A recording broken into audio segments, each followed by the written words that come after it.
Chen Mo, in his relentless pursuit of Shen Mengxue, found himself single at the age of 35. After being reborn, he vowed to experience love at least once to rectify his past regrets, dismissing notions of childhood sweethearts or school beauties as mere acquaintances. Following his rebirth, Chen Mo's demeanor towards her underwent a profound transformation, a stark contrast that Shen Mengxue found difficult to accept. When he eventually found a beautiful girlfriend, her desperation led her to tears. Shen Mengxue exclaimed, "If I cannot be your girlfriend, can we not even be friends?" Chen Mo replied, "You can either be my girlfriend or stranger." Shen Mengxue retorted, "Chen Mo, do you have a girlfriend now? I forbid you from dating any other woman." Chen Mo shot back, "What relationship do we share that warrants your interference?" Shen Mengxue accused him, "You scoundrel, just days ago, you professed your love and promised to cherish me for a lifetime. How could you change your heart so swiftly?" Chen Mo countered, "But you never accepted my feelings, did you?" Shen Mengxue protested, "Just because I didn't agree, does that mean you can pursue others? Could you not hold on a little longer?" Chen Mo's attitude towards her gradually grew cold, leaving her in utter disarray as she began to humbly plead for forgiveness. Shen Mengxue implored, "Chen Mo, I am truly sorry. I realize my mistakes. Please don't cast me aside. I will no longer reject you. I will agree to us being a couple. Can you please break up with that girl? I promise to be obedient from now on." Shen Mengxue's desperate pleas escalated to the point of confrontation with Chen Mo's new girlfriend, and from that moment onward, she remained in a state of humble supplication for forgiveness. Chapter 1. Rebirth. Why should I return the bride price I earned through my own efforts? Furthermore, after our divorce, half of that house rightfully belongs to me. We are all adults and must take responsibility for our actions. You claim I engaged in a sham marriage? Then go ahead and sue me. Let's see whom the law supports. The busy signal on the phone filled Chen Mo with despair. Just days ago, at the age of 35, he had hastily married through an arranged meeting. Unexpectedly, less than a week into their marriage, his partner demanded a divorce, incessantly proclaiming her newfound independence. Having lived nearly 40 years without experiencing love, all his hard-earned savings were squandered on this ill-fated marriage. To his dismay, he encountered a deceitful bride. He truly had chosen the wrong opponent. Alone and unsupported, Chen Mo had grown up without parents, having been raised in his elder brother's household. In truth, he felt despondent about life. He felt he had lived enough. Breaking news: a heinous massacre occurred in Jianghai City. The perpetrator, Chen Mo, has turned himself in. According to police investigations, the motive was a sham marriage. I urge everyone to avoid engaging in such deceit. News of this nature incited an uproar throughout the city the following day. Defendant Chen Mo, charged with intentional homicide due to severe and egregious circumstances, is sentenced to death, to be executed immediately. Does the defendant have any objections? None. Before his death, Chen Mo reflected on his wretched life. Had he not been so persistently enamored with her in the past, perhaps his life would have unfolded differently. At the very least, he would not find himself nearing 40 without ever having experienced love, possessing scant financial means, and departing this world after consuming a uniquely prepared peanut. Chen Mo chuckled self-deprecatingly, pondering that even in death, he was shifting blame onto others. Ultimately, if he had not been so rebellious, he might not have reached this unfortunate juncture. Bang! The gunshot rang out. To his surprise, the girl surfaced in his mind just before his demise. She, the luminous figure hidden deep within his memories, was also his childhood sweetheart. Chen Mo, if you continue to be so unambitious, you will surely fail to gain admission to university. What will you do then? I do not wish to date before university. Chen Mo, if you manage to get into university and confess your feelings, I will surely accept you. Given another chance, he would never again pursue her like a lovesick fool. As fate would have it, Chen Mo did not gain admission to university. Throughout his 4 years in university, he relentlessly chased her. Many girls sought his affection during that time, but they were all driven away by Shen Mengxue's fiery temperament. Sometimes, Chen Mo would reflect. Had it not been for Shen Mengxue, perhaps he would not have reached his 30s without ever knowing the taste of love. After graduating, he lost contact with her, only to hear from her classmates that she had gone abroad with her parents for business. Truth be told, Chen Mo had never harbored resentment towards her. After all, it was his failure to gain university admission. Who could he blame? Moreover, as an orphan, how could he ever think himself worthy of the daughter of the Shen family? It was fortunate enough that she did not disdain him and was willing to befriend him. In retrospect, he realized he had been like a toad, dreaming of eating swan meat. However, given another chance, he would no longer pursue Shen Mengxue. If he could start over, he would fervently engage in a passionate romance. As the bullet pierced his skull, Chen Mo gradually lost consciousness. Oh damn, he awoke with a start, nearly leaping up, clutching his head in confusion. Where was he? Had he shot himself into the underworld? Chen Mo, what are you doing? A melodious voice, like the chime of silver bells, brought Chen Mo back to reality. He scanned his surroundings and settled his gaze on the voice's owner. She wore a delicate yellow dress, her smooth, fair legs exposed. With a pert nose, rosy lips, and bright eyes, she was undeniably a stunning beauty, even without makeup. Shen Mengxue, you have died too? Weren't you abroad? Chen Mo incredulously pinched her fair cheek. It was soft and supple, a delightful sensation. Truly, the pampered heiress was exceptionally well preserved, looking no older than a 16 or 17-year-old girl, which made Chen Mo reluctant to withdraw his hand. Chen Mo. Shen Mengxue's face flushed with anger or perhaps embarrassment, tears welling in her eyes. In the next moment, she wrenched her hand from his grasp and stormed away. Not again, Mo Ge. It's not your first rejection. Why are you suddenly acting crazy, talking about the underworld? Are you alright? A nearby chubby friend, emanating a distinctive shamate vibe, touched Chen Mo's forehead with concern. What the hell? Lao Du, weren't you deceived into going to Myanmar for an online romance? Did you get your kidney stolen and die? Damn you. Du Xiaochuan glared, displaying a fierce countenance reminiscent of a little tiger, albeit with a distinctive shamate hairstyle. However, gradually, with his familiarity of various online novel tropes, Chen Mo realized that he had been reborn. According to my recollections, I had just confessed my feelings to Shen Mengxue, only to be rejected, and this was to be my final declaration of affection. She had urged me to focus on my studies, promising that if my academic performance improved, she would consider a relationship. In my previous life, I indeed adhered to her advice, diligently striving for excellence. However, it ultimately bore no fruit. Nevertheless, she granted me an opportunity, so I harbor no resentment towards her, only towards my own shortcomings. Yet, I cannot help but feel that even if my grades were to improve, Shen Mengxue would never take an interest in me. To consider an unlikely scenario, even if the sun were to rise in the west, and Shen Mengxue would develop feelings for me, her mother would undoubtedly object to our union. Sigh, I have long since come to terms with the past. The pressing matter at hand is to diligently study and secure admission to a reputable university, especially since I find myself reborn in the year 2009. In this lifetime, I am determined to excel academically, not for Shen Mengxue, but for my own sake. Ah, yes, and I aspire to engage in a romance with a girl of school belle caliber, yet I had failed to gain admission in my previous life. What makes me think I could achieve it in this one? However, I soon discovered that my body felt as light as a feather, strong and powerful, with the vigor of an ox, and my mind exceptionally clear. Previously, during my rebellious phase, I had frequently engaged in fights and was quite formidable. Now, I felt capable of taking on 20 versions of myself. Eagerly, I grabbed a textbook and began to flip through its pages, absorbing every detail with astonishing clarity. A boon for the reincarnated. Although I lack any convoluted systems or mechanisms, it is certainly preferable to having nothing at all. What are you daydreaming about? It's mealtime. Let's go eat. Du Xiaochuan interrupted my thoughts. Oh, coming.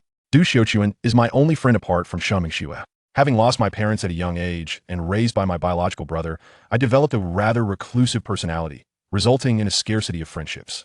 This lack of affection is precisely why I became so fixated on Shen Mengxue in my previous life.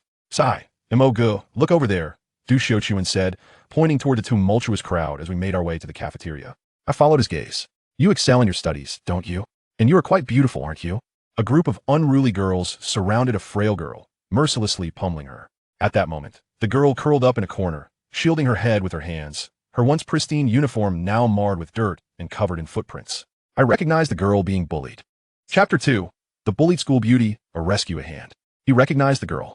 Her name was Xia Yushi, a strikingly beautiful student from the neighboring class of Chen Mo, and one of the school's most admired blossoms, often mentioned alongside Shen Mengxue and another girl as the trio of campus beauties. In Chen Mo's recollection, he vividly remembered Xia Yushi leaping from the rooftop. With her gentle disposition, Xia Yushi was easily bullied, which invariably stirred the protective instincts of the boys around her. Her delicate, pitiable demeanor, combined with her outstanding academic performance, endeared her to teachers and garnered the secret affections of male classmates. Yet, her enchanting beauty and charm inevitably incited jealousy among her female peers. Perhaps this was the very reason behind Xia Yushi's victimization. Chen Mo recalled a popular phrase from a short video in his past life. Girls should support girls. Witnessing the scene before him, he couldn't help but scoff at the originator of that phrase. How ironic. In his previous life, Chen Mo had chosen to remain a passive observer. By nature, he was a solitary individual, rarely allowing others into his inner world. Thus, he refrained from meddling in affairs that did not concern him, preferring to avoid unnecessary trouble. However, one of the blonde-haired girls was yanking Xia Yushi, preparing to strike her. In the next moment, Chen Mo felt a firm grip on his wrist. Who dares to interfere? The blonde delinquent, filled with rage, instinctively turned her head to confront the audacious meddler. To her surprise, she encountered a boy with an extremely unconventional hairstyle. His bangs obscuring half of his eye, yet his handsome features were discernible. At that moment, several male classmates who had gathered around also cast astonished glances, eager to become heroes and rescue the school beauty, hoping to win her heart. Alas, this blonde delinquent was no ordinary troublemaker. She was not to be trifled with. They too were curious to see who dared to intervene in the affairs of this notorious girl, aware that she had connections outside the school. Upon seeing him, the blonde delinquent was momentarily taken aback, evidently not expecting Chen Mo to involve himself. A hint of fear flickered across her face. Chen Mo's fierce reputation within the school was well known. The most terrifying incident had occurred when 5 delinquents had cornered him in a secluded grove after school. The following day, those 5 boys appeared at the hospital, bruised and battered, while Chen Mo seemed entirely unscathed, as if he had not been the one fighting. Nevertheless, young Li, the leader of the delinquent girls, could not afford to lose her bravado, even if she felt intimidated. What do you have to do with this? Why are you meddling? Yang Li stammered, her body trembling as she struggled to maintain control. Leave, Chen Mo replied nonchalantly, simply observing her. You just wait. Chen Mo, right? We'll see about this. Sisters, let's go. After delivering her threats, Yang Li retreated with her gang of delinquents. Chen Mo watched them depart, initially intending to leave as well. However, upon seeing Xia Yushi curled up and sobbing, he felt a pang of compassion and crouched down beside her. At that moment, Xia Yushi appeared utterly disheveled, resembling a white swan that had fallen into a muddy pit, her entire form soiled. Chen Mo brushed the dirt from her clothes and removed his jacket. Don't cry. Here, wear this. Xia Yushi wiped her tears and gazed at Chen Mo with a look of deep grievance. You know, I usually don't wear the school uniform. Chen Mo draped the uniform over her shoulders, ruffled her hair affectionately, and without another word, stood up to leave. As she watched him walk away, a peculiar emotion flickered in Xia Yushi's tear-stained eyes. In truth, Chen Mo felt a profound sympathy for her. Like him, Xia Yushi was a child yearning for love. Raised solely by her strict single mother, Xia Yushi bore immense pressure, while Chen Mo had grown up orphaned, cared for by his older brother. He had heard whispers of Xia Yushi's mother's fierce demeanor and her stringent expectations, which weighed heavily on her. Chen Mo speculated that perhaps Xia Yushi's tragic fate in his past life was intricately linked to her mother's influence. He vaguely recalled that her prolonged bullying had led to declining grades. When she failed, rather than receiving understanding from her mother, she faced even more pressure. Xia Yushi's gentle nature rendered her incapable of voicing the torment she endured, and ultimately, under the weight of multiple pressures, she succumbed to despair. After lunch, Chen Mo found himself tugging at his unconventional hairstyle in frustration. How had he ever thought it a good idea to sport such a look? Du Xiuquan's flamboyant style suited his persona perfectly, with his goofy demeanor and this intimidating hairstyle, ensuring no one dared to bully him. Time for a haircut this afternoon. After all, it was not his first time, and he was unafraid of the marketplace chaos. Tiger, let us go get a haircut this afternoon. I am not Tiger. My name is Du Xiuquan. Each time he was called Tiger, he would repeat this insistently. The nickname stemmed from his round and robust appearance. Wait, did I just hear Chen Mo say he was going to shave his head? What? I must have misheard. Du Xiuquan stared at Chen Mo in disbelief. No way. Brother Mo, are you really going to do it? That hairstyle is so cool, so unique, it would be a shame. Both were in their rebellious phase, intentionally sporting such outrageous hairstyles. Yet, over 30-year-old Chen Mo felt nothing but discomfort, wishing to shed the look immediately. Cool, you should shave that ridiculous mop of yours too. After exiting the barbershop, he was thoroughly satisfied with his new look. A simple, youthful hairstyle radiated the essence of youth. At this time, few sported such a cut, making Chen Mo a trendsetter. Gazing into the mirror, he noticed a significant transformation. His features appeared more defined, his skin fairer and smoother, and even the contours of his muscles were more pronounced. Wow, who are you? Where's my buddy? Du Xiuquan's eyes widened in astonishment as he beheld the seemingly transformed Chen Mo. If not for the clothes, he would have suspected that Chen Mo had sneaked out through the back door, for the person before him was hardly recognizable as his friend. Does this shop offer cosmetic surgery too? Du Xiuquan's eyes sparkled with excitement, eager to experience a similar metamorphosis. Looking sharp, right? Absolutely stunning. They could call you the campus heartthrob. Du Xiuquan remarked. Do you think Shen Mengxue would regret rejecting you if she saw this transformation? You think too highly of yourself. Chen Mo pondered for a moment. Shen Mengxue comes from a wealthy family, excels academically, and is stunningly beautiful. How could she possibly take notice of me just because of a haircut? In his previous life, he had also heeded Shen Mengxue's words and cut his hair short. Yet she had not agreed to date him. Perhaps he had not been as handsome then as he was now. Chapter 3. What does it have to do with you? Shen Mengxue wept in anguish. In the following days, Chen Mo chose not to return to school, but instead went to an internet cafe. 2009. The golden era for writing novels. It's time to start planning how to earn my first bucket of gold. It was always time to study. But the opportunity to earn money must be seized. At this moment, the future internet sensation Breaking the Silence had yet to be released. He needed to work swiftly to finish writing this novel before the original author did. Don't blame me for lacking literary virtue. I have my own spark. In the year 2009, although seizing opportunities was paramount, the actual chances for profit were quite scarce. Writing novels was one such avenue. It wasn't until university that he truly had the ample time to showcase his talents. To be frank, he harbored no extravagant aspirations. What grand accomplishments could a mere inconsequential figure like himself achieve? If fate were to grant him a second chance, he would be eternally grateful.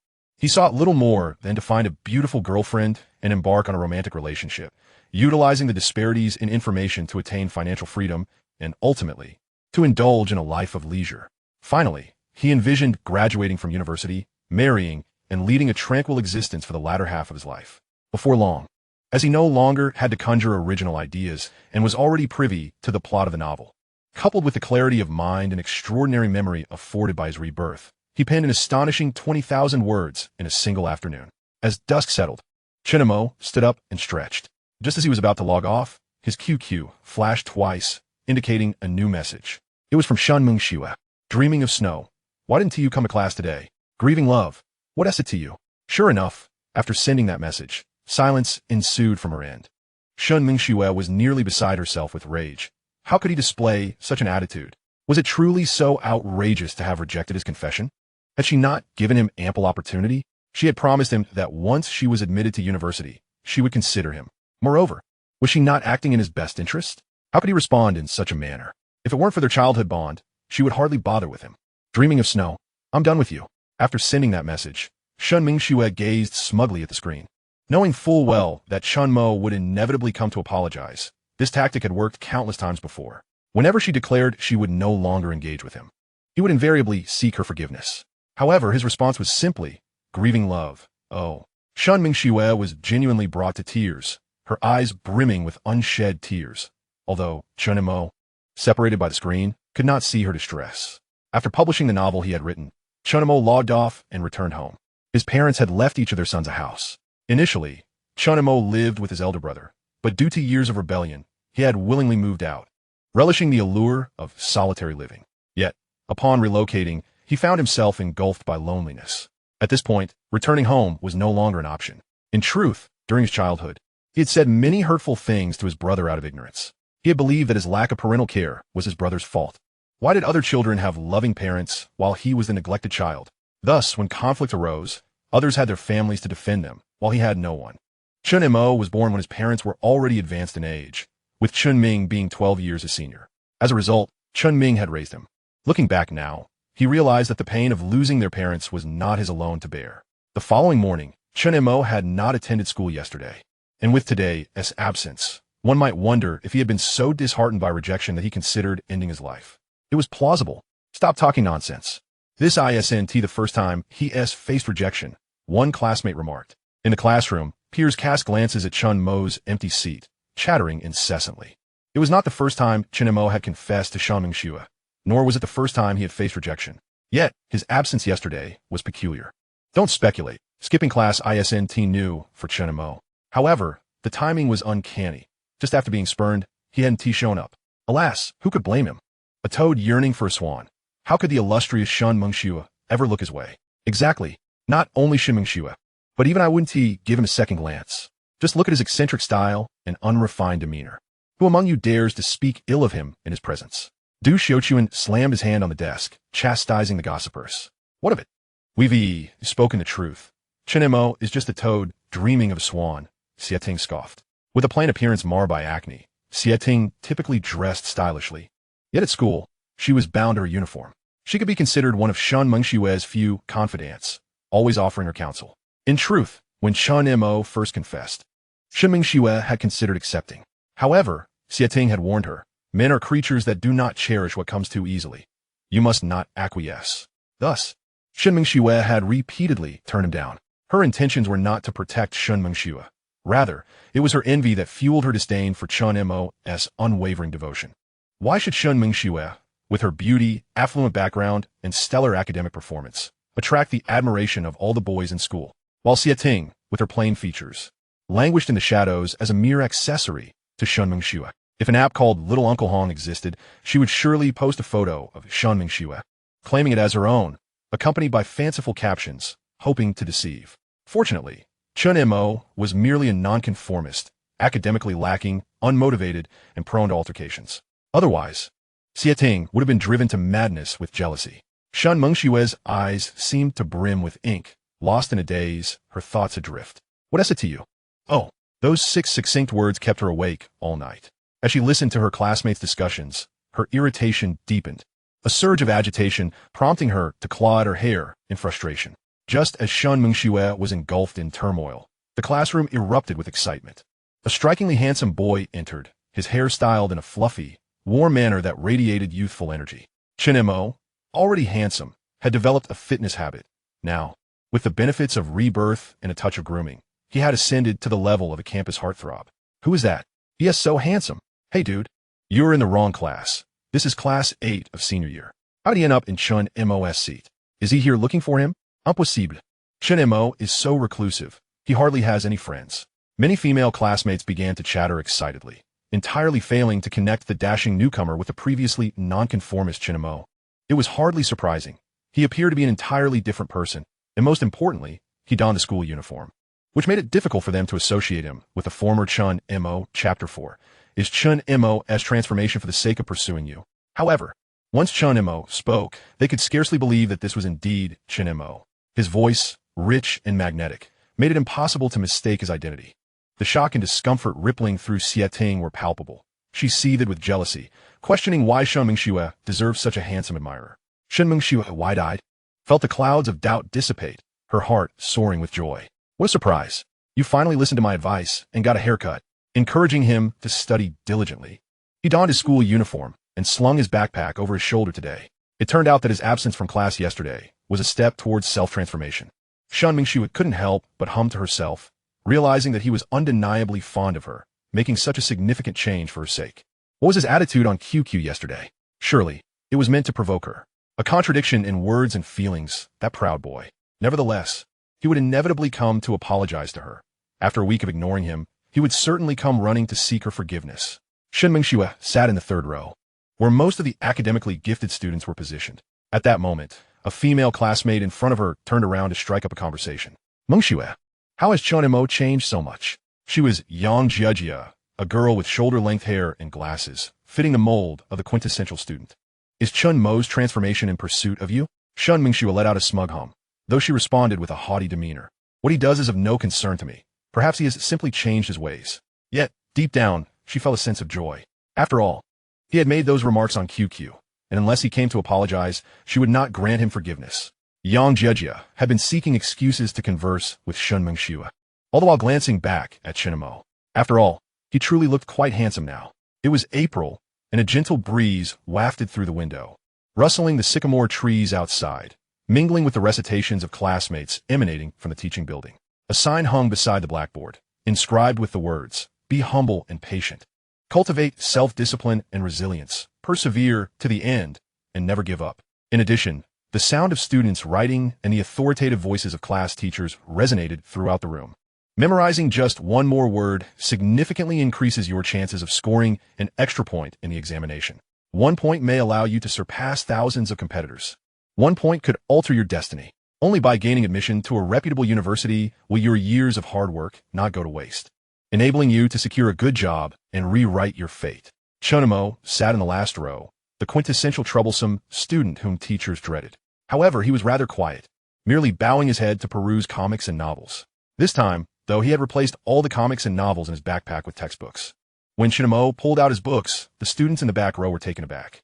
"Mo go, are you feeling all right?" Duke Xiukun exclaimed in disbelief. Chen Mo had actually begun to study, but then it dawned on him. Shen Mengxue had mentioned that if Chen Mo could get into university, she would agree to date him. It was no wonder he was beginning to make changes. Chen Mo shot him a glance, warning him not to trust any online romances, nor venture to places like northern Myanmar, or he might not even know how he met his end. Damn it! Chen Mo ignored him and immersed himself in his studies. This newfound ability to retain information with remarkable clarity made Chen Mo question whether he had developed hyperthymesia. To validate his exceptional memory, he pulled out a few more books and began reading. Sure enough, everything his eyes landed on was firmly etched in his mind. Before he realized it, the morning had slipped away, and the bell rang for class dismissal. The teacher announced, "Class dismissed," and the once quiet classroom erupted into a cacophony. Some students formed groups to head to the cafeteria for lunch, while others opted for quick bites at stalls near the school gate. Chen Mo headed towards the cafeteria and coincidentally spotted Xia Yusher, who was clutching her school uniform jacket. The jacket was clean and neatly folded in her arms, her gaze scanning the crowd as if searching for someone. Her innocent and charming appearance inspired a protective instinct in those around her, and many male classmates were drawn to her. Chen Mo realized she was looking for him to deliver her uniform. However, to his surprise, Xia Yusher suddenly took off running. Her head bowed as she buried her face in the clothing, seemingly evading someone. Just as Chen Mo pondered the situation, he noticed a group of scantily clad blonde girls searching for someone. They stood out starkly amidst the sea of school uniforms and black-haired students, easily identifiable. They were the very girls who had bullied Xia Yusher not long ago, with Yang Li leading the pack. Chen Mo felt exasperated. Were they truly intent on chasing after Xia Yusher to bully her again? He contemplated intervening to teach these troublemakers a lesson. However, he quickly reconsidered. Why should he meddle in others' affairs? He was already preoccupied with his studies and had plans to write at the internet cafe after school. He didn't have the luxury of time to involve himself in such matters. Since he hadn't witnessed her being bullied this time, there was no need to seek trouble. After lunch, Chen Mo decided to use the restroom, feeling the urgency after drinking too much. He didn't want to waste his lunchtime, intending to return to class to continue reading. Later that afternoon, he also planned to write at the internet cafe. Recently, his fantasy novel had become a bestseller on the website, ranking in the top 10. Readers were clamoring for updates, some even threatening to send him blades if he didn't deliver. However, he was likely to disappoint them, as he planned to start another novel about the Dragon King in a couple of days, running 2 stories concurrently. In an era dominated by slow-paced, feel-good stories, a novel that showcased arrogance and face-slapping would undoubtedly become a hit. As Chen Mo emerged from the men's restroom and washed his hands, he overheard voices coming from the women's restroom. "You think a man will protect you? You dare to summon a man for help, you little slut?" He recognized the voice. It was Yang Li's, and it rang a bell in his memory. Chen Mo's brow furrowed, sensing trouble brewing. Sure enough, the sound of slaps echoed from within the restroom, accompanied by Xia Yusher's sobs. "You little harlot, I'll make you pay for trying to seduce men. Strip her clothes off and take pictures so everyone can see her disgrace." The sounds of struggle followed, along with more slapping and Xia Yusher's whimpers. Chapter 5. A Heroic Rescue. The school bell's heart stirred. In his previous life, he had never heard of Xia Yusher being bullied like this.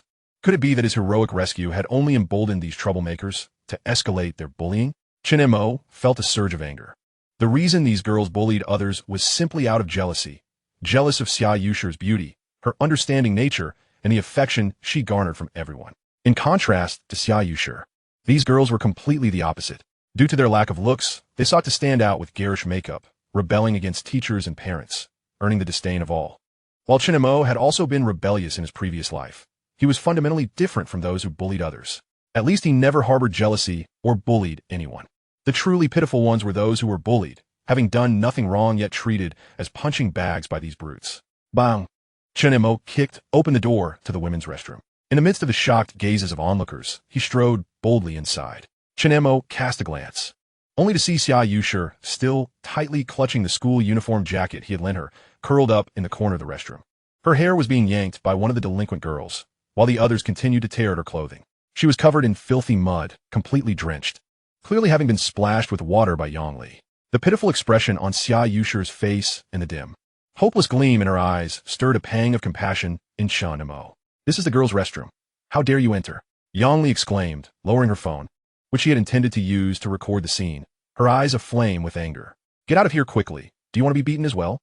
Clearly, these girls had not recognized the newly styled Chen Mo and were brazenly threatening him. "Do you not fear the school's disciplinary actions for what you're doing?" Chen Mo spoke up. "It's you." Yang Li recognized Chen Mo immediately, her shock swiftly replaced by sheer terror. "Help!" Someone intruded into the girls' restroom.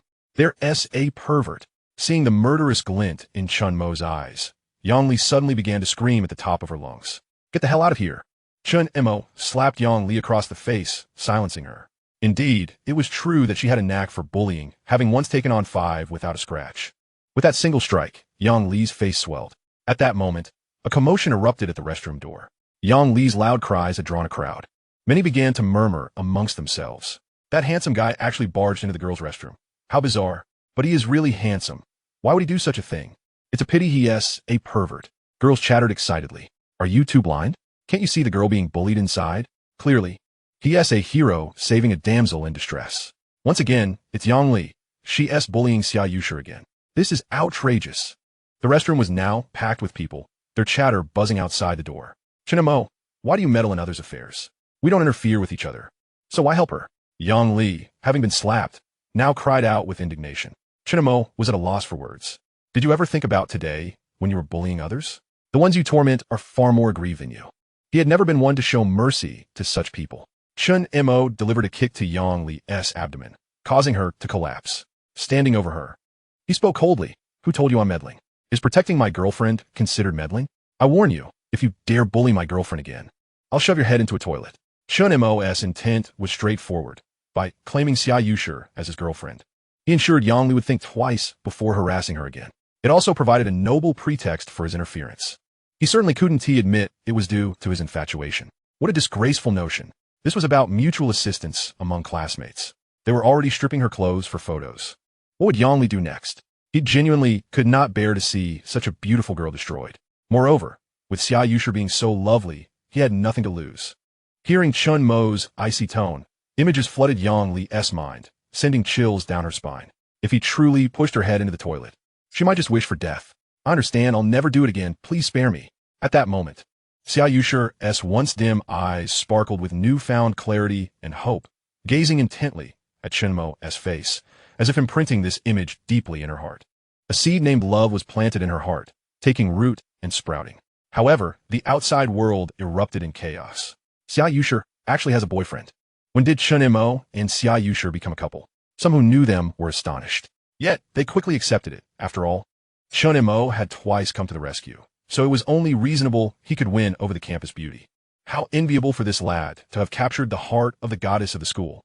Some boys were consumed with jealousy. Others mocked. You had the perfect chance to be a hero when the school beauty was bullied, yet you let it slip away, and now you're envious of Chen Mo? Listening to the ruckus outside, Xia Yusher's once fair and delicate face flushed crimson, akin to a boiled shrimp. It felt as if she had a fever. Her cheeks burning. He called me his girlfriend. What does that mean? Is he confessing to me? Should I accept? But Mom, doesn't he allow me to date young men?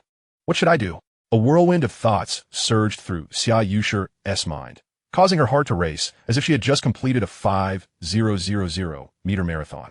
Seeing Yang Li completely subdued, Chen Mo felt reassured.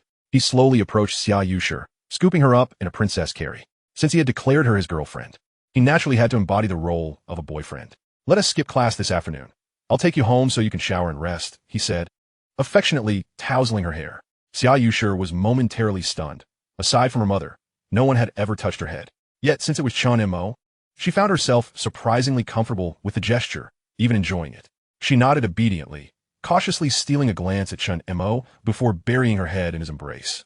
Too shy to look him in the eye, her heart raced like a startled deer, pounding fiercely, her ears flushed crimson. With Xia Yusher in his arms, he walked through the parted crowd, exiting the restroom. Where do you live? I'll take you back, Chen Mo inquired after a while. No, it's fine. I can go home by myself, Xia Yusher shyly replied. But as soon as she spoke, regret washed over her. She wanted to spend more time alone with Chen Mo and relished being in his embrace. Chapter 6. Chen Mo, I will never talk to you again. Oh, if that is the case, then go ahead, Chen Mo said, gently setting Xia Yusher down and patting her shoulder. Be careful on the way. Watching Chen Mo's figure gradually fade into the distance, Xia Yusher felt tears welling up, standing alone in the wind, utterly disheveled. She wished she could slap herself for speaking out of turn. In truth, Chen Mo had no intention of taking Xia Yusher home. He was vaguely aware of what kind of person her mother was. If he were to swagger in carrying her, he would likely face dire consequences. At the very least, receiving a fierce warning to stay away from her daughter. The tale of Chen Mo's heroic rescue soon spread across the school, like a butterfly taking flight. Chen Mo saves the damsel in distress, winning her heart. Such phrases circulated throughout the campus. Naturally, this news reached Shen Mengxue's ears. Shen Mengxue disregarded her previous declaration to ignore Chen Mo for a week and hurriedly confronted him. Chen Mo, have you started dating Xia Yushi? Chen Mo, taken aback, could only respond with bewilderment, pondering the irrelevance of her inquiry. He thought, even if I were to be involved with a female teacher, it would hardly concern you. Upon hearing his words, Shen Mengxue's eyes instantly welled with tears. What attitude is this? Chen Mo, thoroughly exasperated, felt as though he were being incessantly buzzed around like a fly, unable to concentrate on his studies. Thus, he decided to speak candidly, explaining that he could not tolerate bullying on campus and wished to protect Xia Yushi. Upon hearing this, Shen Mengxue felt a heavy weight lift from her heart, yet she was filled with anger. Chen Mo, you weren't like this before. Is this how you respond, just because I rejected you? Shen Mengxue was on the verge of boiling over. She had not denied him opportunities. If he could get into college, there was still a chance she might agree to date him. Ultimately, it was all for his own good, was it not? Without a college education, what prospects could he possibly have? Would he end up working in a factory? Yet, Chen Mo remained cold towards her regarding this matter. With a look of annoyance, Chen Mo retorted, what attitude are you referring to? Can you please refrain from disturbing my studies? I will never speak to you again. I detest you. Shen Mengxue puffed her cheeks in anger, ready to storm off, while internally counting down. 5, 4, 3, 2, 1, 0, 9, 0, 8, 0, 7, 0, 6. As she realized Chen Mo truly did not chase after her to apologize, a wave of grievance washed over her, igniting a desire to cry. Turning back, her eyes red, she implored, Chen Mo, is it truly impossible for us to remain friends just because I rejected you? Can't you, as a grown man, be less petty? What's to your change meant for me? Having grown up in the household of his older brother, Chen Ming, who happened to be an employee at Shen Mengxue's mother's company. He and Shen Mengxue had almost been raised together. Shen Mengxue had indeed contemplated accepting Chen Mo's feelings. However, with his inability to even pass the college entrance exams, what future could he hope for? Hence, she sought to push him a little. Unlike Chen Mo, who came from a less fortunate background, Shen Mengxue enjoyed a life of privilege, with her mother being the CEO of a listed company and her father a high school teacher. Having been spoiled since childhood, she had never faced any hardships. Chen Mo had always indulged her, as had everyone else around her, thus shaping her into a proud little princess. Even the slightest injustice would send her into tears. Perhaps she was simply unaccustomed to Chen Mo's sudden and drastic change in attitude, which was a stark contrast to the obedient boy she had known. Who told you I changed for you? Shen Mengxue, you are incredibly self-absorbed. My studies are for my own future, Chen Mo replied, his expression darkening as he could not hold back his sarcasm. Shen Mengxue instantly felt her face flush with embarrassment at her foolish question. It was far too awkward. While it may not have been solely for herself, could he not extend her a little courtesy and tell a white lie? You straight man. Covering her face in shame, Shen Mengxue fled, utterly humiliated. Before class began, a middle-aged man with a receding hairline summoned Chen Mo outside. Unsurprisingly, the matter of intruding into the girls' restroom and assaulting female classmates had reached the Education Bureau. Chen Mo, I hear you beat up a few delinquent girls from the neighboring class and even barged into the girls' restroom? Class teacher Lu Qingshan inquired, a look of astonishment on his face. Teacher, you can't blame me for this. Those brutes are truly inhumane, Chen Mo explained, his expression one of indignation. No, calling them brutes is an insult to brutes. Lu Qingshan had indeed heard of the notorious reputation of those delinquent girls, whose names were synonymous with trouble. Even if your intentions were noble, you cannot resort to violence. Alas, this has escalated to a serious issue. Even the Education Bureau is aware of it, Lu Qingshan sighed, expressing his regret. Teacher, those girls were attempting to strip Xia Yushi and take photos. Could I just stand by and watch? Chen Mo insisted. Well said. That's the spirit. Those neglected children deserve a taste of their own medicine. Upon hearing Chen Mo's account of the girl's intentions, Lu Qingshan's anger flared. He had a daughter around Xia Yushi's age and could empathize deeply. If his daughter were treated in such a manner, he wondered what he would do. He would likely go mad. Good lad, I will protect you. You won't face any serious consequences. Besides, you are acting in defense of a fellow student, and with the victim advocating for you. This should only result in a verbal reprimand. Rest assured, Lu Qingshan assured him confidently. After all, this was a school. While Chen Mo had acted heroically, his actions did violate school regulations. Ultimately, with the victim Xia Yushi and the teacher's plea, he was merely given a verbal reprimand, while the delinquent girls faced serious consequences. The ringleader, Yang Li, was expelled due to the severity of her actions. By the time school ended, Chen Mo went to the internet cafe as usual to write. However, today he had started 2 new books, one in the male genre titled The Forbearing Dragon King as His Son-in-Law, and another in the female genre, The Overbearing CEO Loves Me. While these 2 titles might not achieve the same level of popularity as Battle Through the Heavens, their impact would be substantial, inspiring countless imitators for years to come. The female genre book, in particular, was more lucrative and easier to adapt into films. At that moment, a QQ message chimed. It was from Du Xiuquan. Chen Mo opened it to read, Devil's Kiss Mark. Today is 10-cent boss Mahua Tong's birthday. If you forward this message to 100 people, you'll have the chance to level up 20 times. Many of us have tried it and discovered it also grants 3,000 Q coins. There is no harm in trying. So go for it. After reading this, Chen Mo felt a wave of annoyance. Almost immediately, another message followed. Chapter 7. Either be my girlfriend or remain strangers. Du Xiuquan continued, Devil's Kiss Mark. Brother Mo, you must forward it. 3,000 Q coins. Chen Mo found it tiresome to respond and could only reflect on the foolishness of youth, recalling how he had once fallen for such tricks. Back then, upon encountering messages like these in the group, he would eagerly join in, copying and pasting to share them with fervor. Now, reflecting on that ignorance and carefree spirit felt like a bittersweet form of happiness. Chen Mo returned to his writing when yet another QQ message arrived, this time from Shen Mengxue. Dreaming of snow. Chen Mo, I'm truly angry. Devil's Kiss Mark. You could be angry all you want. What does that have to do with me? Dreaming of snow. Is it really so that just because I rejected you, we can't even be friends anymore? Dreaming of snow. Can't you, as a grown man, be less petty? The affectionate farewell. Why do you utter so many meaningless words? Having rejected me, let me enjoy some peace. If you keep nagging, I will block you. Dreamy snow. I refuse you, and it's for your own good, you know.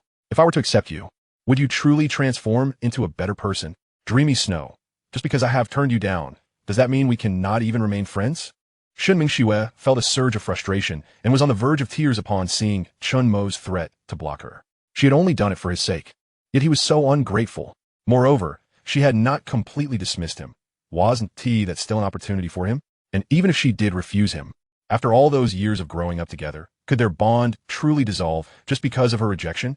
Shen Mengxue gazed at the screen with a sense of grievance, waiting for Chen Mo's next message. The affectionate farewell. There is nothing to discuss. Either you become my girlfriend, or we cease to know each other, walking our separate paths as strangers from henceforth. Dreamy snow, you. Dreamy snow. You are utterly ungrateful.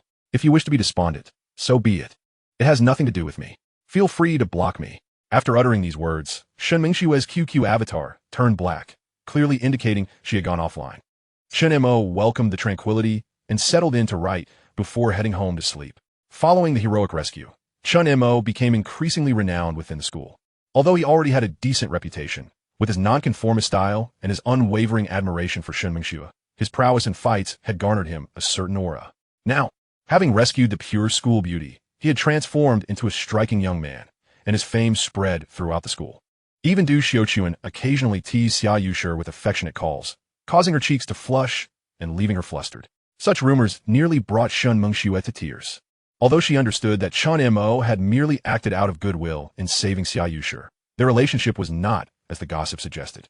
Yet, hearing these whispers incited a tempest of emotions within her. She longed to confront Chen Mo and urge him to clarify the situation, but recalling his attitude towards her, she resolved to ignore him henceforth, unless he approached her to apologize. As the spring breeze caressed the air and the sun shone pleasantly, Chen Mo finished his lunch and prepared to return to class to continue his studies. From a distance, he spotted a vibrant figure running towards him, clutching a freshly laundered school uniform. Chen Mo, your uniform. Her voice was sweet and melodic as Xia Yushi approached, slightly out of breath, her delicate lips pursed. Her fair complexion, flushed either from the exertion of running or some other reason, radiated a rosy hue, and her captivating eyes were fixed intently on Chen Mo momentarily. He found himself entranced. Oh, Chen Mo snapped back to reality, realizing it was rather impolite to stare so openly. The willow trees lining the path shimmered in the blazing sun, their shadows dancing, and occasionally the spring breeze would tousle the girl's hair. Neither spoke, and Chen Mo was uncertain of what to say. They walked side by side, Xia Yushi on the left and Chen Mo on the right, passing one willow after another, moving past building after building, resembling a bashful couple in the schoolyard. Xia Yushi felt anxious and wanted to initiate conversation, but feared saying something amiss. Coming from a single-parent family, having grown up without a father alongside her strong-willed mother, she had always lacked paternal affection. Her mother had instilled in her a sense of independence, teaching her to be responsible and obedient, warning that failure to do so would lead to abandonment. Consequently, Xia Yushi had always been well-behaved and diligent, yet she longed for someone to shield her, especially in the face of frequent bullying.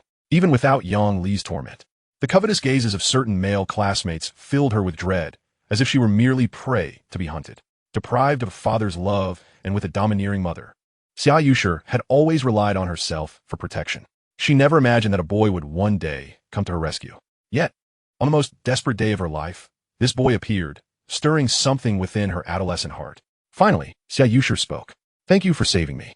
Chen Mo had expected their walk to be silent, never anticipating that such a girl would initiate a conversation. He didn't wish to hurt someone so kind-hearted, yet he understood that he and she were ultimately incompatible. Xia Yushi's mother would never approve of her dating at such a young age, let alone associating with someone of his ilk. With a mere inquiry at school, her mother would discover Chen Mo's reputation as a rebellious youth known for his fights and lack of diligence in academics. Although he desired a genuine relationship, he also adhered to the principle of not wasting the affection of good girls on his troubled self. "It's nothing, we're just classmates. It's what friends do," Chen Mo replied, his tone calm. "About what you mentioned last time in the girls' restroom, when you said I was your boyfriend." Xia Yushi finally summoned the courage to voice her question, her delicate face flushing a deep crimson. She cautiously glanced at Chen Mo, her eyes filled with hope, as if pleading for affirmation. That was just to deter Yang Li from bothering you," Chen Mo thought to explain. But then he noticed Shen Mengxue and her classmate Yang Jieji approaching. Driven by an inexplicable impulse, perhaps a desire to retaliate against Shen Mengxue, he exclaimed, "Actually, I quite like you, which is why I said that." Chapter 8. Chen Mo's Subtle Manipulations. Why should I care? Although Chen Mo had long since moved on from Shen Mengxue, the recent interactions had stirred old memories within him. He was uncertain of the motivations behind his words to Xia Yushi. Perhaps it was merely to convey a message to Shen Mengxue. "Without you, Shen Mengxue, I, Chen Mo, am worthy of someone better and more obedient." Hearing Chen Mo's blunt declaration left Xia Yushi at a loss. Before she could fully process it, Chen Mo took her into his arms, performing an intimate gesture typical of school couples, brushing past a pale-faced Shen Mengxue. However, just a few steps later, Shen Mengxue's voice, tinged with a hint of tears, rang out. "Chen Mo, didn't you say you weren't dating Xia Yushi?"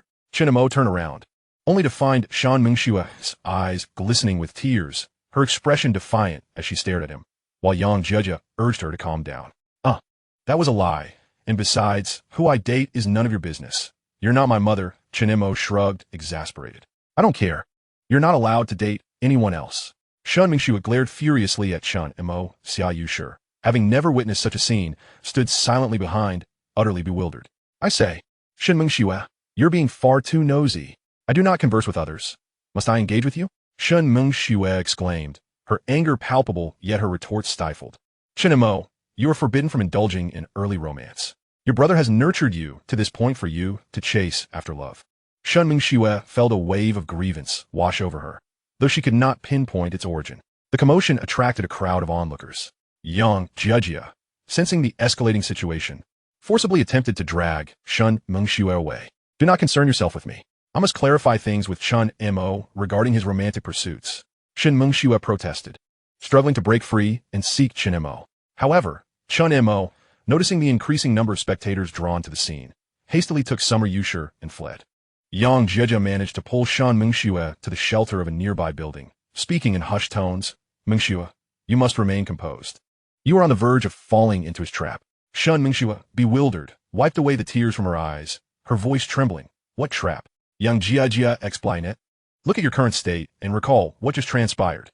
Had the surrounding students not gathered, what do you think he would have said next?" Shen Mengxue, now calmed, gazed at Yang Jieji in confusion, pondering what would he say. He would undoubtedly proclaim, "I do not pursue others.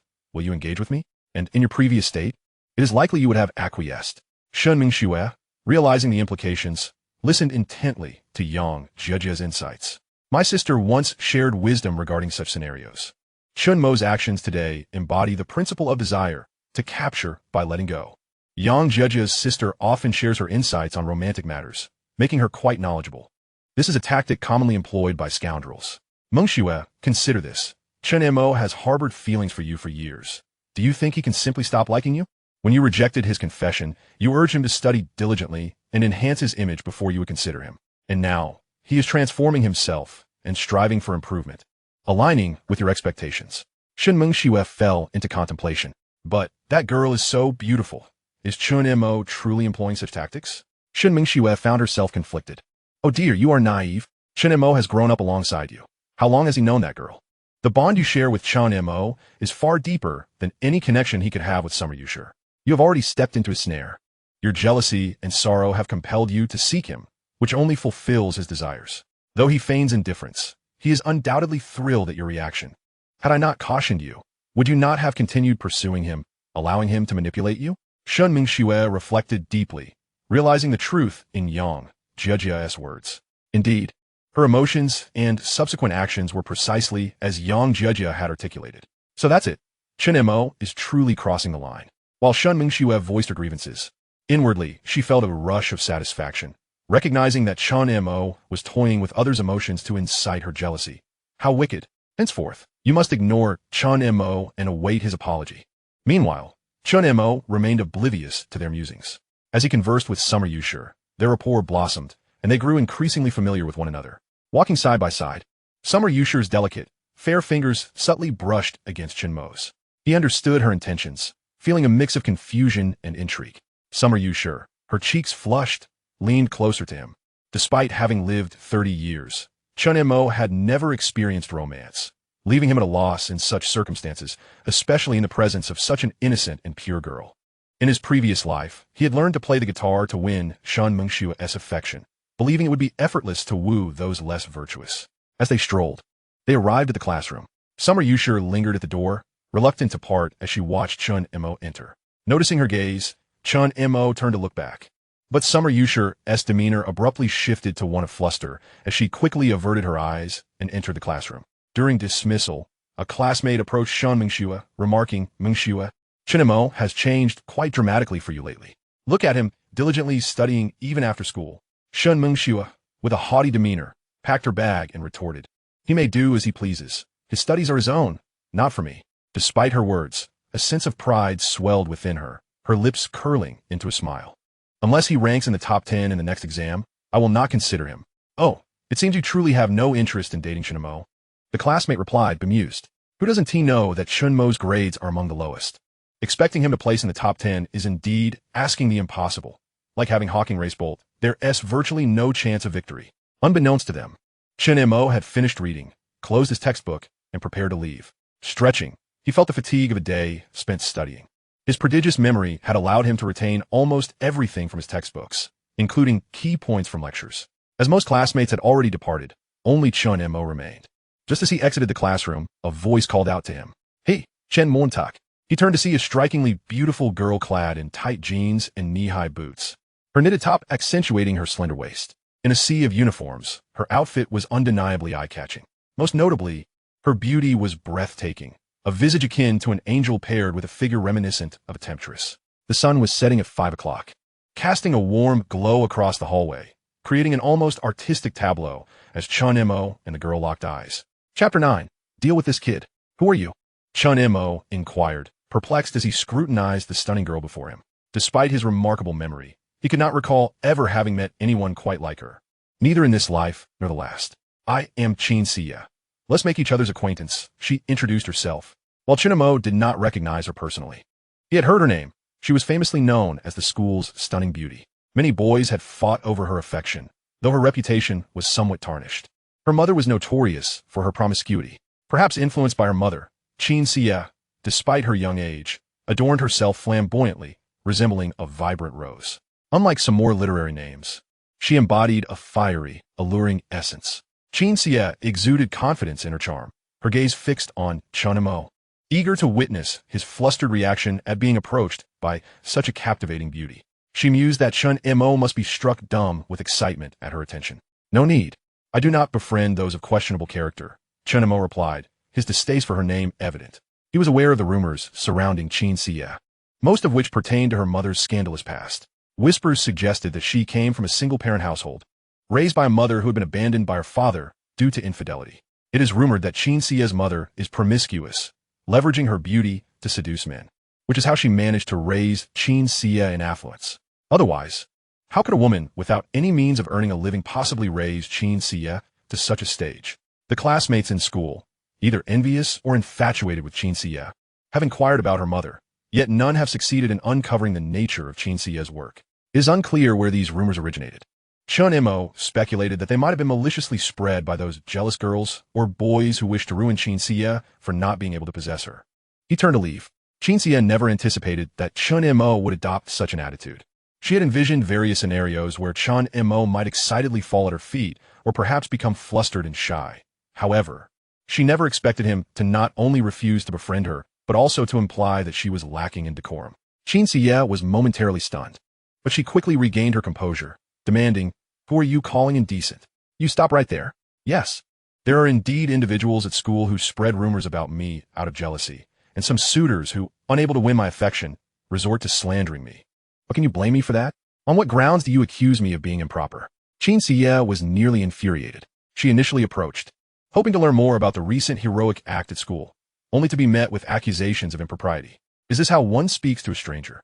What does this have to do with me? Do not seek me out." Chen Mengxue found it. To be honest, although he had been somewhat rebellious during this period in his past life, he held a certain disdain for such rebellious behavior. He had already donned a pristine school uniform and sported a fresh, stylish haircut. Chen Mo was unfamiliar with the specifics of who Chen Xie truly was. But based on stereotypes, he had mentally categorized her alongside individuals like Yang Li, the only distinction being that Chen Xie was strikingly beautiful, while Yang Li was rather unattractive. "What is this attitude you're giving me?" Chen Xie's cheeks flushed with anger as she stomped her foot and pursued him. It was the first time a man had treated her this way. Previously, men had always been entranced by her beauty, showering her with flattery, never having shown her such disdain. Thus, she followed him all the way to the school gate. "Why are you still following me? What do you want?" Chen Mo asked. Visibly irritated, Chen Xie found herself at a loss for words. Indeed, why was she following him? Initially, she had heard from her friend about a boy from Class 8 in their senior year who had heroically rescued the school beauty, Xia Yushi, from Class 7. He had boldly entered the girls' restroom, startling a group of delinquent girls and rescuing the beauty from their clutches. This had piqued Chen Xie's interest in the protagonist of the story. Upon meeting him, she discovered that he was handsome, exuding a maturity that was uncommon for his age. Precisely the type she found appealing. She had intended to make a friend, only to be rejected, and spoken to so harshly. This left her feeling quite resentful. Outside the school gates, several boys with bleached hair noticed Chen Mo emerging, filled with excitement. They rushed to inform one another, "Bro, that guy finally came out. Hey, and he has got a beauty with him. Tonight's going to be fun." Suddenly, a fearsome bald man emerged from the alley, bare-chested and adorned with tattoos. Flanked by several companions, they confronted Chen Mo with menacing intent, with the bald man leaning in close, exposing a mouth full of crooked teeth. "You are Chen Mo, aren't you?" Chen Mo pinched his nose in distaste. "What a foul odor. Have you not brushed your teeth in days? It reeks." Upon hearing this, the bald man seemed unfazed, while his companions were struck with fear. "This kid is done for. Our boss hates being insulted," they thought, sensing that trouble was brewing. "We can't leave this girl alive. Let us drag her into the woods." Hearing their sinister plans, Chen Xie's face drained of color, fear gripping her as she timidly sought refuge behind Chen Mo. The bald man appeared oblivious to Chen Mo's taunt, leaning in closer. "What did you just say?" Meanwhile, he reached for an axe at his waist, threatening that if Chen Mo dared to speak again, the axe would soon be swung at his head. Chen Mengxue, recognizing the weapon, scoffed. "If your mouth is that filthy, go home and brush your teeth. Don't come out to disgust others." As he finished speaking, he delivered a powerful kick that sent the 200-pound thug flying several meters. The axe flung away even further. The gang stared in shock, their eyes wide, utterly incredulous. Since his rebirth, not only had Chen Mo gained an extraordinary memory, but his physical prowess had also significantly improved. He had always been a formidable fighter, but now he was even stronger, capable of taking on 20 opponents. "Boss, are you all right?" His companions rushed to assist, only to find the bald man unable to rise. "How dare you ambush our boss? Brothers, let us take him down together." They charged at Chen Mo, thinking that sheer numbers would intimidate him. Chen Xie, terrified, screamed repeatedly. Without hesitation, Chen Mo struck each of them with a swift slap, leaving them sprawled on the ground, unable to rise. Only one red-haired boy remained, frozen in place, stammering, "Boss, I was wrong. I'm leaving right now." He turned and bolted. The remaining thugs and the bald man writhed in pain on the ground, howling in anguish. Stop your wailing. Be quiet. Chen Mo kicked the bald man's head twice. The bald man, cradling his head, began to plead, "No, please. I was wrong. I won't do it again." He had never expected Chen Mo to be so formidable, a veritable powerhouse. Wait a moment. The bald man recalled Yang Li mentioning that this kid was exceptionally strong, capable of taking on 5 high school students single-handedly. He had gathered 7 or 8 thugs for this confrontation, but he never anticipated Chen Mo's strength. He vowed to deal with Yang Li when he returned for sending him to confront such a formidable adversary. Chapter 10. Unless you agree to be my friend, I will continue to bother you. What do you want from me? Chen Mengxue inquired. Please, it's all Yang Li's fault.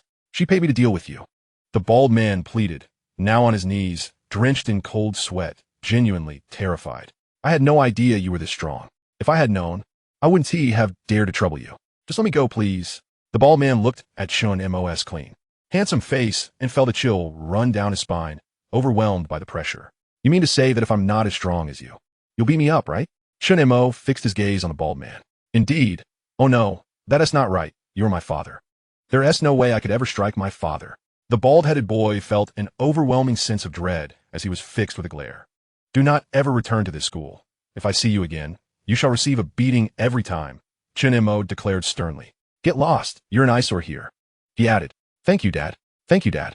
The bald-headed boy was taken aback by how easily Chen Mo let him off, not daring to linger for another moment as he hurried away. Beside them, Qin Xie watched with sparkling eyes, her expression filled with admiration. She had heard tales of Chen Mo's remarkable fighting prowess, which had piqued her interest. However, she didn't expect him to be so commanding, almost as if he were possessed by the spirit of Bruce Lee. At their immature age, such charisma was the epitome of admiration, especially with Chen Mo's inherent mature and composed demeanor. Furthermore, having grown up without paternal affection, Qin Xie had always yearned for a steady man to protect her. In her imagination, she envisioned herself as a beautiful maiden about to be abducted by ruffians, with Chen Mo as the heroic light that would save her. Her heart raced with excitement. As Chen Mo resolved the situation, he turned to leave. Wait, Chen Mo, thank you for saving me. Let me treat you to a meal, she exclaimed, blocking his path. Chen Mo looked at her, bewildered. What? I saved you? They were the ones looking for trouble with me. Oh, don't worry about that. I insist on treating you, Qin Xie replied confidently. Chen Mo scratched his head, feeling a bit awkward. It was he who nearly put her in danger. Yet she wanted to treat him? However, considering he needed to head to an internet cafe to write, he politely declined. Never mind, I almost got you into trouble. And you still want to treat me? I'm not that shameless. Seeing Chen Mo about to leave, Qin Xie stamped her foot in desperation. Then you should treat me. You said you almost got me into danger. Shouldn't you apologize with a meal? Maybe next time. Tonight, I have something to do. Chen Mo thought of the 3 books he needed to finish and the time he had to spare for writing at the internet cafe. Where are you going? I'll accompany you, Qin Xie insisted, following him. You're so impressive. Are you a cultivator like those in the novels? She asked, her eyes filled with admiration. You've read too many novels, haven't you? By the way, why are you following me? Chen Mo replied, feeling a bit exasperated. Isn't it obvious? A stunning beauty like me following you. Aren't you pleased? Qin Xie pouted, slightly displeased. It was her first encounter with a boy who showed no interest in her, yet she was so intrigued by him.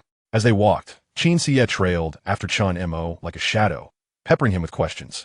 Initially, Chen Mo entertained her queries, but soon he resorted to silence. Where do you live? What are you planning to do now? Do you have a girlfriend? What is your relationship with Xia Yushi? Qin Xie's barrage of questions left Chen Mo in a state of silence, his head throbbing with annoyance. Do you have nothing to do? He asked. I'm bored. Can I just follow you? She replied. Do you have to follow me everywhere? Chen Mengxue questioned. Of course, she asserted confidently. I'm going to find a streetwalker. Are you coming along? Chen Mo stopped and looked at her. You. How could you even think of doing something like that? Yet, she quickly realized he was teasing her. You don't like me, do you? Qin Xie's voice held a note of grievance. Get lost, will you? The tangled wires sliced through the golden sky, the shadows of willow trees swaying as dusk began to settle. Chen Mo chose not to respond, turning into a nearby internet cafe. What do you like about me? I can change. As Chen Mo entered the cafe, Qin Xie stomped her feet in frustration. She hurried inside after him. Is it because of the rumors outside school that you find me unappealing? She asked, tugging at his arm. I've already said those are mere rumors. Those boys pursued me, but I didn't like them. What could I do? As Qin Xie stepped into the cafe, she instantly attracted numerous gazes. Her earlier loud voice had caught the attention of several patrons. Wow, I've never seen such a beautiful girl before. It seems she is pursuing that guy. Would I go wrong? Many were ogling Chen Xie, making her feel uncomfortable. Chen Mo sighed in resignation. What exactly do you want? I just want to be friends with you. Is that too much to ask? Chen Xie replied, fuming. The onlookers in the cafe, hearing her words, filled with envy and jealousy towards Chen Mo, mentally scolding him. What the heck? A girl this stunning, such long legs, a tiny waist, a generous bust, an enviable figure. And you're not happy about it? If it were me, I'd be dreaming of this. Someone even shouted from their seat, hey, beautiful, I wouldn't mind being friends with you. Chen Xie retorted, you wouldn't mind me, but I mind you. The man's face darkened, and he returned to gaming, trying to mask his embarrassment. Seeing two people get rebuffed, others contemplating approaching Chen Xie quickly abandoned the idea. Chen Mo's expression darkened. This chaos made it impossible for him to remain in the cafe. All right, let us go. I'll take you home. He sighed inwardly, finding her too troublesome. I want to leave unless you agree to be my friend. Otherwise, I'll keep pestering you. Chen Mo's face fell. If he didn't agree now, would he have to deal with her daily? Chapter 11. The Exam. Fine, let us be friends. Chen Mo spoke in a tone as if soothing a child. Let me take you home. Along the way, Chen Xie chattered incessantly, while Chen Mo merely offered perfunctory responses. Is this your home? Chen Mo asked, somewhat surprised. They arrived at the entrance of a small two-story villa, evidently Chen Xie's residence. No wonder so many wealthy heirs pursued her. She must be a little heiress herself. Yet, rumors in school claimed she came from a single-parent family. How could she afford a villa? Sensing Chen Mo's confusion, Chen Xie explained, I've told you. All those rumors at school are false. My mother, just as she was about to elaborate, Chen Mo interrupted, I have something to attend to. I'll be leaving now. With that, he dashed away. This girl was far too chatty. If she continued explaining, it would be dark by the time she finished. The urgent matter was to find an internet cafe to write. In the blink of an eye, a new day began. The air was infused with the essence of youth. The rustling of sycamore trees mingling with the recitation of students outside. Many classmates entered the classroom in succession. The last to arrive was their homeroom teacher, Lu Qingshan. His expression was grave. Classmates, we have an impromptu exam. Please separate your desks. What a shock. How are we supposed to manage this? I've been slacking off these past few days and haven't studied properly. Didn't we just have an exam not long ago? An exam is akin to a battlefield. There are no opportunities for preparation. Who told you not to study diligently beforehand? This will serve as a measure of your usual capabilities. Lu Qingshan furrowed his brow. Upon hearing his words, the students began to distance their desks from one another. Once this was accomplished, they hurriedly packed their bags and proceeded to the examination room according to the seating chart. Inside, they encountered unfamiliar classmates from other classes, who began to whisper upon seeing Chen Mo enter, seemingly discussing this renowned figure. Chen Mo paid them no mind. He found a seat and quietly took out his book to read. Before long, a beautiful girl with a pale complexion entered the classroom, carrying a lemon-yellow backpack adorned with a Doraemon print. The previously noisy classroom erupted into a flurry of whispers. That must be the school beauty, Xia Yushi. She's stunningly beautiful. She looks so innocent. How I wish I could be the one to save her if she were bullied. Come on, if she were bullied. You'd probably be too scared to even speak. Wait, is Chen Mo also in our exam room? They ended up in the same testing area. The students were all abuzz with conversation. Xia Yushi naturally overheard this, and her already pale face flushed crimson as she quickly located her seat. Once settled, she turned her head to search for Chen Mo's figure. Finally, she spotted him in the fourth seat of the second-to-last row. Just then, Chen Mo was also glancing at her, and she offered him a faint smile. The moment Xia Yushi entered, Chen Mo had taken notice of her. Observing her pallor, he surmised that she likely lacked confidence in this exam. He speculated that she had been bullied recently, causing her academic performance to decline. So her results this time might not be as good as before. As Chen Mo suspected, Xia Yushi felt she was doomed in this examination, which explained her ashen complexion. All right, everyone, let's settle down and put away your books. Prepare to distribute the test papers. At that moment, the invigilator entered the room. After a brief announcement, they began to hand out the exam papers. Chen Mo casually glanced at his paper and was astonished. Nearly all the questions were already imprinted in his mind. Thanks to his photographic memory, he had the answers readily available, allowing him to write swiftly, while others struggled to ponder their responses. Chen Mo had already progressed to the essay question. In this regard, he was particularly formidable, as a man who had lived for over 30 years and then reincarnated. His insights on life were beyond compare. While Chen Mo focused on his essay, Xia Yushi was preoccupied with thoughts of him. She occasionally turned her head to steal glances, only to be reprimanded by the invigilator for whispering. For the past few days, she had been unable to eat or sleep, consumed by thoughts of Chen Mo. She was also pondering a question. Who was that girl named Shen Mengxue? What was her relationship with Chen Mo? Why did she seem so familiar with him? Why did she discourage Chen Mo from dating? She had been too timid to ask Chen Mo last time. These questions had tormented her for several days. With Chen Mo in the same examination room, she resolved to muster the courage to inquire further. Just as Xia Yushi was lost in thoughts of Chen Mo, her concentration on the exam waning, he suddenly stood up and declared, "Teacher, I'm finished." The invigilator frowned and approached him. "You're done already? Let me take a look." As the invigilator scanned Chen Mo's paper, he was taken aback. It is often said that one's handwriting reflects one's character, and indeed, the neat and clean script of this handsome youth was a testament to that. Most importantly, the answers were nearly all correct. What a prodigy. Since you're done, please wait a moment. The exam time hasn't elapsed yet. Chen Mo glanced at Xia Yushi, then continued speaking to the invigilator. "Sir, I really can't hold it in any longer. Please make an exception." He had felt uneasy with Xia Yushi stealing glances at him throughout the exam. If she dared to sneak a peek during the test, what would she be like in everyday life? Surely, she was too distracted to focus on her studies. If he were to enter a relationship with her, it might lead to her downfall. Moreover, what if Xia Yushi's mother learned that her daughter's academic performance was suffering due to a relationship with him? She would undoubtedly confront him. Reluctantly, Chen Mo decided to complete the paper quickly and find an excuse to leave. It was best to avoid any potential complications. Chen Mo's acting was impeccable. The invigilator saw no flaws. Observing Chen Mo's urgent expression, he conceded, "Very well, you may go." Chen Mo sprang out of his seat and dashed out of the room. Witnessing this, Xia Yushi displayed a hint of disappointment, her enthusiasm waning as if she had lost interest in everything. The afternoon exams for mathematics and English posed some difficulty for Chen Mo, but not excessively so. Most of the content had been covered in class, and with his extraordinary memory, he quickly retrieved the answers from his mind. The subsequent examinations unfolded similarly to the mornings. Chen Mo timed his arrivals and departures to skillfully avoid Xia Yushi. After each exam, he would rush to the internet cafe to write, leaving him no time to engage with her.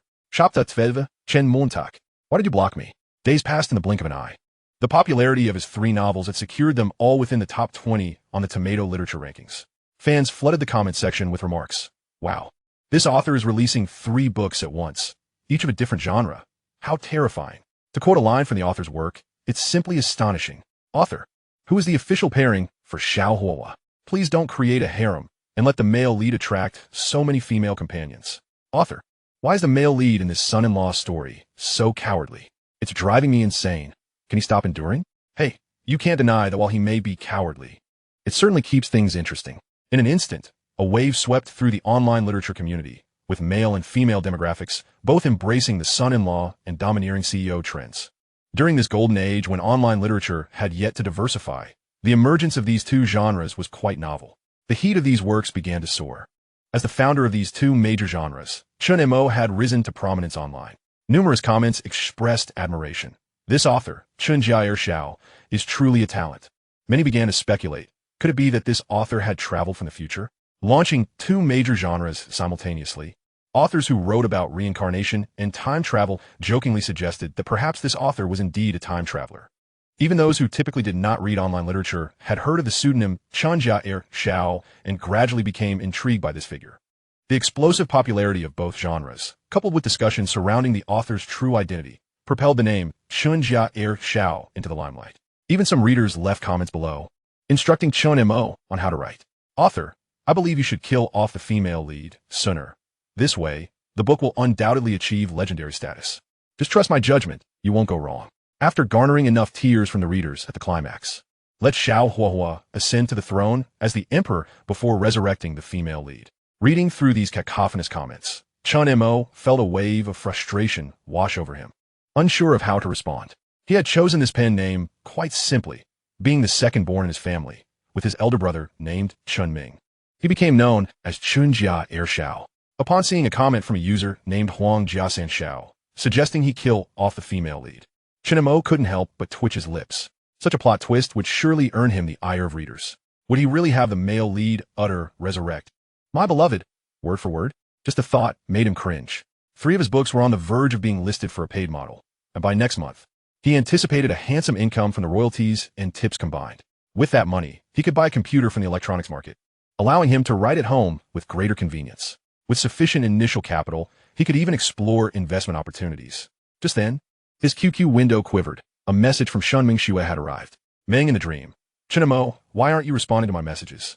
Chen Mo had long since blocked her on QQ, as she would always message him while he was writing, so he had not seen her messages. To his surprise, Shen Mengxue had sent him numerous messages over the past few days, primarily inquiring about his relationship with a girl named Xia Yushi. Occasionally, she would subtly indicate a desire for him to pursue her. The general sentiment was clear. If he continued to involve himself with other girls, she would cease her efforts to connect with him. Buried in love. Didn't I mention before? I'm in a relationship with Xia Yushi. Meng in the dream. You're lying. Are you trying to play hard to get? Meng in the dream. I've been observing you these past few days. You and Xia Yushi are not even a couple. You've never met. However, as soon as she sent that message, her face flushed with embarrassment. Realizing she had let something slip, Meng in the dream retracted one of her messages. Buried in love. Would you even be able to see us if we met? Such strange talk. With that, he promptly blocked Shen Mengxue. He logged off and went to bed. The next day, Shen Mo arrived at school early to read. With half an hour left until class, his classmates were either engrossed in their books or reciting. Shen Mengxue stormed into the classroom like a furious lioness, accompanied by the anxious Yang Jiejie, who attempted to intervene before Shen Mengxue could erupt. Chen Mo, why did you block me? Shen Mengxue's eyes were swollen and red, clearly having cried heavily the night before. Her composure shattered. She had intended to have a calm conversation with Chen Mo, only to find herself blocked. At her furious shout, the entire class turned to look, and the room fell into an eerie silence. Chen Mo feigned ignorance, continuing to peruse his study materials. The class monitor, Wu Xiaoqiang, had overheard Shen Mengxue's outburst, and his eyes gleamed with delight. Mengxue, it's his loss for blocking you. You could add me as a friend. I promise. I want to block you. Chen Mo and Shen Mengxue had grown up together, and the whole class was aware of their history, including Wu Xiaoqiang, who had previously mocked Chen Mo after being rejected by Shen Mengxue. Ignoring Wu Xiaoqiang, Shen Mengxue marched toward Chen Mo's desk, causing Wu Xiaoqiang to frown in embarrassment. Chen Mo, why did you block me? At last, Chen Mo set down his materials and looked up at her. You rejected me. Why should I keep your contact information? Didn't I tell you last time? Either be my girlfriend, or let us act like we don't know each other. Let's part amicably. Don't come looking for me again. With that, he returned to his studies, ignoring her completely. You. Shen Mengxue was furious, her eyes glistening with unshed tears. Mengxue, why are you still clinging to him after he said that? Wu Xiaoqiang interjected again. He doesn't deserve you. Remember, I've always been here for you. Frustrated, Shen Mengxue turned to glare at Wu Xiaoqiang, ready to unleash a torrent of insults. Yang Jiejie hurriedly pulled her back. Mengxue, didn't I tell you last time? Have you forgotten? Yang Jiejie's face was wrought with disappointment. But Chen Mo hasn't reached out to me in days. He has never been like this. Exactly. That is why I told you not to rush. Yang Jiejie had heard about Shen Mengxue's proactive attempts to message Chen Mo. Trust me. Chen Mo is definitely playing hard to get. In this relationship, whoever takes the initiative loses. Don't be fooled by his indifference. He is secretly pleased. You're already caught in his web. It was no wonder Shen Mengxue was anxious. After all, Xia Yushi was indeed stunning. Over the past few days, Shen Mengxue had come to realize that Chen Mo had likely rescued Xia Yushi, and she surely had feelings for him. What if Chen Mo truly developed affections for Xia Yushi? Weren't you secretly following Xia Yushi these past few days? She goes straight home after school and has had no contact with Chen Mo. What are you worried about? Besides, Chen Mo has made significant changes for you. You two share a deep bond from childhood. He wouldn't easily change his heart. Yang Jiejie continued to persuade her. Hearing this, Shen Mengxue found her reasoning sound. Indeed, she had been covertly tracking Xia Yushi and realized they hadn't met at all. Chen Mo was merely deceiving her. Yang Jiejie had seen through it all. Chen Mo was indeed playing hard to get, and she had almost lost her patience. Now, she regretted her decision to reach out to Chen Mo. She vowed she would no longer pursue him. Chapter 13. Blocking you is his loss. Shen Mengxue returned to her seat. The students in the classroom resumed their activities, reading or reciting. At that moment, Wu Xiaoqiang, unabashed, approached her. Mengxue, Chen Mo has blocked you. Why are you still clinging to him? Chen Mo's academic performance is poor. He'll never achieve much. Blocking you is his loss. Wu Xiaoqiang's face was plastered with a grin. His gaze toward Shen Mengxue laden with unmasked greed. But I'm different. My grades are good, and yours are too. We could attend the same university together. We'd be a powerful pair, and after marriage, we'd lead a comfortable life. Don't you think? Wu Xiaoqiang's gaze sent shivers down Shen Mengxue's spine, filling her with revulsion. She couldn't fathom why. Since rejecting Chen Mo, Wu Xiaoqiang had suddenly transformed into someone so persistent and clingy. Wu Xiaoqiang, could you kindly refrain from persistently bothering me? Who is joining forces with you? Stop indulging in your daydreams. Shen Mengxue expressed her profound disdain. Upon hearing these words, Wu Xiaoqiang's expression instantly fell, though he still wore a forced smile that barely masked his frustration. He thought to himself, "You wretched woman, once I win your heart, I shall toy with you and then discard you, disappearing once you find yourself with child. Let us see then if you dare to be so arrogant." He was exceedingly confident that he could conquer this elusive beauty. Previously, Chen Mo had pursued Shen Mengxue and, out of fear of Chen Mo's reputation at school, he had dared not approach her. Now that Shen Mengxue had rejected Chen Mo's confession and he had blocked her, it was evident that their relationship had completely soured, presenting Wu Xiaoqiang with an opportunity. Shen Mengxue hailed from a wealthy family and was stunningly beautiful, qualities that Wu Xiaoqiang found irresistible. He was determined to possess this high-flying flower by any means necessary. Shen Mengxue valued academic excellence, and, as the class representative, Wu Xiaoqiang consistently ranked among the top in academics. He believed that with relentless pursuit and sincerity day after day, he would eventually win her over. I say, Mengxue, Chen Mo is academically inept and destined not to enter university. Even if by some miracle he were to be admitted, he certainly wouldn't qualify for your university. He asserted with a feigned smile. Do you really intend to sacrifice your future to attend a second-rate university with him? Wu Xiaoqiang's words stirred a flurry of emotions in Shen Mengxue, causing her to panic. What nonsense are you spouting? Who would forsake their future for him? She retorted vehemently. Consider me instead. I believe we are quite compatible. Look, we are both academic stars. You are beautiful, and I am handsome. We are a perfect match. Shen Mengxue was infuriated by this statement, feeling that Wu Xiaoqiang had completely lost his sense of decency, and she unleashed a torrent of curses. Who is your perfect match? Wu Xiaoqiang, have you no shame? Even if I were to marry Chen Mo on the spot, I would never consider you. In truth, even if Chen Mo had not undergone his recent transformation, even if he failed to enter university and amounted to nothing, she would still prefer to marry him over even contemplating Wu Xiaoqiang. This was her sincere sentiment. While Shen Mengxue was not entirely superficial, she did expect at least a modicum of attractiveness in a partner. Wu Xiaoqiang, with his sharp features and lecherous demeanor, paled in comparison to Chen Mo. Despite his previous unkempt hairstyle, was now evolving into a handsome young man after a haircut. Moreover, Wu Xiaoqiang, at merely 165 meters, began to show signs of weight gain at such a young age, his slender limbs contrasting sharply with Chen Mo's muscular physique. Even in her most desperate moments, Shen Mengxue could not fathom choosing such a man as her partner. At that moment, Shen Mengxue's raised voice attracted the attention of their classmates, leaving Wu Xiaoqiang utterly humiliated. His jaw clenched and his face ashen. Desperate to salvage his dignity, Wu Xiaoqiang retorted, "Why? What makes me inferior to him? Is it merely his looks? Good looks won't put food on the table. His abysmal grades will lead him only to a life of menial labor, where even his remaining charm will fade. But I am different. I excel academically and can secure a respectable job to support you." As he spoke, he noticed the surrounding students were snickering, causing Shen Mengxue's face to flush with anger.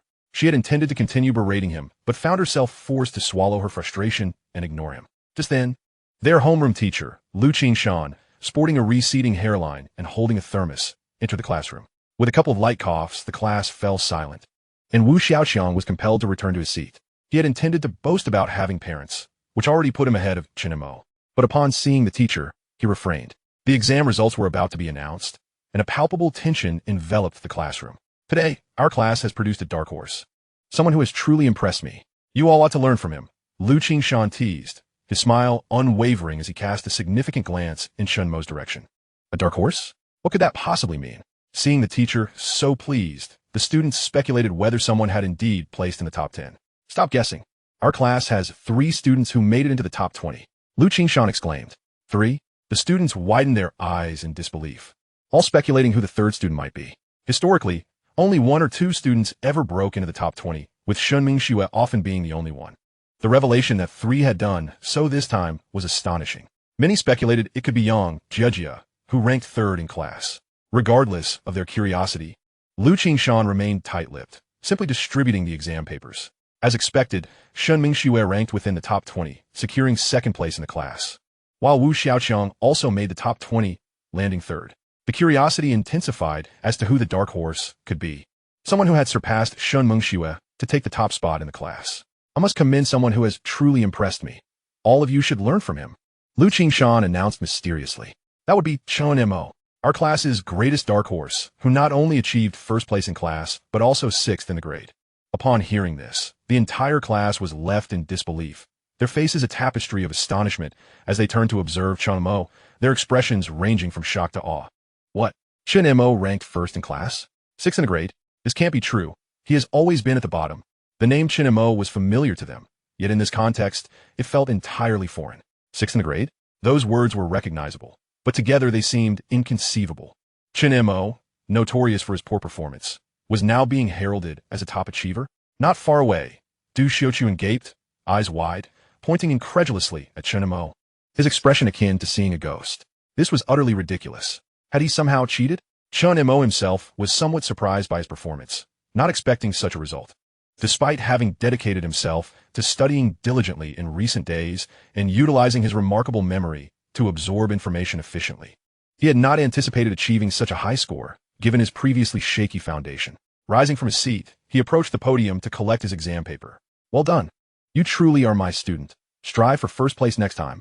Lu Qingshan beamed, evidently pleased with Chen Mo's performance.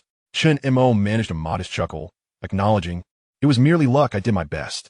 "I don't believe it," Wu Xiaoqiang shouted, standing up defiantly. He, along with the rest of the class, shared a collective disbelief that Chen Mo could have achieved such a feat. This was beyond absurd. A troubled youth, once languishing at the bottom of his class, has astonishingly transformed his academic standing, rising to the 6th position. Who would believe such a tale if uttered aloud? Is it merely a ruse? Chen Montak, you may deceive others, but don't delude yourself. You are acutely aware of your true academic performance, aren't you? Are you resorting to cheating in exams? That could lead to serious consequences. Awaken to reality. The classmates turned their skeptical gazes towards Chen Mo. He glanced at Wu Xiaoqiang and retorted, "What if I didn't cheat? I cannot be unjustly accused." Wu Xiaoqiang was rendered speechless, unnerved by Chen Mo's penetrating gaze. He nearly forgot that Chen Mo was no fool. He was someone not to be trifled with. Just moments ago, he had proclaimed to Shen Mengxue that Chen Mo would never gain admission to university, that he would amount to nothing, only to be swiftly confronted by the truth. In a fit of indignation, he emerged to challenge Chen Mo. As Chen Mo passed by Wu Xiaoqiang, he patted him on the shoulder, suggesting, "Shall we check the surveillance footage? Or perhaps I should retake the exam right here before you." Wu Xiaoqiang felt a sharp pain in his shoulder as Chen Mo's grip tightened. Fearful of being confronted by Chen Mo after school, he stammered, "No need for a retest. To be honest, I've already reviewed the footage, and you indeed did not cheat." Lu Qingshan's revelation astonished the entire class. He had harbored doubts about Chen Mo's integrity and had checked the footage beforehand. He even spoke to Chen Mo's invigilator, who praised Chen Mo as a promising student, noting how he completed the exam while others had barely begun. Hearing this, Chen Mo merely shook his head and returned to his seat, having initially intended for Wu Xiaoqiang to bet on his performance. But he had to relent given the teacher's affirmation. By the time school was dismissed, Wu Xiaoqiang fled in haste, anxious to avoid any trouble from Chen Mo. Shen Mengxue had been mulling over the situation all day, eager to seek clarity from Chen Mo. She was utterly confident that his remarkable results were for her sake, believing his transformation was due to her influence. This notion filled her with pride. She thought it would be easy to agree to Chen Mo, especially since he had worked so hard. After all, if they both gained admission to the same university, they could embark on their journey together. However, she was forcibly pulled from the classroom by Yang Jejia. "Mengxue, have you forgotten what I told you? Once you take the initiative in this relationship, you will be ensnared." After Yang Jejia's persuasion, she resolved to ignore Chen Mo, convinced he would not keep his silence for long. Did she think she could toy with her feelings? Not a chance. The news of Chen Mo's 6th place ranking spread like wildfire throughout the school. Everyone recalled how he had confessed his feelings to Shen Mengxue, and she had stipulated that he must gain admission to university for her to consider him. Thus, the entire student body believed that Chen Mo's newfound diligence was motivated by his affection for Shen Mengxue. Upon hearing this, all the girls in school began to envy Shen Mengxue, a troubled youth striving for his beloved and reinventing himself, the very stuff of novels and films. How romantic! Why had he, such a boy, ever taken a liking to them? Naturally, Shen Mengxue was elated by the rumors, basking in her newfound pride. In stark contrast, Xia Yushi felt utterly dejected. For days, her thoughts had been consumed by Chen Mo. The results had been released, and, as expected, Xia Yusher's grades plummeted due to the bullying she had endured, coupled with her distraction over Chen Mo. How could this happen? Why did I perform so poorly? Ma Yinxia's brow furrowed, like a volcano on the verge of eruption. Xia Yusher kept her head down, unable to meet her gaze, murmuring an apology. Unable to contain herself, her voice trembled, nearly breaking into tears. Chen Mo had been avoiding her, and the compounded feelings of humiliation from the bullying and her dismal grades threatened to overwhelm her. Ma Yinxia had intended to admonish Xia Yusher, expressing how difficult it had been to raise her, cautioning that without diligence, she would end up like her, a divorcee struggling to make ends meet. If you don't strive for a good university, how will you ever succeed? Are you destined to follow in my footsteps? Yes, you are beautiful, but can you guarantee finding a good husband? Men are rarely dependable. Your father abandoned us after making money, leaving us to fend for ourselves. Yet, upon seeing Xia Yusher's woeful expression, Ma Yinxia's heart softened unexpectedly, and she could only sigh. All right, just focus on your studies from now on. Hearing her mother's rare words of comfort, Xia Yusher burst into tears, unable to suppress her feelings of injustice. It's peculiar how, had Ma Yinxia scolded her at that moment, she might not have cried, but hearing comforting words during her most vulnerable moment only intensified her sorrow. Why are you crying? Does crying solve anything? I was just like you, and it's why your father left us. Ma Yinxia snapped. No more tears. Chapter 15. Allow me to treat you to dinner. 2 days swiftly passed. On this particular day after school, Chen Mo was making his way home when a fragrant breeze wafted from behind him, followed by a sudden softness against his back. He was taken aback. Who had the audacity to leap onto him at the school gate? No girl was close enough to him for such familiarity. He speculated it might be Chen Xie, who had been persistently pursuing him lately, even requesting his QQ. Chen Xie, are you that bold at the school gate? Chen Mo turned to face the girl behind him, utterly astonished. Chen Mengxue. Xia Yusher gazed at him with wide, pleading eyes, her own slightly reddened. Having heard the school rumors about Chen Mo's newfound determination for Shen Mengxue, she felt anxious yet hesitant to confront him about it. Today, she fortuitously spotted him on the way home and, mustering her courage, leapt into his path. Blushing profusely, she quickly released her grip, unsure how to explain her impulsive action. Chen Mo, could I add you on QQ? Oh, sure. Chen Mo snapped back to reality. Having never expected Xia Yusher to be so audacious, instinctively, he provided her with his QQ, and before he realized it, she had noted it down in her little notebook. Chen Mo, would you like to catch a movie with me this weekend? Xia Yusher asked, her cheeks flushed, cautiously stealing glances at his expression, her heart racing with anticipation. This marks the first occasion in her life that she has taken such an initiative to approach a boy, and she is uncertain whether she will face rejection. Chen Mo is tempted to turn away, yet the girl before him exudes such innocence that he cannot bear to witness her disappointment. But why should he feel compelled to distance himself from her? Initially, it was due to the pressure from her mother that he subconsciously sought to avoid her. In his previous life, after being bullied, Xia Yusher had not only failed her examinations, but also succumbed to the overwhelming pressure from her mother at home, leading to her complete breakdown and tragic suicide by jumping off a building. Ma Yinxia, devastated, blamed the school for her daughter's death and created a scene there, which quickly became notorious throughout the city. Ultimately, when the police arrived to restrain Ma Yinxia, she tragically took her own life with a knife. This incident left a profound psychological shadow over the entire student body, including Chen Mo, who developed a significant fear of Ma Yinxia. However, as time passed, the shadow gradually faded, and now, reflecting on that scene, he merely perceives that woman as a source of trouble and wishes to avoid any association with such a person. Consequently, Chen Mo has consistently avoided contact with Xia Yusher. Yet upon reflection, if Xia Yusher is thriving now, and Ma Yinxia is not in a state of madness, then isn't she just an ordinary person? After all, he is now an academic achiever himself. Surely, if Ma Yinxia desires her daughter to find an academically accomplished son-in-law, upon discovering Chen Mo's closeness to Xia Yusher, she is unlikely to seek trouble with him, right? In any case, there is no longer any necessity for him to maintain such distance from Xia Yusher. Why do you want to invite me to the movies? Chen Mo neither declined nor accepted her offer. You saved me, and to express my gratitude, I should treat you to a movie, Xia Yusher said timidly.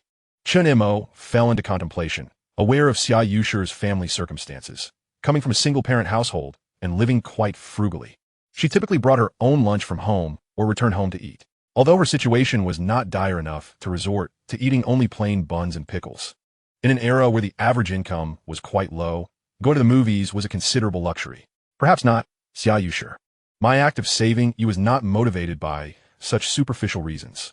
Moreover, a movie ticket can be quite costly, and for two people, do you truly have that much money? Xia Yusher appeared anxious and uneasy. Normally, my Yinsha would give her some pocket money, which she saved after purchasing a few school supplies, bringing her homemade meals to school. She had meticulously calculated that her accumulated allowance was just enough to treat them both to a movie. To say that it didn't pain her would be a lie. It felt excessively extravagant. Yet, she could not fathom any other way to draw closer to Chen Mo. Then how about I invite you to dinner? Xia Yusher felt that conversing with Chen Mo was more challenging than solving a math problem.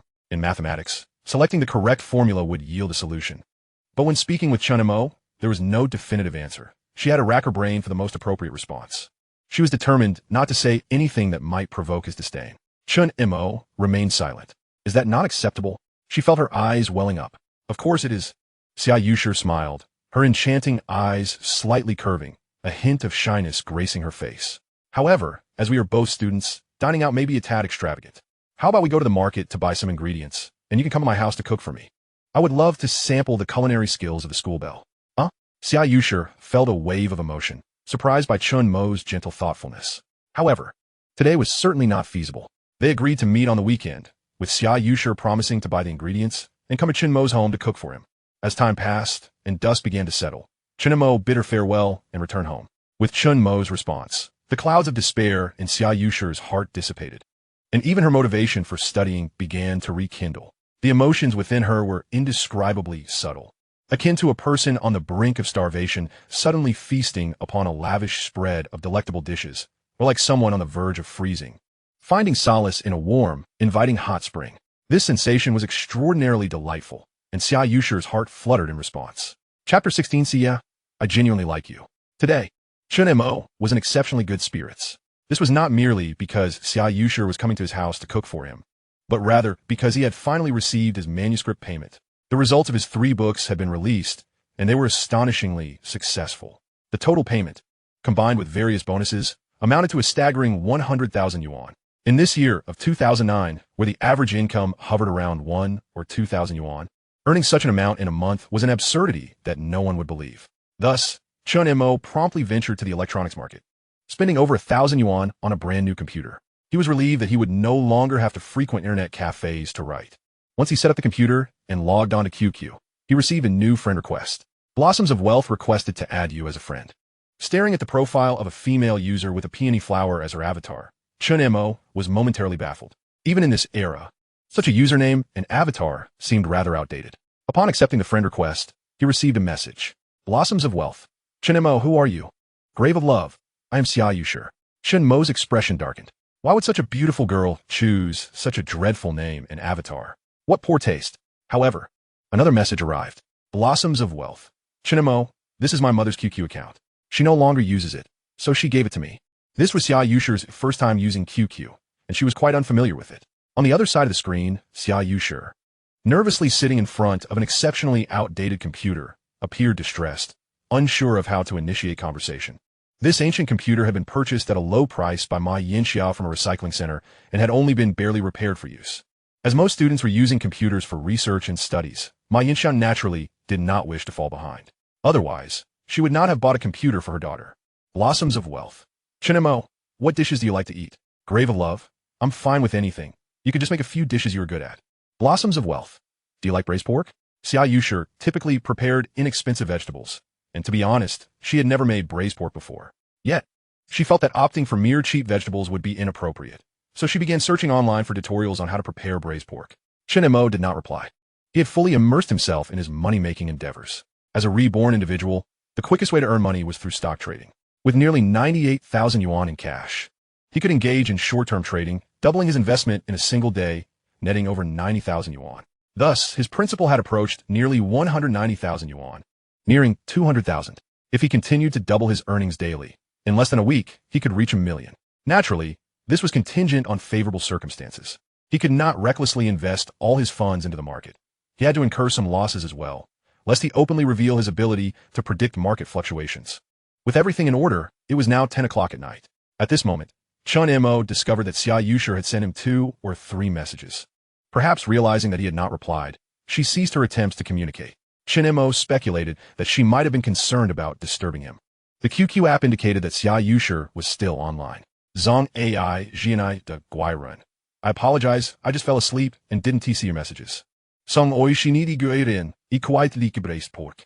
To his surprise, the reply came almost instantaneously. Chen Mo was taken aback. Could it be that she had been waiting for him at the screen all along? He shook his head, dismissing the thought as implausible. In any case, having completed his writing for the day, he decided to engage in a leisurely chat with Xia Yushi, exchanging casual remarks. This day marked the happiest moment for Xia Yushi, her heart brimming with sweetness, and even her sleep was sweeter and more restful than usual. Meanwhile, in the adjacent room, separated by a wall from Xia Yushi's bedroom, Ma Yinxia was in mid-conversation with her friend when the topic abruptly shifted. Is your Yushi in a relationship? A relationship? Why do you say that?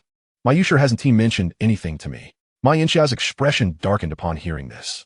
Considering her daughter's declining academic performance, the possibility was not entirely unfounded. A frown creased Ma Yinxia's forehead, a sense of foreboding settling in. My daughter, Nana, told me. She's in the same school as your Yushi.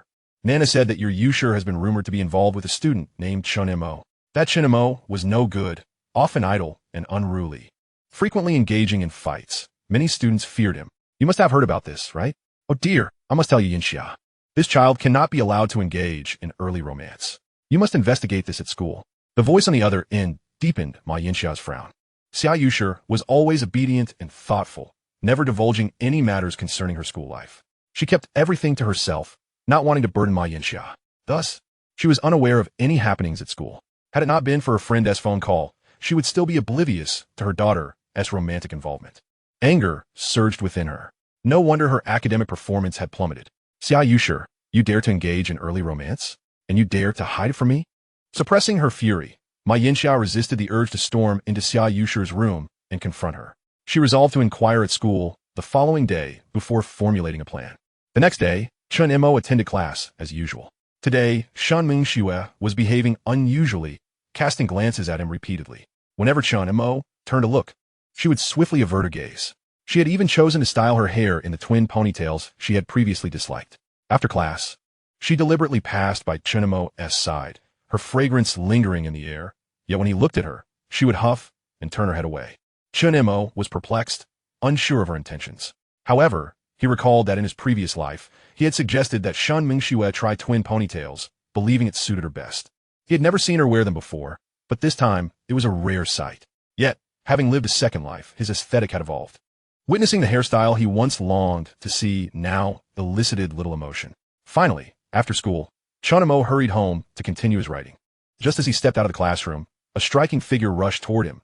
It was Qin Xie. Chen Mo frowned slightly, only to notice that a group of boys followed her, with the lead boy, dressed fashionably, holding roses and pursuing her relentlessly. Xie, I truly like you. Please give me a chance. Classmates nearby gathered, intrigued by the unfolding drama. Isn't that Yang Kun? Someone recognized him, disappointment etched on their faces. Their enthusiasm for the spectacle waning.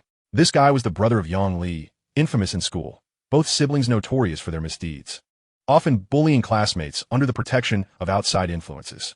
Yang Kun had been pursuing Qin Xie for some time, persistently clinging to her. Chen Mo's frown deepened. He sensed trouble looming on the horizon. At that moment, one of Yang Kun's lackeys chimed in. Sister-in-law, our Kun-gu really likes you. Can't you give him a chance? Even if you don't accept my confession, can we at least start as friends? Yang Kun continued. Today is your birthday, and I've prepared a gift for you. At the very least, please accept it as a token of my sincerity. As he spoke, Yang Kun produced a ring from behind him, clearly a couple's design. Xia, just accept it. I bought it especially for you. The group of boys accompanying Yang Kun began to cheer him on.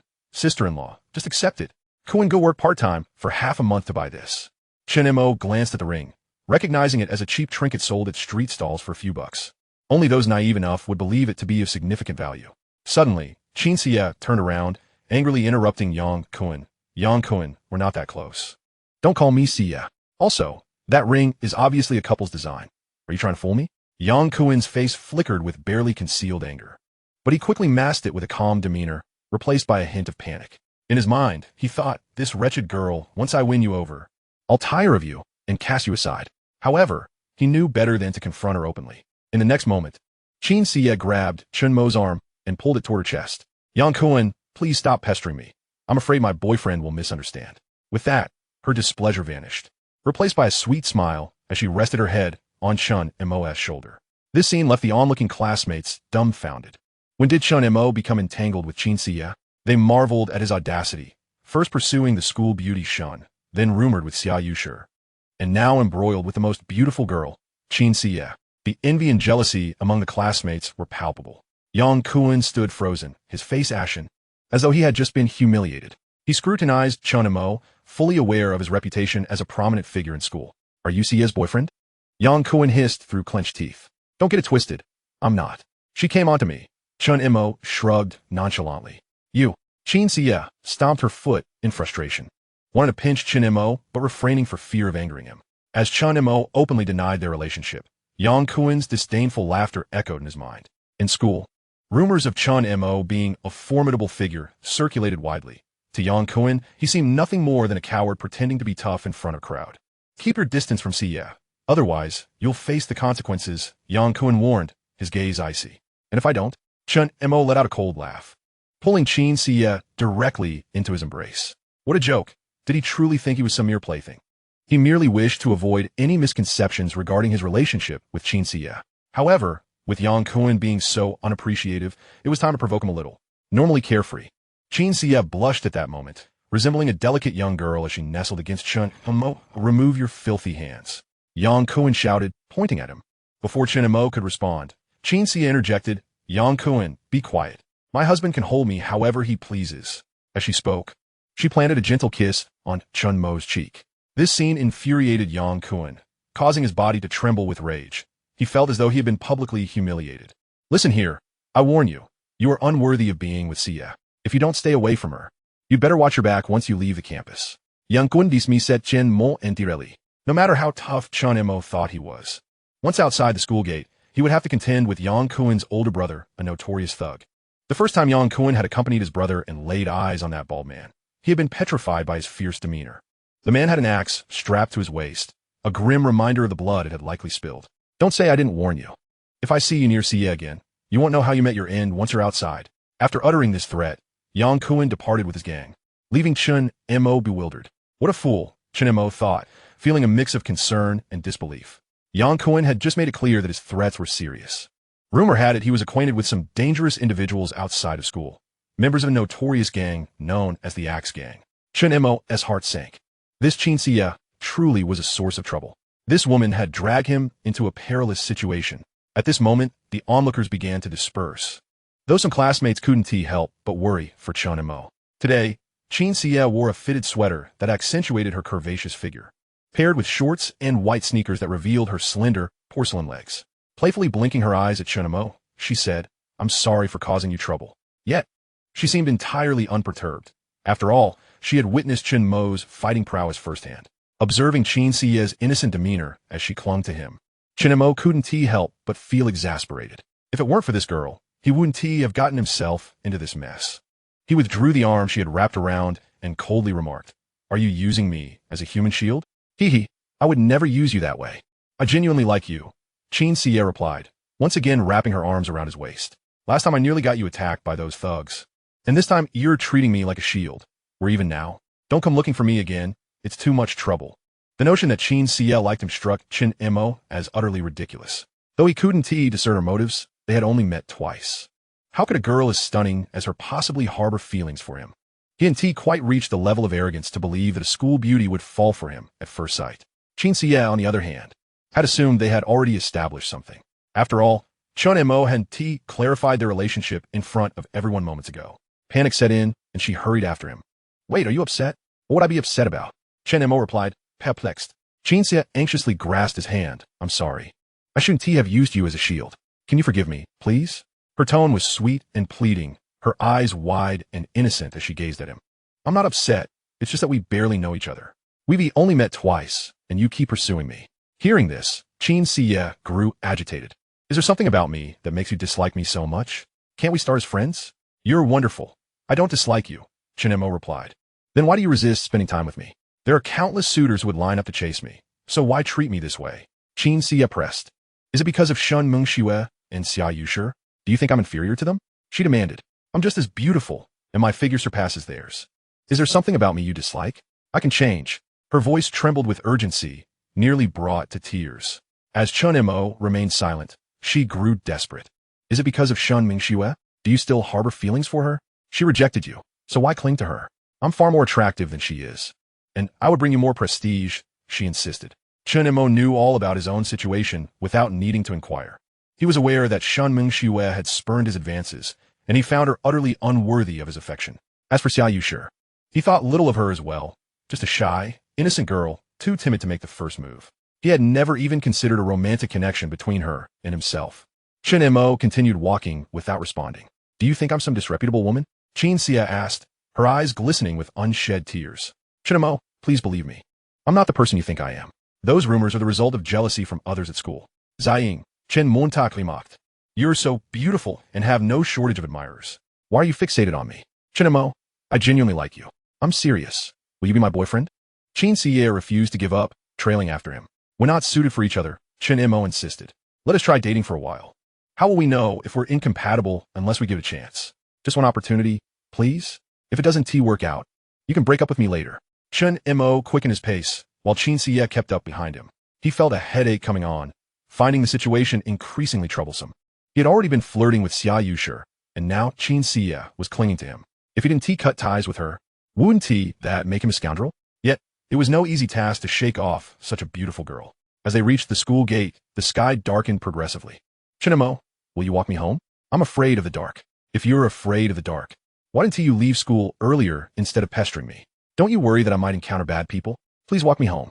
I truly am afraid of the dark. Your fear is your concern. It has nothing to do with me. Chen Xia clung tightly to him. With a wife as beautiful as me, aren't you worried someone might target me? Shouldn't you be concerned that I might rob you of your beauty instead?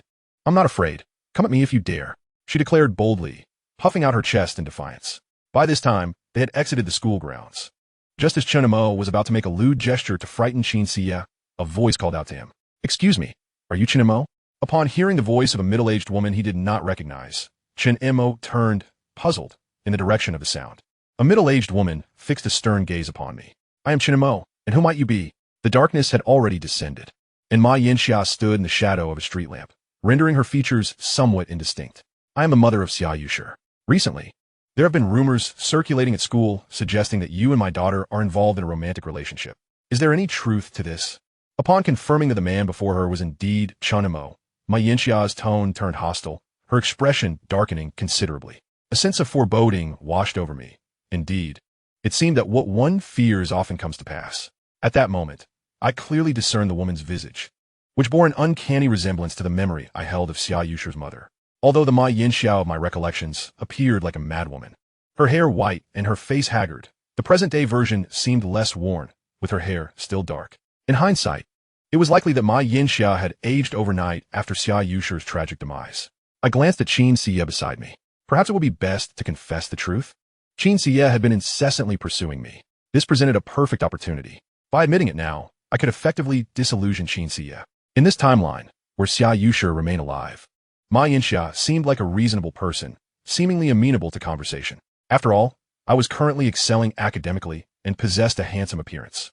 With the imminent college entrance examination, any romantic involvement post-exams would not be considered early dating. I presume Ma Yinxia would not wish to separate a pair of lovers. Moreover, I found myself quite fond of girls like Xia Yushi. Seizing this chance to be forthright could lead to a genuine romance. It might also inform Chen Xia of my newfound relationship, thereby alleviating her persistent pursuit. Indeed, Auntie, I assure you, I will provide Xia Yushi with a bright future. Upon hearing this, Chen Xia nearly burst into tears, her lips pressed together, involuntarily curving downward, her eyes reddening. In stark contrast, Ma Yinxia's demeanor shifted abruptly. She scoffed and retorted, "A future? What future? You seriously believe you can have a future with my daughter? Do you have any idea that because of you, Xia Yushi's grades have plummeted?" She intentionally skipped her stall today to investigate who this Chen Mo is. Initially, her friend informed her that you were a good-for-nothing student, and she was somewhat skeptical.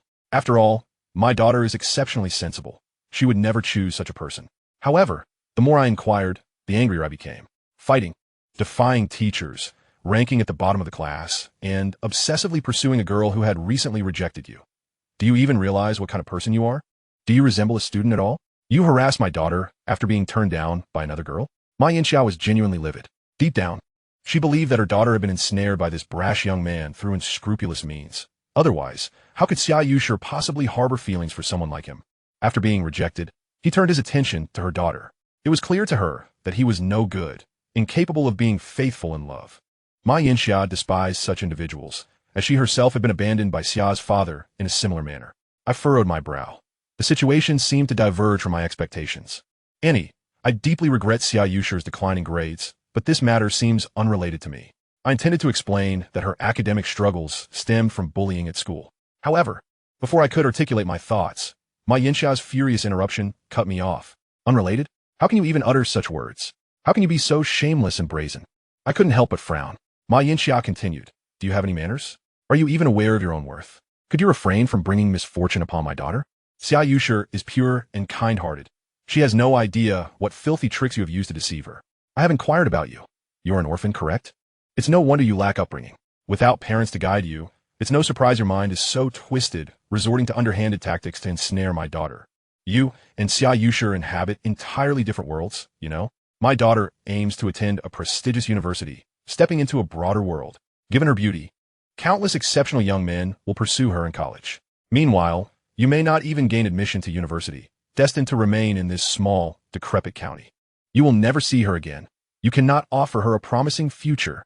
Manantai youngsish agitation escalated, dordering on outright coursing. Shaptaninitin, I am Chen Montake's girlfriend. With a face as dark as a stormy sea, I was taken aback.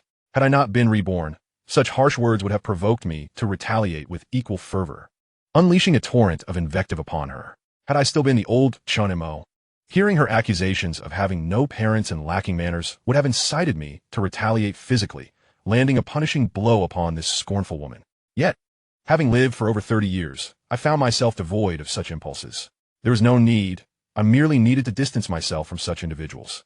Once her emotions had been vented, Ma Yinxia, observing the tempestuous expression on my face, suddenly recognized that she had overstepped the bounds of civility. Not because she felt her words were inappropriate or feared she had wounded my pride, but rather, a nagging concern crept over her. What if I retaliated against her daughter? My heart sank at the thought of Xia Yushi being deceived by this boy and the potential repercussions on her studies. Filled with trepidation, she altered her tone. Child, please don't take my words to heart. I may have spoken too harshly. I was simply overwhelmed with worry. I beg you, could you spare my daughter? I sincerely implore you. We are a single-parent family. Raising Xia Yushi on my own has been incredibly challenging. At long last, she has a chance to attend a good university and change her destiny, avoiding the hardships I endured. Ma Yinxia completely shifted her approach, pleading earnestly with me, recounting her struggles and the hardships of raising Xia Yushi alone. Regret coursed through her. She lamented having allowed her emotions to dictate her words. She was genuinely fearful that this delinquent youth might, in a fit of anger, ruin her daughter's happiness for a lifetime. Xiao Chun, I'm begging you. Please keep your distance from Xia Yushi, will you? Ma Yinxia beseeched, her tone desperate. Both Qin Xie and I were left bewildered by this abrupt transformation. Auntie, do you harbor some misconceptions about my husband? At that moment, a bewildered Qin Xie experienced a roller coaster of emotions. Initially grieved by Chen Mo's admission of his relationship with Xia Yushi, she had fought back tears. However, when he spoke of providing Xia Yushi with a future, it felt as if her heart had been pierced by a needle. Yet, as the woman who was Xia Yushi's mother began to dismantle the bond between them, her spirits soared. However, at the same time, a surge of anger welled up within her. How could she endure such degradation and insult directed at her husband? Ma Yinxia stared blankly at Qin Xie, only to realize that there was indeed another girl present. Who are you? What do you mean by that? It didn't take long for her to notice the girl's choice of words. You calling your husband? Are you his girlfriend? Ma Yinxia was momentarily stunned.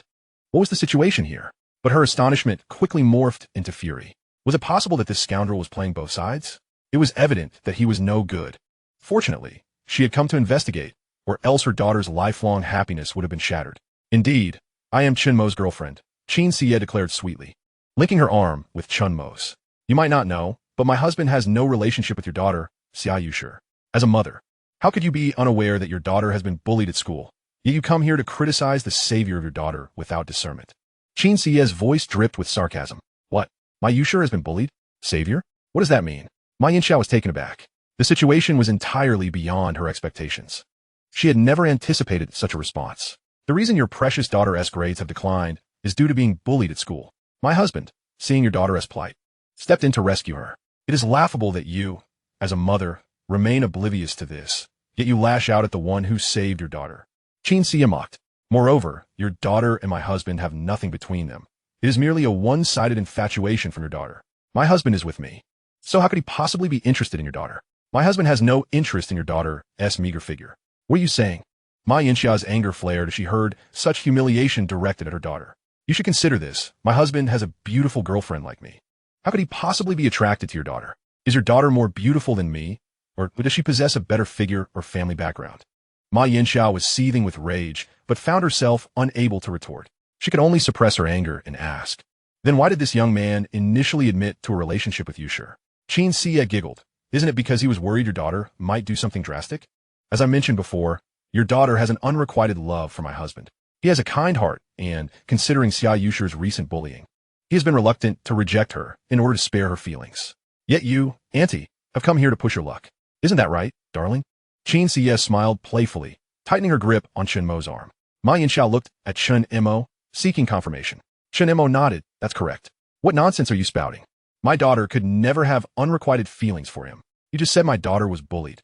What does that mean, and when did this happen?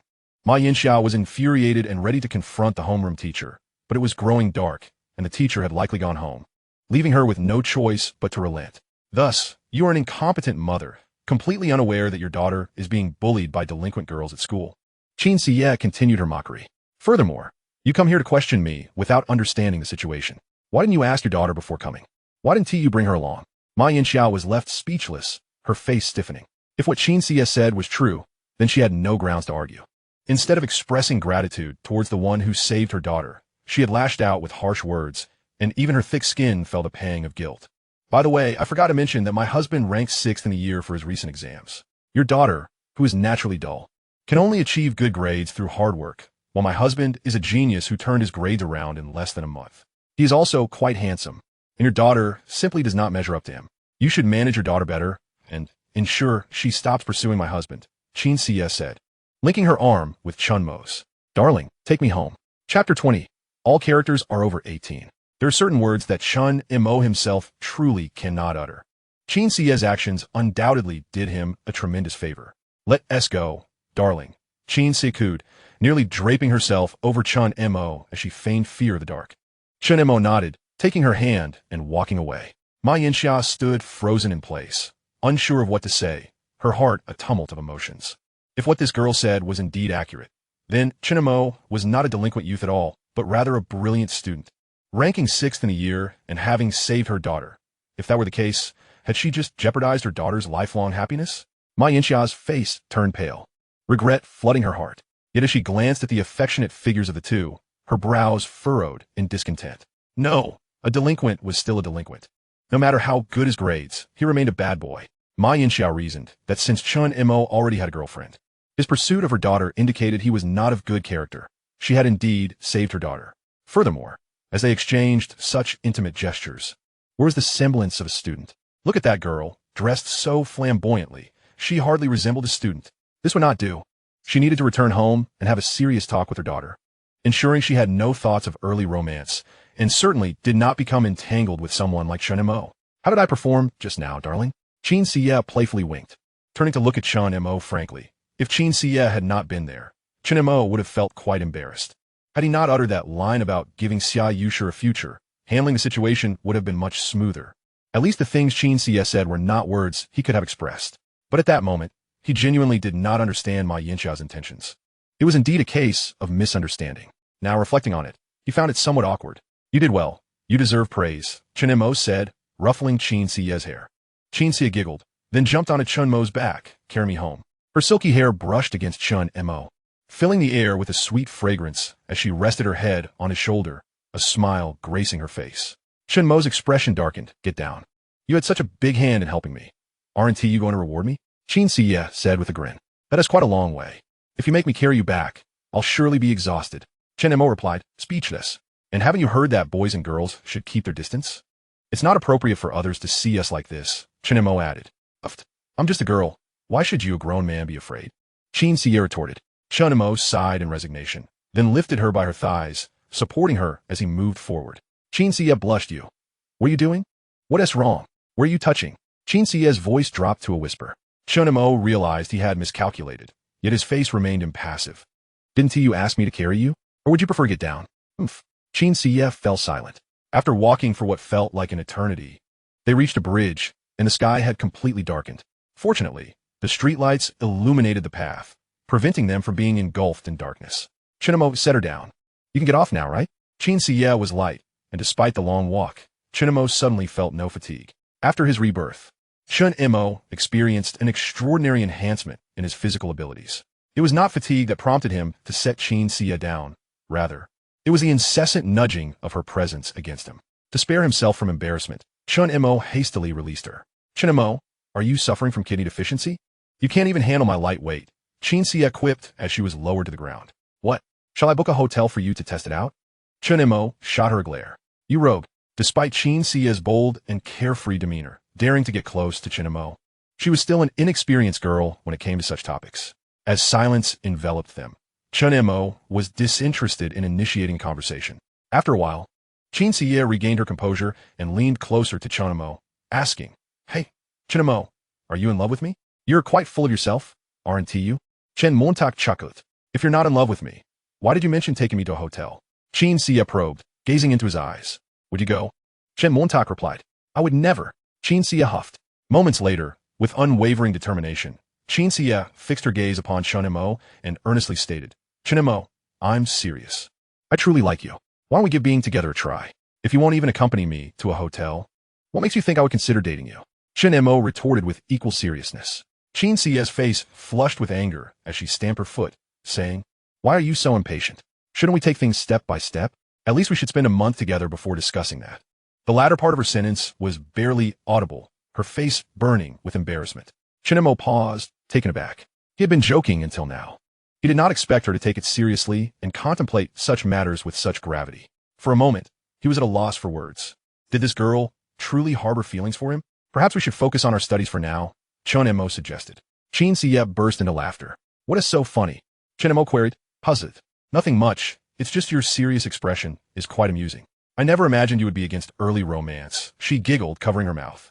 So, you've never been in a relationship, have you? She asked, her eyes sparkling with excitement.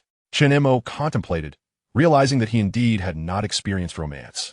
Throughout his life, he had harbored feelings for Shen Mengxue, and despite numerous girls pursuing him, they were all dismissed by Shen Mengxue's ire. In his previous life, he had learned various musical instruments in a bid to win Shen Mengxue's affection. Yet in the end, he failed to touch her heart. Ultimately, he never engaged in a relationship and was thrust into an arranged marriage, where he encountered a deceitful bride. The notion of sincerity yielding genuine affection was nothing but nonsense. No, I haven't tea, Chen Mo replied, then inquired, what about you? I haven't tea either, Chen Mengxue admitted. Shen Mo's eyes widened in disbelief as he looked at her. Why are you staring at me like that? I'm telling the truth, she insisted, her cheeks puffing adorably in irritation. Originally, Chen Mo had thought that with Chen Mengxue's personality and looks, she must have had at least one romantic encounter, but it seemed he had underestimated her. It's true. I really haven't dated, Chen Mengxue explained. Throughout my life, I've been surrounded by countless men who have flattered me due to my striking appearance, but I found them all too immature. Chen Mengxue continued, Yet you are different. You exude a mature aura that captivates me. She tucked a strand of hair behind her ear, gazing at Chen Mo. This revelation took Chen Mo by surprise, making him glance back at her. He had never before realized that he possessed such an allure, inadvertently attracting the admiration of a campus belle. Sensing his astonishment, Chen Mengxue added, You should know. I come from a single-parent household, raised solely by my mother. I attempted to discuss this with you last time, but you left before I could. Chen Mo met her gaze. The rumors about my mother at school are nothing but fabrications. In reality, she was supported by a wealthy benefactor, which is how she could afford to raise me, Chen Mengxue confided. If Chen Mo had been drinking at that moment, he would have likely choked. He had initially thought it was mere gossip, but now she had confirmed it as truth. Chen Mengxue recounted her childhood, revealing that her parents frequently quarreled, culminating in her mother's infidelity and subsequent divorce. She had been placed in her mother's custody and had harbored a deep resentment towards her for years, believing that her mother's betrayal had led to her father's absence. Consequently, Chen Xie had never known paternal love, shaping her rebellious nature and resulting in her mother's tireless efforts to raise her. It was this absence of fatherly affection that drew Chen Xie to Chen Mo's mature demeanor, rendering her disdainful of the immaturity of her peers. In her youth, Chen Xie's mother had been a local beauty, marrying her father in pursuit of love despite his lack of financial stability. Their marriage often left them struggling, arguing over trivial matters. Each time a fight erupted, her mother would leave, leading to her eventual entanglement with a wealthy benefactor who would become Chen Xie's stepfather, resulting in their divorce. For many years, Chen Xie had remained oblivious to these truths. After the divorce, Chen Xie and her mother moved into a luxurious apartment provided by her stepfather, where they have lived ever since. Her stepfather had a family of his own, and Chen Xie's mother had merely played the role of mistress, relying on him for financial support while raising Chen Xie. It was not until the last 2 years that her mother officially married him after he divorced his previous wife. I used to despise my mother, believing she was the reason I lost my father, Chen Xie confessed. Shen Mo stared at her, taken aback by the weight of her experiences. Even now, I still harbor resentment towards her for choosing to divorce my father. How's your stepfather treat you? Chen Mo inquired, concerned. It's just okay. He never had children with his ex-wife. Otherwise, I would never have moved in with him. So far, I've spoken to him no more than 5 words. Chen Xie replied. He is merely interested in my mother's beauty. In my view, it's just a transactional relationship where my mother exchanges her body for financial support. I believe you shouldn't harbor hatred towards your mother, Chen Mo remarked. Chen Xie remained silent, continuing to walk ahead. Chen Mo sensed that his words might not have been appropriate, so he refrained from elaborating further. Let's change the subject. By the way, Chen Mo, will you be my boyfriend? Why are you asking this again? Didn't I tell you after the college entrance exams? Chen Mo replied, somewhat exasperated. I know you're just brushing me off. Chen Mo, I'm aware you're worried about me being impure, but I'm very clean. I've never even held a boy's hand, let alone been in a relationship. Chen Xie asserted earnestly. I speak earnestly. Initially, I became aware of your heroic deeds in rescuing a damsel in distress, which prompted me to observe you for a while. Eventually, I discovered an alluring maturity within you that captivated my interest, fostering a fondness I could not ignore. When you vanquished those ruffians, I found you particularly dashing, and a sense of admiration blossomed within me. After spending these days together, I realize I have genuinely developed feelings for you. Shall we consider giving it a try? Chen Mo chuckled at this. My goodness, you've been stealthily following me, haven't you? That's rather peculiar. Who said I was stalking you? I merely want to learn more about you. Chen Xie retorted, slightly miffed. Be my boyfriend. It's getting late. Let's hurry home. I'll escort you. Chen Mo deftly shifted the topic. You're truly stingy. Is it a crime to discuss this with me? Chen Xie pouted, visibly irritated. Say what you will. Naturally, Chen Mo could not hastily leap into a romantic relationship. Beauty alone does not suffice. He felt uncertain about providing Chen Xie with a future and would not make such a significant decision lightly. Moreover, their relationship was at its core still in the realm of friendship. Of course, if Chen Xie had been the type to casually flit about, Chen Mo, adhering to his principle of appreciating good girls and not wasting time on bad ones, might not have minded engaging in a more intimate connection given her evident affection. However, after the preceding events, he discerned that she was not a bad girl, merely a bit carefree and rebellious. If they were to pursue this, it seemed that she might become quite attached, making it difficult to disentangle himself. As they strolled, they passed by a restaurant where Chen Xie halted, turning her gaze through the glass to observe a couple engrossed in affection. What's wrong?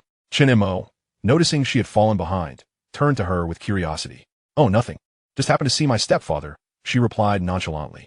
Chen Mo regarded the restaurant with suspicion, but noticed nothing amiss. It's nothing, really. My stepfather is merely keeping a mistress I've known for quite some time.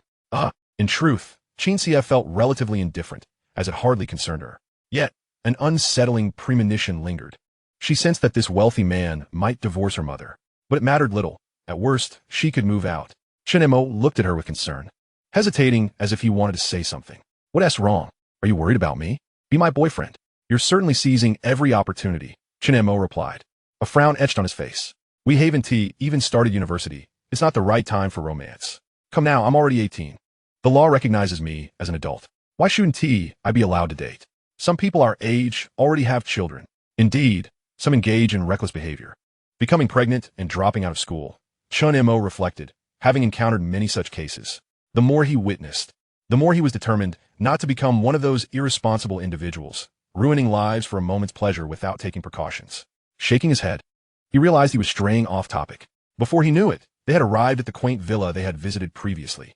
"I'm home," Chen Mo announced as he escorted Chen Xie to her doorstep and turned to leave. "Wait." Chen Xie grasped his arm.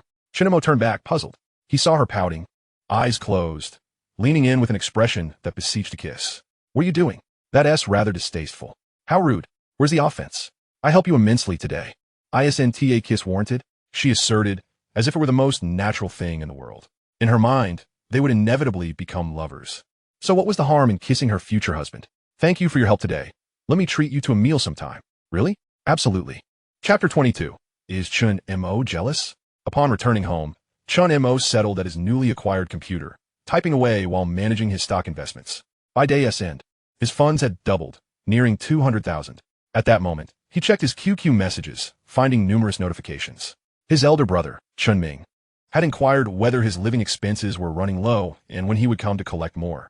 Chen Montauk replied, stating he was earning from writing online and no longer needed financial support, as he had grown self-sufficient. This prompted a phone call from Chen Ming, who scolded him for neglecting his studies and lamented his failure to properly guide his younger brother. Had this been the old Chen Mo, he would have argued and hung up. However, the current Chen Mo simply listened and informed him that he had ranked 6th in his class, assuring him not to worry. Chen Ming dismissed this as mere boasting and attempted to lecture him further. After the conversation, Chen Mo opened the chat window with Xia Yushi, who had sent several messages expressing concern. Staring at the screen, he hesitated for a long while. After wrestling with his conscience, he ultimately refrained from blocking her. Though he did not respond, frustrated, he flopped onto his bed, forcing himself to drift into slumber.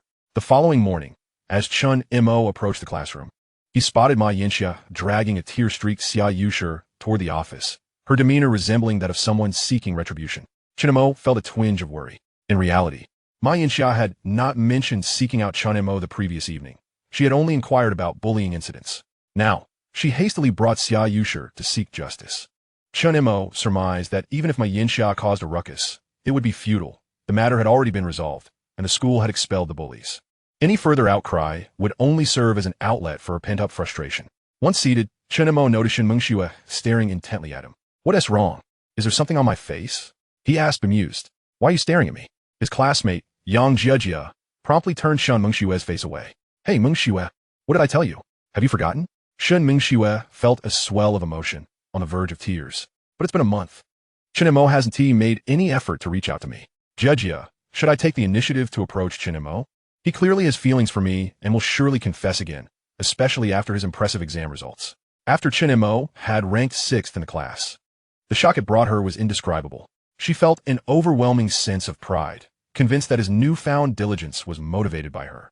Just as she anticipated that Chen Mo would soon come to express his feelings, he remained silent, leaving her disheartened. How can this be? I had resolved that if he approached me again, I would undoubtedly accept. Mengxue, what is our relationship?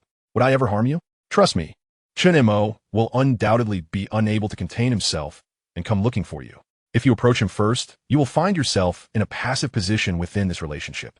Shen Mengxue gazed into her eyes, grappling with her inner turmoil for a moment before conceding.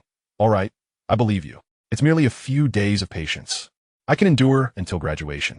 There's no way Chen Mo can remain composed and not inquire about my desired college choices. Just then, Wu Xiaoqiang appeared out of nowhere. Mengxue, let us go watch a movie together this weekend. I'll treat you. Shen Mengxue's face contorted in disdain as she was about to unleash a torrent of insults, but quickly restrained herself. She turned to glance at Chen Mo, who was engrossed in his book. Rising to her feet, she gradually approached him, with Wu Xiaoqiang trailing closely behind. Sure, what movie do you want to treat me to? Shen Mengxue projected her voice, hoping Chen Mo would overhear. How about we watch The Ring? Wu Xiaoqiang exclaimed with excitement. He hadn't expected Shen Mengxue to agree, and his exhilaration was palpable. Recently, he had delved into various psychological theories, including the suspension bridge effect, in an effort to win her over. He believed that watching a horror film together would evoke heightened heart rates from fear, leading her to subconsciously rely on him. With a stroke of luck, she might mistake this adrenaline rush for romantic feelings, thereby falling for him irresistibly. This was the essence of the suspension bridge effect, which explained his fervent excitement. Just wait. Shen Mengxue, once you fall for me, I'll tire of you and cast you aside, all for your previous arrogance towards me. Horror movie? Shen Mengxue frowned. Is that not acceptable? A romantic film will suffice. Upon witnessing her expression, Wu Xiaoqiang's heart skipped a beat, and he hastily changed his tune. All right. After all, Shen Mengxue merely intended to provoke Chen Mo and induce jealousy. She had no plans to watch a movie with Wu Xiaoqiang that weekend. Shen Mengxue turned her gaze back to Chen Mo, eager to see his envious reaction. However, she was dismayed to find that he hadn't even glanced her way. As if he hadn't heard a word, continuing to bury himself in his book. Shen Mengxue felt a surge of frustration. Oh, so you're pretending to be indifferent. Chen Mo, didn't you hear? I'm going to watch a movie sweetly with Wu Xiaoqiang this weekend. In a fit of anger, she shouted.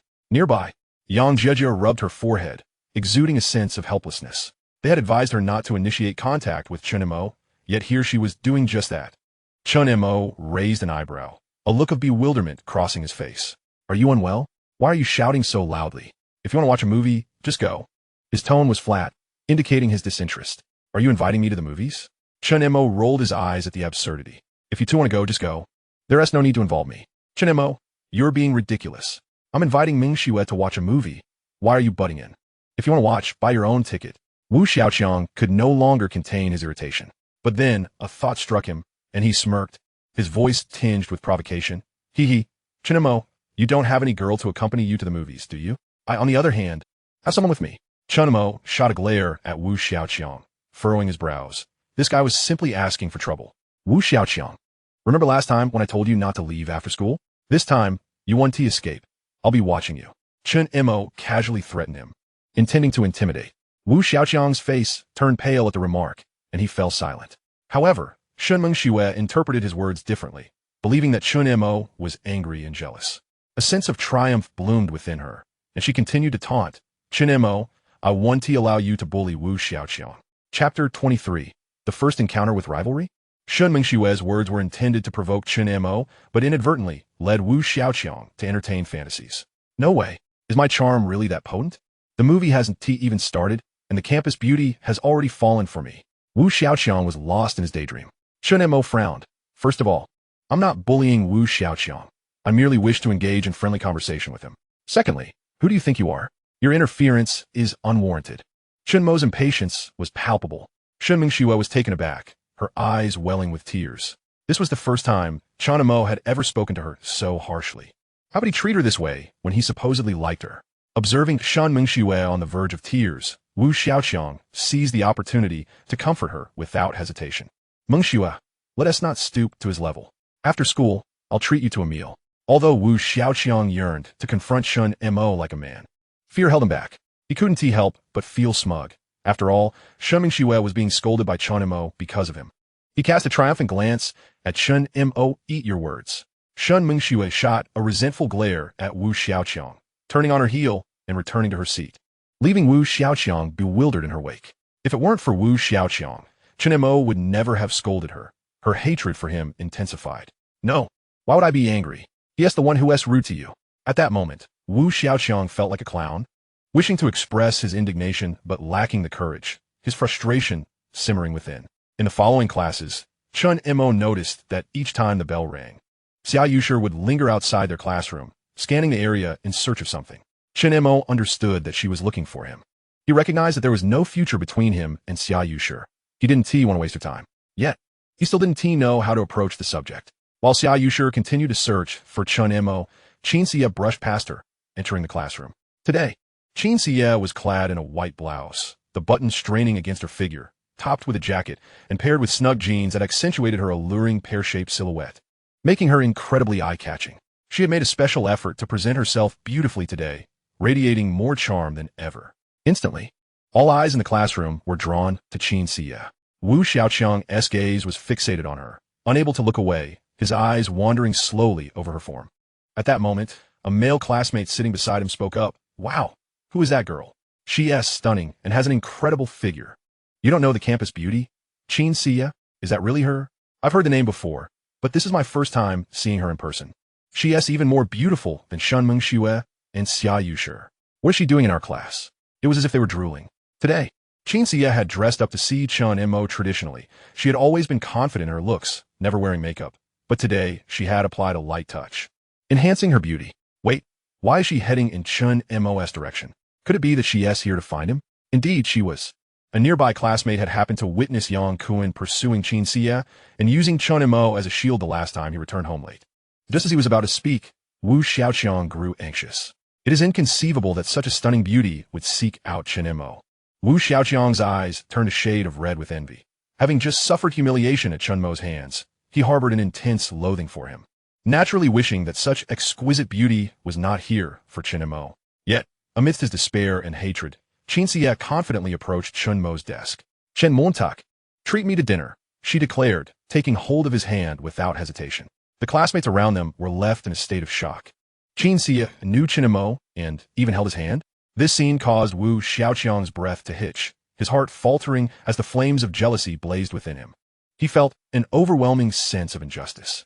Why should someone like Chen Mo entangle himself with so many beautiful school flowers? Was it merely because of his good looks? How could these women be so superficial? Does being handsome translate to sustenance? They would surely regret it in the future for pursuing such a person. In his eyes, Chen Mo was nothing more than an uneducated ruffian. Even though he had shed his nonconformist hairstyle and begun studying, he still remained a rogue. What diligent student could be such a fighter? Despite Chen Mo's recent academic success, ranking 6th in the year, Wu Xiaoqiang firmly believed that such a feat was the result of cheating. He simply lacked the audacity to voice it. Who could possibly transform from the bottom to the top 6 in just a month of study? How could these school flowers be so shallow? What good are good looks when time erodes beauty? How would one earn a living? Would he expect them to become a prostitute to support him? Their vision was so myopic. You could pursue me instead. I excel academically and will surely earn a fortune in the future. You wouldn't regret it. Wu Xiaoqiang was driven to madness by jealousy, his inner monologue rich, yet he dared not speak before Chen Mo. Damn it. Chen Mo is already rumored to be with the summer school flower, and now another one, Qin Xie, appears. A classmate noticed Summer Yusher standing at the door. Summer Yusher, too, witnessed the scene unfold, her expression tinged with an indescribable bitterness. She stood silently at the entrance, her demeanor rigid as she gazed at Chen Mo. After an indeterminate period, she bowed her head and departed. Ignoring the curious gazes around her, Qin Xie boldly stated, "Chen Mo, be my boyfriend." Before Chen Mo could respond, Shen Mengxue rushed in, her complexion ashen. Yang Jiejie, standing nearby, could not restrain her, urging her not to act impulsively, for recklessness is the devil. "Chen Montak, who is she?" Chapter 24. By what right do you date others? Just as Chen Mo intended to introduce himself, Qin Xie interjected, "I am Chen Mo's girlfriend," as she intertwined her arm with his. Witnessing this, Shen Mengxue's eyes instantly brimmed with tears. Just last month, he had professed his love to her, vowing to cherish her for a lifetime. How can a new girlfriend suddenly emerge? By what right do you date others? How can you be with someone else? You promised to love me forever. Her voice trembled with indignation, and a sense of betrayal enveloped her. Chen Mo, how can you date someone else? Shen Mengxue's emotions spiraled out of control, her voice sharp, her entire being radiating anguish. Chen Mo furrowed his brows, initially wanting to clarify that Qin Xie was not his girlfriend to disentangle himself from the situation. Why can't I date someone else? Chen Mo asked, bewildered. Shen Mengxue's eyes glistened with tears as she confronted him. You scoundrel. Just last month, you confessed your love, promising to love me for eternity. Chen Montak, exasperated, shrugged his shoulders. But you rejected me, didn't you? Who I date is none of your concern. Just because you turn me down, does that mean I can't be with someone else? Can't you hold on a little longer? Shen Mengxue's words rendered Chen Mo speechless. He simply did not know how to respond. What kind of logic is that? You rejected me, yet I must follow you forever? Chen Mo was at a loss for words. I told you that if you got into college, I would be with you. Why did you give up? I wasn't denying you a chance. Shen Mengxue's eyes shimmered with moisture, her gaze unwavering as she looked at Chen Mo. Listen here, you shouldn't make unreasonable demands. You rejected him, so stop pursuing him. He is now my boyfriend. Qin Xie interjected, positioning herself between them, asserting her claim. That's not acceptable. Chen Mo likes me. He can only like me. We grew up together. Our bond is profound. How can you, an outsider, compare? Upon hearing this, Qin Xie furrowed her brows, questioning the sanity of Shen Mengxue's words. I don't care. Chen Mo, break up with her. You cannot date her. You can only like me. I won't allow you to like anyone else. At this point, Shen Mengxue was already in tears, defiantly staring at Chen Mo. She had never felt such turmoil. The thought of Chen Mo loving someone else inflicted unbearable pain upon her. The chaos within her heart was overwhelming.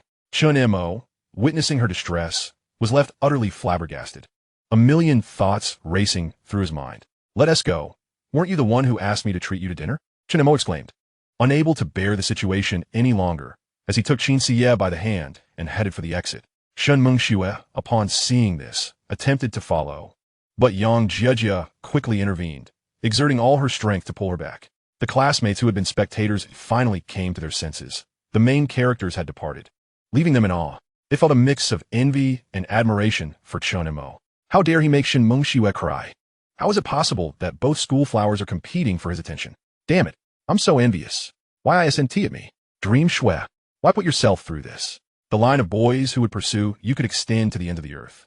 Chen Mo dating someone is natural. Must you react this way? Yang Jiejie sighed, feeling sympathy for Shen Mengxue. With a privileged background, striking beauty, and excellent academic performance, losing her would be Chen Mo's loss. A clear case of failing to recognize true value.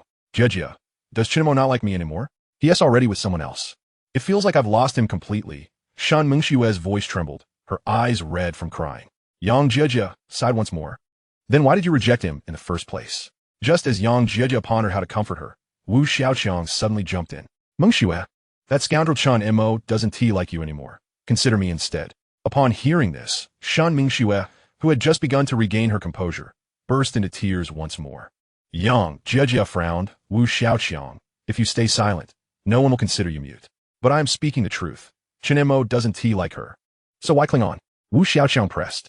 Mengxue, don't forget your promise to me. Let us watch a movie together this weekend. Internally, Wu Xiaoqiang felt triumphant. He had come to a realization. Chen Mo dating Qin Siye was perfect, as it meant no one would compete with him for Shen Mengxue's affection. Damn it. Shen Mengxue stomped her foot, shouting in frustration. Shen Mengxue was infuriated, her first outburst of profanity erupting as she stood up and stormed out. Mengxue, why are you cursing at me? Mengxue, you promised me. You cannot go back on your word. Mengxue. Wu Xiaoqiang was perplexed as to why Shen Mengxue was directing her ire at him. He had done nothing wrong. Just because Chen Mo didn't want you. Does that mean you can unleash your frustration on me? Wu Xiaoqiang, you are truly a colossal fool. Yang Jiejie exclaimed before dashing after her. Meanwhile, on another side, hey, Chen Mo, have you always had a penchant for such self-centered individuals? Qin Siye chuckled. Don't mention it. I was blind to it before. Chen Mo shrugged, appearing somewhat resigned. Since he didn't refuse me earlier, does that mean I am now your girlfriend? Qin Siye lunged towards him. Chen Mo swiftly dodged, saying, if you use me as a shield once, I shall use you as one too. We are even now. Humph. The two exited the teaching building. Initially, Chen Mo intended to grab a quick bite at the cafeteria, but Qin Siye insisted on dining out. Chen Mo pondered the limited time they had for lunch and realized that going out might make them late for class. Yet, Qin Siye countered to skip the afternoon classes. If we return now, that woman will certainly create more trouble for you. Chen Mo considered her point. After all, he was not the model student, and he knew Shen Mengxue would continue to pester him if he attended class. As they walked, Qin Siye's curvaceous figure drew countless gazes, with both boys and girls marveling at her stunning physique. Relishing their compliments, Qin Siye thought to herself, Chen Mo, dating me certainly elevates your status. With her mature physique, Qin Siye stood out among her peers, who were still developing. Her figure, accentuated by her attire that perfectly showcased her proportions, was indeed captivating. Most of the obedient students donned loose school uniforms, creating a stark contrast. Qin Siye's wide hips and voluptuous form were rare even outside of school, making it nearly impossible to divert attention from her. As they strolled together, their presence sparked considerable speculation among onlookers, many concluding that the two were indeed in a romantic relationship.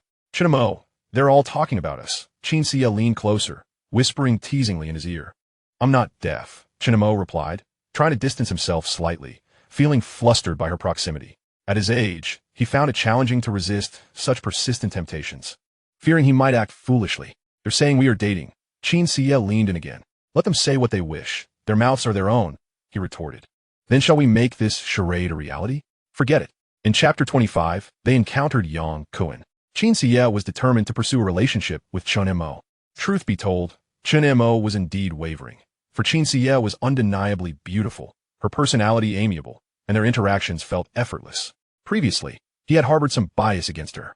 Unlike Shen Mengxue, who was self-absorbed and arrogant, or Xia Yushi, whose mother was a formidable presence, Qin Siye seemed to have little familial oversight. Most importantly, her alluring figure was a significant draw for him. Before long, they arrived at the school gate, where, beside a landscaped area, a bald man sat on the stone steps smoking, surrounded by a group of flamboyantly dressed individuals. The bald man bore a fierce countenance, an axe hanging from his waist, his bare back adorned with tattoos of Shen Mengxue, flanked by the azure dragon and white tiger, presenting an intimidating sight. Among them, a peculiar-looking man, resembling a high school student, bowed and nodded to the bald man. Any senior student present would immediately recognize him as Yang Cohen. Are you sure that girl is exceptionally beautiful? I've even brought our dragon brother here. He used to be with the Axe Gang. If she's ugly, I want to let you off lightly. One of the scrawny, bleached-haired men asked Yang Cohen. Brother, can I have that girl for myself? I've liked her for a long time, Yang Cohen replied, filled with regret. His original intention was to have these thugs teach Chen Mo a lesson, ensuring he would never approach Chen Xie again. However, these individuals were not financially motivated by his schoolyard extortion. Even his sister, Yang Li, had grown tiresome to them, making it difficult to enlist their aid now. In his desperation, he had exaggerated Chen Xie as attributes, claiming her figure was magnificent, certain that it would entice them. Yet, he failed to consider that these were not benevolent individuals.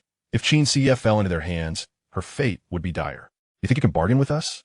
You've got some nerve, the bleached-haired man snarled, slapping Yang Cohen to the ground before spitting in his face. Our brother only returns to this lousy school for beauty.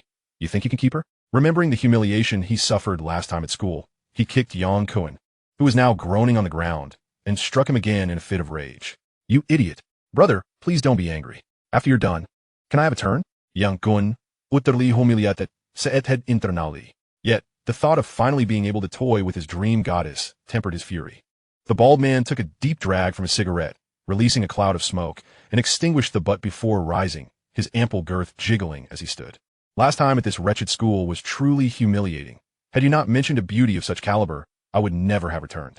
The bald man approached Yang Cohen, who hurriedly stepped aside to allow him passage. The bald man's anger grew. After this is done, your sister will be available to my men for half a year, and I want 5,000 yuan. Yang Cohen was taken aback. 5,000 yuan? Where would he acquire such an amount?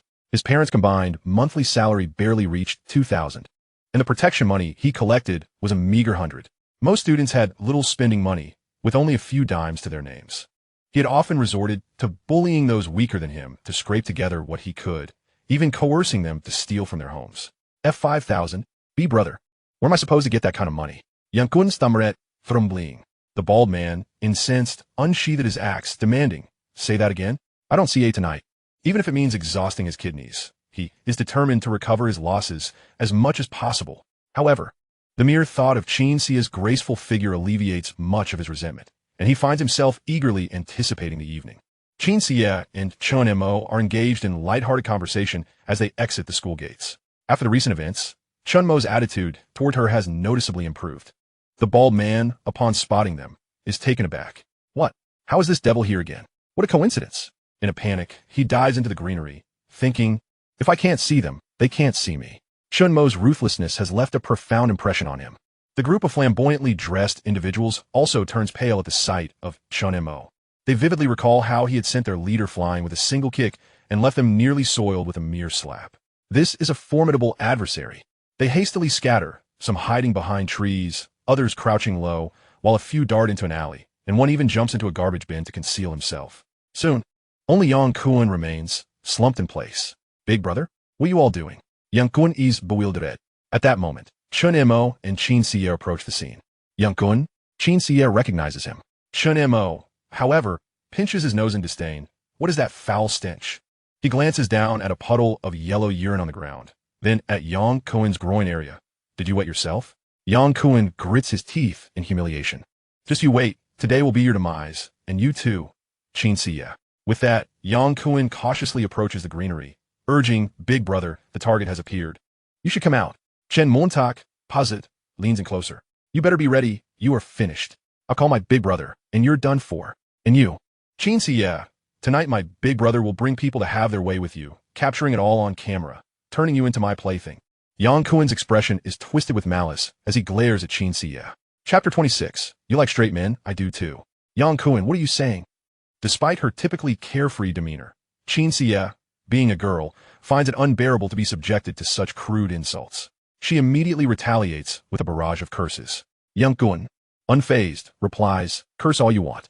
The harsher you are now, the more you'll scream tonight. Chen Mo furrows his brow, feeling particularly unsettled by this. Though Qin Xie is not his girlfriend, it still disgusts him to hear such words. He refrains from striking Yang Kuan immediately, as he finds the figure hiding in the greenery somewhat familiar. The tattoos depicting Zhong Kuei and the dragon and tiger are reminiscent of something he has seen before. Hey, what are you hiding in there for? Chen Mo yanks the chubby man from bushes. The man, terrified, is seething with hatred towards Yang Kuan. This brother and sister duo has truly brought calamity upon him. First, that little vixen Yang Li had him come to teach Chen Mo a lesson. And now Yang Kuan has dragged him into offending Chen Mo again. In a fit of rage, he slaps Yang Kuan, leaving him dazed. Big brother, you got the wrong guy. I'm talking about you. Yang Kuan retaliates. The bald man kicks him again and then turns to Chen Mo with a servile grin. Mo, go. This punk has a vendetta against you. I'm here to take revenge for you. Let me teach him a lesson. Feeling unsatisfied, he spits a mouthful of phlegm at Yang Kuan. Chen Mo coldly observes the scene, making no attempt to intervene. The bald man, sensing Chen Mo's intent, quickly summons his hidden subordinates to assist. At his command, the vividly dressed group rushes out, pummeling Yang Kuan with a flurry of punches and kicks. Yang Kuan begs for mercy, losing control of his bodily functions. Qin Xie watches, feeling a flicker of concern. It's not that she cares for Yang Kuan. On the contrary, she relishes the idea of him receiving a beating. Yet, she fears that if he were to be killed, it might implicate Chen Mo. Perhaps we should stop this. What if things escalate? Chen Mo perceives her apprehension. Do not worry, I am not the one laying hands on him. Even if he were to be killed, the police would only hold these few accountable. After some time, Yang Kuan is left battered and bruised. Chen Mo, seeing it has gone on long enough, steps forward to intervene. All right, that's enough. The bald man, noticing Chen Mo approaching, shrinks back, smiling ingratiatingly. Don't worry, I assure you he won't die. I'll just tidy him up for you. Chen Montauk frowns. If you're going to hit him, do it far away. Don't make a scene at the school gate. Didn't I tell you that every time I see you, I beat you? With that, he raises his hand. The bald man, frightened, pleads, I'm sorry. Sorry. I want come back again. We'll leave right now. With that, the bald man scurries off. The remaining subordinates, too scared to linger, turn and flee. Wait, Chen Mo calls out, grabbing the nearest yellow-haired boy and dragging him along. He points at Yang Kuan on the ground, and the subordinates hastily comply, lifting Yang Kuan and departing. What are you standing around for? Let us go. Chen Mo pats Qin Xie on the shoulder. Upon hearing this, she quickly follows, linking her arm with Chen Mo's, a beaming smile on her face. Were you just a bit jealous? Jealous of what? Seeing Chen Mo deny it. Qin Xie pouts in frustration. I observed your expression earlier. When Yang Kuan made that remark, your reaction was clearly off. Besides, your actions were inconsistent with your character. If you were truly yourself, you wouldn't let that chubby guy beat Yang Kuan so badly. Chen Mo, with an air of disdain, retorts, how long have we known each other for you to think you figure me out? Go away. Unfazed by his dismissal, Qin Xie feels a warm sense of delight. Drawing closer to Chen Mo. You proud little devil. Even if you want to admit it, I know. Chen Mo, seemingly ignoring her, changes the subject. What do I want to eat? Whatever you take me to eat is fine. Can't you have a little initiative as a man? Qin Xie believes that as long as she is with Chen Mo, she will be happy, even if it means dining at a street stall. The two arrive at a restaurant. One Chen Mo is quite familiar with. He often brought Shen Mengxue here. Although the living expenses from Chunming are adequate, Chen Mo has saved up to take Shen Mengxue to this restaurant for meals. He recalls how Shen Mengxue adored the crayfish here, and he would always peel them for her. Hand in hand, they enter the restaurant. Qin Xie thoroughly enjoys her meal. Inexplicably relishing every bite of food she usually finds mundane, but with Chen Mo, every dish is delightful and satisfying. Hey, Chen Montauk. What? Chen Mo looks up, thoroughly enjoying his food. Can you help me peel the crayfish? Don't you have hands? Why should I do it for you? But boyfriends usually peel for their girlfriends. Qin Xie gazes at Chen Mo with a pitiful expression. I am not your boyfriend. Chen Mo replied, slightly exasperated. Just help me peel them. Qin Xie insisted, moving closer to wrap her arms around Chen Mo's. She glanced over at the couple at the adjacent table, where the man was doting on his girlfriend, even assisting her with peeling shrimp. A tinge of envy washed over Qin Xie, prompting her to plead with Chen Mo for the same assistance. Have you wiped the oil off your hands? You're going to touch me. Chen Mo's remark left Qin Xie fuming, exclaiming, what a typical male response. Ultimately, Chen Mo declined to help her peel the shrimp. You're insufferable. How can you be so oblivious and still expect me to consider you as my boyfriend? Chen Mo chuckled at her indignation. I might be oblivious, but I still like you. Chen Xie teased. Being with you feels incredibly comfortable. As if there's an inexplicable sense of security. I have a good eye for people, and you are notably affectionate. Affectionate? You must have mistaken me. Shen Mo replied with a smile. Are you perhaps a scoundrel? Chen Xie's eyes widened in surprise. If that's the case, keep your distance. I wouldn't want to be hurt by you. I'm not afraid. I could simply refrain from sleeping with you. Chen Mo retorted. If we're not sleeping together, can we at least have a casual chat? Chen Xie pouted. You're just lusting after me. How shameless. I'll admit to that. After their meal, Shen Mo decided to skip school for the afternoon, taking her to an arcade to play games and watch a movie, their relationship blossoming rapidly. Due to Chen Xie's beauty and alluring figure, they attracted quite a few unwelcome advances from ruffians, which were promptly dealt with. At that moment, Chen Xie felt a surge of joy and asked if he was feeling jealous, playfully rewarding him with a fleeting kiss on the cheek. As time passed, dusk approached, marking one of the happiest days Chen Xie had ever experienced. When dinner time arrived, both were hungry, so Chen Mo led her to a street vendor. After their meal, Chen Mo naturally reached for a napkin to wipe the grease from her mouth. Chen Mo, you're so considerate, Chen Xie cooed, attempting to lean in for a kiss. Chen Mo deftly sidestepped, quickly heading to pay the bill. Once the transaction was complete, he noticed Chen Xie staring blankly in a particular direction. Following her gaze, he spotted a woman cozied up to a man beneath a tree. What are you looking at? Chen Montak in Kvilet. That's my mother, Chen Xie replied. Your mother? Is that man your stepfather? Chen Mo asked, curiosity piqued. From their vantage point, they could only see the woman's face and the man's back. How would I know? I can't see him from this angle. Just then, the couple finished their affectionate interaction and began to walk toward them.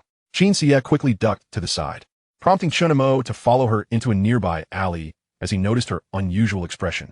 The couple entered a rather expensive Mercedes-Benz. Chen Xie's mouth fell open in disbelief. She seemed at a loss for words, her throat dry. Chen Mo observed her reaction, furrowing his brow in concern. Are you all right? He gently shook her rigid body.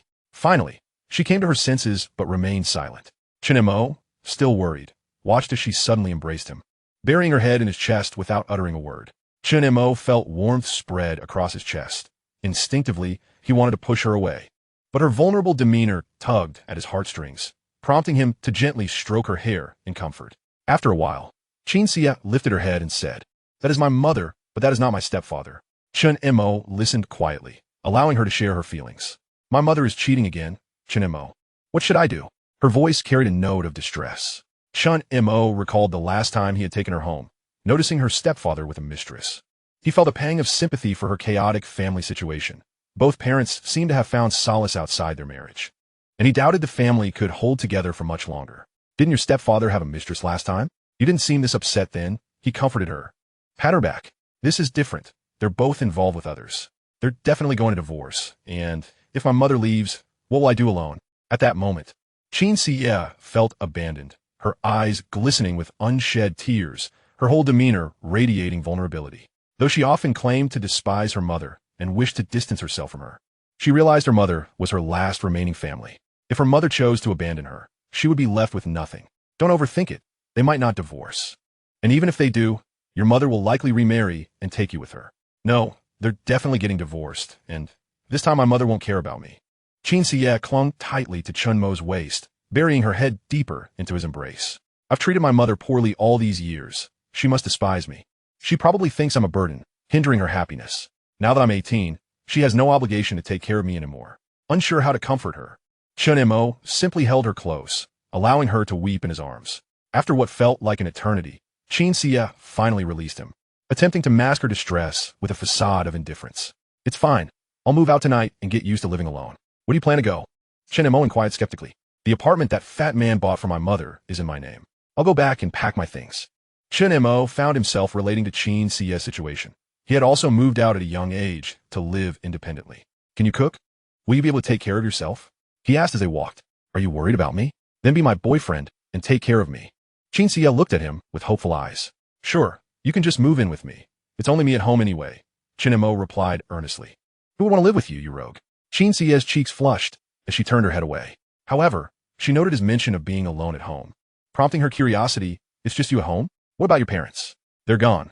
They died long ago, Chen Mo replied calmly, as if it were of no consequence. Chen Xie's eyes widened in shock. You're an orphan? Upon learning of Chen Mo's background, Qin Xie felt a sense of kinship with him, realizing how well they matched. It seemed like fate had brought them together. Chen Mo would undoubtedly understand her sorrows.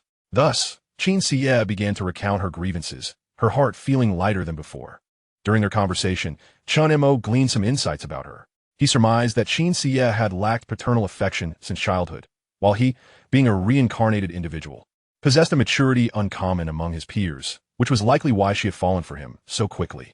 Indeed, Qin Xie revealed that witnessing Chen Mo fiercely protect Xia Yushi from bullying and driving away Yang had left a lasting impression on her. "You were so handsome back then," she admitted, adding that he seemed particularly affectionate. "How do you know I'm affectionate?" Chen Mo asked. Qin Xie was rendered speechless. "The entire school was aware of your profound affection for Shen Mengxue. Indeed, you have become quite the sensation."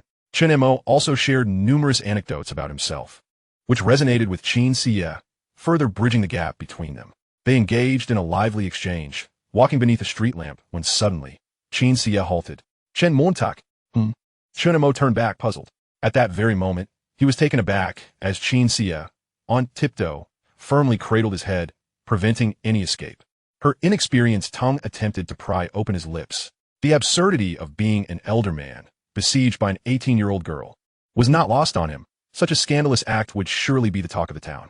Thus, Chen Mo endeavored to reclaim his dignity. Qin Xie was evidently anxious, her body stiffening momentarily, her legs straightening as her hands clung to Chen Mo's neck. Standing at 183 meters, Chen Mo towered over Qin Xie, who was only 168 meters tall, compelling her to rise on her toes to reach him.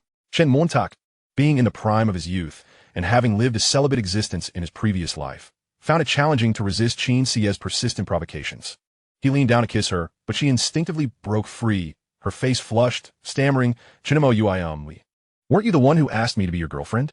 Yet you won't even let me touch you?" Chen Mo quickly realized he had acted impulsively, driven by primal instincts. However, his mind raced, deftly shifting the blame onto Qin Xie. "Well, you never did agree to it, did you?" Qin Xie felt a heat rise in her head, her speech faltering. "Then I agree." "Huh?" Qin Xie was overwhelmed with joy, a sudden wave of happiness engulfing her, leaving her momentarily speechless. How could she have been so stubborn before, only to concede now? "So, are we officially a couple now?" After a considerable pause, Qin Xie finally regained her composure, gazing at Chen Mo with anticipation. One could say that Chen Mo replied dismissively, almost nonchalantly. This response nearly brought Qin Xie to tears. "Chen Montak, I've agreed, so we must be." Chen Mo, feeling a bit helpless, realized she longed for him to affirm it aloud. Qin Xie playfully clung to him, her heart dancing with delight. "But you won't even let me touch you."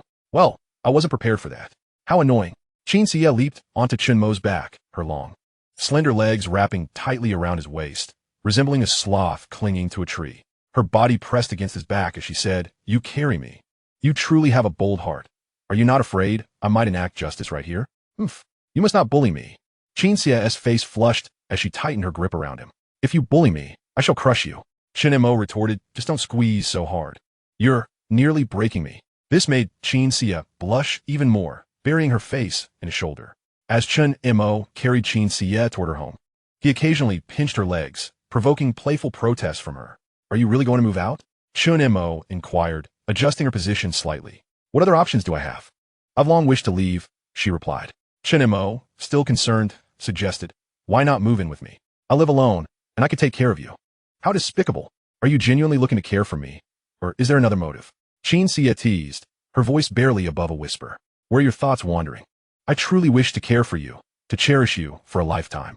Listening to Chen Mo's sweet words, Qin Xie felt a rush of shyness, her heart swelling with warmth, and a silly smile crept onto her face, akin to the sweetness of honey. "Will you really be good to me forever?" "Of course."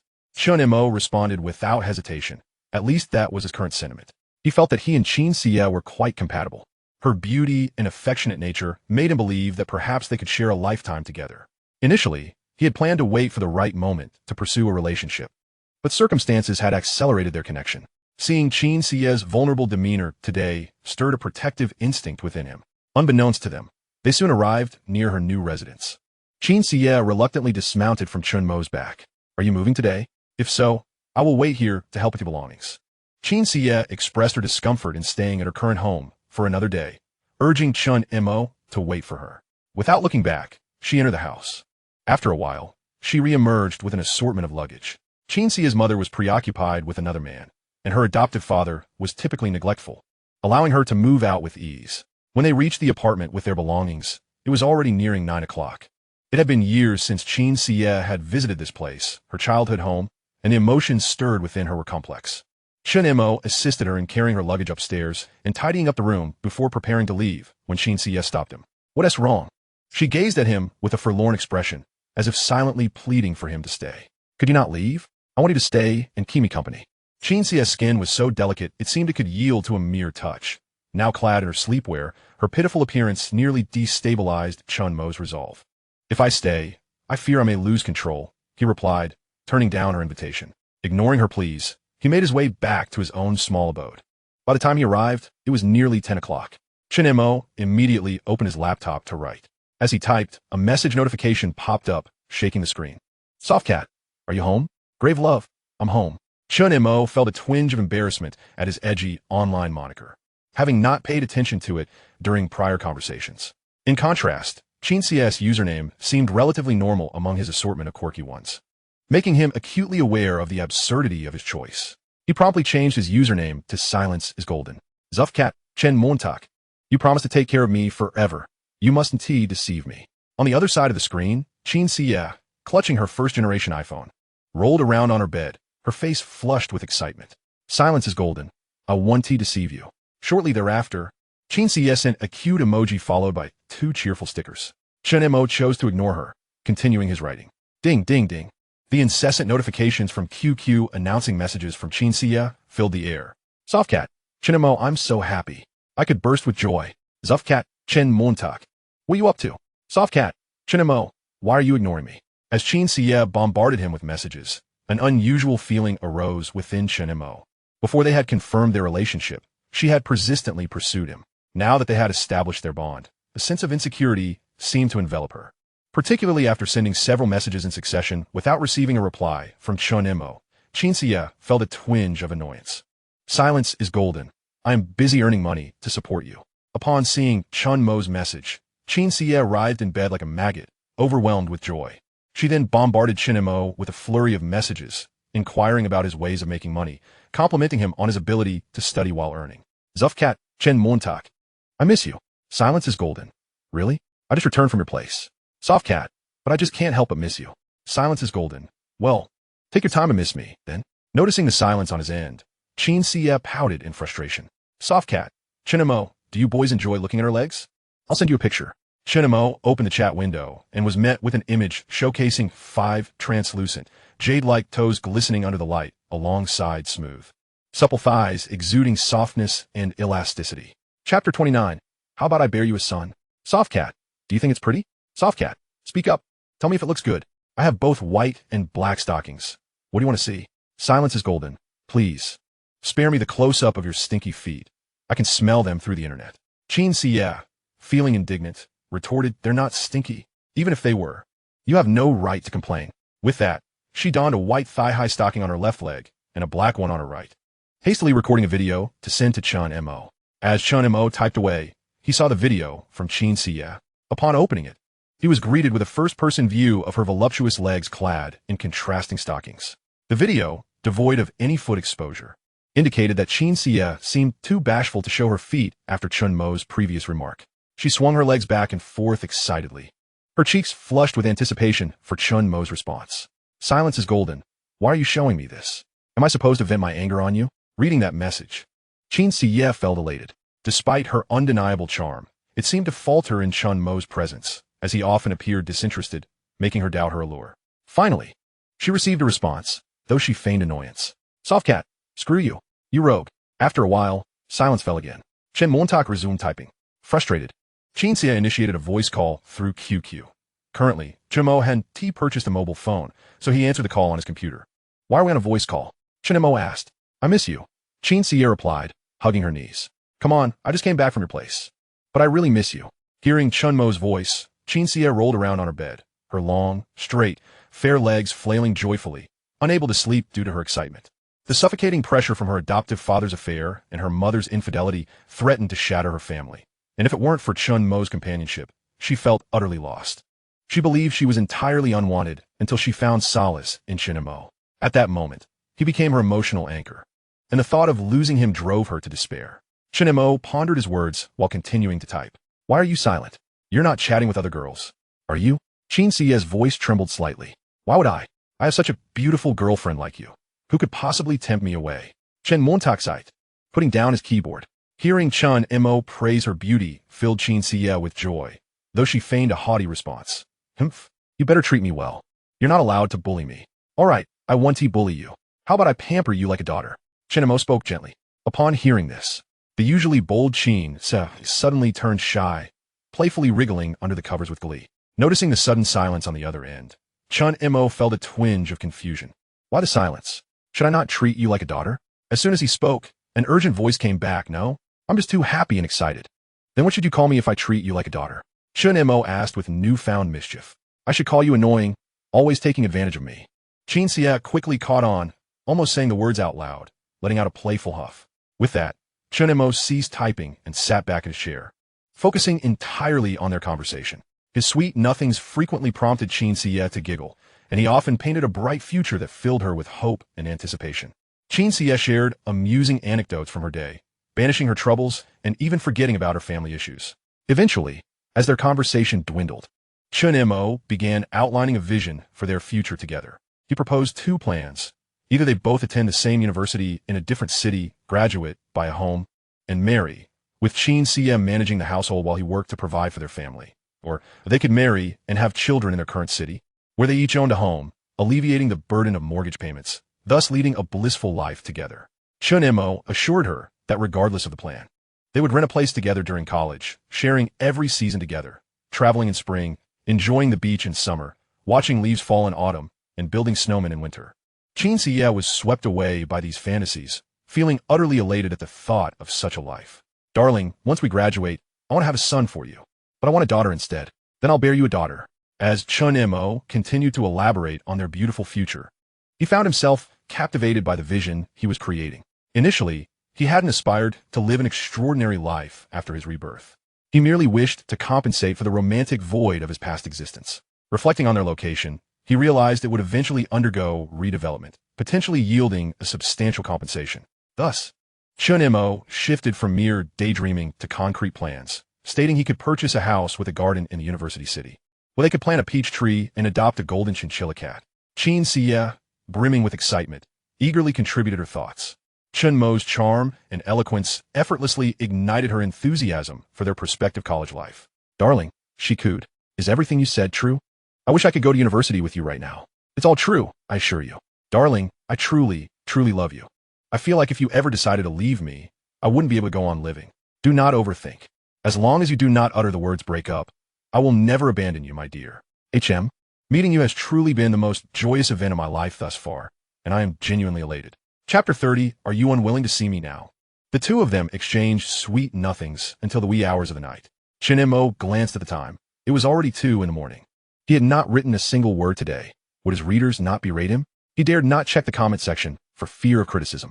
It was getting late. Perhaps he should retire for the night. Chen Mo stretched and yawned, preparing to shut down his computer. No, stay and chat with me a little longer, Qin Xie insisted, brimming with unyielding energy, wanting Chen Mo to continue keeping her company. Be good, listen to me, and get to bed early. I will come find you first thing in the morning. Coincidentally, the next day was the weekend, and the distance from Qin Xie's residence to Chen Mo's neighborhood was merely 3 intersections apart. After some coaxing, Qin Xie reluctantly hung up the phone and went to sleep. The following morning, Chen Mo opened his computer to write, only to find a flurry of messages on QQ. To his surprise, Yang Jia had messaged him. His impression of Yang Jia was neither particularly good nor bad. She was just one of the most ordinary girls in class, even using her real name as her online moniker. Curiosity piqued, he opened the message panel. Chen Mo, I know you still have feelings for Mengxue. I sincerely believe you two are a perfect match, which is why I truly do not wish to see you part ways over a misunderstanding. After all, Mengxue is considering you, and she never intended to reject you, did she? Her urging you to study well is for your own good. I've already spoken to Mengxue. If you confess to her now, she will undoubtedly accept. Following this were numerous ramblings, all essentially conveying that Shen Mengxue genuinely liked him. Yang Jia had clarified this with her, who expressed that if Chen Mo confessed now, they could surely end up together. She couldn't bear to see childhood sweethearts who had known each other for so many years part ways over a mere misunderstanding. Chen Mo, disinterested, promptly blocked her. Du Xiaochuan also sent him a message. Devil's Kiss. Mo Gu, I recently found a gun hacking software. For just $50, you can acquire 999 days of a golden Gatling gun and a golden axe. If you recharge now, you also get an additional 888 days of a golden Alaska. Chen Mo could only chuckle at this. At 18, believing in such outrageous scams was laughable. Just a few days prior, he had messaged him about how Qin Shi Huang was still alive and even sought to borrow money to send to him, fantasizing about being appointed as a general by Qin Shi Huang. The result? His pocket money of $500 for the semester was utterly squandered. With such intellect, it was no wonder online romances in his past life had led to disaster in northern Myanmar. Additionally, Xia Yushi was messaging him, inquiring about various matters and mentioning she had bought groceries and wanted to come over to cook for him. Chen Mo sighed, genuinely at a loss for how to respond. Ultimately, he sent a simple message. Sorry, I need to spend time with my girlfriend, so let's leave it for now. He initially intended to say he had a girlfriend and hoped to limit future contact, but upon reflection, that seemed too blunt. Despite his awareness of Xia Yushi's feelings, their relationship had not been explicitly defined, and such a statement would come off as overly self-important. Xia Yushi stared at the message from Chen Mo, her expression frozen, struggling to process it. After a long moment, she stiffly raised her sleeve to wipe away a tear. In recent days, she had often found herself daydreaming during class, leading to frequent reprimands from her teachers. Once a well-regarded student, her standing had deteriorated following a recent uproar caused by Ma Yinxia in the office, causing her previously harmonious relationships with classmates to sour once again. The teachers who had once favored her began to regard her with cold indifference. Ma Yinxia had furiously dragged Xia Yushi to the office to demand justice, exclaiming, "How do you educate your students? Our Yushi is well-behaved and intelligent. She never stirs up trouble. Just because she is quiet, you think she is easy to bully?" Her furious outburst drew a crowd of students to the office door, leading to embarrassment not only for herself, but also for the teachers present. Xia Yushi's homeroom teacher, feeling helpless, insisted that they, as educators, would never bully a student, attributing the issue to a few troublemakers in the class. Ma Yinxia, even angrier, shouted, "Can't you teachers even manage your own students? Our Yushi has been bullied to this extent. Who will take responsibility? How do you educate students to produce such bullies?" Xia Yushi wept silently, pleading with Ma Yinxia to cease her tirade.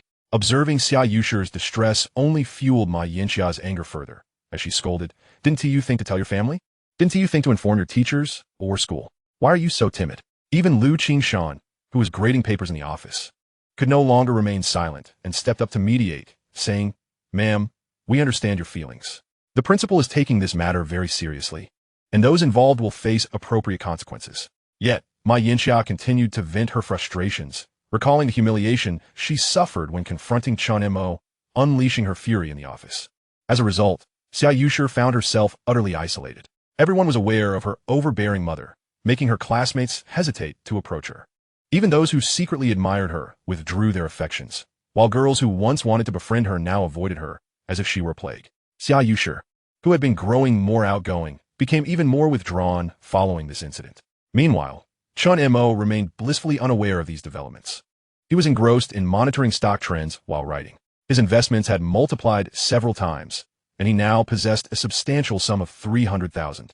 Just as he was simultaneously writing and checking stock prices, there came a series of knocks at the door. Who could it be? He wondered. The old apartment complex had poor sound insulation, and he had no friends who would come a visit. Could it possibly be Du Xiaochuan? Reluctantly, he stood up to answer the door. Click. Chen Mo opened the door to find Shen Mengxue standing there, her face flushed with anger, her eyes glaring at him with a mix of fury and hurt. Without granting her an opportunity to speak, he swiftly closed the door. The loud thud of the door echoed painfully in her heart, causing her to feel as if she might cry. Gritting her teeth, she suppressed her indignation. But soon the sound of furious knocking echoed like raindrops against the door. In this old neighborhood, the poor soundproofing allowed the echoes of Shen Mengxue's enraged voice to penetrate. "Chen Mengxue, open the door. Are you unwilling to see me now? Chen Mengxue, I am truly angry." Chapter 31, You Are Not Permitted to Date Before University.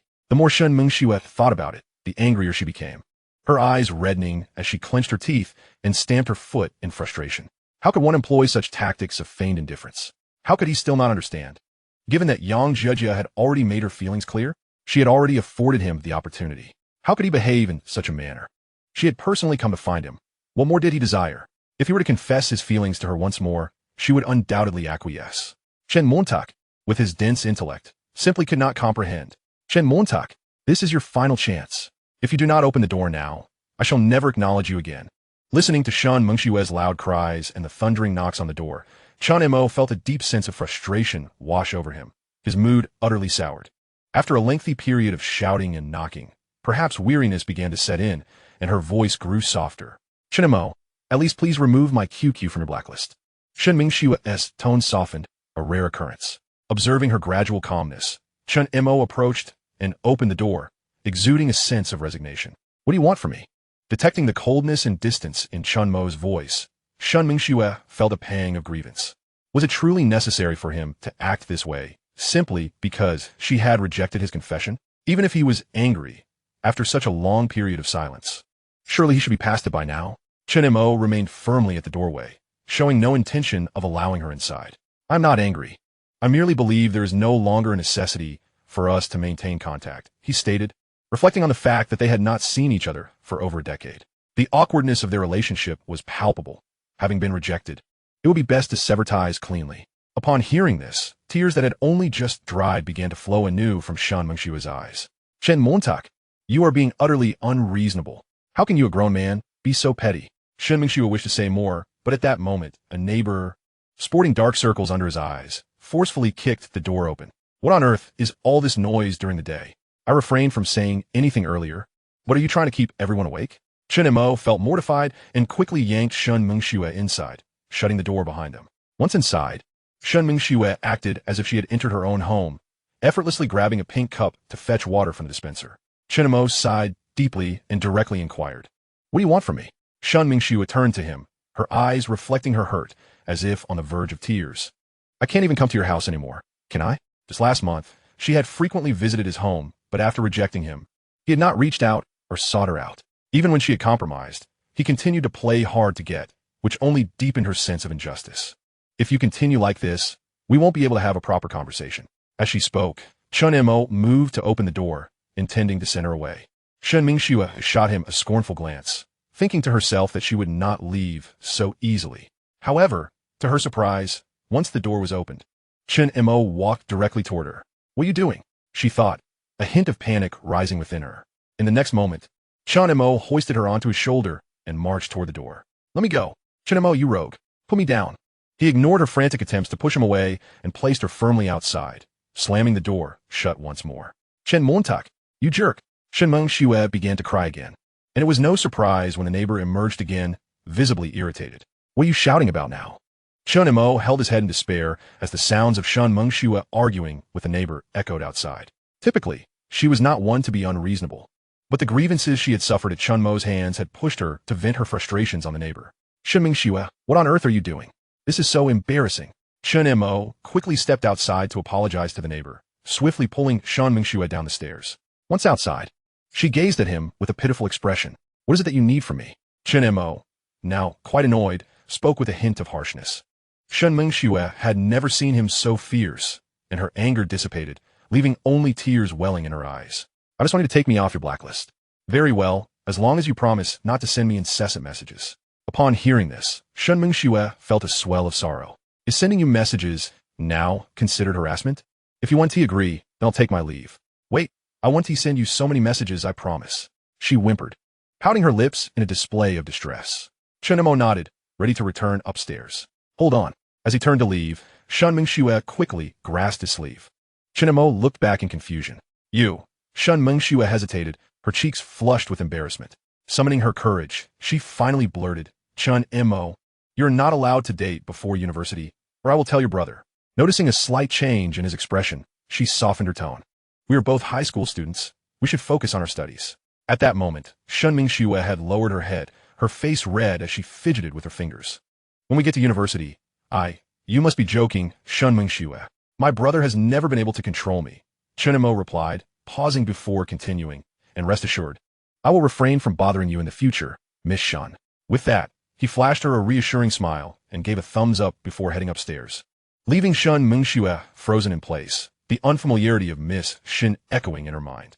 It was now 9 in the morning. After returning upstairs, Chen Mo hastily fried 2 eggs and drank a carton of milk to quell his hunger before resuming his writing. In the midst of his work, he noticed that Qin Xie had eagerly sent him several pictures.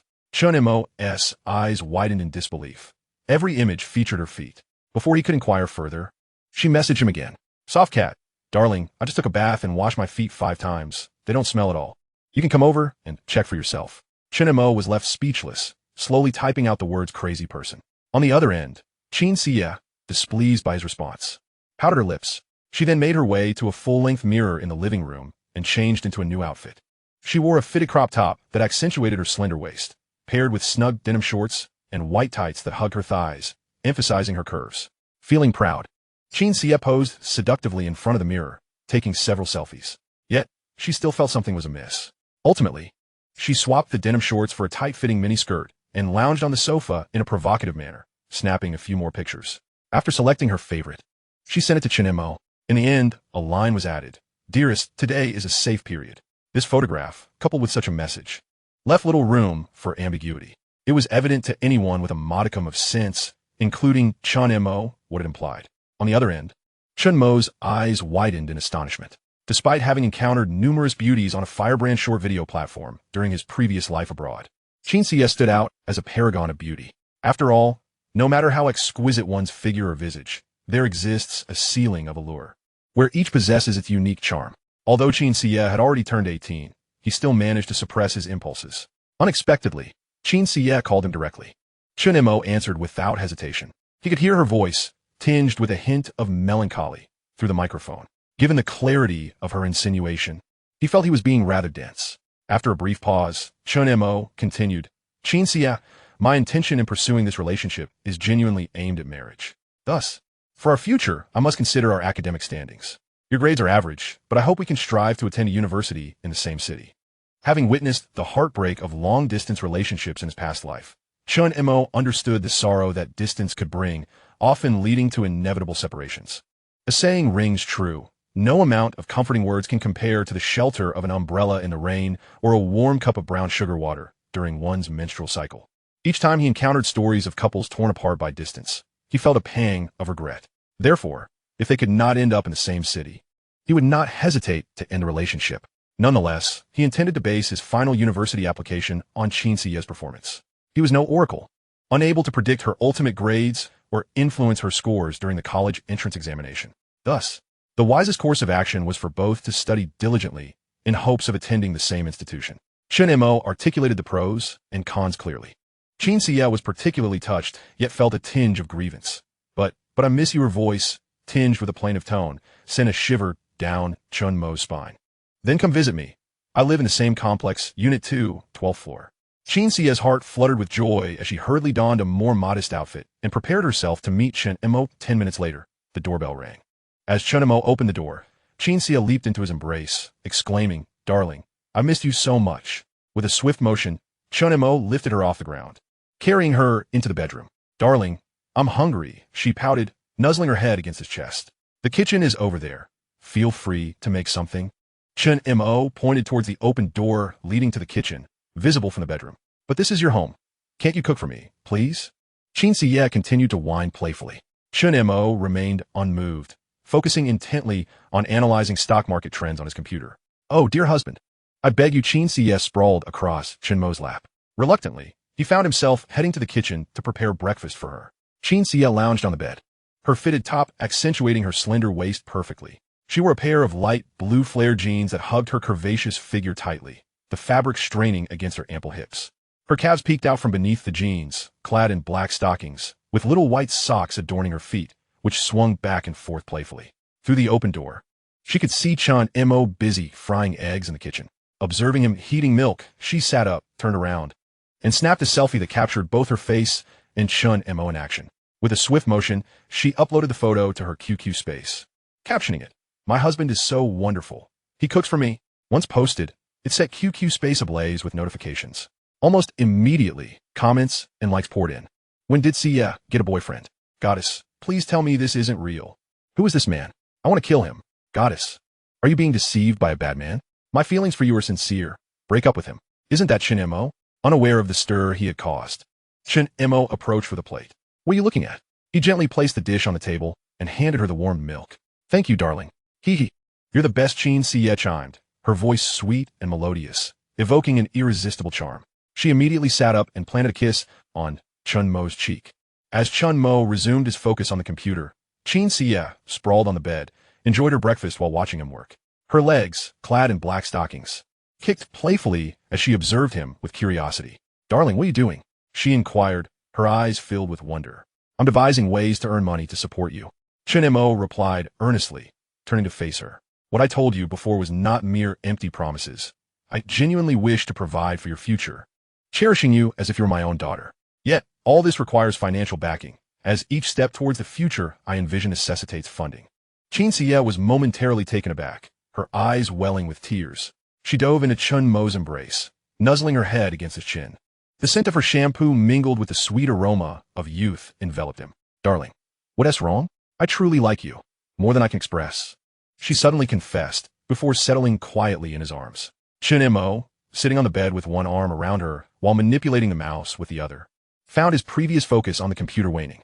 At his tender age, with such a radiant and delicate girl in his embrace, how could he possibly resist? Chapter 33. Not a single man is worthy. After a moment of hesitation, Chen Mo gently placed his hand on Chen Xie's slender waist. He could feel her body shudder slightly. She looked up, her doe-like eyes gazing intently at him, then slowly closed her eyes. However, at such a critical juncture, how could Chen Mo bring himself to halt? One of his hands had already, despite Chen Xie's seemingly carefree demeanor, she was still an innocent girl. And Chen Mo's sudden movement startled her, prompting a reflexive push away from him. Chen Mo, awakening to the reality of his actions, suddenly realized what he had done. What have I become? Chen Xie's cheeks flushed crimson. Overwhelmed with shyness, she buried her face in the pillow, unable to meet Chen Mo's gaze. Her heart a tumult of emotions. On one hand, she felt the pace of their relationship was hastening too quickly, considering how recently they had solidified their bond. On the other hand, she felt a deep sense of guilt and regret, lamenting why she instinctively rejected Chen Mo when she had been mentally prepared to embrace him all along. However, can one truly place the blame upon her? After all, it was her first experience, and it is entirely natural for her to instinctively resist, is it not? Deep within, she felt a pang of regret, vowing that should Chen Mo desire her again, she would not refuse, and she must exercise restraint. Simultaneously, a flicker of apprehension coursed through her. Would Chen Mo be angered by her rejection? Unable to contain herself any longer, Chen Xie threw her arms around Chen Mo, her voice tinged with grievance as she uttered, I'm sorry, my love, I was just so frightened. At that moment, Chen Mo chuckled softly, tousling her hair with a gentle touch, and reassured her. It's all right, I was too impulsive just now. As I mentioned before, such matters should await our graduation. He continued to ruffle Chen Xie's hair. Initially on the verge of tears from being moved, Chen Xie soon realized the peculiar sensation atop her head. In an instant, her feelings of gratitude vanished, replaced by a wave of embarrassment and indignation, her face flushing a deep crimson. You are insufferable. Chen Xie swatted Chen Mo's hand away, turning her back to him and covering her face, refusing to meet his gaze. Hearing her words only heightened her shame and anger. She buried her face in a Chen Mo's chest, clenching her fists as she playfully struck him. You're so mean. Don't say that. I want to listen. Naturally shy, Chen Xie felt her cheeks burn like a boiled shrimp at his teasing, hastily urging him to cease his words. Following this, Chen Mo uttered some sweet nothings to pacify Chen Xie before returning to his plans for financial success. The following morning, Shen Mengxue entered the classroom with puffy, red-rimmed eyes. Just the day before, she had wept throughout the night. Upon returning home, she had pondered deeply about how she and Chen Mo had arrived at this juncture.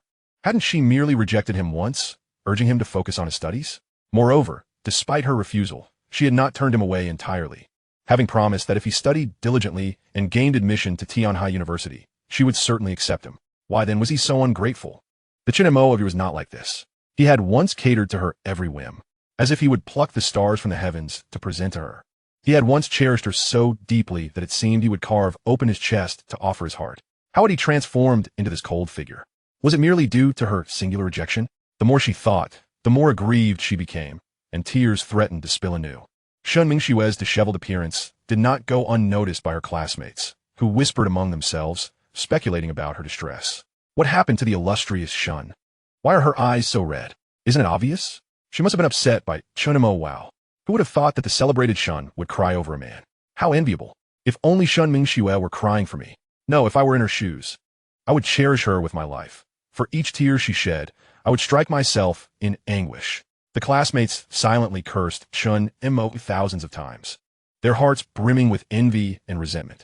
Yet, astonishingly, after her tear-streaked ordeal, Shen Mengxue's beauty remained intact, even acquiring an air of vulnerability that rendered her even more endearing. It must be said, beauty has its privileges. Had it been a less fortunate woman, the onlookers would have only felt disgust. Seated nearby, Xie Ting reveled in the spectacle. Rising from her seat, she approached Shen Mengxue and softly consoled her. Come now, Mengxue, don't be sad. I've told you countless times. No man is worth your tears. In the midst of her classmates' astonished stares, Xie Ting continued to expound her so-called wisdom. Look at you now. This is all due to men. Feeling sympathy for men is the beginning of misfortune. If only you had listened to me sooner, you wouldn't be feeling this heartache. While saying this, Xie Ting patted Shen Mengxue's shoulder. Unexpectedly, Shen Mengxue angrily shrugged off Xie Ting's hand, glaring at her with fury. It's your fault. If it weren't for you, how could Chen Mo have turned so indifferent towards me? In that instant, Shen Mengxue realized that a significant portion of her rejection stemmed from Xie Ting's incessant indoctrination of such thoughts, persistently pushing her to rebuff Chen Mo's affections. Had it not been for this so-called best friend, how could she have found herself in such a predicament? At that moment, Shen Mengxue felt an overwhelming hatred towards Xie Ting. What do you mean? Xie Ting stared at Shen Mengxue in disbelief, her eyes wide with shock. You're blaming me over a man? Before Xie Ting could unleash her wrath, the surrounding male classmates grew displeased. What do you mean by that, Xie Ting? What do you mean no man is worth anything? One boy slammed his hand on the desk, rising in indignation. What do you mean feeling sympathy for men leads to misfortune? The commotion escalated, and a few disgruntled boys converged, voicing their disapproval of Xie Ting's inappropriate remarks. Shen Mengxue was taken aback, as was Xie Ting, who had never encountered such a reaction before. The classroom, still sparsely populated with students, found itself surrounded by a throng of boys rallying against Xie Ting. You claim no man is worth anything. Is your father not the last eunuch of the new China? One boy retorted. Isn't your father a man? Though Xie Ting felt a wave of panic rise within her, she feigned composure and shot back. Am I wrong? There isn't a single good man. My father isn't a good man either. I merely stated that no man is worth anything. You all are so sensitive. Just a few words and you are riled up, bullying a weaker girl. In her fluster, Xie Ting pointed at Wu Xiaoqiang, who had just entered the classroom. Look at you. With that face, how dare you claim to be a good man? Wu Xiaoqiang was momentarily taken aback, confused by Xie Ting's comments about men and her insult to his appearance. Do you think you're any better? He shot back, marching over to engage her in a debate. Look at you. Your face is riddled with acne, and your skin looks as yellow as an old woman's. Do you even resemble an 18-year-old? The classroom fell silent. Wu Xiaoqiang pressed on. You have neither beauty nor figure. You're as skinny as a twig, and my chest is bigger than yours. At that moment, all eyes were on Wu Xiaoqiang. He reveled in the attention, feeling like a hero battling a monstrous foe. With newfound confidence, he continued, someone like you? Even the village fool Wu Ti want to marry you. Shut up. Xie Ting's piercing voice shattered the silence, echoing through the entire building. At that moment, she could no longer tolerate the humiliation. What girl could withstand such public ridicule? Xie Ting felt an overwhelming urge to tear Wu Xiaoqiang's face apart. With that, she lunged at him. How dare you say that? Do you even have the courage to repeat it? Wu Xiaoqiang never anticipated that this deranged woman would charge at him like a rabid dog, seizing his hair with wild abandon. In the blink of an eye, Xie Ting had mounted him, frantically clawing at his face. What are you still blabbering about? You pathetic sycophant dare to speak of me? No wonder Shen Mengxue finds you repugnant. Even our village's 200-pound cow, Zuehua, wouldn't he look twice at someone like you? With tears of rage in her eyes, Xie Ting yanked at Wu Xiaoqiang's hair while raking her nails across his face. It hurts like hell. Wu Xiaoqiang cried out in agony. What are you all standing there for? Hurry and pull this lunatic off me. Frustrated by the sight of his male classmates frozen in shock, merely spectating, he seethed inwardly. Had he neglected to check the almanac before leaving home today? Why was he so cursed? He had come to school in high spirits, only to be viciously attacked by this madwoman upon entry. And to top it off, she had the audacity to insult his looks. Who could tolerate such an affront? He was on the verge of being disfigured, and these dim-witted classmates were merely watching the spectacle unfold. It was only then that a few onlookers finally snapped out of their stupor and rushed forward to separate the two combatants. Yet Xie Ting, still unsatisfied, spat at Wu Xiaoqiang. As he gasped for breath, mouth agape, a large glob of phlegm inadvertently landed in his mouth. What the hell? He instinctively swallowed it down. Ugh. It was only after he realized what it was that he stood up, retching violently. Damn it, Xie Ting, you are utterly insane. You're finished, completely done for. I'm calling the police. I'll sue you. This outrageous turn of events incited Wu Xiaoqiang's fury. He pulled out a tissue to wipe the blood from his face. Go ahead and sue me. Send me a lawyer's letter. I'm not afraid of you. Xie Ting had completely lost her grip on sanity. By now, several students from other classes had been drawn in by the commotion they had caused, some munching popcorn while others eagerly observed the drama. Curiosity piqued. Many students sought explanations for the altercation. After a brief discussion, they learned the backstory that led to the fight. Immediately, a boy who recognized Xie Ting spoke up. Damn, I know this girl. She is obsessed with Korean dramas and spends her days online berating original authors. Oh bro, you too? I recognize her as well. Her online handle is Ting does not eat cilantro, and she posts some outrageous claims. Exactly. I've seen her call her biological father biological dad. Ting does not eat cilantro. I've read her posts. They're absolutely explosive.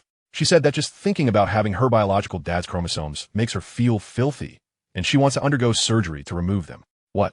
Is she really that ignorant? Is Xie Ting right here? Some students were utterly shocked, covering their mouths in disbelief. More chimed in, recalling her posts. I've seen that post too. She claimed that just because he fathered her doesn't mean he is her dad. Damn. That's outrageous. She is chasing after male idols while harboring such disdain for men. Discussion escalated among students from other classes, with many condemning Xie Ting for her apparent insanity. What are you doing?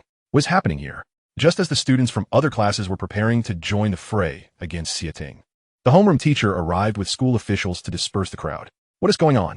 The school leaders frowned at the chaotic scene, seeing the officials approach. The classmates, still holding Xie Ting, hurried back to their seats. Teacher, they ganged up on me. Xie Ting cried, feigning innocence. A bunch of big boys bullying a little girl like me. Look at what they did to me. They're spreading rumors about me. What nonsense are you spouting? Wu Xiaoqiang was on the verge of exploding. How could anyone be so shameless as to turn the tables? Ultimately, both Wu Xiaoqiang and Xie Ting were taken away by the school official for questioning. Inside the office, the school leaders, having learned the full story, frowned. As administrators, they sought to minimize the situation. With exams approaching, they presumed neither party wished to escalate matters.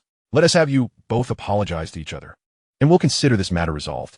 If this escalates, it could tarnish the school's reputation, which is something I wish to avoid. Why should I?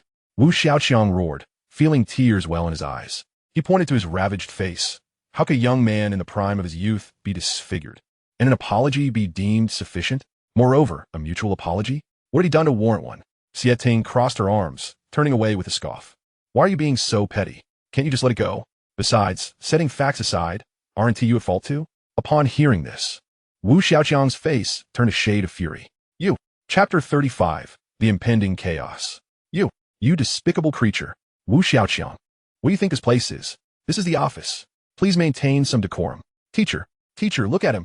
He is still cursing at me. Xie Ting sobered dramatically. Students passing by the office could only hear the high decibel exchange of expletives. In time, the school administration swiftly suppressed the incident, threatening Wu Xiaoqiang with expulsion if he pursued the matter further. However, upon returning home and staring at his nearly disfigured face, Wu Xiaoqiang became increasingly enraged and ultimately decided to report the incident to the authorities. In the following months, Xie Ting succumbed to depression. Not only did she evade legal repercussions, but she also failed to compensate Wu Xiaoqiang for even the most basic medical expenses. Wu Xiaoqiang found himself at a loss for words. Months later, he would encounter Xie Ting again at university, where he would seek a fierce revenge, though that is a tale for another time. After the incident escalated, the school's reputation was compromised, leading to Wu Xiaoqiang's expulsion. With the college entrance exams looming, his life was irrevocably shattered. All those years of hard study turned to dust. Of course, the incident stirred up considerable discussion across online forums and throughout the county during this era of limited internet connectivity. How absurd. The victim was expelled while the assailant is being guaranteed admission to university. What kind of school is this? Is there no justice? Such scum should be steeped in hydrofluoric acid for 3 days and nights. Most posts were filled with vitriol directed at Xie Ting and the school. Yet, there were also voices defending her. What a bunch of pathetic men. The girl is depressed, and you're still attacking her. Xieting's statement has proven true. There isn't a decent man among them. Bei, I fear men. Please do not disturb. Does anyone understand? As the incident gained traction, it sparked heated debates online. If Wu Xiaoqiang were a girl, I might have spoken up for him, but he is a guy? Are you implying that a grown man was disfigured by a girl? And she is walking away unscathed? Seriously, how can you men be so spineless and still blame us women? Exactly. A grown man can't even handle a girl, and yet he has the audacity to complain. Are you all really suggesting that Wu Xiaoqiang couldn't overpower Xieting? The individual simply refrains from stooping to your level, should it come to blows. It would devolve into mutual violence, altering the nature of the conflict entirely. Was there to waste breath on with them? A couple of slaps would suffice to see if they continue their antics. Of course, this is merely a quarrel in the digital realm. At school, the administration has strictly forbidden any discussion of this matter, yet that hasn't prevented students from bickering about it in hushed tones after classes. Naturally, Chen Mo remains blissfully unaware of this. Even if he were informed, it would not concern him in the least. He regards it as nothing more than a case of dogs fighting amongst themselves, which has no bearing on his life. He has been exceedingly busy lately, nearly cohabitating with Chen Xie. Following that night, Chen Xie set aside her youthful modesty and moved in with Chen Mo, insisting on being close to him every day. While their relationship has not yet reached any substantial intimacy, their feelings have been rapidly intensifying, reminiscent of young lovers. With merely half a month remaining until the Gaokao, it is curious that he has not seen Xia Yushi since a certain day, likely after Ma Yinxia found her. Chen Mo speculates that she might be deliberately avoiding him. However, it matters little. The Gaokao is imminent, and post-exams, their paths will diverge. The pressing priority remains to enjoy time with his girlfriend. At this moment, Chen Mo is on the second floor of a shopping mall, carrying several articles of clothing. Beside him, Chen Xie chatters animatedly about amusing happenings at school. Today, she is adorned in a pair of blue, form-fitting denim shorts that showcase her long, fair legs, paired with a simple black t-shirt. As the couple enters the restaurant hand in hand, not far away, Yang Jiejia can hardly believe her eyes, rubbing them in disbelief. No way could it be true. She appears as if she has stumbled upon a terrifying sight, her face a mask of shock as she steps into the restaurant and catches sight of Chen Mo. From a distance, she sees him embracing Chen Xie. This shocking scene is witnessed by Yang Jiejia. Wait, has it truly progressed to this stage? Have her feelings grown so profound? Last time, Shen Mengxue had specifically inquired and learned that Chen Xie was merely infatuated. Shen Mengxue had confidently asserted that she knew Chen Mo would not engage in a romance with another woman, reveling in her conviction for quite some time. Yang Jiejia had even reassured Shen Mengxue that Chen Mo was merely employing a strategy of feigned indifference, suggesting that there was no need to be concerned if she were to see him with Chen Xie, as it was likely just a ploy to incite jealousy. Chen Mo blocking her was also a tactic to make her more passive in this relationship.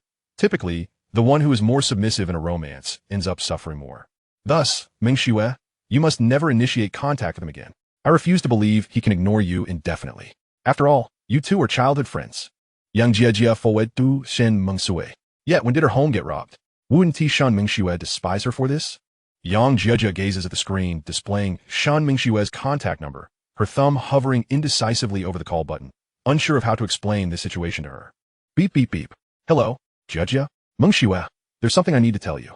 Prepare yourself. What? I'll send you a video on QQ. You should see it for yourself.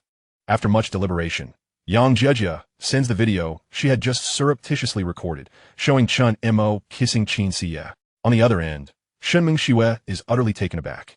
The situation has escalated so dramatically that she momentarily forgets the grievances she had endured at Chen Mo's hands, her heart a tempest of emotions.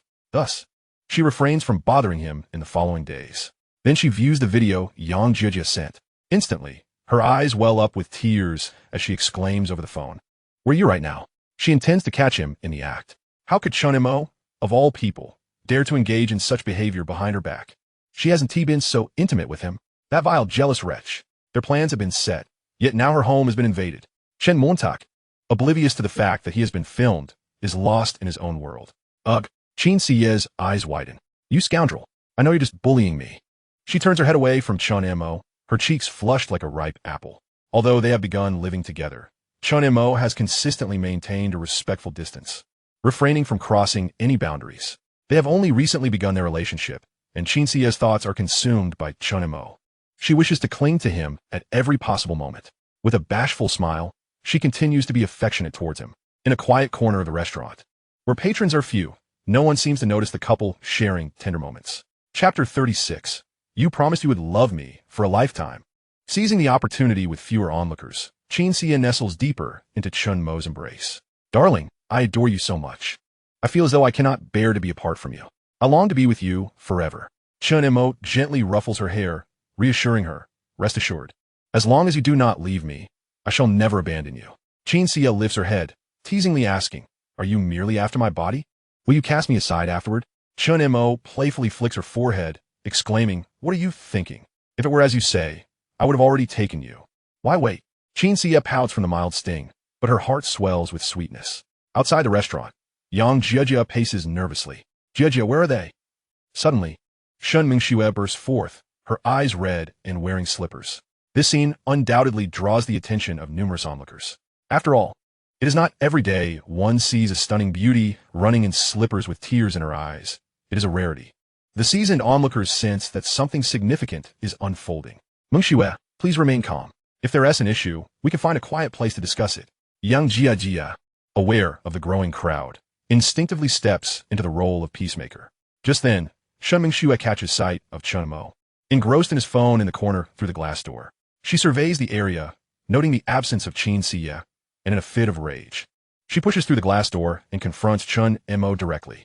With her eyes reddened and her nose slightly runny from crying, Shen Mengxue demands, do you have anything to explain?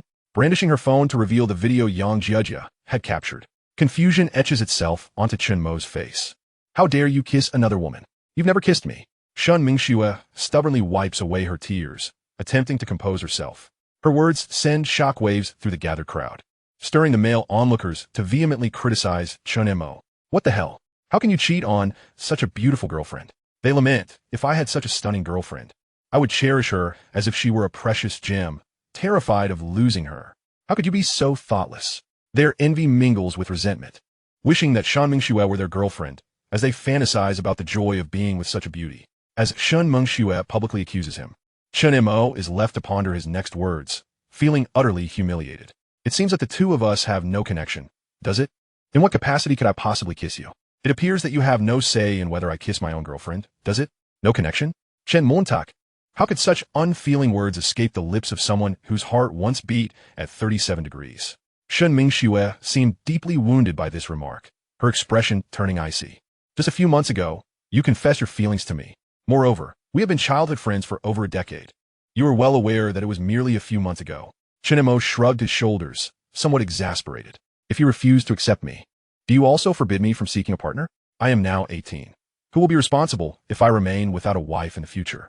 I forbid you from pursuing a partner. If you cannot find a wife, I shall marry you. Shen Mengxue cried out, utterly distraught and hysterical. At this point, Chen Mo was completely at a loss for words. Silence seemed preferable. Shen Mengxue was in the throes of anger. At such times, women are often the least reasonable, and any attempt at dialogue would be futile. It was best to let her cry it out until she calmed down. Indeed, after a while of weeping, Shen Mengxue, filled with resentment, glared at Chen Mo. She had expected him to revert to his childhood self, rushing to comfort her as soon as she shed a tear. Yet now, he remained indifferent. He even sat down to eat. I forbid you from eating. In a fit of rage, Shen Mengxue snatched the chopsticks and hurled them to the ground. What exactly do you intend to do? Chen Mo, too, was growing impatient, even raising his voice at Shen Mengxue. You shouted at me? You've never raised your voice at me before. You Shen Mengxue's voice began to tremble. Let's find another place to discuss this. It's too embarrassing with so many people watching. Chen Montak sighed. At this moment, a crowd had indeed gathered outside, with some even taking photos, while the shopkeepers merely observed, showing no inclination to intervene. He could only imagine the scene when Chen Xie emerged from the restroom. Would the two women end up in a fight? If that were to occur, the three of them would truly be in trouble. Contemplating this, Chen Mo decided to disregard Chen Xie and attempted to lead Shen Mengxue away. However, she stubbornly shook off his hand. Now you feel embarrassed? Are you not the least bit ashamed? Chen Mo, it has only been a short while since you confessed to me. I can still vividly recall how you professed your feelings. You declared in front of the entire class that you had secretly loved me since childhood, that in this lifetime, you would love only me. You said that my presence made your world beautiful. You said that my existence gave meaning to your life, and if you lost me, your life would lose all color. You even called me the most beautiful girl you had ever seen, and referred to me as a princess while you were my knight, promising to protect me for life. Were those merely lies to deceive me? Hearing such saccharine declarations made him wish to find a hole to hide in. In a sense, it was an embarrassing chapter of his life. Chen Mo rubbed his forehead. Yet you never accepted my feelings, and you rejected me. I cannot continue to shamelessly pursue you, can I? You cannot prevent me from seeking a better partner simply because I once confessed to you, can you? I forbid you to say that. Shen Mengxue cried in frustration, truly shattered upon hearing Chen Mo speak of seeking someone better. Chen Xie is not as good as me. I have but one question for you. Were those words of yours a deception? Shen Mengxue insisted stubbornly. Were they lies? While the romantic phrases had been borrowed from the internet, the feelings behind them had been genuine. Chen Mo had been an orphan from a young age. The inadequacies of his family life led to a lingering sense of inferiority that accompanied him throughout his life. Thus, his subsequent eccentric hairstyle was merely a guise to protect himself. Furthermore, having grown up together, it was no exaggeration to say that calling Shen Mengxue a princess was entirely fitting. A girl of privilege, excelling academically, igniting the hearts of countless young men. Such a princess-like girl was a childhood friend, leaving an indelible mark on the young Chen Mo, who adored her throughout his life. Chen Mo recalled a spring evening when he had been injured in a fight, and, fearing to return home, sought refuge on a swing in the park. It was Shen Mengxue, pouting like a little mother, who urged him not to fight and clumsily applied a band-aid to his face. This unintentional tenderness was a powerful balm for the love-starved Chen Mo. The spring breeze rustled the willows, tousling Shen Mengxue his hair and stirring the heart of the young boy. The unattainable treasures of youth would forever haunt his life. Hence, Chen Mo lived the latter half of his life for Shen Mengxue. However, that was all in the past. He had already faced death once. So yes, I lied to you. Chapter 37. I truly understand my mistakes. I will be good from now on. I don't believe it. I don't believe it. Chen Mo, I know you still have feelings for me. You're trying to make me jealous, aren't you? Chen Mo, I truly regret it. I will be good from now on. I genuinely understand my mistakes. I am sorry I was wrong. I will never refuse you again. I promise you now, I will be obedient from now on, and I will no longer be willful. I beg you. Shen Mengxue nearly lunged at him, burying her head tightly against his chest, clinging to him desperately to prevent him from escaping. She felt overwhelmed by sadness, her words tumbling out in a frantic plea. Honestly, Chen Mo had not anticipated such fervor from Shen Mengxue. She seemed to be pleading with him as if abandoning all dignity. Had he known it would come to this, why had he not acted differently from the start? If you like me so much, then why did you leave silently in the previous life? The heart that had been moved by Shen Mengxue's confession hardened once more. He simply replied, "What purpose does it serve to discuss this now? I already have a girlfriend." In that fleeting moment when Shen Mo's resolve wavered, Shen Mengxue seized the opportunity. With a pitiful expression, she looked at him, her eyes brimming with vulnerability. "You're deceiving me, aren't you? You still have feelings for me, don't you?" "I am truly sorry, Chen Montauk. I have been so headstrong and willful. I am guilty. Could you grant me the chance to atone beside you? I promise I will no longer be willful. Let us be together peacefully, shall we? You should break up with Chen Xie. I truly realize my mistakes." At this moment, regret flooded her being. Yet, Shen Mo forcefully broke free from Shen Mengxue's grasp, intent on leaving. What the hell? Is his heart made of diamonds? How can one person be so cold and unfeeling? The scene left the onlooking boys outside feeling a pang of sympathy. How could this beautiful girl plead so desperately, and yet he remained unmoved? Is this man's heart made of iron? A nearby girl, captivated by the spectacle, captured it on her phone and posted it on social media, captioning it, "Indeed, men's hearts are cold, impossible to warm." As it appeared that Chen Mo was about to leave, Shen Mengxue was overcome with panic. She sensed that if Chen Mo walked away, she would truly lose him. Without hesitation, she wrapped her arms around his legs, refusing to let him depart. "I want to let you leave. You promised you would love me for a lifetime. You cannot go back on your word." Chen Mo paused for a brief moment, contemplating how to drag Shen Mengxue away. "I already have a girlfriend. I cannot simply sever ties with her because you cry, create a scene, or threaten to harm yourself. Besides, with your beauty, are you truly worried about finding someone else?" This sentiment resonated with the onlookers, especially the young men, who wholeheartedly agreed. Indeed, there are plenty of fish in the sea. Why fixate on just one flower? If he does not want you, then I shall. Beautiful lady, allow me to add you on QQ. No, I only want Chen Mo. I will not accept anyone but him. Shen Mengxue clung desperately to Chen Mo's leg, her two legs wrapped tightly around his calf, her arms firmly embracing his thigh. Her face pressed against his leg as tears and snot stained his trousers. She would not let go, come what may. Then she shouted at the bystanders. What does it matter to you? I am willingly pining for this flower. Upon hearing Shen Mengxue's declaration, the young men were not only unfazed but felt a surge of sympathy for her, silently cursing Chen Mo for not being a real man. What a wonderful girl she is. So affectionate, so understanding, and so considerate. It would be a rare find indeed, and he should be grateful. Wait until he regrets not cherishing her. Some young men question their own existence. What did I go wrong? They could not fathom it, harboring resentment toward the unfairness of fate. Yet, at that moment, Chen Xie emerged from the restroom, her expression dark as she approached. Let go of my husband. The appearance of Chen Xie left the crowd in shock. Another contender? And she dares to call him her husband? Chen Xie's face turned ashen upon witnessing the scene. Without uttering a word, she rushed over to grab Shen Mengxue's arm, attempting to pull her away from Chen Mo. But Shen Mengxue clung to him like an octopus, refusing to budge. As Chen Xie tugged, she spat, have you no shame? Stealing another's husband in broad daylight. To everyone's surprise, Shen Mengxue released her grip on Chen Mo. Her face turned pale, eyes reddened, resembling a cat whose tail had been stepped on, as she furiously retorted. What are you saying? You are the shameless one. I grew up with Chen Mo. Just months ago, he confessed his feelings to me. If it weren't for you, this vixen, seducing him, he would never have left me. Shen Mengxue had come to a realization. Chen Mo still loved her. If not for this vixen's allure, he would not have departed. How dare you say that? The entire school knows of Chen Mo's deep affection for you. You took him for granted, rejecting him.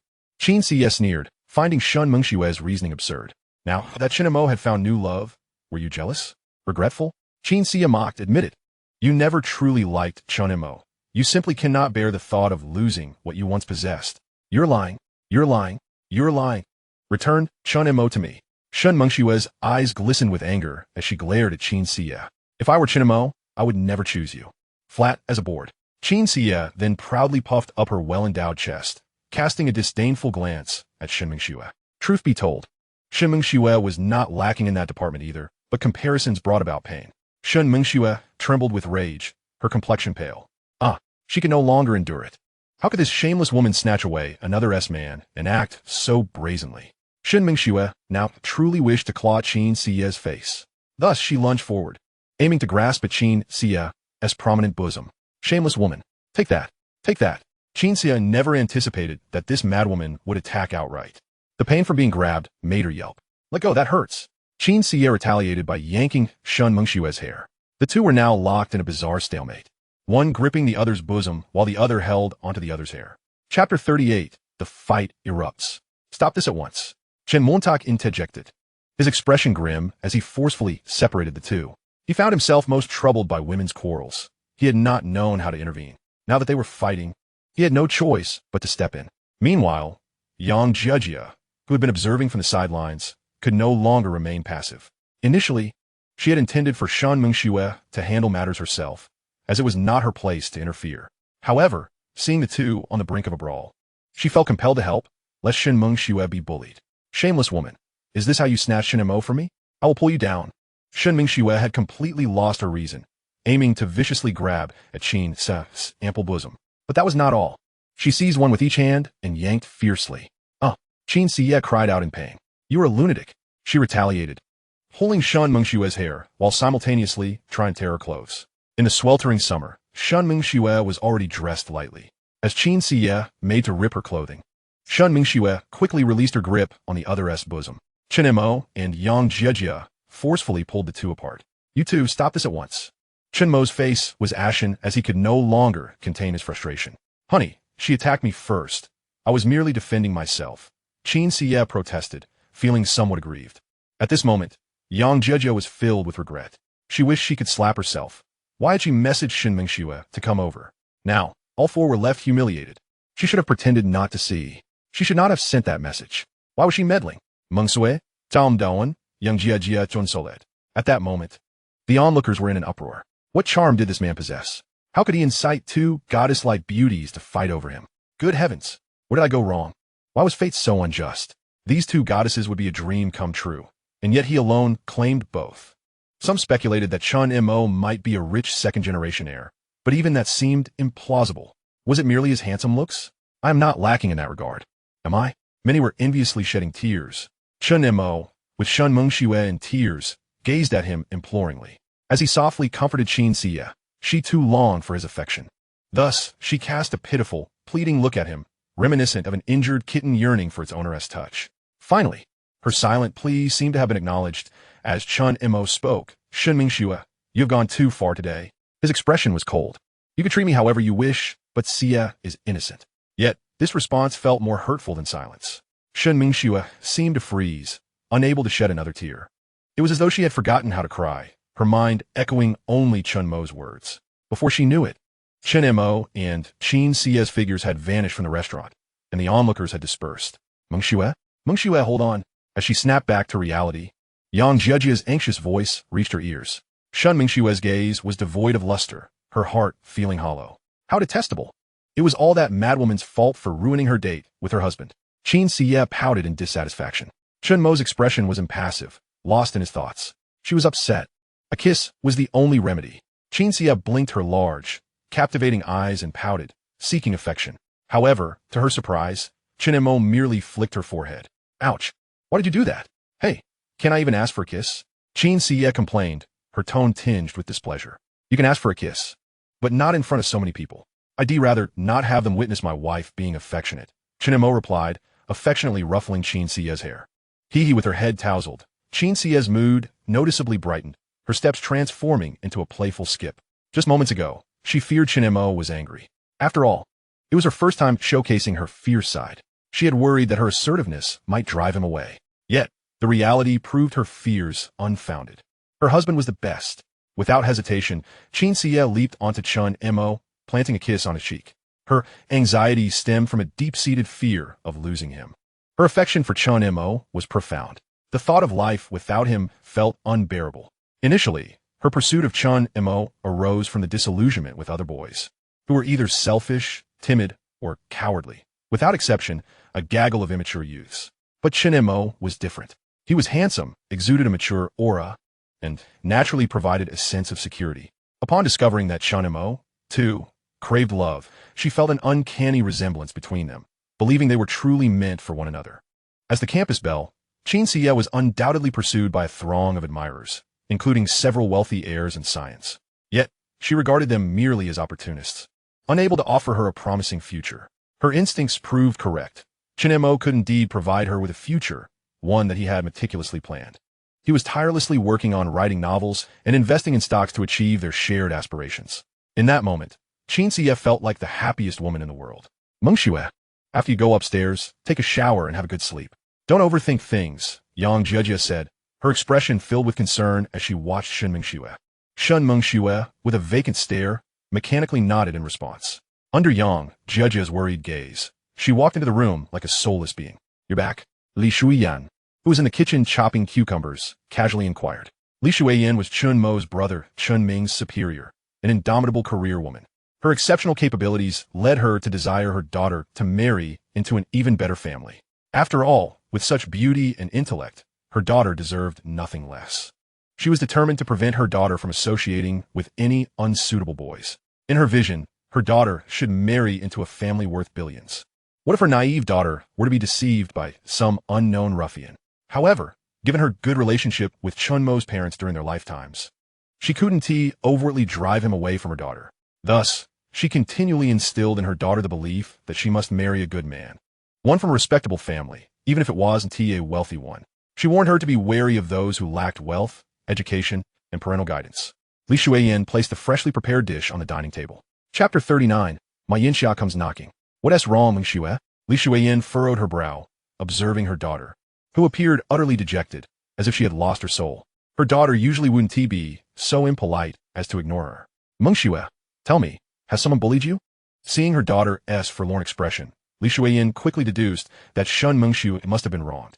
Her inquiry seemed to unlock a floodgate, and tears streamed down Shen Mengxue's face. Mom, Shen Mengxue sobbed, her words incoherent. Don't cry, tell Mom, and I'll take care of it. Who dares to bully my daughter? Li Shuiyan boit, head angurvising. At that moment, Shen Mengxue was still choking on her tears. You see, when you find a man, make sure he can protect you, unlike certain individuals. Look at you, crying like this, and he didn't even comfort you. The certain individual she referred to was, of course, Chen Mo. She seized every opportunity to belittle him. She continued, emphasizing that one should seek a partner with power and influence. Otherwise, if she married someone without wealth or status, who would stand up for her when she faced grievances, especially from those without parents? Such individuals lacked guidance and upbringing, and could not offer happiness or a future. Listening to her mother's words, Shen Mengxue recognized that she was indirectly criticizing Chen Mo. In retrospect, her initial rejection of Chen Mo stemmed from a fear of her mother disapproving of their relationship, leading her to insist that he complete university first. If he succeeded, perhaps her mother would accept their union. In a moment of resolve, Shen Mengxue pushed Li Shuiyin away. It's all your fault. If it weren't for you, Chen Mo wouldn't have abandoned me. She glared fiercely at Li Shuiyin, blaming her for the rift between her and Chen Mo. Li Shuiyin, enraged, overturned the dining table, sending the freshly prepared dishes crashing to the floor, the glass table splintering into pieces. Shen Mengxue trembled in fear. So you got some guts now, don't you? For a man, you dare speak to your mother like this? Li Shuiyin exclaimed, her head spinning with anger. Her daughter had never raised her voice at her before. Yet here she was defending that wild boy, Chen Mo. Thank goodness she had consistently instilled negative perceptions of Chen Mo in her daughter's mind. How could she allow her daughter to behave this way for a man? What kind of spell did he cast on her to make her so infatuated? I don't care. Mom, you owe me Chen Mo. He has blocked me, and he doesn't like me anymore. Shen Mengxue cried, her eyes swollen from tears. Li Shuiyin trembled with rage, her chest heaving. Is he a demon? What enchantment does he possess that makes you so infatuated with him? How dare you speak to your mother this way? She fumed, grabbing objects around the house in her fury.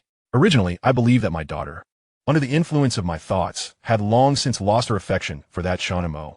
However, to my astonishment, she still clings to him with fervor. I cannot fathom what it is about a destitute orphan that could captivate my daughter to such an extent.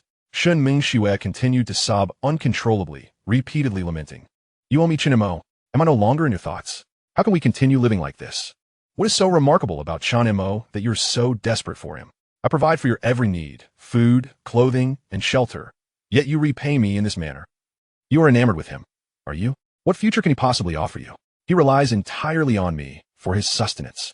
With a mere command, I could ensure that his brother Chen Ming is immediately rendered unemployed, leaving him without a penny for living expenses. Is this the kind of man you wish to marry?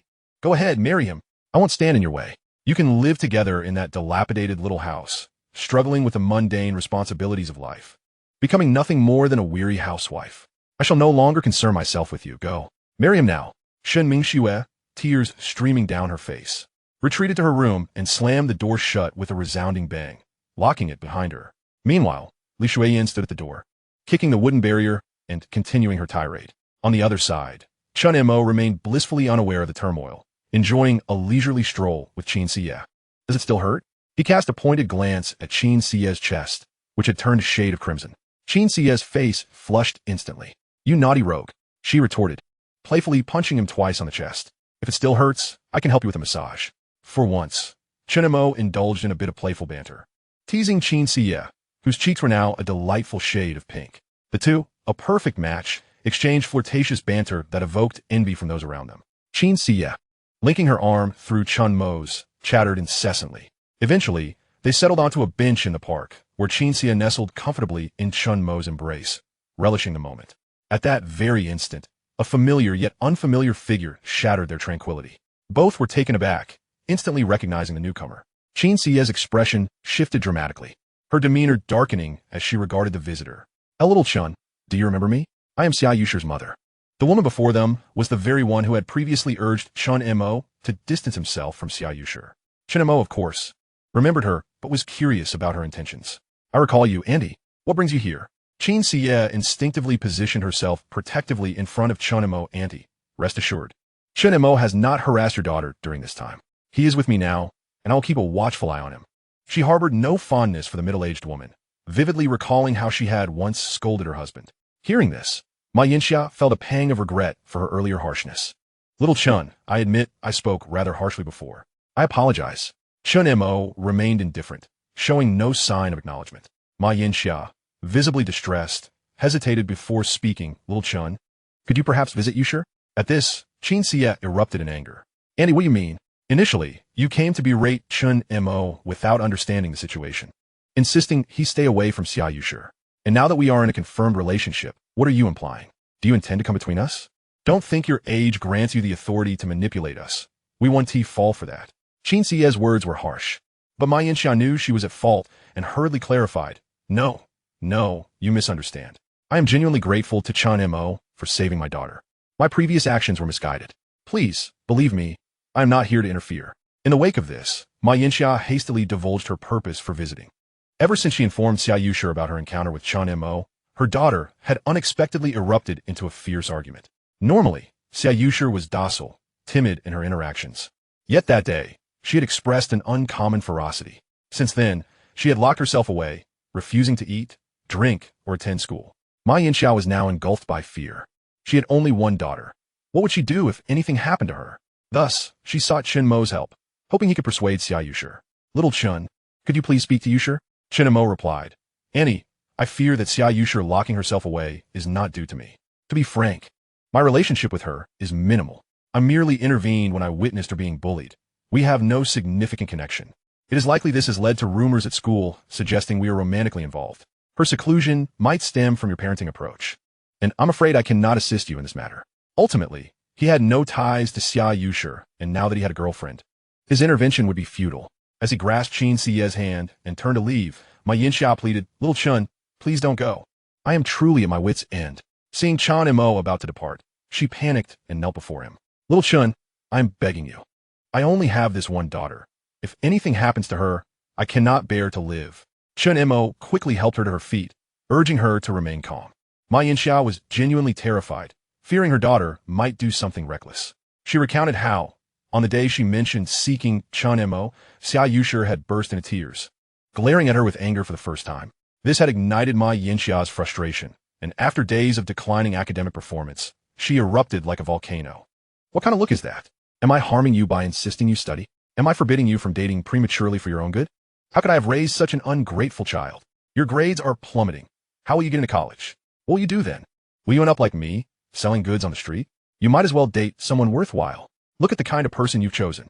He is a troublemaker, always fighting and rebelling against teachers. Where is the behavior of a student? What future can such a person hope for? You think he can provide you with a future? I assure you, when I confronted him, I gave him a thorough dressing down. Moreover, he already has a girlfriend. You should abandon this infatuation. Focus on your studies, get into a good university, and secure your future. When Xia Yushi heard her mother speak so harshly about Chen Mo, she could no longer contain her emotions, leading to her first argument with her mother. Ma Yinxia was left utterly stunned. She never anticipated that her own daughter had learned to retort against her. Ma Yinxia was utterly infuriated, her temper flaring as she seized her belt and lashed it towards Xia Yushi. So you've taken arguing back, have you? You dare to defy me for her sake? I'll strike you down, you ingrate. Who do you think raised you, nurturing you through every hardship? When your father abandoned us, I ought to have sent you to an orphanage. Despite enduring the painful blows, Xia Yushi continued to argue back. Yet, the fiercer their quarrel grew, the harsher Ma Yinxia's strikes became. Eventually, Xia Yushi retreated into her room, locking herself away. In her past life, she had succumbed to bullying, leading to a decline in her grades, and ultimately, her tragic leap from a building under the immense pressure exerted by Ma Yinxia. In this lifetime, Chen Mo had rescued her from that quagmire of torment, becoming her pillar of support and the driving force for her survival. However, Ma Yinxia's relentless torment extinguished any possibility of a future with Chen Mo. Moreover, from Ma Yinxia's words, it seemed Chen Mo had already found a girlfriend. Xia Yushi felt utterly despondent, pondering the meaning of her existence amidst such unending suffering. Thus, she resolutely locked herself in her room, refusing to eat or drink. During this time, Ma Yinxia brought food, attempting to coax her gently. Yet, Xia Yushi remained silent within. In frustration, Ma Yinxia kicked the door twice, exclaiming, You refuse to eat? Go ahead and starve. Who are you trying to frighten? After 2 days of silence from the room, Ma Yinxia finally panicked. She hurriedly called a locksmith to force the door open. Upon entering, she found Xia Yushi lying motionless. Having not eaten for an extended period, Xia Yushi appeared pallid and emaciated, her frail body even more gaunt. Seeing her daughter in such a pitiful state, Ma Yinxia could no longer utter harsh words and instead resorted to earnest persuasion. Yushi, please eat something. Your grades can improve gradually. There is no need to rush. You're in your teenage years, and when you grow up, you'll understand that your mother knows best. I won't harm you. Please, my dear daughter, I was wrong. Eat a little, and I promise not to scold you again. Once you get into a good university, you'll meet countless wonderful boys, far superior to that Chen Mo. Ma Yinxia continued her gentle entreaties, but Xia Yushi lay there like a corpse, facing away, utterly unresponsive. Ma Yinxia's anger surged, and she turned Xia Yushi's head, forcefully shoving food into her mouth. Eat, eat. Why won't you listen to me? What do you want? Xia Yushi, terrified, began to choke on the food. Ma Yinxia quickly handed her a cup. Watching her daughter finally eat obediently filled Ma Yinxia with a sense of triumph. See, I can handle you. Chapter 41. A daughter's disobedience to honor you in the next life. Mom, I am unfilial. I will honor you in the next life. Xia Yushi's voice trembled, yet it carried a resolute undertone. The plastic tray slipped from Ma Yinxia's hand, clattering to the floor, her earlier confidence dissipating in an instant. Yushi, what nonsense are you spouting? You mustn't think like that. Regardless of how Ma Yinxia pleaded, Xia Yushi remained silent, as if her mind was made up. Ma Yinxia was now thoroughly alarmed, realizing the gravity of the situation. With no other options, she reluctantly sought Chen Mo's assistance in persuading Xia Yushi. After hearing Ma Yinxia's account, Chen Mo furrowed his brow and replied, Auntie, based on your description, it seems the issue lies within your upbringing. If you had been gentler with her, perhaps she wouldn't feel this way. If Xia Yushi is indeed contemplating such dire actions due to feelings for me, then I truly cannot assist. After all, I have a girlfriend. His implication was clear. Visiting would only exacerbate Xia Yushi's distress. Ma Yinxia, growing increasingly desperate, implored, Chen, I truly have no other recourse. Please save my Yushi. She is my only daughter. If she dies, I cannot go on. Ma Yinxia then turned her pleading gaze to Chen Xia. Dear girl, please persuade your boyfriend. I've wronged you both before. I sincerely apologize. Just tell me this once. Chen Xia, still a young adult, felt a flicker of sympathy. Seeing Ma Yinxia in such a pitiful state stirred her compassion, and she realized she didn't despise the woman as much as she thought. After all, if it weren't for her, her relationship with Chen Mo might not have progressed so swiftly, making her a sort of matchmaker between them. Contemplating this, Chen Xia took Chen Mo's hand and said, Darling, please help her. Chen Mo was somewhat surprised. Are you certain? What else can we do? We can't simply ignore her plight. Originally intending to mention how unfortunate Xia Yushi was, given her bullying and her mother, he hesitated to voice that thought. Reflecting on it, he indeed felt Xia Yushi was pitiable. Regardless, he had no personal stake in the matter. He could simply go offer some words of comfort without any repercussions. Yet, Chen Mo felt a tinge of concern. Would his intervention truly make a difference? He certainly wasn't so egotistical as to assume any girl would be distraught over him. However, he recalled that Xia Yushi had indeed taken her own life in his previous life. He had believed that rescuing her from bullying would alter her fate, only to discover that the root of the problem lay with Ma Yinxia. What could he actually change? The one who tied the knot must be the one to untie it. Nevertheless, having reached this point, Chen Mo agreed to help. Before long, they followed Ma Yinxia to an old residential complex, which boasted no more than 5 stories and lacked an elevator. Ascending the stairs, they arrived at the door at the top, directly opposite the neighbor's entrance. Ma Yinxia unlocked the door and offered them 2 cups of hot water. Approaching Xia Yushi's bedroom door, she gently pushed it open, glancing at her daughter lying there, a pang of sorrow filling her heart. At that moment, Chen Mo stepped forward, politely knocking on the door. Yushi, it's Chen Mo. You mentioned wanting to treat me to a meal some time ago. Do you remember me? He refrained from barging in, respecting her privacy as it was her personal space. Hearing Chen Mo's voice startled Xia Yushi, causing her to cry out before quickly covering her mouth. She hurriedly got up to check her appearance in the mirror. Although the reflection in the mirror revealed a face with exquisite features, her hair had become unkempt due to neglect, and faint dark circles shadowed her eyes, rendering her complexion pale and devoid of vitality. She felt that she appeared truly unappealing at this moment. How could she possibly face Chen Mo in such a state? In an instant, anxiety surged within her. Chen Mo had come to visit, which naturally delighted her, yet she felt utterly unfit to be seen.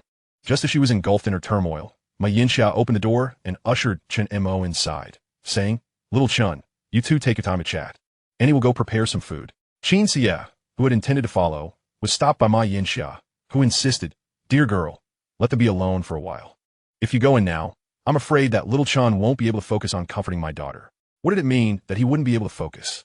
Could something untoward happen between them? Ma Yinxia seemed to sense the hesitation on Chen Xia's face and quickly reassured her. Don't worry, I know my daughter very well.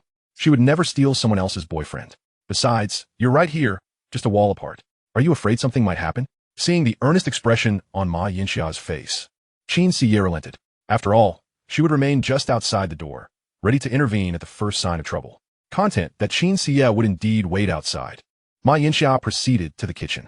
Inside, Xia Yusher appeared even more frail than before, her weary visage enhancing her already delicate charm.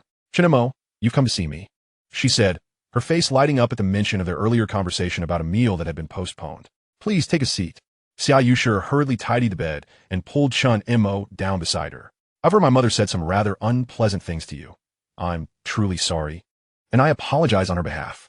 Chen Mo waved his hand dismissively, indicating that it was of no concern, and directly addressed the matter at hand. I've heard you've been feeling despondent and even contemplated suicide. Upon hearing this, the joy on Xia Yusher's face evaporated, replaced by a profound melancholy. What could possibly lead you to such despair? Please, share your troubles. Perhaps I can help you find solace. Xia Yusher kept her gaze lowered, remaining silent. If it's due to bullying, rest assured, no one at school would dare to mistreat you with me around. Chen Mo instinctively reached out to ruffle her hair, but halted, realizing it might be inappropriate. Your mother has also promised not to scold you anymore, nor to harm you. You are so beautiful and academically gifted. A wonderful life awaits you. What could possibly trouble you? Xia Yusher lifted her head, her cheeks flushed, as she struggled to contain a smile. Are you saying I'm beautiful? Chen Mo sensed that his attempts to console her were resonating, and he pressed on. Of course. You are the school belle, and countless boys have secret crushes on you. You'll surely be a goddess at university. Xia Yusher beamed at his compliments, warmth flooding her heart. So, which university will you attend? Tianhai University, he replied without hesitation, as he was well acquainted with the area from his previous life. Moreover, he and Chen Mengxue had agreed on this choice, as it was conveniently close to where she would be studying. Chen Mo, could you hug me? The request hung awkwardly in the air, seemingly freezing time itself. Huh? Chen Mo was taken aback by the unexpectedness of her words.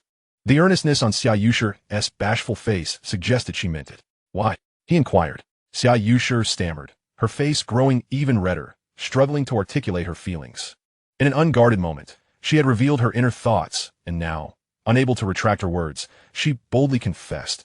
Chen Mo, I like you, but I have a girlfriend. He replied, the words striking Xia Yusher like a splash of cold water, instantly sobering her as she lowered her gaze at a loss. Chen Mo, seeing her vulnerable demeanor, felt a pang of sympathy and instinctively embraced her. After all, she was the pure-hearted school belle, and he had nothing to lose. He couldn't be so heartless as to end his relationship with Chen Mengxue for Xia Yusher, nor could he be so selfish. If you break up, will you let me know first? Can you choose me?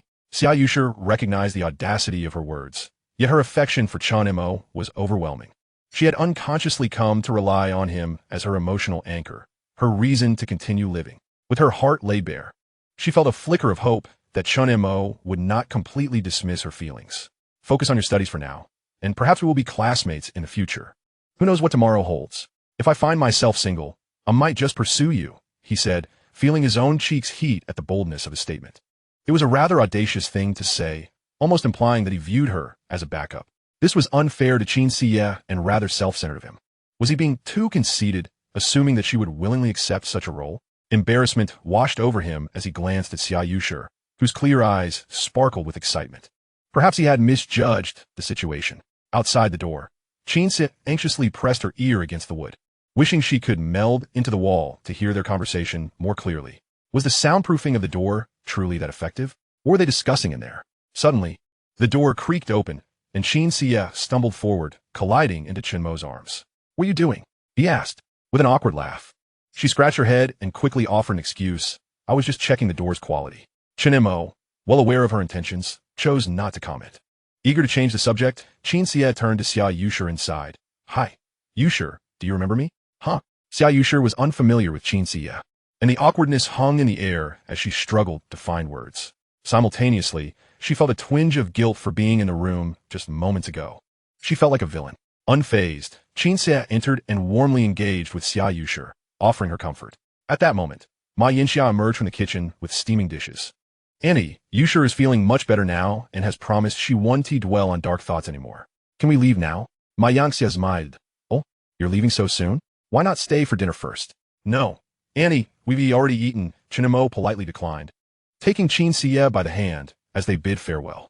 Ma Yinxiao offered a few polite words before seeing them to the door, reminding them to be safe on their way. As Xia Yushi lingered on the balcony, reluctantly bidding farewell to Chen Mo until his silhouette vanished completely, a sigh escaped her lips. Oh dear, what did you say to Xia Yushi? Qin Xie, bouncing along the path, couldn't contain her curiosity. She felt an unsettling itch that compelled her to ask. It was nothing significant, just offering her some comfort and assuring her that she would no longer be bullied. Shen Mengxue replied, "Oh, so her distress stemmed from being bullied. Those delinquent girls are truly outrageous. You must teach those who torment Xia Yushi a good lesson." Qin Xie declared, indignantly shaking her little fist. Time flew by. In the blink of an eye, the days passed. The sycamore trees by the playground remained lush, and the sounds of students reciting lessons occasionally drifted from the classroom buildings. Since the last incident, Shen Mengxue had seemingly grown much quieter. The once cheerful girl had not been seen smiling again. Each time she encountered Chen Mo, she hesitated, wanting to say something but unsure of her words. Although Wu Xiaoqiang had been expelled from school, it did not hinder his ability to take exams. He dedicated himself to his studies at home, vowing to exact revenge on Xieting. Brother Mo, which university did you choose? Du Xiaoqian approached, his tone laden with mystery. Tianhai University, why do you ask? Upon hearing this, Du Xiaoqian's face registered shock as he whispered, Tianhai University? Brother Mo, could it be? He glanced at Shen Mengxue, who was chatting with Yang Jiajia, seemingly oblivious to their conversation. Don't overthink it. My attending school in Tianhai City has nothing to do with her. My sister-in-law, Qin Xie, will also be studying in Tianhai City. Chen Mo remarked, playfully tapping Du Xiaoqian's head. Ouch. Brother Mo, you hit hard. He exclaimed. Enough of that. Let me warn you, do not trust any scam calls. Any overseas number promising high-paying jobs abroad is utterly untrustworthy. Remember that. Chen Mo felt a twinge of nostalgia when recalling Du Xiaoqian's fate in his previous life. Brother Mo, are you worried that I might be scammed? Du Xiaoqian scratched his head innocently, chuckling, am I really that naive? You can rest assured, I'm clever enough not to fall for scams. Chapter 43. The hasty years. Once again, the annual graduation gala had arrived.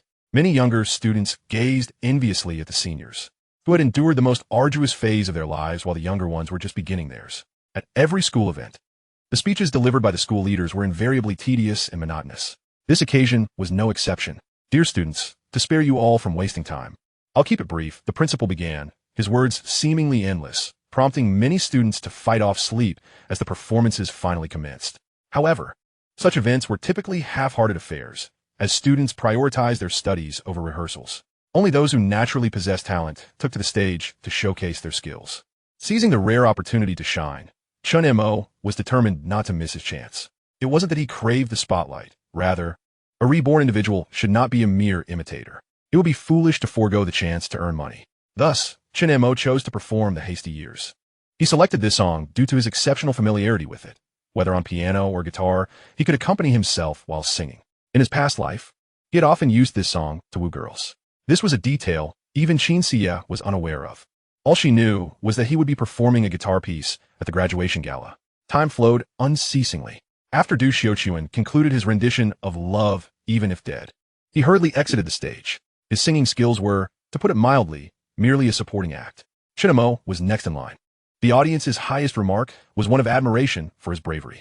At that moment, the stage announcer declared, "Next, we invite Chen Mo from Class 8 to perform an original song, The Hasty Years." The announcement sent ripples of excitement through the crowd. What years? What is this?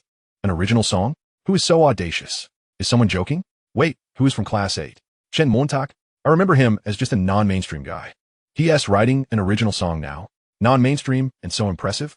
The audience erupted in chatter. Du Xiaoqian, who had just exited the stage, was wide-eyed in disbelief. What are you doing, Brother Mo? You're about to embarrass yourself. Many audience members were eager for amusement, anticipating a spectacle. An original song? This is laughable. Even the seniors at their university can't write original songs. This is bound to be awkward. Applause thundered. Regardless of whether they genuinely believed in Chen Mo or were merely there for amusement, everyone was keen to see what kind of song he would produce. Chen Mo's slender fingers gently strummed the guitar strings. The melancholic prelude soon filled the air, drawing the attention of every listener, silencing the room. The soft introduction captivated all, even those waiting for a laugh. Shut up. Let us listen to the music, someone shouted, as Chen Mo sang, in those hasty years. How often we said goodbye, Delaying our farewells, his clear voice resonated, instantly capturing everyone as heart. The audience, including school leaders, became emotionally invested in his performance. Chen Mo's singing prowess was remarkable. He had honed his craft in his previous life. The crowd fell silent, attentively absorbing the poignant lyrics. It's not this fleeting romance that we regret, but the moments we had no time to rehearse. A multitude of individuals were gripped by goosebumps. It was simply enchanting. Could this truly be a song penned by Chen Mo? Utterly divine. If it still warrants longing, let not grievances be resolved too swiftly. The audience could see that Chen Mengxue was on the verge of tears, overwhelmed with emotion. How could her husband possess such remarkable talent? She had never realized he sang so beautifully. Proudly, she inquired of her classmates whether her husband was impressive. Indeed, he was. But how could he compose such a sorrowful melody? Was it written for her? That single thought left Chen Mengxue speechless. The joy she once felt evaporated in an instant. We must owe each other debts of affection. Otherwise, what is there to reminisce? At this moment, even some school officials were moved to tears, as the song evoked memories of their youth. Even the younger generation, who might not grasp the lyrics' meaning, were covered in goosebumps. It was simply too exquisite. Chen Mengxue, you are surely the next J. Cho. A number of younger female students began to shout from the audience. Chen Mo, you are so handsome. Chen Mo, I love you. Many young women screamed with tears streaming down their faces, swept away by infatuation. Naturally, Shen Mengxue was among the audience, captivated by Chen Mo's performance.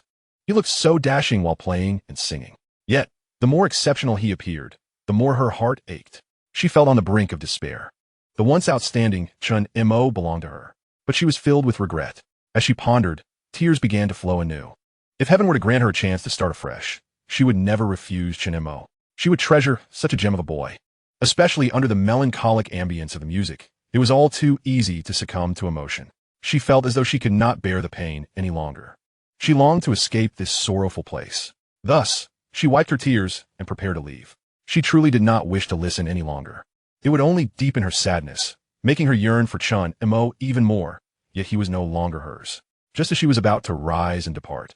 It must be noted that this was Chen Mo's first time performing on stage. He was not exactly nervous, but uncertain of where to focus his gaze. So he chose to look at his classmates in Class 8. Since this song was not his own composition, it bore no dedication to anyone in particular. His sole intention was to enhance his visibility and pave the way for his future, perhaps earning a bit of money along the way. As Shen Mengxue stood up, she felt as though Chen Mo was singing directly to her. Their eyes met as he sang. In those hurried years, we have seen so little of the world, only loving the same face. Shen Mengxue froze, her foot poised to step forward, yet halted in its tracks. She felt as if this song had been written for her. Could it truly be so? Yes, it must be. Chen Mo had grown up alongside her. Just months prior, he had confessed his feelings to her. Even if his current girlfriend was Chen Mengxue, they had not broken up. Chen Mo had never dated anyone before. For whom could he have written this? Clearly, it was a song of nostalgia for love. If one were to insist, she could be considered the love that Chen Mo had never fully begun. Thus, a bold hypothesis formed in her mind. Could it be that after she rejected him, he wrote this song for her? Yes, it must be. Who would willingly let go? We owe each other. We must remain connected. In an instant, Shen Mengxue was in tears. At that moment, she was utterly convinced that this song was meant for her. The lyrics were written for her. Did Chen Mo wish to maintain a connection with her? He was unwilling to let go. Yes, it must be. Chen Mo still harbored feelings for her. He simply had a girlfriend now and needed to take responsibility, making it difficult for him to express himself. Of course, after more than a decade of being childhood friends, how could their bond simply vanish? Shen Mengxue was exhilarated. Chapter 44, A Chaotic Melange. She did not blame Chen Mo. After all, treating his childhood friend with such indifference for the sake of his girlfriend only demonstrated his deep emotionality and fidelity to love. She was even moved to tears, trembling with excitement. Under the spell of this song, many were misty-eyed. Even a senior in the third year was moved to tears, rushing to reconcile with his second-year ex-girlfriend. He too wished to maintain a connection with his past love. The song prompted him to recall every moment from the day he met his first love to their breakup, as if flipping through a photo album. Numerous classmates who had parted ways began to wipe their tears. Even Wu Xiaoqiang, who was seated in the corner, was sobbing uncontrollably. Initially, he had planned to take a graduation photo and leave. Even though he had been expelled, capturing a graduation memory was his right. However, upon hearing that Chen Mo would perform, he postponed his departure, opting to listen until the end. He had expected Chen Mo to be a mere jester. But what a revelation it turned out to be. Yet his tears were not due to that. Truthfully, the song resonated deeply within him. He felt as though it was tailor-made for him. Although his love story had never commenced, he had fantasized about it. Did he not dream daily of the romantic tales that would unfold after winning Shen Mengxue's affection? The object of his dreams had become unreachable. He did not want to wake from this dream. He did not wish for it to merely remain a dream. This song struck a chord deep within his heart. Suddenly, he found that he no longer despised Chen Mo as much. As the final notes of the guitar faded, the song reached its conclusion. The audience felt as though they had just awakened from a dream. This graduation evening was worth every moment, akin to attending a concert. Goodness, hurry, record this. Damn it. It's all over, and I didn't even capture it. Many classmates were so engrossed in their tears that they forgot to film. Chen Xie was also crying, her face pale. The lyrics seemed to be written for his ex. Chen Mo had never composed a song for her. As his thought struck her, her tears flowed even more profusely. Oh my, it was just too enchanting. I feel like I'm falling for him. He is truly so handsome. I adore him. My goodness. I'm in love. I truly love him. Some girls even mustered the courage to dash up to the stage. Senior, can we be friends? With one girl leading the charge, many others followed suit, fearing they would miss their chance to exchange contact information. Senior, may I add you on QQ? Senior, I love you. Countless younger female students hurriedly pulled out their phones, afraid they might miss the opportunity. Even more boldly, one girl directly embraced Chen Mo, witnessing this scene. Chen Xie's face flushed with anger as she hurriedly rushed onto the stage, shooing away those who were crowding. Chen Mo, step aside, step aside. He wanted to exchange contact information. She resembled a protective bird.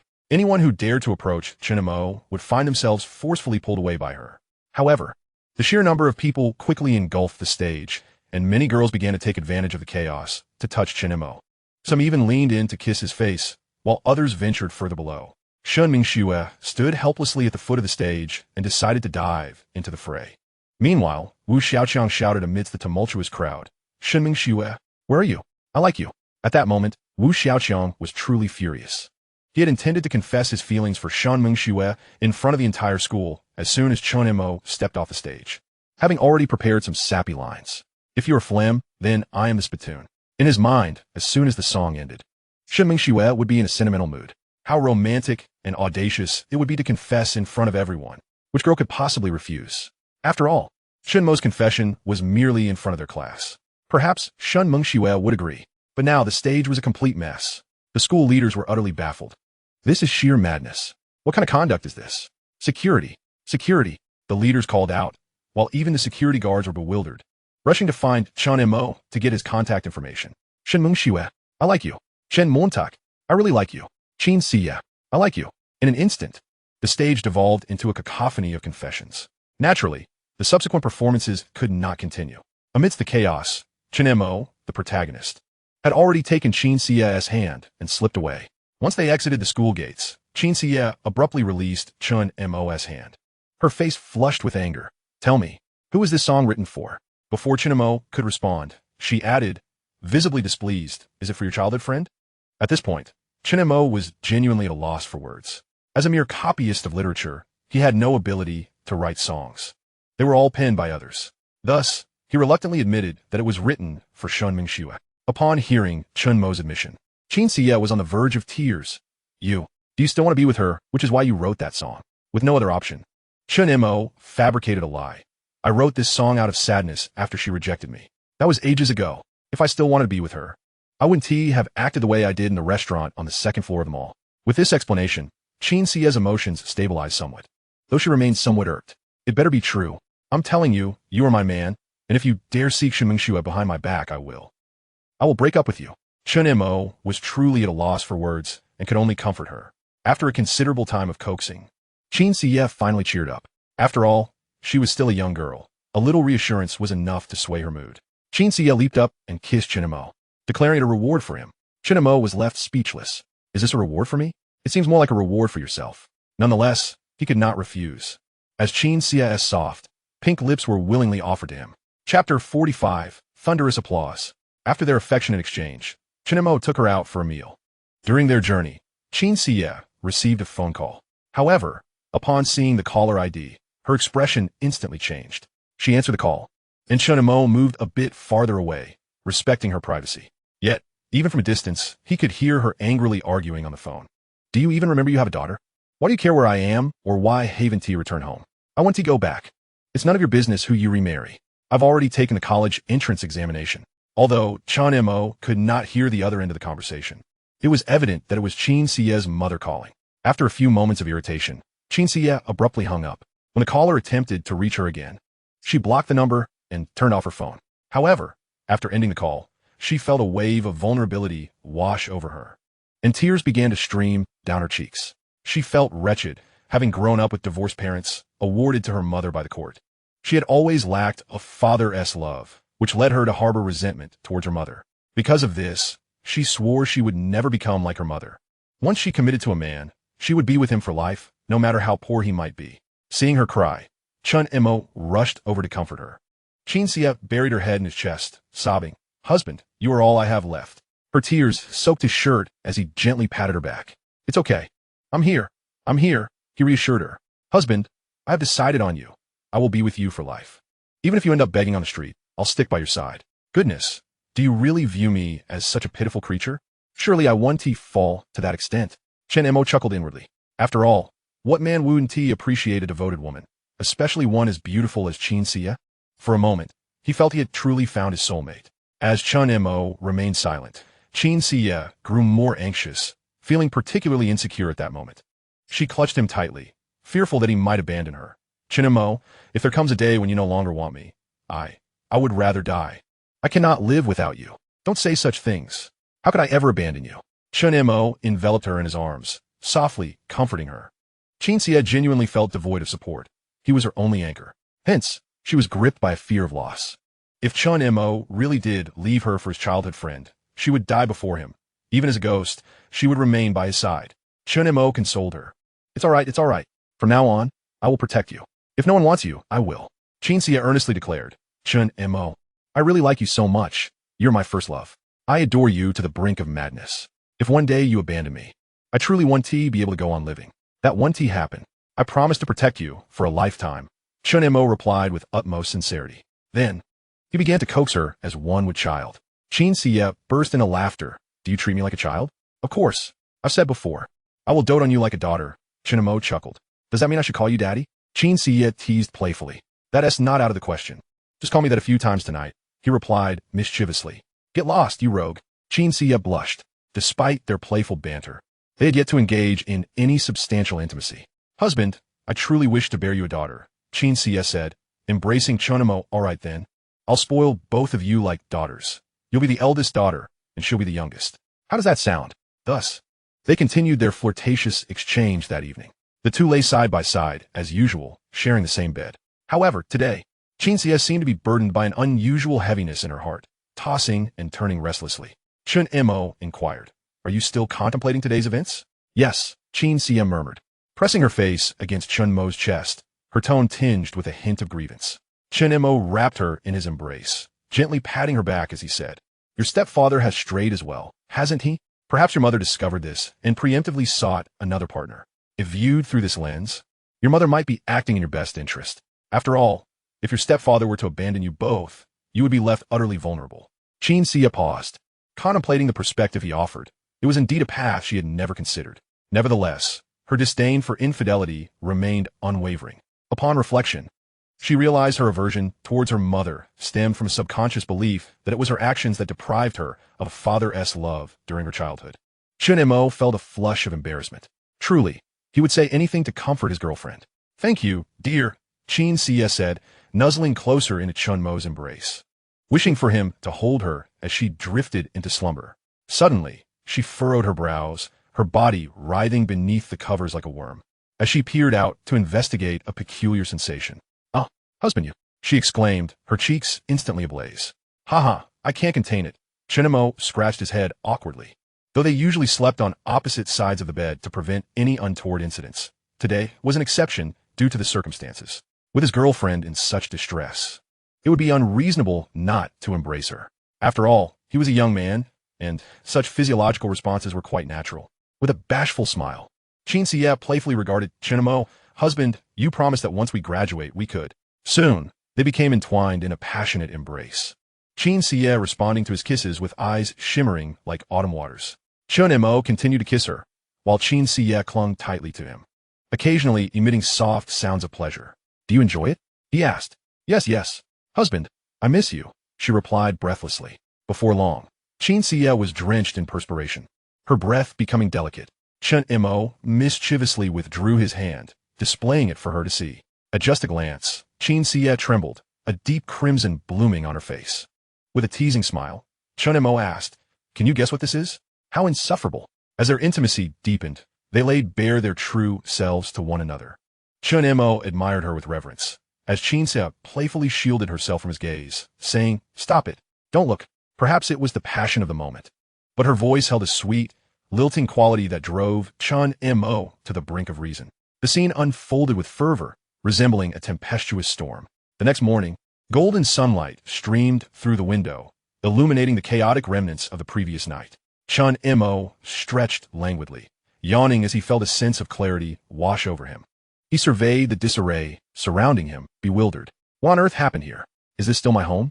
The room was in utter disarray, with clothes strewn about haphazardly. Chen Xie's pants had even ended up draped over the computer. At that moment, Chen Xie resembled a small kitten, peacefully sleeping while clutching Chen Mo's arm. The previous night's indulgence had been rather excessive, leaving traces of tears at the corners of her eyes. As she stirred awake, Chen Xie rubbed her sleepy eyes and was met with Chen Mo's playful grin. Good morning, he greeted with mischief. In response, she turned her head away with a soft huff, refusing to meet his gaze. What's the matter? Has someone wronged you? He asked, pulling her closer, resting his chin atop her head. You're so naughty, she retorted, burying her face in his chest. Even now, she still felt the remnants of discomfort. Chen Mengxue chuckled, planting a gentle kiss on her forehead. So, how do you feel? You're terrible. You're not allowed to ask. Chen Xie replied, nearly mortified. Does it still hurt? I can help soothe you, he offered, reaching out to massage her. Stop it, she protested, firmly covering herself to prevent his advances. Husband, it was my first time. You should know to be gentle. Her gaze was filled with reproach, reminiscent of a wronged little wife. Chen Mo, with a teasing smile, responded. I told you that if I could kiss you, it would alleviate much of the discomfort. But you wouldn't let me. How gross. Just kiss. But you're not allowed to, she exclaimed, her cheeks flushing once more. Well, if it's you, I wouldn't mind, he reassured her, causing her heart to flutter with sweetness. She leaned in and planted a kiss on his cheek. Husband, you're wonderful. Of course, you're my wife. Who else would I treat so well? Husband, could I be pregnant? She suddenly asked. That is hard to say, he replied. What if I really am? What shall we do? Then we shall welcome the child, he assured her. Really? You mean it? I've said that if we have a daughter, I shall spoil her like a big sister and cherish her like a little sister. Hearing Chen Mo's sweet words, Chen Xie squirmed excitedly under the covers. But what if it's a boy? If it's a boy, I shall spoil both you and him, he replied with a grin. Husband, it's all your fault. Now I really want to have a child with you, she said, affectionately rubbing her face against his chin. Then how about a kiss? Chen Mo suggested with a mischievous smile. Chen Xie obediently pressed her lips against his cheek. I'm not referring to your cheek, he teased. Chen Xie instantly understood his implication. Go away. Why don't you kiss me? All right, I'll kiss you if you kiss me, he proposed, winking. Who would want to try that with you? How filthy, she exclaimed, covering her blushing face. To be honest, Chen Xie was still a naive girl, and such topics were somewhat overwhelming for her. After a few more playful exchanges, Chen Xie suddenly felt the urge to use the restroom. Husband, I need to go. Then go, he replied casually. She fidgeted, hesitating as she finally gathered the courage to step out of bed, waddling awkwardly. Chen Mo, sensing her discomfort, grinned and teased. Do you want me to carry you? Blushing fiercely, Chen Xie nodded vigorously. Is that allowed? Then you must ask nicely. How insufferable. You were quite vocal last night. Why the sudden shyness today? Chen Mengxue chuckled. Oh, that was then. It's different now. In what way is it different? If you don't ask, you just have to hold it. If you don't ask, then hold it you shall. Under Chen Mo's coaxing, Chen Xie blushed and called out softly. Hee, that's more like it. Chen Mo lifted Chen Xie into his arms, reflecting that this position was one he had utilized the previous night. The sound of rushing water echoed from the bathroom. Shall I help you with that? How annoying. I can manage on my own. Chen Mo offered her no opportunity to escape, directly carrying her in front of the full-length mirror, allowing Chen Xie to fully appreciate the delightful scene. Startled, she exclaimed, Hey, what are you doing? Covering her flushed face with her hands, she dared not open her eyes. Chen Mo chuckled and carried her back to the bed. Are you hungry? I am starving. A little, Chen Xie replied with a smile. After all, Their exertions the previous night had indeed been substantial. Then will you eat? I have plenty. Chen Mo grinned mischievously. No, please stop. Chen Xie hurriedly pleaded, genuinely fearful. She could hardly manage to walk now. Another round would surely leave her confined to the bed. Chen Mo rose to prepare breakfast for her. Watching his busy figure in the kitchen, Chen Xie felt an overwhelming sense of happiness. Clad in Shen Mo's oversized t-shirt, she sprawled on the bed, beaming as she observed him cooking. Before long, Chen Mo had whipped up a couple of simple dishes and a fruit salad. You're amazing, dear, Chen Xie exclaimed, jumping up to plant a kiss on him as a reward. To reward her husband, she picked up a red cherry with her chopsticks, ready to feed him. You eat my cooking and still expect a reward? I'm not eating the cherries on the plate. Then what will you eat? Chen Mo teased with a smirk. Chen Xie quickly caught on, bursting into laughter. Chapter 47. An excessive sense of possession days turned into weeks. The original song, The Hasty Years, performed at Shen Mo's graduation party, had skyrocketed to fame online, with the recording going viral across all forums on Baidu Tieba. Everyone was abuzz, discussing this prodigious talent that had emerged. However, despite the rising fame, the lack of management from an entertainment company meant he wasn't yet reaping substantial profits. During this time, he had invested all the royalties into the stock market, with his principal doubling day by day. His liquid assets had reached 7 figures. One day, Du Xiaoguan called to notify Chen Mo of a class reunion. However, by then, Chen Mo had already taken Chen Xie on a trip. Initially, she hesitated to go, concerned about the expense. Having severed ties with her family, it was Chen Mo who was supporting her. She felt quite guilty about it. Love, after all, should be a mutual endeavor. Yet lately, it seemed Chen Mo had been the sole contributor, and her feelings of guilt had deepened. Although he could write novels and invest in stocks to earn money, how much could a high school student truly make? I want to travel. Will you accompany me? Chen Montauk smiled. Many of their affluent classmates had taken advantage of the holiday to travel and posted pictures on social media. Chen Mo noticed that Chen Xie was visibly envious but felt too shy to voice it. She had decided to stop being coy. Thus, they boarded a bus to the nearest tourist attraction. As Chen Mo handed her a beautifully packaged Van Cleef Arpels box, he asked, "Do you like it? I bought it especially for you." "Oh, what is this?" Chen Xie covered her mouth in disbelief. "Is this for me?" Chen Montauk smiled, personally fastening the necklace around her neck. "This necklace must be quite expensive, right? For you. Any amount is worth it," Chen Mo replied with a grin. Hearing his words was like tasting honey to Chen Xie, and she couldn't help but leap onto Chen Mo, showering him with kisses. He treated her with such kindness. He had bought her clothes during their dates, supported her, and now gifted her jewelry. Although she wasn't aware of the price, it was evident that it was quite costly. She was profoundly touched. If it weren't for the bus being so crowded, they likely would have begun to indulge in each other again. Chen Mo thought to himself that this wouldn't do. He needed a car of his own. Meanwhile, Chen Xie cherished the gift from Chen Mo, leaning against him to take a selfie, which she posted on her QQ space with the caption, "Thanks to my husband for the gift." Once shared, it quickly garnered numerous likes and comments. Is the goddess Chen on a trip with her boyfriend? Don't give him away, goddess. I'll work harder and become better. Just give me another chance. Many similar comments flooded in. Damn, who's this guy? What did I fall short? For those upstairs, you may not be from our school, so you wouldn't know. This guy's quite the talent. The recently popular song The Hasty Years is his original work and performance. What? He sang The Hasty Years? Some even recognize the necklace around Chen Xie's neck.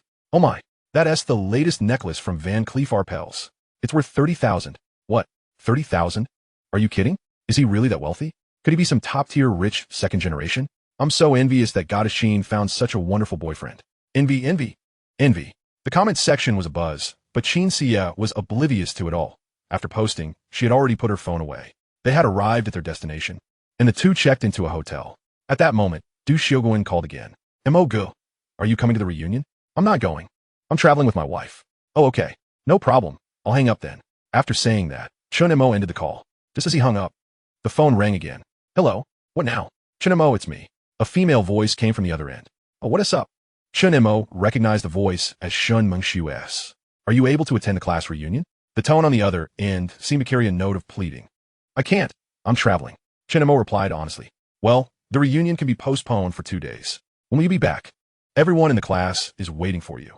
No need to wait for me. I'm not going. It's not interesting, Chen Mo stated. Why not? Everyone misses you. The voice on the other end suddenly grew louder. It's nothing. I just don't want to go. I'll hang up now, okay? With that, Chen Mo was about to end the call. I miss you too. When Shen Mengxue said this, her voice was tinged with tears. Beep, beep, beep.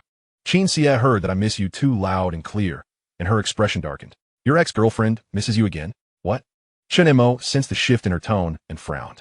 Go back to the reunion and meet your childhood sweetheart ex-girlfriend. After all, you wrote her such a beautiful song. How deep could your feelings be? You might even reconcile. How romantic. Chen Xie spoke with a sarcastic tone. Shen Mo regarded Chen Xie as she threw a little tantrum. And for the first time, he did not indulge her. That's true. How could I forget her after all these years of childhood friendship? Well then, goodbye. Chen Mo turned to leave. You can't leave. As Chen Mo prepared to leave, Chen Xie's eyes instantly welled with tears, and she clung to him, exclaiming, I won't let you go.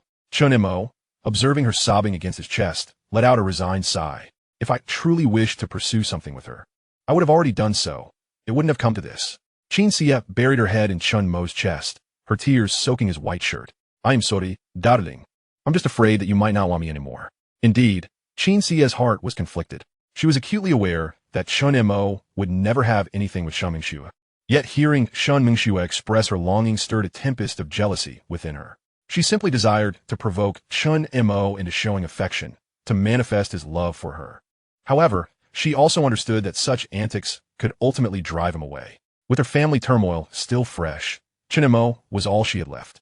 The very thought of him composing songs for other women had been a thorn in her heart, one she had never voiced, yet it remained a source of discontent. At this juncture, Chen Xie had already given herself to Chen Mo, perpetually plagued by anxiety and insecurity. Her possessiveness was overwhelming. Love, after all, can be selfish. She wished for Chen Mo's world to encompass only her. The mere sight of him on the phone, with Shen Mengxue gnawed at her spirit. You fear I might abandon you, yet you act this way? Chen Montag remarked, exasperated. Darling, please don't see her anymore. I wish for you to sever all ties with her. Chen Xie pleaded, pressing her face against his chest, tears streaming down her cheeks. Regrettably, she now lamented having asked Shen Mo to counsel Xia Yushi. Wasn't that merely inviting another rival into her life? Seeing Chen Xie's pitiful demeanor, Chen Mo's anger dissipated, and he gently tousled her hair. All right, I will heed your wishes. I shall block her number so she can never contact me again. Upon hearing him soothe her, Chen Xie wiped her tears and smiled, playfully pushing him onto the bed. Chapter 48. The biological father of Chen Xie. The couple had spent the past few days reveling in joy, exploring the mountains, and indulging in nature. During a hike, when Chen Xie grew weary, Chen Mo carried her on his back, prompting her to cheer him on with delightful shouts of go, darling. She wished that such bliss could last an eternity. Each night, upon returning to their hotel, their passion would reignite. However, one fateful night, while they were entangled in their affection, a knock echoed through their room. Who is it? Chen Mo rose to answer the door. Upon opening it, he was met by an unfamiliar middle-aged man, adorned with a gaudy gold chain and tattoos that suggested a nefarious background, a cigar jutting from his mouth. Behind him stood a woman whose features bore a striking resemblance to Chen Xie. Where's my daughter? The man demanded, ignoring Chen Mo entirely as he scanned the room. Who are you to speak of my daughter? Chen Mo retorted, puzzled. At that moment, Chen Xie emerged from within. Upon recognizing the man, she froze. You, Dad? Despite the years apart, she instantly recognized him. Seeing Chen Xie, the man's previously intimidating demeanor softened, shedding the air of menace. Oh, my dear daughter, you have suffered these years. Tears streamed down his cheeks as he stepped inside, scrutinizing Chen Xie. Daddy's back, my sweet girl. Confronted with this unexpected situation, Chen Xie appeared bewildered. Chen Mo quickly invited the two into the room. Chen Donghai hastily recounted his story. After their divorce, he had struggled in life. But over the years, he had managed to find success and now sought to reconnect with his estranged wife and daughter. My dear daughter, you have endured so much. Now that I have wealth, you may have anything you desire, he proclaimed. Yet, Chen Xie did not exhibit the anticipated excitement. In the past, her father's return might have thrilled her, but now, with Chen Mo by her side, her priorities had shifted. At that moment, Chen Donghai turned his attention to Chen Mo, inquiring, so, you're my daughter's boyfriend? He had known about her relationship, but was taken aback to discover they cohabited. What do your family do? Do you own a car? A house? What are your academic achievements? Can you provide my daughter with happiness? Chen Donghai's scrutiny deepened, and he grew increasingly disapproving of Chen Mo. He had heard from Chen Xie's mother that Chen Mo was aimless, and he refused to let his daughter become involved with someone he deemed unworthy. Dad, Chen Xie interjected, growing irritated. Xie, this is something you need to let me oversee. Your future must be vetted by your father, her mother chimed in. Chen Mo was taken aback. Was this truly directed at him? He had expected a heartfelt reunion. Yet here they were, as if he were being interrogated. Nevertheless, maintaining his composure, he responded, "Hello, uncle. My parents have passed, and I inherited a house. I do not yet own a car. How can you provide my daughter with a future when you have nothing?" Qin Donghai glared at him. Qin Xie, infuriated, retorted, "What does it matter if he has nothing?" The earlier sentiment of a touching family reunion evaporated. Qin Donghai and her mother exchanged glances, astonished that their daughter would dare to speak out against her father. Even so, he refrained from exploding, opting for a softer approach. "My dear daughter, I'm only looking out for your best interests. I fear this young man cannot offer you happiness. You needn't concern yourself. Even if Chen Mo ends up begging on the street, I would follow him." Qin Xie declared defiantly. Qin Donghai felt a pang of discomfort, but remained silent. Chen Mo was taken aback by her words, feeling a surge of emotion. "How dare you speak to your father like that?" Qin Xie's mother scolded. "Gu Lang, do not reprimand Xie." Qin Donghai interjected, somewhat helpless. Despite his daughter's defiance, he remained unfazed, realizing that Chen Mo held a significant place in her heart, surpassing even her parents. He decided to mend fences with Chen Mo. After a brief conversation, Qin Donghai expressed his desire to take Qin Xie home, but she steadfastly refused, insisting on remaining with Chen Mo to continue their travels. "Uncle, I assure you that I will take good care of Xie. You and Annie should return home," Chen Mo offered. Qin Donghai's eyelids twitched, and he thought to himself that it was precisely because you were taking care of her that I feel uneasy. A solitary man and a woman traveling together. What if you were to take advantage of my daughter? As someone entrenched in the underbelly of society, he was all too aware of the tendencies of these young individuals. At that moment, Chen Mo appeared to him as nothing more than a scruffy youth on the street. Yet his daughter was infatuated with him, leaving him helpless. All he could do was implore his daughter to take care of herself before departing, repeatedly emphasizing the importance of a girl's purity and warning her not to be deceived, asserting that such matters should only occur after marriage. Qin Xie, however, impatiently replied, I know. She thought to herself that she had already given herself to Chen Mo long ago, and they were none the wiser. A few hours after Qin Xie's parents had left, Chen Mo lay in bed while Qin Xie nestled against his chest, pressing her face to his heart, listening to the rhythm of his heartbeat. "Darling, you must treat me well in the future. For you, I even scolded my dad." She lay atop him, playfully swaying her delicate, white feet. "Rest assured, as long as you don't leave, I will never abandon you." Qin Xie's skin was as smooth and taut as milk, stirring Chen Mo's feelings once more. Noticing his reaction, Qin Xie's face flushed with embarrassment. "You're so annoying. How can you have so much energy?" With that, she wrapped her arms around Chen Mo like an octopus and kissed him. Chapter 49, The Summer of July. Qin Xie's eyes sparkled like a pool of autumn water, clearly having cast aside her father's earlier admonitions. It was late at night, and Chen Mo turned off the lights. Initially, he had intended to leave the lights on, but Qin Xie, feeling shy, insisted on darkness. Chen Mo, helpless, remarked, "It's not our first time. Why be shy?" Qin Xie blushed and retorted, "I don't care. If the lights stay on, I won't let you touch me." The moonlight streamed through the window, casting a pool of light on the floor, while the rest of the room remained enveloped in darkness. "See, it's so inconvenient with the lights off. What if something happens?" Qin Xie, feeling bashful, protested, "You're so bad." Chen Mo gently removed Qin Xie's shirt, revealing her snowy shoulders, and began kissing down her neck, but was halted when he reached her abdomen. "That's dirty. Then help me," he replied teasingly. "Get lost. Who would help you?" In the sweltering heat of July, the couple roamed about, first visiting the mountains and then the sea. Wearing sun hats and walking barefoot on the beach, Qin Xie pulled Chen Mo along to capture numerous memorable photographs. She hopped joyfully on the sand and, upon spotting a little crab, excitedly dragged Chen Mo to take a look, creating cherished memories together. They were two individuals basking in happiness, but at that moment, another person was feeling quite the opposite. Someone was racking their brains to figure out how to persuade Chen Mo to attend a class reunion. After gathering courage, they discovered they had been blocked, not only from calls but also on QQ. Thus, they could only mention Chen Mo in a class group chat. Meng Dai, silence is golden. "Chen Mo, are you really not coming to the reunion?" Meanwhile, Chen Mo was flirting with Qin Xie on the beach, completely oblivious to his phone. Consequently, he ignored her message. However, other classmates erupted with excitement upon seeing the notification. "Chen Mo, ISNT coming to the reunion? How could this be? We need everyone together. If you're busy, we can reschedule. There's still plenty of summer left."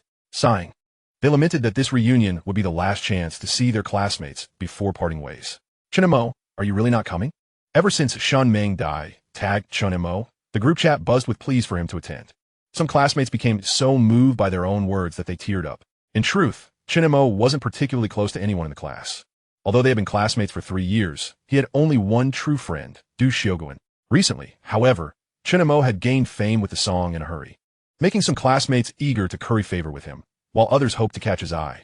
At that moment, Qin Xie, holding a glass of coconut juice, cheerfully asked, "Honey, are you thirsty? Have some coconut juice." She lay in Chen Mo's embrace, but unexpectedly, she lost her balance, spilling the juice all over herself, leaving her covered in a sticky, creamy substance. "Oh no, darling. I'm all sticky from the coconut juice. It feels awful." Qin Xie pouted. "No need to wash. I'll help you clean it up," Chen Mo said, leaning down to kiss along her neck. Qin Xie giggled, her fair legs playfully thrashing about. Ding ding ding. The group chat was incessantly buzzing. The topic had shifted to who the song in a hurry was written for, with classmates chattering excitedly. "Well, it must be for our beautiful Shen," they exclaimed. "Chen Mo doesn't he have any ex-girlfriends? If he did, it would definitely be Shen, right?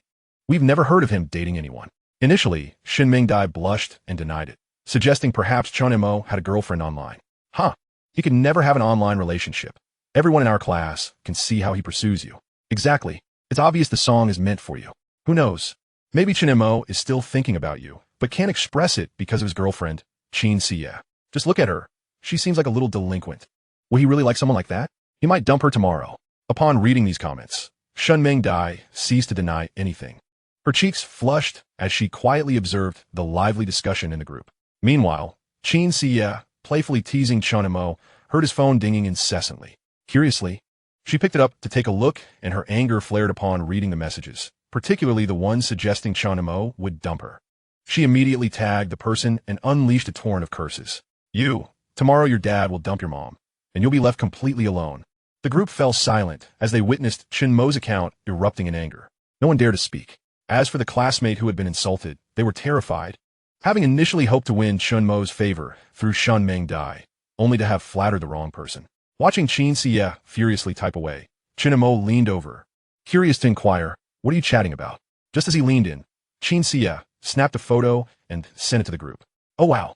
Turns out the one cursing earlier is Chen Mo's girlfriend. No wonder she's so feisty." Qin Xie wanted to continue. "You're the feisty one. Your whole family is feisty," but was interrupted when Chen Mo took the phone and messaged, "Sorry everyone, I won't be attending the reunion this time. Please understand." "Ha! The school Belchin is indeed as spirited as the rumors suggest." Qin Xie, appearing quite aggrieved, remarked, "Darling, look at them. They say you'll break up with me tomorrow and that you intend to reconcile with Shen Mengxue." "Oh, pay no heed to their nonsense," Chen Mo consoled her. However, Qin Xie's mood soon settled, leading her to express a hint of regret. "Darling, I hope my disparagement of your classmates in the group chat won't tarnish your reputation. What's there to fear? We'll soon be off to university, and contact will dwindle," Chen Mo reassured her. "Besides, they're far less significant than you. Your happiness is what truly matters." "Hee, you're the best, darling," Qin Xie exclaimed as she planted a kiss on Chen Mo's cheek. Chapter 50. Off to University. Joyous moments are always fleeting. After a fortnight of travel, the two returned home. Qin Xie went back to her new residence, while Chen Mo was a commendable father figure. She had not seen her biological father in over a decade and missed him dearly. Chen Mo harbored no objections to this. Once Qin Xie departed, he embraced the life of a homebody, dedicating his days to fitness and penning novels. Physical exercise was essential. He wished to avoid the physical decline that marked his previous life in his 30s and 40s. In addition, stock trading became a necessity, capitalizing on information asymmetries. With a leverage that felt almost supernatural, his cash reserves neared 8 figures. During this time, he also acquired a luxurious Maybach worth over $1 million. As for why he didn't opt for a convertible Ferrari, it was primarily because he had outgrown the allure of sports cars. Furthermore, convertibles were impractical for intimate encounters. Making the most of his holiday, Chen Mo also obtained his driver's license amidst the barrage of various unsolicited messages on QQ.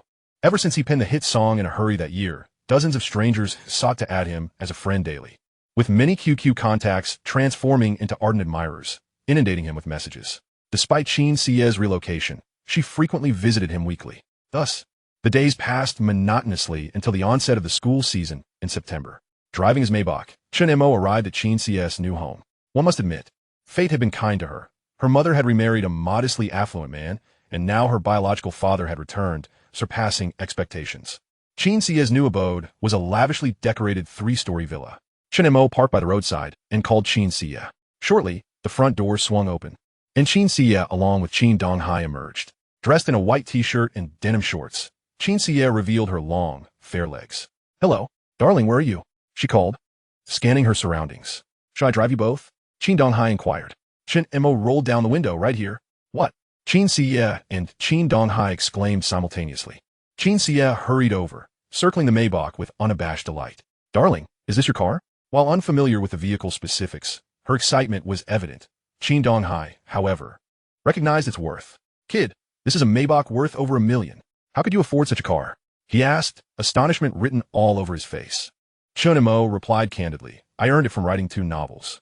Nodding in approval, Chen Donghai regarded Chen Mo with admiration. "I have faith in you. My daughter's happiness is in your hands."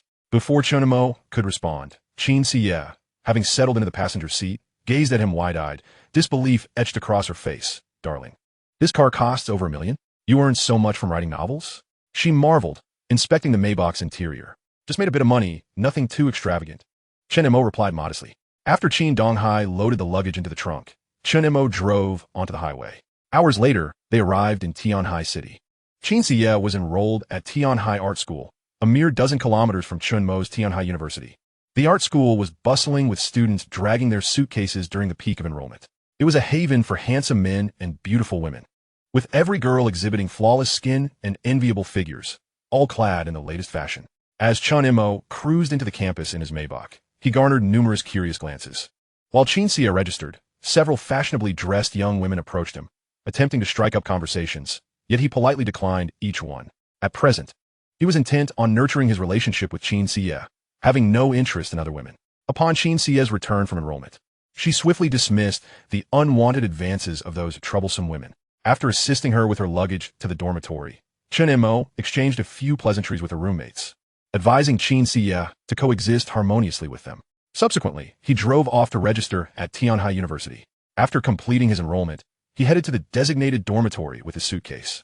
Upon locating the dorm supervisor and registering, he paid a small deposit and received his key, making his way to dorm 202. As he pushed open the door to dorm 202, he encountered a cozy setup. For individuals, 2 bunk beds. Golden sunlight streamed through the balcony. Near the entrance, a portly youth sat on the lower bunk while a young man clad in designer attire lounged on the upper bunk, smoking and scrolling through his phone. On the other side, near the balcony, a lanky, brooding figure occupied the lower bunk. "Finally, a normal person has arrived," exclaimed the young man in designer clothes, sitting up to scrutinize Chen Mo with a grin. His comment elicited no reaction from the slender youth, but the plump one was indignant, kicking the upper bunk. "Hey, Li Zibiao, what do you mean by that? Are you implying that Ma Hao and I aren't normal?" Li Zibiao chuckled, ignoring the plump youth, and turned his attention to Chen Mo. "Allow me to introduce myself. I'm Li Zibiao, a local from Tianhai City." Chen Montak smiled. "Hello, em Chen Montak." The plump one chimed in, "I'm Yang Wegang." Meanwhile, the other roommate remained motionless on his bed, showing no inclination to introduce himself. However, from Yang Wegang's words, Chen Mo deduced that the quiet roommate was named Ma Hao. "Care for smoke?" Li Zibiao offered, extending a cigarette towards Chen Mo. "I smoke occasionally, but not often," Chen Mo replied, accepting the cigarette. He glanced at his other 2 roommates, noting their disinterest in smoking. Li Zibiao appeared to hail from a well-off background, his speech unfiltered and imbued with an innate arrogance. "Have you ever been in a relationship?" Li Zibiao inquired. "Yes," Chen Mo answered honestly. "How many?" Li Zibiao pressed further. "Just one," Chen Mo replied. Li Zibiao burst into laughter. I've been in 5. He seemed to revel in comparisons, particularly when he emerged victorious. Yang Wegang chimed in. Chen Mo, you've only had 1? "I've had 2 or 3, Li Zibiao retorted, "but yours were online relationships." "That's not the same. ISNT, online dating, still dating? It's just long distance. Like when you're in high school and your partner goes to a different city for college, only communicating through your phones. ISNT, that's still considered being in a relationship?" After being rebuffed by Li Zibiao, Yang Wegang expressed his dissatisfaction and attempted to defend himself. Chapter 51, Class Meeting. Li Zibiao chuckled. "How could it possibly be the same? Chatting through a screen, you haven't even seen each other in person, nor have you engaged in a QQ video call. You don't even know if the other party is male or female." Yang Wegong's face flushed with indignation. "Nonsense. We've exchanged photos. She is a woman, and look, she is quite beautiful." Hastily, Yang Guigang scrolled through their chat history and presented the photos sent by his online romantic interest to Li Zibiao. The girl in the pictures was indeed quite lovely, with a delicate oval face and dressed in a stylish anime-inspired outfit, though her hairstyle was somewhat outdated, reminiscent of images commonly found on QQ Spaces. Li Zibiao took a glance and erupted into uproarious laughter. You gotta be kidding me. Did she only send you that photo after you forked over $100? He laughed so hard his stomach ached, holding his sides as he continued. And how can you be certain that the photo she sent is actually of her? Damn it. Yang Guigang snatched the phone back and resumed chatting with his girlfriend while lying on the bed, unyielding in his beliefs. It was evident to all that the photo was merely an internet image. Hey, Guigang, how much have you sent this girl? Li Zibiao pressed on. I haven't kept track, maybe a few thousand? Unbeknownst Yang Guigang. The sweet nothings whispered by the other party had transformed his previously furious visage into one of delighted glee. What the heck, a few thousand? That must be your entire living expenses for a semester. Li Zibiao, coming from a wealthy family, considered this sum trivial. Yet he was acutely aware of Yang Guigang's modest background. Chen Mo, having finished organizing his belongings and made his bed, chimed in, be careful not to get scammed. She wants to even video chat with you, yet you're sending her all that money. Watch out for con artists. Back in 2009, online scams were not as rampant as they would later become. Nonetheless, since Yang Guigang was his roommate, a word of caution was warranted. Yang Guigang remained silent, his expression darkening. He wasn't a fool. After all, they had been dating for a year without even a single QQ call. Yet he had invested too much emotionally to accept the possibility that she was a fraud, and he found himself sinking deeper into the quagmire. Thankfully, Chen Mo was unaware of the full extent of the situation. If Chen Mo had known, he would have quipped about how fortunate it was that the current era lacked voice changers. Were there such devices, they would surely mesmerize him. Damn it, you stubborn fool. Just video call her now. If she doesn't answer, block her immediately. I'm taking my girlfriend's roommate out for dinner tonight. Call her right now. And I'll take you with me. Yang Guigang scoffed. Who cares about a meal? Do you think I'm starving? Li Zibiao was at a loss for words. I can't believe you. My girlfriend's 3 female roommates are going. What if one of them catches your eye? Yang Guigang replied, really? There's no way that could be false. Let's have her whole dorm go. Chen Mo, Ma Hao, you two should join us too. Chen Mo waved his hand dismissively. I'll pass. I'm afraid my girlfriend would tear me apart if she found out. Wait, you have a girlfriend? Li Zibiao exclaimed in surprise. Didn't I mention that earlier? Chen Montauk replied. I thought you broke up ages ago. Huh, Brother Biao. I want to be making that call. Can I join you for dinner instead? Yang Guigang chuckled sheepishly, scratching his head. Seriously? You can't even be bothered to make a phone call? Li Zibiao exclaimed. To be honest, every time I call Qian, she gets upset. Good grief. That girl might as well use scammer as her online username. And here you are, foolishly letting yourself be duped by her. There's no saving you now. After some back-and-forth banter, Chen Mo had finished tidying up the dormitory. It was nearly time for evening self-study. What was termed self-study was essentially a class meeting organized by the counselor to introduce the new students. In the university building in September, around 7 in the evening, the sun was beginning to set, casting a golden hue across the sky. As it was the start of the academic year, the hallways and paths were filled with students hurrying to their destinations. Li Zibiao casually plucked a sprig of heather and stuck it in his mouth, asking, do you think there are any pretty girls in our class? Aren't you in a relationship already? Why are you still thinking about other girls? Yang Guigang laughed. Do you know what it means to keep the red flag flying at home while the colorful flags flutter outside? Besides, I can't help but think about it. I haven't even made a move yet. Right, Mahao? You're the only one in our dorm without a girlfriend. You need to step up your game and find someone in class. Oh, Mahao replied nonchalantly. Fine, Mahao is still as out of place as ever. The cheerful atmosphere suddenly grew cold. At this moment, the 4 of them arrived at the classroom door. They found random seats, with Chen Mo sitting by the window in the back row. Many girls were staring at him, and one even whispered, look, he is so handsome. I really like him. Her friend, exasperated, smacked her lightly. Get a grip. You've clearly never seen a handsome guy before, you little flirt. Damn it, old Chen. You're so popular. Yang Guigang's eyes nearly popped out. He was the type who would lose his composure at the sight of any girl, drooling over every attractive female. Just then, the counselor entered. The previously noisy classroom fell into a more subdued silence. The counselor, a man in his 20s wearing gold-rimmed glasses and tall and slender, wrote a couple of numbers on the blackboard. My name is Yang Su. You can call me Teacher Yang. For the next 4 years, I will be your university counselor. The numbers on the board are my phone number and QQID. Feel free to call if you need anything. The counselor briefly outlined important matters regarding university life before commencing roll call. Names were called. and students responded until it was Chen Mo's turn. Chen Mengxue. Here, Chen Mo replied. Chen Mengxue? Why does that name sound so familiar? Is this handsome guy really named Chen Mo? I feel like I've seen him somewhere.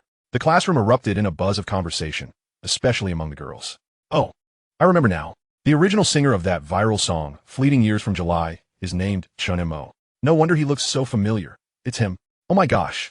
He my idol, and he in the same class as me. I'm so happy. The gazes of numerous girls directed at Chen Mo were almost tangible, as if he could beckon them with a finger, and they would willingly stay out all night instead of returning to their dorms. The live video of Fleeting Years had been rather blurry, and the quality of phones available to students in 2009 was generally poor, coupled with an unfavorable filming environment, causing many not to recognize him at first. Now, hearing Chen Mo speak, everyone suddenly realized who he was. It's really him. I can't believe it. The prodigious youth is actually in our class. The male classmates were relatively composed, but the female students were swept up in a wave of infatuation, eager to surround Chen Mo at once. Cough, cough. Everyone quiet down, Yang Su commanded, and the classroom quickly settled into silence. I've listened to your song. You're quite talented. I hope you can showcase your skills at this year's freshman gala, Yang Su remarked. He had heard that song and had even been moved to tears. Its emotional impact was profound. Chen Mo humbly replied, the counselor is overestimating my abilities. There are many talented individuals out there. The counselor nodded in acknowledgement. Once Chen Mo had seated himself, the female classmates in front turned around to converse with him. Are you really Chen Mo? This inquiry may seem rather superfluous, yet Chen Mo still replied, yes. Chen Mengxue. As he conversed with her, she appeared exceedingly delighted, her cheeks flushed with shyness as she turned to her best friend, exclaiming, he said he is Chen Mo. He spoke to me. Chapter 52. Old Chen, you're living the good life. Numerous girls began to discuss Chen Mo animatedly. Many who had previously had boyfriends were moved to tears that very night after hearing his song, transforming into fervent admirers of Chen Mo. Wow. You truly keep your talents under wraps. Li Zibiao clapped Chen Mo on the back, proudly declaring him to be his esteemed comrade. Young Guogang Chuklet, bro. How do you write songs? Can you teach me? I want to be that popular too. Witnessing the entire class of girls enamored with Chen Mo, Yang Guogang felt an intense envy, his eyes nearly bulging out in astonishment. He felt fortunate to have such a charismatic roommate, surely with a male idol like him around. He would never lack for female companionship. The class then proceeded to the election of the class monitor. Just as the counselor was about to announce the voting process, a petite girl in the front row suddenly stood up, exclaiming, Teacher, let Chen Mo be the class monitor. The counselor nodded, having had the same intention, yet aware of the necessity to adhere to protocol. With a student now voicing the suggestion, he remarked, is there anyone opposed? If not, then Chen Mo shall be our class monitor. It seemed that Chen Mo's election was tacitly accepted by the collective. The bewildered Chen Mo cast a strange glance at the counselor and the girl who had taken the initiative. Is this how decisions are made? I never intended to take on this role. Subsequently, another girl was chosen as the vice monitor, none other than the one who had recommended Chen Mo for the monitor position. Wang Shuer. At that moment, she was blushing and shyly stealing glances at Chen Mo, as if her election to vice monitor was akin to an engagement with him. Once the counselor departed, she eagerly approached Chen Mo, saying, Monitor, shall we add each other on QQ? Chen Mo glanced at her, noting her endearing charm. She was indeed a lively and adorable girl. All right, please create a class group later to gather everyone's clothing sizes, he instructed, having little desire to manage the affairs himself, preferring to leave the mess to the vice monitor. Don't hold me accountable for negligence. It was your insistence that I become the monitor, he thought. Wang Shuer's eyes sparkled with admiration as she nodded enthusiastically, akin to a bobblehead. Chen Mo felt a tinge of embarrassment. With you in class, I feel assured. After the class meeting concluded, Li Zibiao remained persistent, hoping to invite Chen Mo to join them for a meal. He believed that bringing Chen Mo along would enhance their social standing. Come on, old Li. If Chen Mo doesn't want to go, don't press him. He has already taken. Leave some opportunities for the rest of us, Yang Guogang interjected. Not far along, Yang Guogang suddenly came to a halt, his gaze fixated on a girl with waist-length hair, standing beneath a tree, clad in jeans and high boots, her knitted top accentuating her alluring figure. Yang Guogang's eyes nearly popped out in disbelief. It must be said, Qin Xie's beauty was truly exceptional, even rivaling that of starlets. At Tianhai University, such attractiveness was not uncommon, and students were less likely to approach her shamelessly. Ever since Qin Xie stepped through the gates of Tianhai University, she had been besieged by suitors, all of whom she dismissively turned away. At that moment, she noticed Chen Mo and hurriedly flung herself into his embrace, exclaiming, "Darling, I missed you so much." If any of the upperclassmen who had previously attempted to flirt with Chen Xie witnessed this, they would undoubtedly be incredulous. Was this the same fiery woman who had asked them to leave her alone? At that instant, the remaining occupants of dormitory 202 felt as though they had been struck by lightning, their worldviews shattered. They rubbed their eyes in disbelief, questioning their own perceptions. Could he really sing that well? I wish I could sing too. They say chubby folks have lovely voices. Oldly, do you think I should learn to sing? Yang Guogang seethed with envy. Chen Mo planted a kiss on Chen Xie's cheek and introduced her. "This is my girlfriend, Chen Xie." "Wow, old Chen, you're truly living the dream," they exclaimed, astonished that this stunning beauty, more radiant than a celebrity, was his girlfriend. Chen Mo also introduced Chen Xie to his roommates. "Hello, beautiful. I am Li Zibiao, Chen Mo's roommate." He greeted her with a grin. Yang Guogang and Ma Hao felt too bashful to speak, only daring to steal furtive glances. To their surprise, Chen Xie merely nodded at Li Zibiao, not sparing him a word, and returned her attention to Chen Mo. Feeling somewhat awkward, Li Zibiao chuckled nervously. "Well, old Chen, we want to intrude on your romantic moment.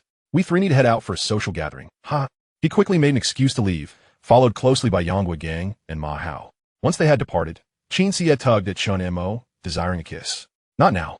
There are too many people watching." "Daddy, was I rude just now?"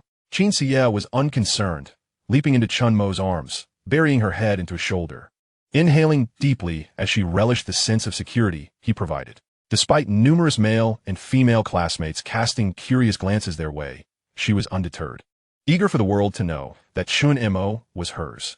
No rudeness involved. "To be honest, if you were conversing with my roommate, I would have felt jealous." Chen Mo replied candidly. "Hee, you're the best. Darling, here, essay reward." She playfully insisted. "I'll only talk to you and avoid other men to prevent you from feeling jealous." With that, she planted a kiss on Chen Mo's cheek. Chen Mo carried Chen Xie to the Maybach, attracting the attention of several girls. By the time they finished dinner around 9 o'clock, he drove her back to the dormitory entrance. The night had already fallen. "Darling, why don't we spend the night out?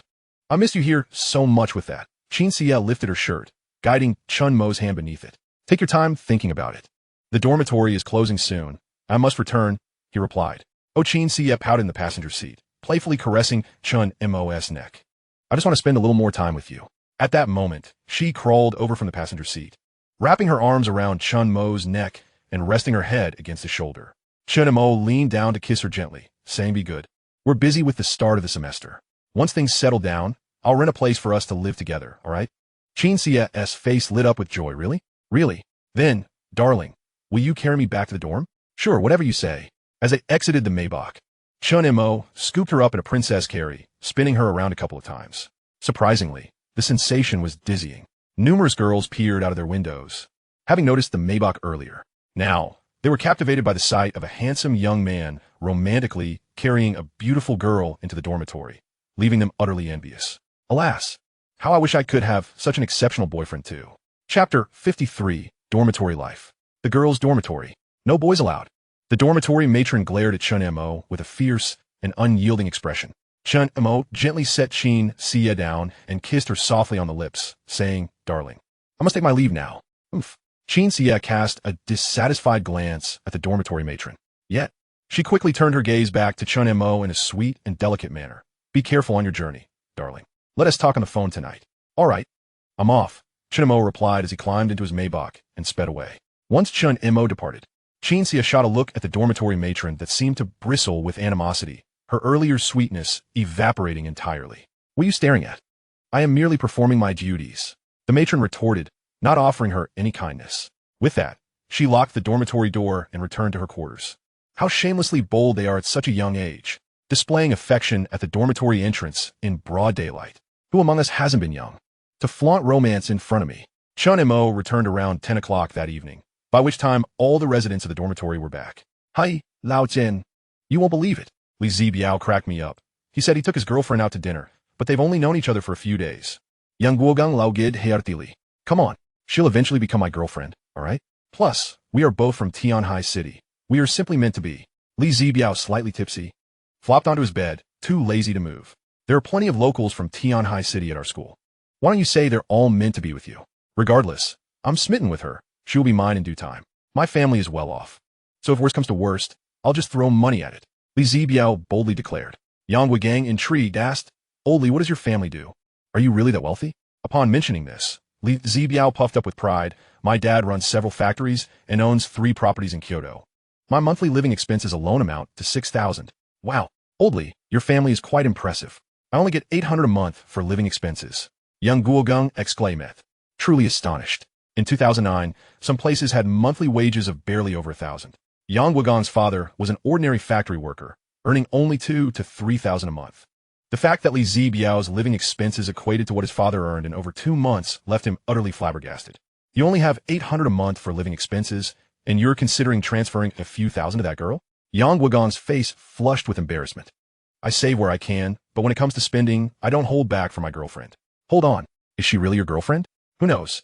She might be a guy, or perhaps a 40-year-old, foot-scratching brute. Ha ha ha. It could even be someone from our dormitory. What if it's Ma Hao?" Li Zibiao lauga Panickily. "Stop joking around." Yang Guogong's expression turned dark. Ma Hao turned pale, saying nothing. "Ha ha ha. Ma Hao, don't be offended. It's just a joke." Li Zibiao was near tears from laughing. "Hey, Lao Chun, how did you meet your girlfriend?"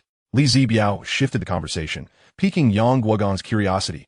"Old Chun, you must teach me your ways. Your girlfriend is as beautiful as a fairy from a painting, and you managed to win her over? Master, please bestow your wisdom upon me. I really don't know how to pursue girls. My girlfriend pursued me," Chen Mo replied candidly.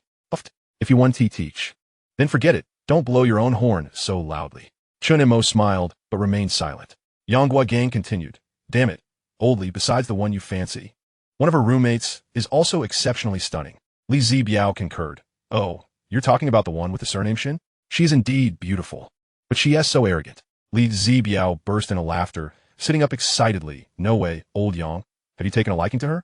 Yang Guogong's face turned crimson. "She is undeniably gorgeous, several times more so than my online girlfriend. I want to try pursuing her. I remember her name is Shen Mengxue, right? All right, I'll ask my girlfriend to give you her QQ." Saying this, Li Zibiao navigated to his QQ page, searching for his beloved's contact to send message. He had been looking for an excuse to chat with her. "Hey Yao Yao, does your roommate Shen Mengxue have a boyfriend?" Li Zibiao had met Lu Yao Yao during a summer trip. They had struck up a conversation on the beach, and unexpectedly discovered they were both from Tianhai City and attending Tianhai University. What a coincidence! Li Zibiao felt that Lu Yao Yao was his destined partner. It was all fate. Meanwhile, Lu Yao Yao was discussing today's social event with her roommates. "Yao Yao, that dinner truly made me feel nauseous. Look at those 3. None of them are normal. Except for that Li Zibiao who seems somewhat presentable," one of her roommates remarked. "Exactly. Especially that greasy fat guy. Does he have a crush on Mengxue? It felt like his eyes could devour her." Another roommate recalled with a shiver. The subject of their discussion, Shen Mengxue, remained silent, repeatedly listening to the years we spent together with her headphones on. Lu Yao Yao felt a bit embarrassed about the situation and contemplated whether to delete Li Zibiao. Just as she was thinking this, a message from Li Zibiao arrived. Lu Yao Yao's expression darkened. "Mengxue, you're really being pursued. Li Zibiao's roommate asked me for your QQ. Should I give it to him?" Upon hearing this, Shen Mengxue removed her headphones, a chill running through her. "Tell him to get lost." Lu Yao Yao chuckled, "All right," and promptly sent a message. "Yao Yao, our roommate says for you to get lost." Li Zibiao burst into laughter. "Old Yang, that Shen Mengxue told you to get lost. Haha, this is too funny. Damn it, what else with the attitude? I'm not even interested in her. I have a girlfriend." On the other side, within Chen Xie's dormitory. Today, Chen Xie was in high spirits. Ever since becoming Chen Mo's girlfriend, her happiness had soared daily. "Hey, Xie, was it your boyfriend I saw downstairs?" inquired a beautiful girl from the lower bunk, clearly intrigued. Her name was Wang Shouting. Also fair-skinned and attractive. Though she fell slightly short of Chen Xie, she was still a campus goddess in her own right. "Indeed, that is my boyfriend. Isn't he handsome?" Chen Xie's eyes sparkled as she spoke of Chen Mo. "He seems very gentle towards you," Wang Shouting remarked. "Of course. My husband is only tender with me. He maintains a cool demeanor with others." Wang Shouting laughed softly. "Your boyfriend drives a Maybach? What does his family do to be so wealthy?" Chen Xie beamed with pride. "My husband earns money by writing novels." Wang Shouting secretly chuckled, thinking, "This girl is so naive, such a good man, and she doesn't even know to keep him hidden, flaunting him like this. Doesn't she fear someone might steal him away? Sister, let me enlighten you about the harsh realities of society." However, she feigned surprise. "Oh really? That's impressive." Chapter 54. Li Zibiao, surrounded by beauties? In Shen Mengxue's dormitory, Lu Yaoyao was still seeking opportunities to engage Shen Mengxue in conversation. After spending the day together, she found Shen Mengxue to be quite peculiar. She rarely smiled or spoke, often lost in her music with her headphones and occasionally shedding tears for no apparent reason. Mengxue, have you ever had a boyfriend? Lu Yaoyao pondered that perhaps Shen Mengxue had suffered emotional setbacks or might have been abandoned by a scoundrel. No, not at all, came the response, leaving Lu Yaoyao somewhat perplexed. What exactly did that mean? Speaking of which, Li Zibiao messaged me, mentioning that there was someone else in their dormitory, an individual who happened to be the original composer of this summer's hit song, The Years We Flew By. No sooner had Lu Yaoyao finished her sentence than Shen Mengxue sat up abruptly. Are you a fan of his? Give me his QQ number, Lu Yaoyao stammered. Oh, just a moment. Let me ask Li Zibiao, she replied. Just give me Li Zibiao's QQ. I can handle it myself, Shen Mengxue insisted. All right, hey. Since you like him so much, why not invite him over for another gathering with our dorm? You're so beautiful. Pursuing him should be a piece of cake. As Lu Yaoyao messaged Li Zibiao, she added, hearing this, Shen Mengxue hesitated. Initially, she wished to keep her relationship with Chen Mo a secret from her roommates. But then she thought that if her roommates helped her pursue him, perhaps there was a chance to rekindle their bond. What? You and Chen Mo are childhood sweethearts? What? You rejected his confession? What? The Years We Flew By was written for you? Her two roommates gaped in disbelief. A song that had moved countless young hearts. Lu Yaoyao also appreciated the melody, while the other two roommates were ardent fans of Chen Mo. When they realized that the song was inspired by their roommate, they were utterly thrilled and began to inquire if Shen Mengxue could arrange for Chen Mo to sign something for them. Shen Mengxue felt cornered and could only reply, but Chen Mo isn't even speaking to me right now. How could I possibly get him to sign anything for you? Upon hearing this, the two girls expressed their disappointment. Meanwhile, the other dormitory was taken aback by Lu Yaoyao's message. Li Zibiao instantly perked up. Shen Mengxue wants my QQ? Wow, I didn't realize I possessed such charm. No wonder old Yang was dismissed. It turns out he fell for me at first sight. Oh, the burden of my irresistible allure. Rest assured, Yaoyao, my affection lies solely with you. No matter how enamored Shen Mengxue might be, it won't alter your esteemed position in my heart. Li Zibiao felt a swell of pride. Already daydreaming about a life with Lu Yaoyao in one hand and Shen Mengxue in the other. Lu Yaoyao, in utter confusion, pondered what on earth. Hey, old Yang, do you know why Shen Mengxue isn't giving you a QQ? Li Zibiao shouted triumphantly, drawing the attention of all three roommates, even catching Chen Mo's glance as he was on a QQ call with Qin Siya. It's because Shen Mengxue has taken a liking to me. Now she's asking Yaoyao for my QQ. Shut up. You're talking nonsense. Yang Guogang retorted skeptically. Chen Mo was surprised by this small world revelation that Shen Mengxue was in that dormitory. This meant that if he attended the gathering, he would indeed encounter Shen Mengxue. He felt a twinge of surprise, but no further thoughts on the matter. Li Zibiao, delighting in his own amusement, said, Hey, you still don't believe it? As he spoke, he handed his phone down to Yang Guogang from his upper bunk. Yang Guogang took the phone and burst into laughter upon reading the message. Wait, old Li. It turns out she was looking for Chen Mo. You've made my day. Li Zibiao felt a bit embarrassed, but soon discovered that Lu Yaoyao had sent another message. Yaoyao's message. Our dorm Shen Mengxue is pursuing Chen Mo. You need to arrange another gathering. My message? Li Zibiao was bewildered. Isn't Chen Mo already in a relationship? Doesn't Shen Mengxue know that Chen Mo has a girlfriend? Upon hearing this, Shen Mengxue's face fell, her lips curled in a pout, and her eyes glistened with unshed tears, leaving her silent.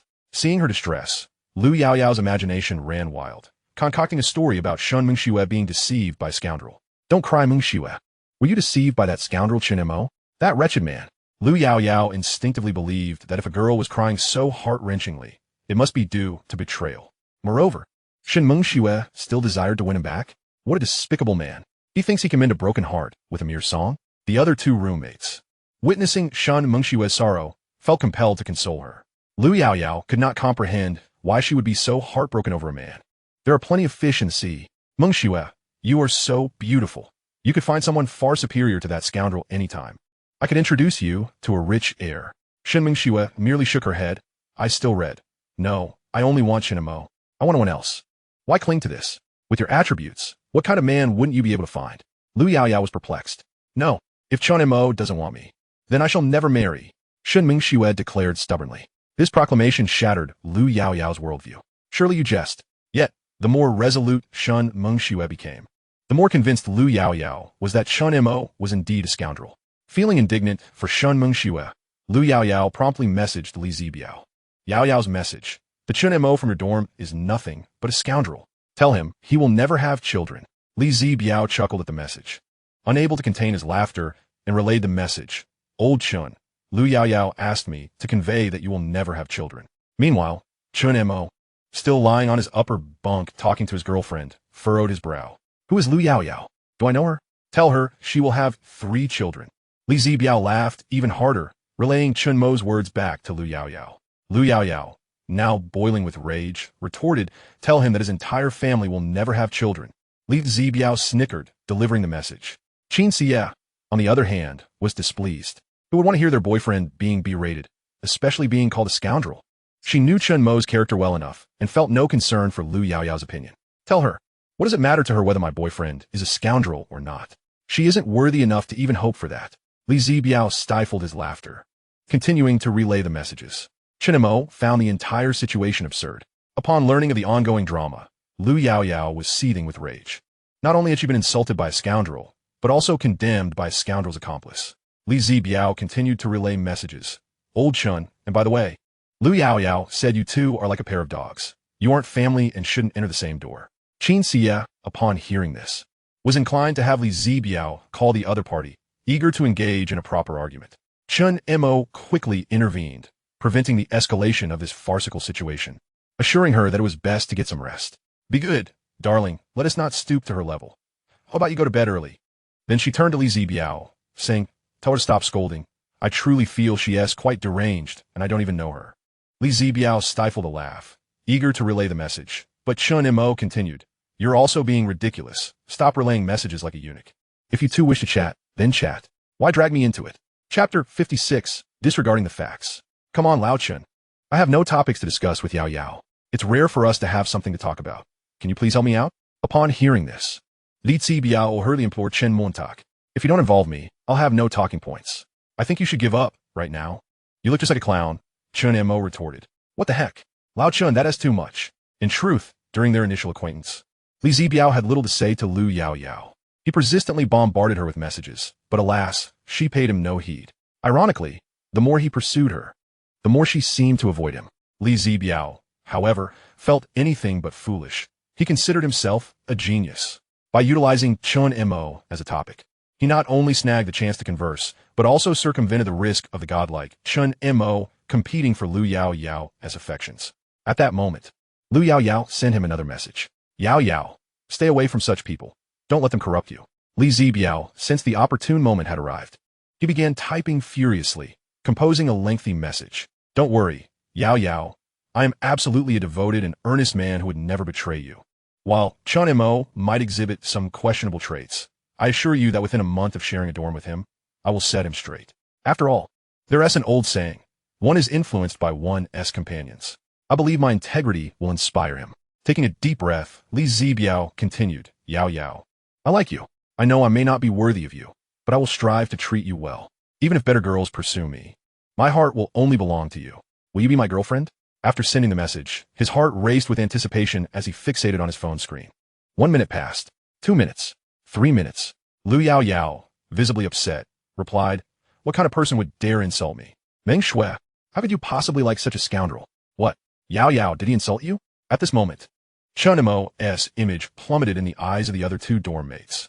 Lu Yaoyao dramatically recounted the events to Shen Mengxue. Mengxue, please don't blame him. It's truly my fault. I was foolish to reject Chen Mo, and that's why things turned out this way. It's my own doing. Shen Mengxue, growing increasingly regretful, recounted the entire saga. What? Mengxue, why didn't you mention this earlier? Lu Yaoyao pondered. So he is not actually a scoundrel? He was merely seeking a girlfriend after being rejected, and I wronged him? Now that I've insulted him, am I supposed to apologize? Apologizing was out of the question. I don't care. He is still a scoundrel. He already has a girlfriend, yet he writes her songs. What else could he be? Besides, he insulted me. Regardless of the reason, it's never right for a man to insult a girl. Moreover, no matter what the justification may be, the one who made Chen Mengxue cry is undoubtedly Chen Mo, disregarding the facts. Was it not true that Chen Mo was at fault for not proactively clarifying before being scolded? Yao Yao, can you help me pursue him? Shen Mengxue rushed over, pleading as she grasped Lu Yaoyao's hands. What? Mengxue, are you out of your mind? He already has a girlfriend, and you still want to chase him? Liu Yaoyao felt her worldview collapsing. What was so special about this man that made Shen Mengxue, a stunning beauty, so infatuated with him? Merely for writing a song? No, Yao, you don't understand. I truly love him. We've been childhood friends for so many years. You can't possibly comprehend the depth of our bond. He may not want me now, but I will wait for him to break up. When he does, he will undoubtedly choose me. Chapter 57. Do we know each other well? Chen Mo must still have feelings for me. I will wait for him. Once he has done playing around, he will return to my side. He wrote this song for me. He must still love me. He just hasn't had enough fun yet. Once he has done, he will come back to me. Liu Yaoyao's beliefs felt as though they had been struck by lightning. The other two dorm mates rolled their eyes at her. Shen Mengxue was truly beyond saving. They admitted to liking Chen Mo as well. After all, who wouldn't he be drawn to such a talented individual? But didn't he have to be so extreme? Did she think this was a novel? Beautiful women flock around him, as if he possesses some alluring charm. If they hadn't seen it with their own eyes, they would never have believed that someone as exquisite as Shen Mengxue would willingly settle for being Chen Mo's backup. Waiting for him to break up to swoop in was simply too terrifying. Liu Yaoyao admired Shen Mengxue. If it were her, no matter how much she liked a boy, she would never act in such a manner. Such a passionate girl. Thus, she decided to help Shen Mengxue pursue Chen Mengxue. Be bold in your pursuit. We all support you. We know his dorm mates and can keep an eye on his movements. Saying this, Liu Yaoyao smugly waved her phone, signaling that with her around, everything would be fine. Meanwhile, Li Zibiao on QQ was growing increasingly anxious. Yao, are you there? Please don't be mad. I was just joking. I don't actually like you. In fact, I dislike you the most. Li Zibiao tossed and turned on his bed, nearly in tears from anxiety. He regretted his haste. Just then, a message finally came through. Yao, do you truly like me? Are you trying to pursue me? Li Zibiao leaped off his bed, nearly tumbling to the floor. Damn, I'm about to become single, brothers. His bed nearly collapsed under him, startling Yang Wugang, who was chatting with his online girlfriend below. What are you shouting about at this hour? Are you crazy? Chen Mo was equally taken aback. Lao Chun, quick, teach me how to respond. I'm in a rush. Li Zibiao wished he could leap from his top bunk to Chen Mo's bed. What's going on? Yang Guogang asked, intrigued. Ma Hao leaned over to take a look, witnessing the message. Wow, Lao Li, are you really about to make it? Yang Guogang remarked, a tinge of envy in his voice. Truth be told, if Li Zibiao succeeded, it would leave him feeling rather uncomfortable. Chen Mo, bemused, suggested, just reply as you see fit. Why do you need my help? I thought you had experience. You have a girlfriend, and dealing with situations like this is your forte. Isn't she hinting that she likes you too? Li Zibiao was filled with excitement. Just ask her directly. Why are you asking me? How on earth do I do that? Simply ask her if she likes you. It's that straightforward. Damn, how am I supposed to bring that up? Just as Li Zibiao was in a state of turmoil, another message arrived. Yao, if you truly like me, I'll give you a chance to pursue me. My dorm mates like Chen Mo, so you help me pursue him and keep me updated on his activities. I might consider our relationship. At this declaration, the entire dorm fell silent. Chen Mo was utterly speechless, while Li Zibiao's excitement instantaneously evaporated. Yang Wugang burst into laughter. Ha ha ha. No, Abayo, I truly couldn't hold back. Yang Wugong's laughter grew increasingly boisterous, causing him abdominal pain as he exclaimed, You've got to be kidding me. You were merely an afterthought. He came for our old Chun. His mirth was genuine. What did wealth matter if one was still treated like a dog? Yang Wugang was not foolish. He could discern that Li Zibiao harbored a sense of superiority over him and Ma Hao. Li Zibiao's demeanor darkened, his face clouded with discontent. Enough. Stop laughing. Upon hearing this, Yang Wugang quickly covered his mouth to stifle his laughter. Yet, it wasn't long before Li Zibiao managed to shift his perspective. Despite the disappointment he felt, the outcome was ultimately favorable. At the very least, he had been afforded an opportunity, hadn't he? Old Chun, you must help me. My brother's lifelong happiness depends on you. Li Zibiao pleaded earnestly, hoping to assist his roommate Liu Yaoyao in winning over Chen Mo. Perhaps Liu Yaoyao would genuinely wish to become his girlfriend? How can I assist you? Chen Mo genuinely believed that Li Zibiao's reasoning was rather illogical. You want me to help your dormitory pursue me? I should aid them in chasing after myself? Ah, old Chun, it's quite simple. All you need to do is agree to Liu Yaoyao's roommate's pursuit. Li Zibiao insista. Let me tell you, old Chun, if you had attended the social gathering today, you would know that her roommate, Shen Mengxue, is exceptionally beautiful. You wouldn't be a loss for it. Chen Mo was at a loss for words. What are you saying? Agree to her pursuit? What about my girlfriend? Come on. Old Chun, you seem like a smart person. How can you not see the obvious? You turned down such a stunning beauty? A man must be able to balance both home and outside interests. Li Zibiao felt that Chen Mo was squandering his looks and talents. If he possessed Chen Mo's attributes, he'd be juggling multiple romantic interests without hesitation. Do as you please. It has nothing to do with me, Chen Mo retorted, choosing to ignore him. Hey, old Chen, don't be like that. You're being quite ungrateful. We are brothers, and Li Zibiao is genuinely anxious. To him, this was a golden opportunity, a win-win situation where both Chen Mo and he could end up with beautiful partners. Little did he realize that Chen Mo was rather innocent in matters of the heart. Are we familiar? Chen Mo scoffed coldly. Was he really so presumptuous as to assume such familiarity? To suggest that he should agree to Shen Mengxue's pursuit was utterly preposterous. It was quite audacious of him. He realized that this dormitory was devoid of rational individuals. It seemed he would have to find time to view properties. Cohabiting with Qin Xie was far more appealing than this nonsense. Damn it! Li Zibiao scratched his head in frustration. He felt quite insulted by Chen Mo's demeanor. Was he looking down on him? Regardless, he quickly messaged Lu Yaoyao, assuring her that he would promptly inform Chen Mo of any developments. Yang Guigang observed Li Zibiao's predicament, snickering quietly beneath the covers. A surge of unexplained anger bubbled within Li Zibiao. He felt that Yang Guigang was also mocking him, yet he had no evidence to confront him. Damn it, today has been unbearably frustrating. Forget it. Time for bed. Lying in bed, he tossed and turned, unable to find sleep. Are we familiar? Seriously, is Chen Mo looking down on me? Or did he have to disdain him? Just because he was somewhat handsome, had a pleasant singing voice, stood a little taller, and had a more attractive girlfriend? What was there to be smug about? Do you have more money than I do? E.M. Welfi. Chapter 58. Is that song written for Mengxue? The sky began to lighten with the faintest hue of dawn, a delicate blush creeping across the horizon. Li Zibiao rubbed his dark-rimmed eyes, his head heavy with fatigue. Attention, all new students, please don your military training uniforms and gather on the playground. Outside the dormitory, several camouflage jeeps rumbled to a stop, the instructors wielding loudspeakers whose booming voices seemed capable of piercing through walls and ringing in every ear. This is truly overwhelming, Li Zibiao thought, feeling utterly defeated. His mind was a jumble, and after a sleepless night, he was barely functioning. Soon, all the students donned their military attire, particularly Yang Guigang, whose belly stretched the uniform to its limits as he twirled before the mirror, admiring himself.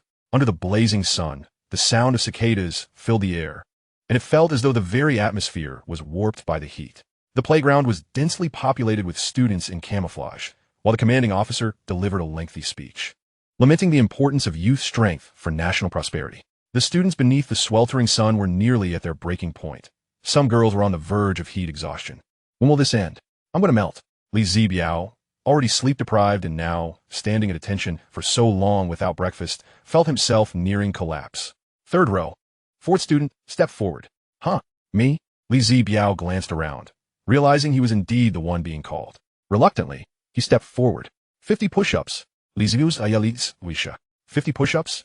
Are you trying to kill me? He stood frozen in place. 100 push-ups. Please no. 50 is more than enough. Li Zibiao pleaded, panic rising within him. 150 push-ups. Damn it. Li Zibiao fell silent, resigned to the task. The instructor demonstrated no mercy, declaring, stand at attention without any fidgeting. Otherwise, this will be your fate. Nearby, Li Zibiao's plight caught the attention of his dorm mates Lu Yaoyao and her friends, who soon noticed Chen Mo standing at the front. Is that Chen Mo? He is quite handsome, Lu Yaoyao whispered, stifling a giggle. Shen Mengxue blushed as she stole glances at Chen Mo. At that moment, Li Zibiao became aware of the multitude of female gazes upon him, including Lu Yaoyao's. Fueled by this attention, he exerted himself further, shaking his head as he did push-ups. At that instant, he felt utterly dashing. Damn it, just 150 push-ups? Who do you think I am? I'll show you. Li Zibiao found himself begrudgingly warming to the instructor, realizing that, despite the ordeal, he was gaining some attention from the girls. 300.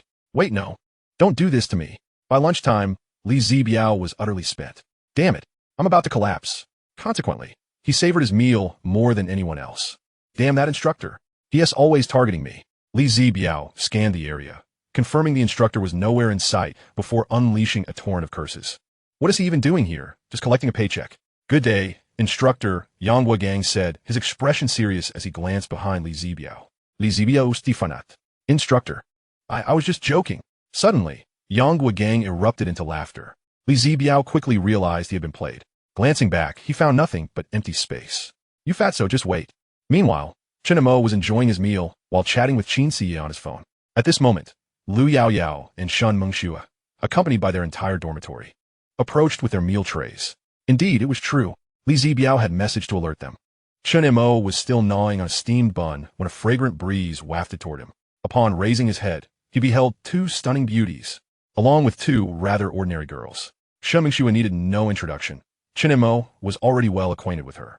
However, it was his first encounter with Lu Yaoyao, who exuded a whimsical charm, distinctly different from Shen Mengxue's spoiled heiress demeanor. Lu Yaoyao's loose-fitting school uniform concealed her figure, yet it was apparent she was quite slender. Her chest was modest, but not entirely lacking. Noticing Lu Yaoyao's unwavering gaze upon him, Chen Mo felt perplexed. Is there something on my face? Though the other two roommates also glanced at Chen Mo, they lacked the audacity to stare as openly. They merely stole occasional glances. So you're Chen Mo? Lu Yaoyao challenged, her face a mask of indignation. Yes, and what is it that you are staring at? Have you found my eating too enticing? With that, Chen Mo offered her the remaining half of his bun. Get lost. Who would eat your leftovers? Lu Yaoyao scoffed disdainfully. Seeing this, Li Zibiao quickly intervened, introducing Old Chun. This is Lu Yaoyao, and these are her roommates. Chen Mo feigned sudden realization. Oh, so you're the one who supposedly had 3 children? Who had 3 children? You're the one who had 3. Lu Yaoyao's anger flared. She truly had not anticipated that he would remember the insult from that day. Li Zibiao regarded Lu Yaoyao with a smile, thinking to himself how she was indeed a charming woman, even when enraged. Realizing her faux pas, Lu Yaoyao cleared her throat. Forcing a smile, I never expected the author of the years we spent together to possess such a sharp tongue. In response to her jibe, Chen Mo retorted, so you're my fan. No wonder you've been drawing my attention. If you have a boyfriend, please refrain from bothering me. You are utterly narcissistic. Who would care? However, Lu Yaoyao's sentence trailed off as she noticed Shen Mengxue, who appeared despondent. She nearly forgot the purpose of their visit. Shen Mengxue had longed to speak, yet found herself at a loss for words. Before encountering Chen Mo, she felt an abundance of thoughts to express, but upon facing him, they became stuck in her throat, utterly unutterable. Truth be told, Shen Mengxue had changed considerably over the past few days. In Chen Mo's presence, she had shed her former spoiled heiress persona. She yearned to ask him if the song The Years We Spent Together was indeed written for her, yet she feared the denial that might follow. But she did not have to voice her question, as someone else did it for her. Hey, was that song The Years We Spent Together really written for our Mengxue? Lu Yaoyao inquired with an accusatory tone. Chapter 59. I'm doing this for your own good. Bang, bang, bang. Shen Mengxue's heart raced, as if it might burst from her chest. She felt an internal tug of war, with conflicting desires pulling her in opposite directions. On one hand, she desperately wanted to know the answer. On the other, she dreaded hearing it, fearing it might merely be her own misunderstanding. She did not wish to hear a negative response. What does it have to do with you? At that moment, Chen Mo had finished his meal. He set down his chopsticks and stood up, preparing to leave. Initially, Shen Mengxue felt a wave of relief wash over her. However, upon seeing him ready to depart, her eyes suddenly felt warm, as if the accumulated grievances of the past days were on the verge of spilling over. Chen Montak, do you really dislike me that much? Shen Mengxue's voice trembled, her eyes shimmering with defiance and determination. She strode forward and blocked his path, her gaze fixed intently on him, hoping to discern a flicker of hesitation on his face. Chen Mo halted, casting her a casual glance before nodding. Yes. I don't believe it. Shen Mengxue's emotions spiraled out of control as her voice escalated. She lunged forward and embraced Chen Mo tightly. I won't let you go. Damn, not again. The spectacle of Shen Mengxue's embarrassing display had drawn the attention of onlookers. Chen Mo hastily extricated himself from her grasp and fled. What the hell? Li Zibiao was taken aback, rubbing his eyes in disbelief. He had just learned that Shen Mengxue and Chen Mo were acquainted. Yet he never imagined this seemingly aloof girl could be so infatuated with him. This girl truly adores Old Chen? It must be nice to be able to write songs. Yang Guogang remarked with envy, tinged with a hint of bitterness. Why don't any girls feel that way about me? Is it just because I can't write songs? Yang Guogang grumbled indignantly. That afternoon during military training, Chen Mo also spotted Xia Yusher. He was surprised to see her at Tianhai University. Oh yes. She had mentioned her intention to apply here. When he glanced her way, she was secretly watching him. Upon being caught, she resembled a child caught in wrongdoing. Flustered and quickly averting her gaze, her cheeks flushed. As evening fell, Chen Mo and Qin Siye strolled toward the school gate, engaged in conversation. Where are you off to? Old Chen, Yonghua Gang inquired, unable to suppress his curiosity as he observed Chen Mo's receding figure. Oh, just some matters to attend to. I won't be returning tonight. Chen Mo replied, focused on his phone without looking back. Damn, seriously, old Chen, you just started college and you're already staying out late? Could it be? As thoughts of Chen Mo's stunning girlfriend crossed Yang Wugong's mind, he felt a pang of envy. By the way, are you two still virgins? Yang Wugang glanced over at Li Zibiao and Ma Hao. Li Zibiao rolled his eyes in response. What are you thinking? Do you really believe that with my wealth I would lack for women? Ma Hao hesitated, clearly flustered. Before long, Chen Mo arrived at the entrance of Tianhai University in his Maybach. He kept a watchful eye from the window. Soon, he spotted Qin Siye and another girl exiting the school gate. Shouting, my husband would never betray me. Qin Siye asserted confidently. It seemed that whatever Wang Xiaoding had said to her had dampened her spirits. Siye, I'm saying this for your own good. Think about it. Your husband is so wealthy, talented, and handsome. He must have countless admirers at university, Wang Xiaoding urged, her tone earnest and concerned. Qin Siye pursed her lips, remaining silent. Yet the smile on her face had faded. Observing this, Wang Xiaoding pressed on, consider this. When you were in school, so many boys pursued you, all of whom you turn away. What if your boyfriend is not as discerning with other girls? Men aren't as loyal as you think. I only need my husband. I don't need to know other men. Qin Siye's voice had grown colder, her tone resolute. Alas, you foolish girl, what's the harm in getting to know them? Just stay true to yourself. Wang Xiaoding continued her relentless persuasion, attempting to sow discord between Qin Siye and Chen Mo. Her intent in bringing her out was to familiarize herself with Chen Mo. After all, Qin Siye had praised Chen Mo to the skies, and naturally, she longed to witness this nearly perfect man up close. As they approached the school gate, Qin Siye's mood began to sour. Sensing her discontent, Wang Xiaoding quickly changed the subject, saying, Oh, Siye, don't be upset. I just wanted to remind you that perhaps you hold a special place in your boyfriend's heart. Maybe he would unhesitatingly chase away those girls flocking around him for you. At that moment, Chen Mo turned off his turn signals and accelerated right in front of Qin Siye. He glanced at Wang Xiaoding, whose face was somewhat unfamiliar to him. Chen Mo surmised she might be Qin Siye's roommate. Although he had helped her move into the dorm last time, only 2 of her roommates had been present. This must be the one who wasn't there at that time, he thought, and with that he offered them a warm smile as a greeting. Before he could even ask, Wang Xiaoding cheerfully introduced herself. Hello, I'm Siye's roommate. You must be the husband she talks about all the time. Hearing this, Chen Mo chuckled and replied, Ah, so you're my baby's roommate. Please take good care of her for me. The endearing and slightly cheesy term baby made Qin Siye blush, and in playful indignation, she lightly hit Chen Mo, murmuring, Stop it, you silly. Though the term was somewhat mushy, she quite liked it, and her earlier displeasure evaporated instantly. Wang Xiaoding, witnessing Qin Siye's flustered state, couldn't help but laugh. Oh, Siye, it seems you two are just teasing this single dog in front of you with your affection. Chen Mo smiled, retrieving a delicate box from his pocket, adorned with the iconic Apple logo. He presented it to Qin Siye, saying, Darling, your phone has served you well for quite some time, hasn't it? I passed by the phone store and got you the latest model. As Qin Siye accepted the box, her eyes sparkled with excitement, and her face lit up with joy as she eagerly unwrapped it. Upon discovering the brand new 3rd-generation iPhone, she couldn't contain her happiness and planted a quick kiss on Chen Mo's cheek, exclaiming, Thank you, hubby. You are the best. Wang Xiaoding's eyes nearly bulged at the sight, although she didn't recognize the luxury necklace around Qin Siye's neck. Assuming it to be a cheap trinket from a street vendor, she certainly recognized the iPhone. How could this man be so generous to Qin Siye? In this day and age, an iPhone was a luxury among luxuries. With the latest model priced at around 5,000 yuan, an amount that would require an ordinary person to work for 3 months without eating or drinking to afford. Some even resorted to selling a kidney for one, leaving them with lifelong disabilities. Yet, considering that Chen Mo drove a Maybach, it wasn't too surprising he could afford such extravagant gifts. This only solidified her resolve to snatch this man away from Qin Siye.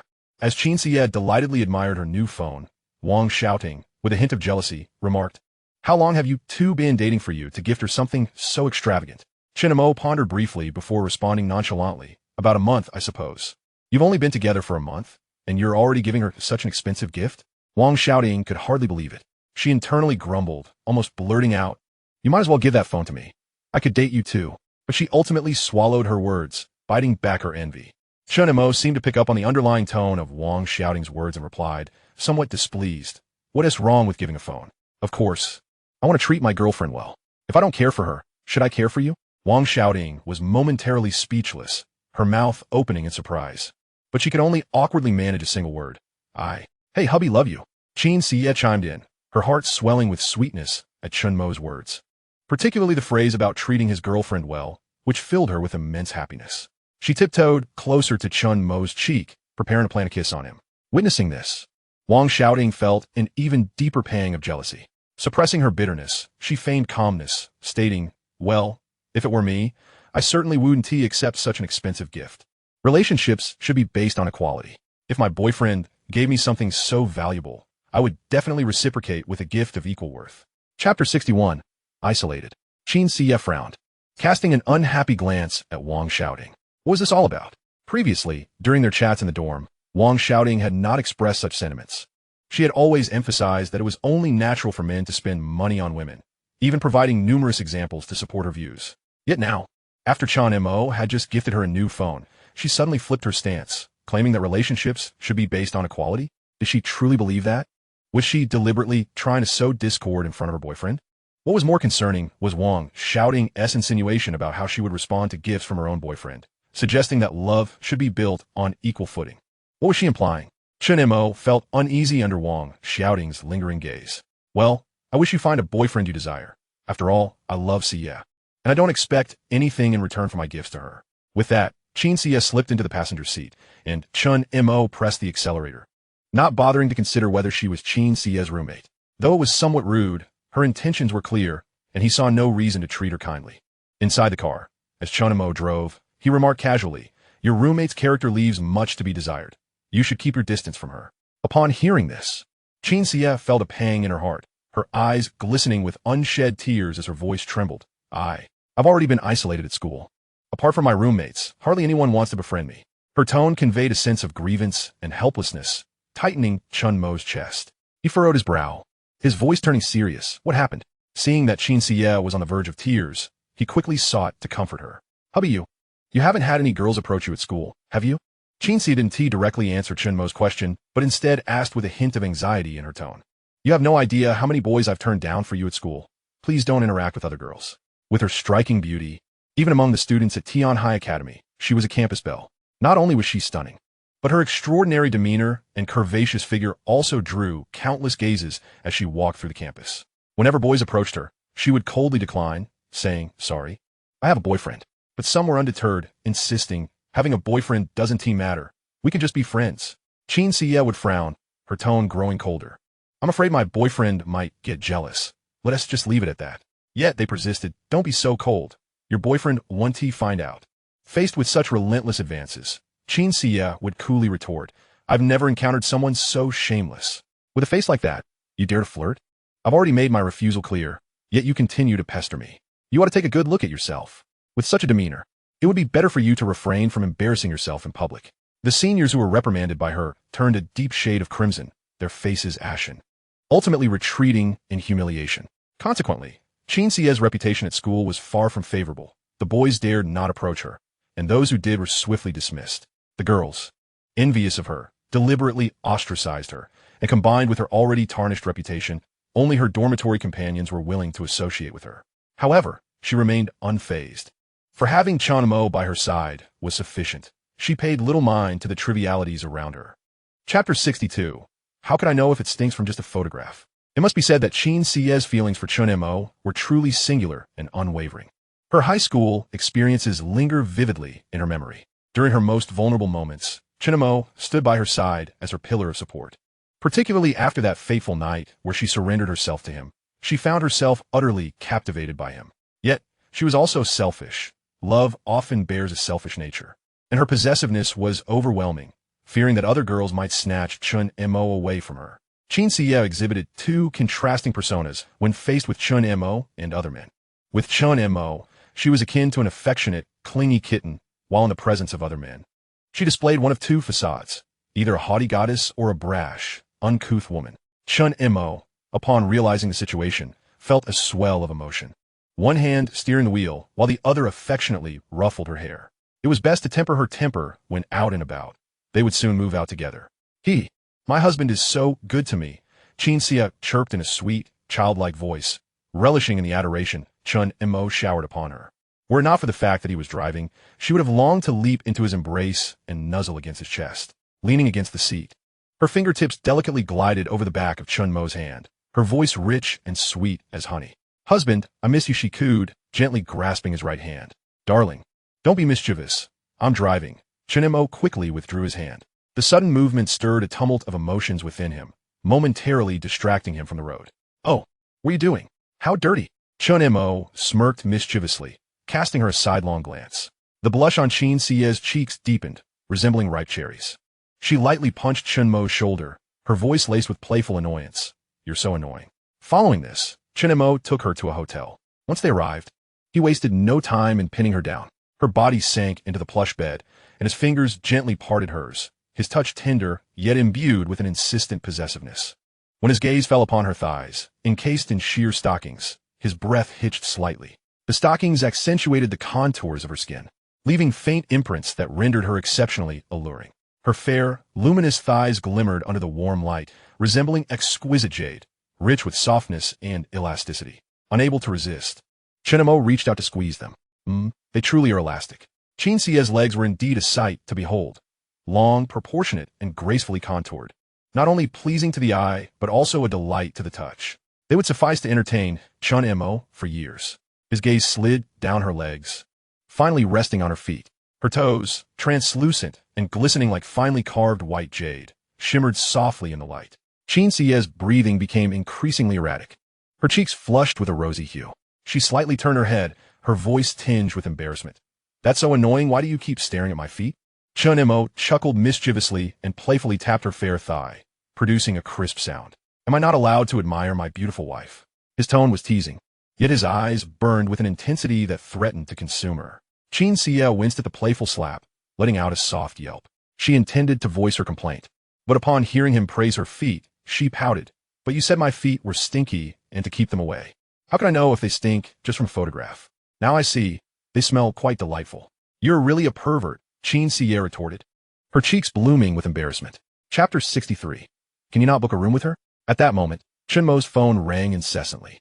"Please don't keep being infatuated with me. Oh, I'm merely a legend, though. I find it hard to part with you." Initially, Chen Mo was too caught up in the moment to pay it any mind, but the ringing persisted relentlessly. Damn it, who is calling at this hour?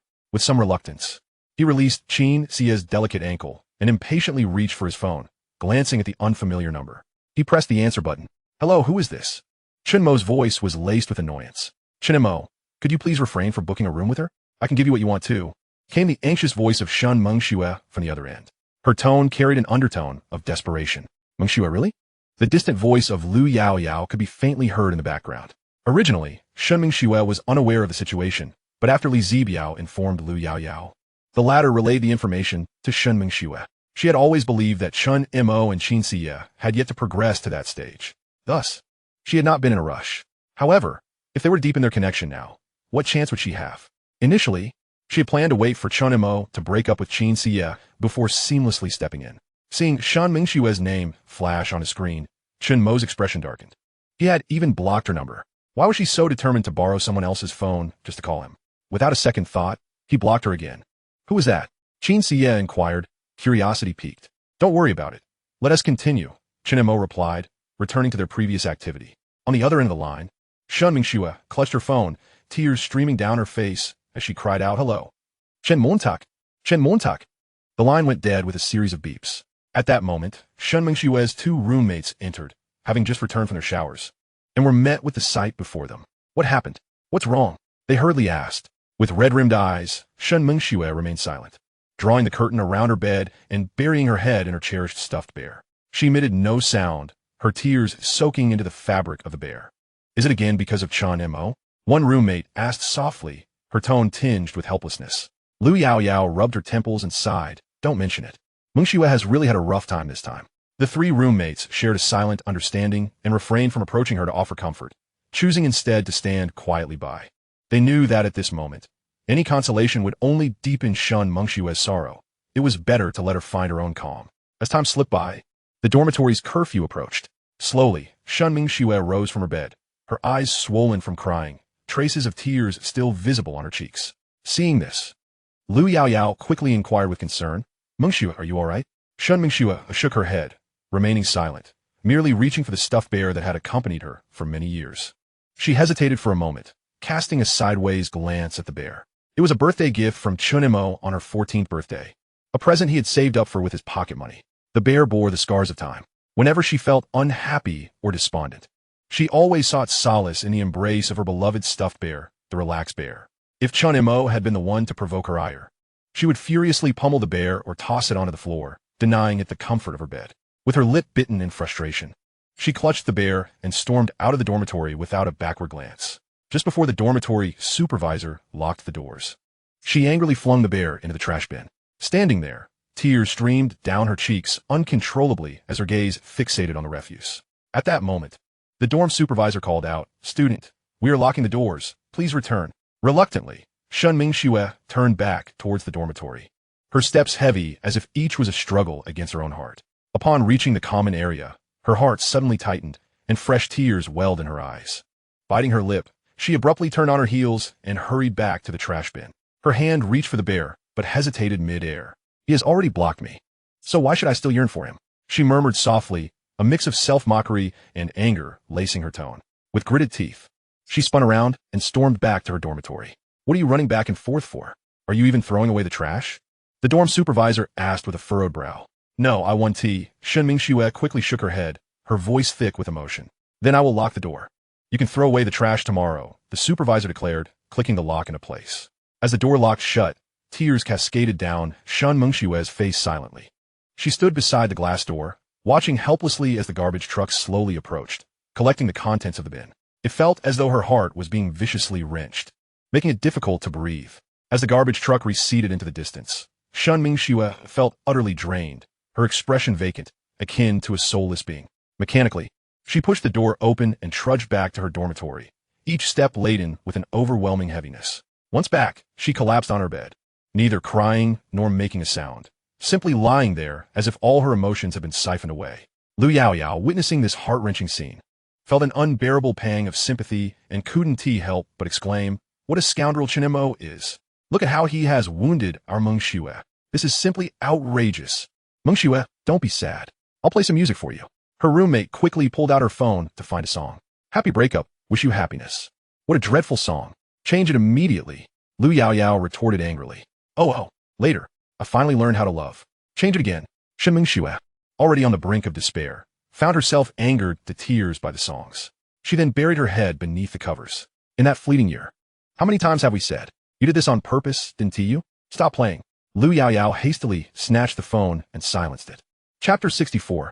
Watch How I Deal With You. After everything, Chen Mo was fast asleep, his face nestled in her embrace.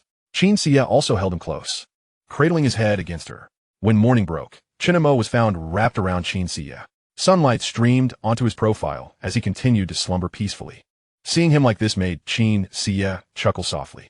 For reasons unknown, she felt an overwhelming sense of satisfaction at the sight of him. She contemplated getting up to use the restroom, but realized she couldn't move from the bed. What a rascal! How mortifying last night was, she thought, glancing at Chen Mo's sleeping face, marveling at how he looked so handsome even in slumber. The sunlight illuminated his side profile, casting gentle shadows with his lashes on his cheeks, his nose perfectly sculpted and the corners of his lips slightly upturned, as if he were lost in a beautiful dream. Unable to resist, she leaned in and placed a gentle kiss on his cheek. To her dismay, Chen Mo shifted away, turning his back to her as he continued to sleep soundly, tightly clutching a pillow.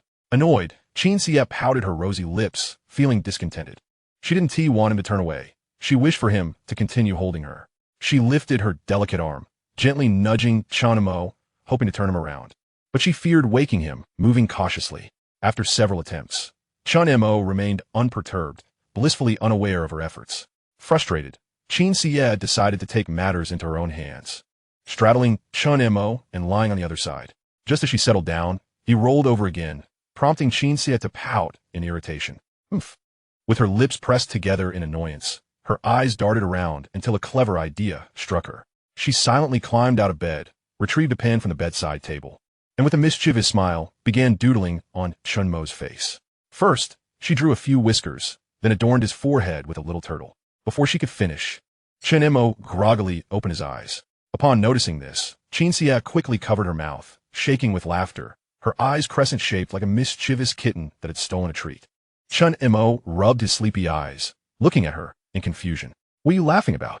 Why are you giggling so early in the morning? Still dazed from sleep. Chen Mo momentarily paused as he recalled the events of the previous night, then turned to see Qin Xie, chuckling away. He feigned anger. Oh, so you think it's funny, huh?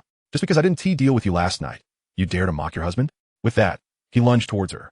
Startled, Qin Xie thought he was about to retaliate and quickly begged for mercy. Seeing her desperate expression made Chen Mo chuckle, and he planted a kiss on her forehead. The moment he smiled, combined with the doodles on his face, Qin Xie found it utterly amusing, unable to hold back her laughter. Chen Mo, puzzled, wondered why she was so amused by his face. He then got up to check himself in the mirror. Well, you dare to play pranks on your husband? You're asking for it. He scooped Qin Xie into his arms and playfully swatted her twice on the thigh. Startled by the sudden pain, she cried out and quickly begged for forgiveness. Good husband, I was wrong. I want to do it again. Please forgive me. Chen Mo, entertained by her cute plea, pulled her into his embrace and gave her a gentle kiss. Qin Xie snuggled closer, one long leg draped over Chen Mo's thigh, her warmth brushing against him, inducing a ticklish sensation. She simply wished to nestle in his arms, quietly savoring this tranquil moment. However, as she shifted, a feather-like brush against him made her cheeks flush crimson. No more, she exclaimed softly, her face aglow. Chen Mo glanced down and noticed her slight embarrassment. At that moment, he wrapped his arms around Qin Xie, ready to drift back into slumber. Qin Xie lifted her head, her eyes sparkling as she gazed at him. However, upon noticing Chen Mo's face adorned with vibrant, painted patterns resembling a calico cat, she nearly succumbed to laughter. In Chapter 65, Li Zibiao and Yang Guogang had a quarrel. As it was the weekend, Chen Mo spent the entire morning in her company. Initially, he intended to take her out for a meal and perhaps shop for some clothing. To his surprise, Qin Xie expressed no desire to go anywhere, preferring instead to nestle in Chen Mo's embrace. Thus, they lay on the hotel bed, enjoying a film together. At Chen Mo's request, Qin Xie donned a pair of alluring lace bodysuit stockings and a striking red CK outfit, which was undeniably tantalizing. She complemented this with a sheer, seductive nightgown that accentuated her figure. With her already enviable physique, a flawless waist-to-hip ratio, slender waist, and gracefully curved hips, her long, fair legs bore just the right amount of softness. As the film commenced, Qin Xie curled up beside Chen Mo like a lazy kitten, occasionally nudging his shoulder and emitting soft giggles at amusing moments in the movie. Unable to resist, Chen Mo reached out to caress her leg, the softness and delicacy of her skin enticing him to linger a moment longer. Indeed, the sensation was delightful. In Dormitory 202, the balcony was littered with cigarette butts. Li Zibiao leaned against the railing, a cigarette pinched between his fingers, his gaze vacant as he stared into the distance, a tempest of anger brewing within him. What the hell did I do wrong? Just the night before, Lu Yaoyao had called him, berating him for something he scarcely understood. She claimed that Shen Mengxue was heartbroken to the point of fainting. Had he not sent her a message about Chen Mo going to a hotel, Shen Mengxue would not have been so distraught. In that moment, Li Zibiao felt utterly exasperated. What does it have to do with me? Was it you who insisted I keep an eye on Chen Mo? Yang Guogang lay on his bed, staring at his phone, his brow furrowed as if he could crush a fly with it. At that moment, they were the only two occupants in the dormitory. Chen Mo had not returned the previous night, and Ma Hao had left early for an internet cafe. Yang Guogang was increasingly irritated, as his online romantic interest had once again requested money.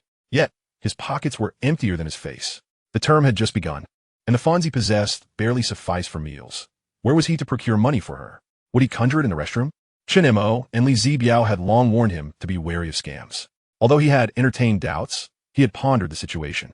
After all, they had been a long-distance online relationship for a year, without a single video call or phone conversation. Relying solely on text felt utterly unreliable. Yang Guogang was not foolish. He had contemplated this matter. After a year of online dating, not only had they never video chatted, but even phone calls were a rarity. Each time he attempted to make a call, his partner always found an excuse to evade it. Now, he seriously questioned whether Yao Qianqian was even a woman. Frustrated, he raked his hands through his hair. At this point, he no longer cared about her appearance. As long as she was a woman, that sufficed. After all, he had invested so much money in Yao Qianqian that even if she turned out to be a 40-year-old hag, he would accept it. As long as she was a TA man, he would count his blessings. Lost in thought, his phone vibrated suddenly. Yao Qianqian had sent a message. As long as you transfer the money to me, I will call you. Upon reading this, Yang Guogang sprang from his bed, his eyes widening in disbelief.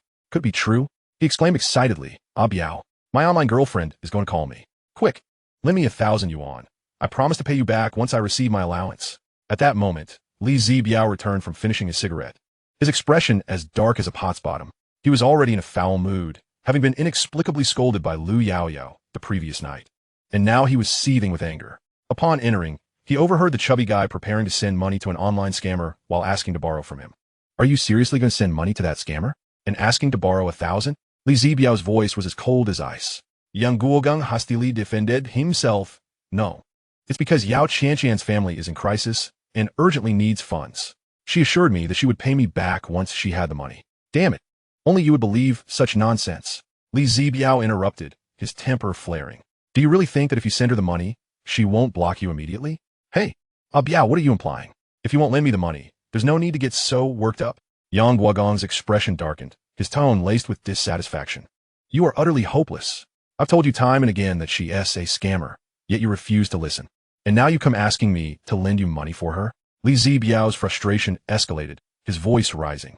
In truth, Yang Guogong's financial loss was his own affair and had little to do with Li Zibiao. The latter's ire stemmed purely from the unresolved anger he felt after being scolded by Lu Yaoyao the previous night, and he was looking for an outlet. What the hell do you mean? Yang Guogong's temper flared as he stood up. You're not taking out your anger on me because you were scolded by Lu Yaoyao yesterday, are you? Yang Guogang had long harbored dissatisfaction with Li Zibiao. He was not oblivious. He had noticed that Li Zibiao looked down on him and Ma Hao. With a bit of family wealth, Li Zibiao often spoke and acted with an air of superiority, perhaps unconsciously. However, Yang Guogang was acutely aware of it. Chen Mo was handsome, talented, and could write songs. Earning Li Zibiao's admiration. In his subconscious, Li Zibiao did not look down on Chen Mo, a fact that made Yang Guogang realize the disparity in Li Zibiao's treatment of him and Ma Hao. Yang Guogang vividly recalled the last time they had gone to the bathhouse together. Not recognizing Li Zibiao's brand name shampoo, he had been subjected to a snide remark. Country bumpkin. You don't even know this? The worst part was that Li Zibiao hadn't even offered to lend him the shampoo, leaving Yang Guogang feeling utterly humiliated. What did you say? Li Zibiao's voice had turned eerily calm, his expression chilling. I said you pathetic sycophant, were scolded by the goddess. Don't take your frustrations out on me.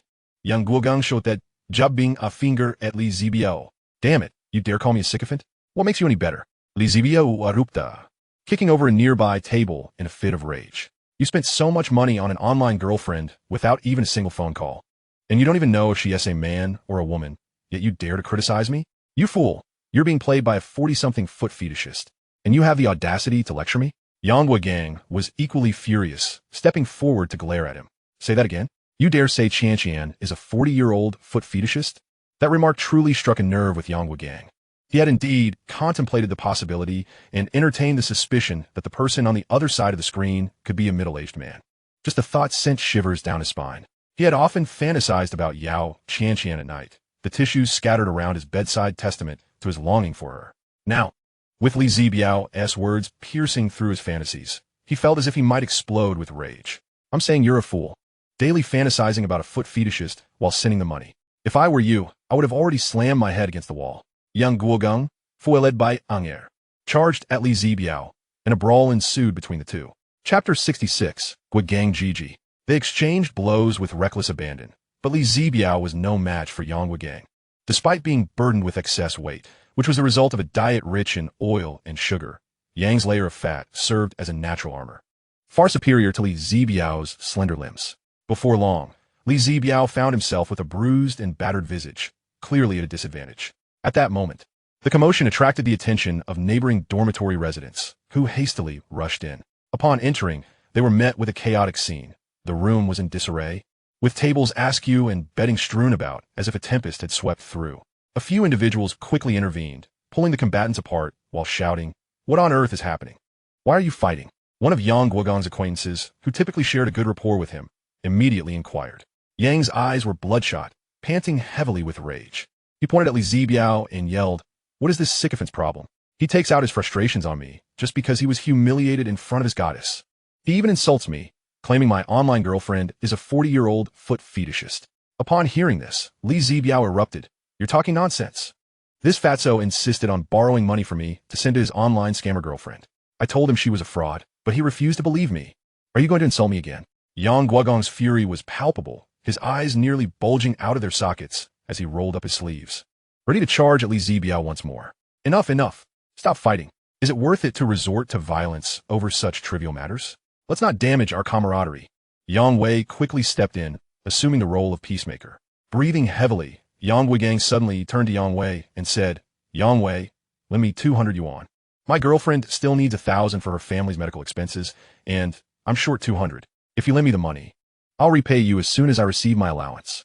Yang Wei's expression shifted to one of hesitation, scratching his head as he clearly disliked the idea of lending money. He thought to himself, will I ever see this money again? Damn, I'm not the one who wants to pay you back. Yang Guogang, growing interestingly frantic, raised his voice an octave higher. I absolutely must prove to this fool that my girlfriend is not a 40-year-old foot fetishist. Rest assured, I will repay you, even if I have to take on a part-time job. Seeing Yang Guogong's determination, Yang Wei hesitated for a moment but ultimately transferred the money. Damn, Yang Wei, are you really just going to send money to a scammer? Li Zibiao stomped his foot in anger, looking at Yang Wei as if he were disappointed. Have you lost your mind? Yang Wei remained silent. After all, he had been assured the money would be repaid, and he was indifferent to how it was spent. Once the money was lent, the matter was no longer his concern. With the funds in hand, Yang Guogong's face lit up with joy. He was ecstatic, thinking about finally being able to video chat with Yao Qianqian, the girl he had longed for. Without hesitation, he immediately transferred the money. Unexpectedly, upon receiving the funds, Yao Qianqian called him on QQ. Yang Guigang felt a tinge of disappointment. He had hoped for a video call. However, he quickly reminded himself that the most important thing was to prove that Yao Qianqian was indeed a woman, thereby silencing Li Zibiao. Honestly, if it weren't for the earlier altercation with Li Zibiao, Yang Guigang might have pondered whether he should lend the money. But now, after Li Zibiao's provocation, he was utterly resolute.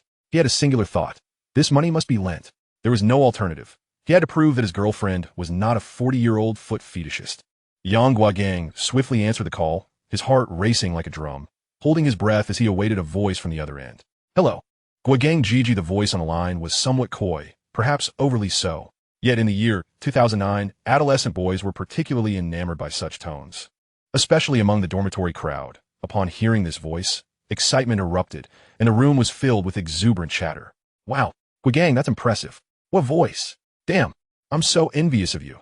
If her voice is this lovely, she must be beautiful. That voice makes my bones feel weak. You truly found a treasure.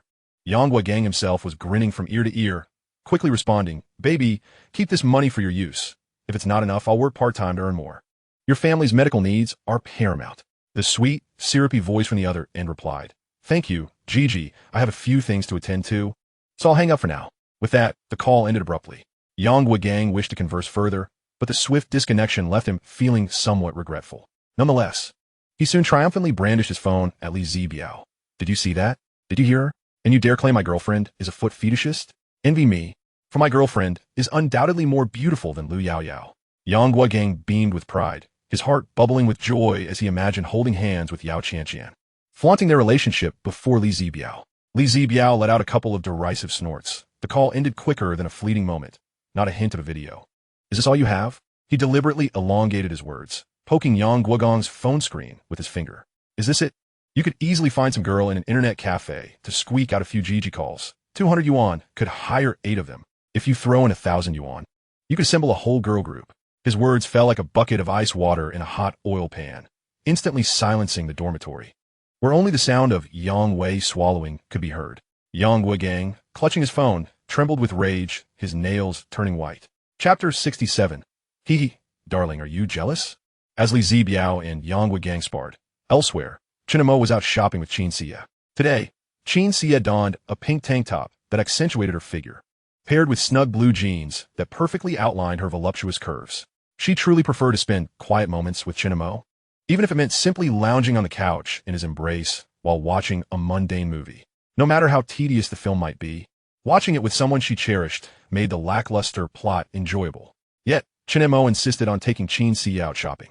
She was merely relishing the time spent with him. However, shopping together also allowed them to be in each other's company. Xie, what do you think of this piece?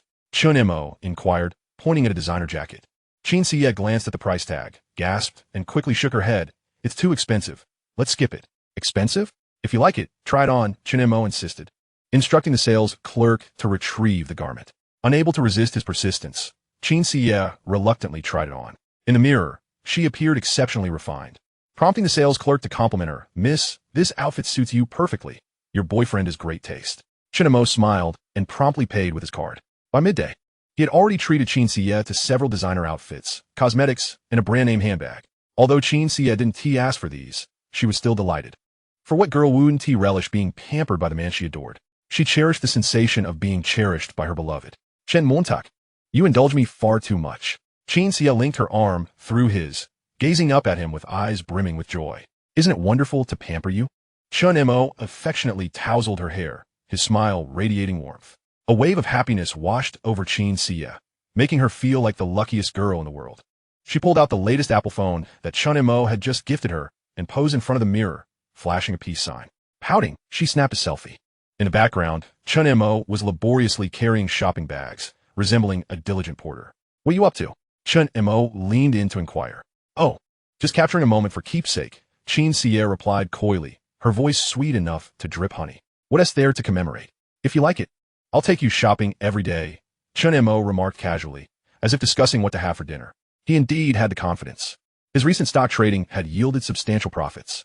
The numbers in his account had already surpassed 8 digits, making such expenses trivial for him. Upon hearing this, Chen Xie felt a surge of emotion and leapt up to plant a kiss on Chen Mo's cheek, exclaiming, "Hubby, you're simply the best." Chen Mengxue chuckled, tossing the shopping bags into the trunk, and drove off toward the hotel in his Maybach.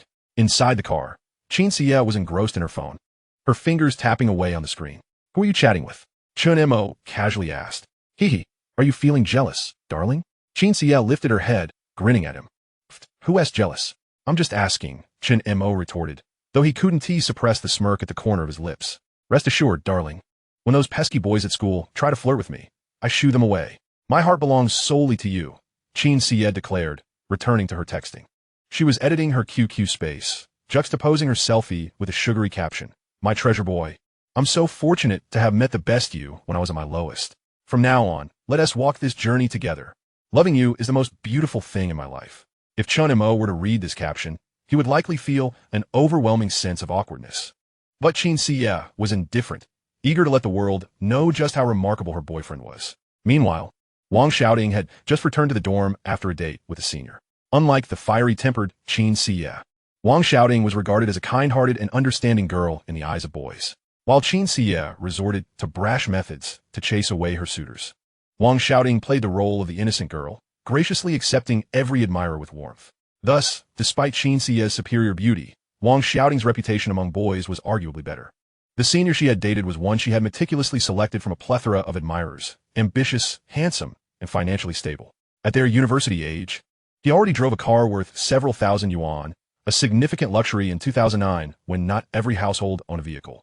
He had made a special effort to drive his modest yet impressive car to pick Wang Xiaoding up. Although it wasn't a luxury car, in the context of a university campus in 2009, it was quite an impressive feat for a student to own a vehicle. The senior, having dated for years, knew the ropes and was well aware that haste makes waste. Therefore, he took his time, leisurely guiding Wang Xiaoding through the entire process. They dined at a rather upscale restaurant, ordering several signature dishes and even a bottle of red wine. During the meal, he spoke eloquently, occasionally sharing jokes that made Wang Xiaoding giggle behind her hand. After their meal, he thoughtfully suggested a stroll in a nearby park to aid digestion, showcasing both gentlemanly and considerate qualities. Ultimately, he drove Wang Xiaoding back to her dorm, parking and then walking around to open the passenger door for her, gesturing as if inviting a princess to alight, his face adorned with a self-assured smile. Wang Xiaoding's heart fluttered with delight, yet she feigned shyness, gently extending her hand. The senior, playing along like a character in a romantic drama, took her hand delicately, helping her out of the car. If Chen Mo were to witness the scene, he would likely furrow his brow in disbelief. How utterly pretentious, how painfully awkward, how ridiculously cliché. It's hard to watch, yet one cannot deny that such antics were effective on a university campus in 2009. Nearby, a group of passing girls could not help but whisper, "Wow, that guy's so chivalrous. Indeed, he seems quite handsome." Hearing these remarks, Wang Xiaoding felt even more elated. She was inherently vain and relished the admiration of others. Chapter 68. Wang Xiaoding was nearly driven mad with jealousy. Just as she approached the entrance of her dorm, she suddenly heard someone calling her from behind, shouting, "Wait up!" Turning around, she saw the senior peering out from his car, wearing a friendly smile. Shouting, "I have something for you," he said, retrieving a beautifully wrapped box adorned with a pink bow from his trunk. Wang Xiaoting's heart skipped a beat, though she feigned hesitation, saying, "Oh dear, senior. That's too much." He opened the box to reveal a crystal necklace. "Just a small token. Don't be shy," he encouraged with a smile. She glanced at it, estimating it to be worth around 500 yuan, quite a lavish gift for a college student. Though she secretly desired it, she had to maintain her facade of modesty, insisting, "Senior, this is too extravagant. I can't accept it." Given that it was their first date, she couldn't simply accept it without reservation. She feigned reluctance while secretly contemplating how to style the necklace with her outfits. However, to her surprise, the senior closed the box and returned it to the trunk, saying, "If you don't like it, I want to insist." Wang Xiaoting was taken aback, her mind racing with disbelief. "You really took it back? Is he out his mind?" She managed a stiff smile, urging, "Senior, it's truly too precious. Please take it back." He nodded, looking regretful as he got in his car and waved goodbye. "See you next time," shouting, as she watched him drive off with resentment. Wang Xiaoting stormed back to her dorm, fuming. What a ridiculous guy. He actually took back a necklace he offered. What is wrong with him? Her roommates, Li Hong and Yang Qingqing, quickly gathered around, intrigued. What?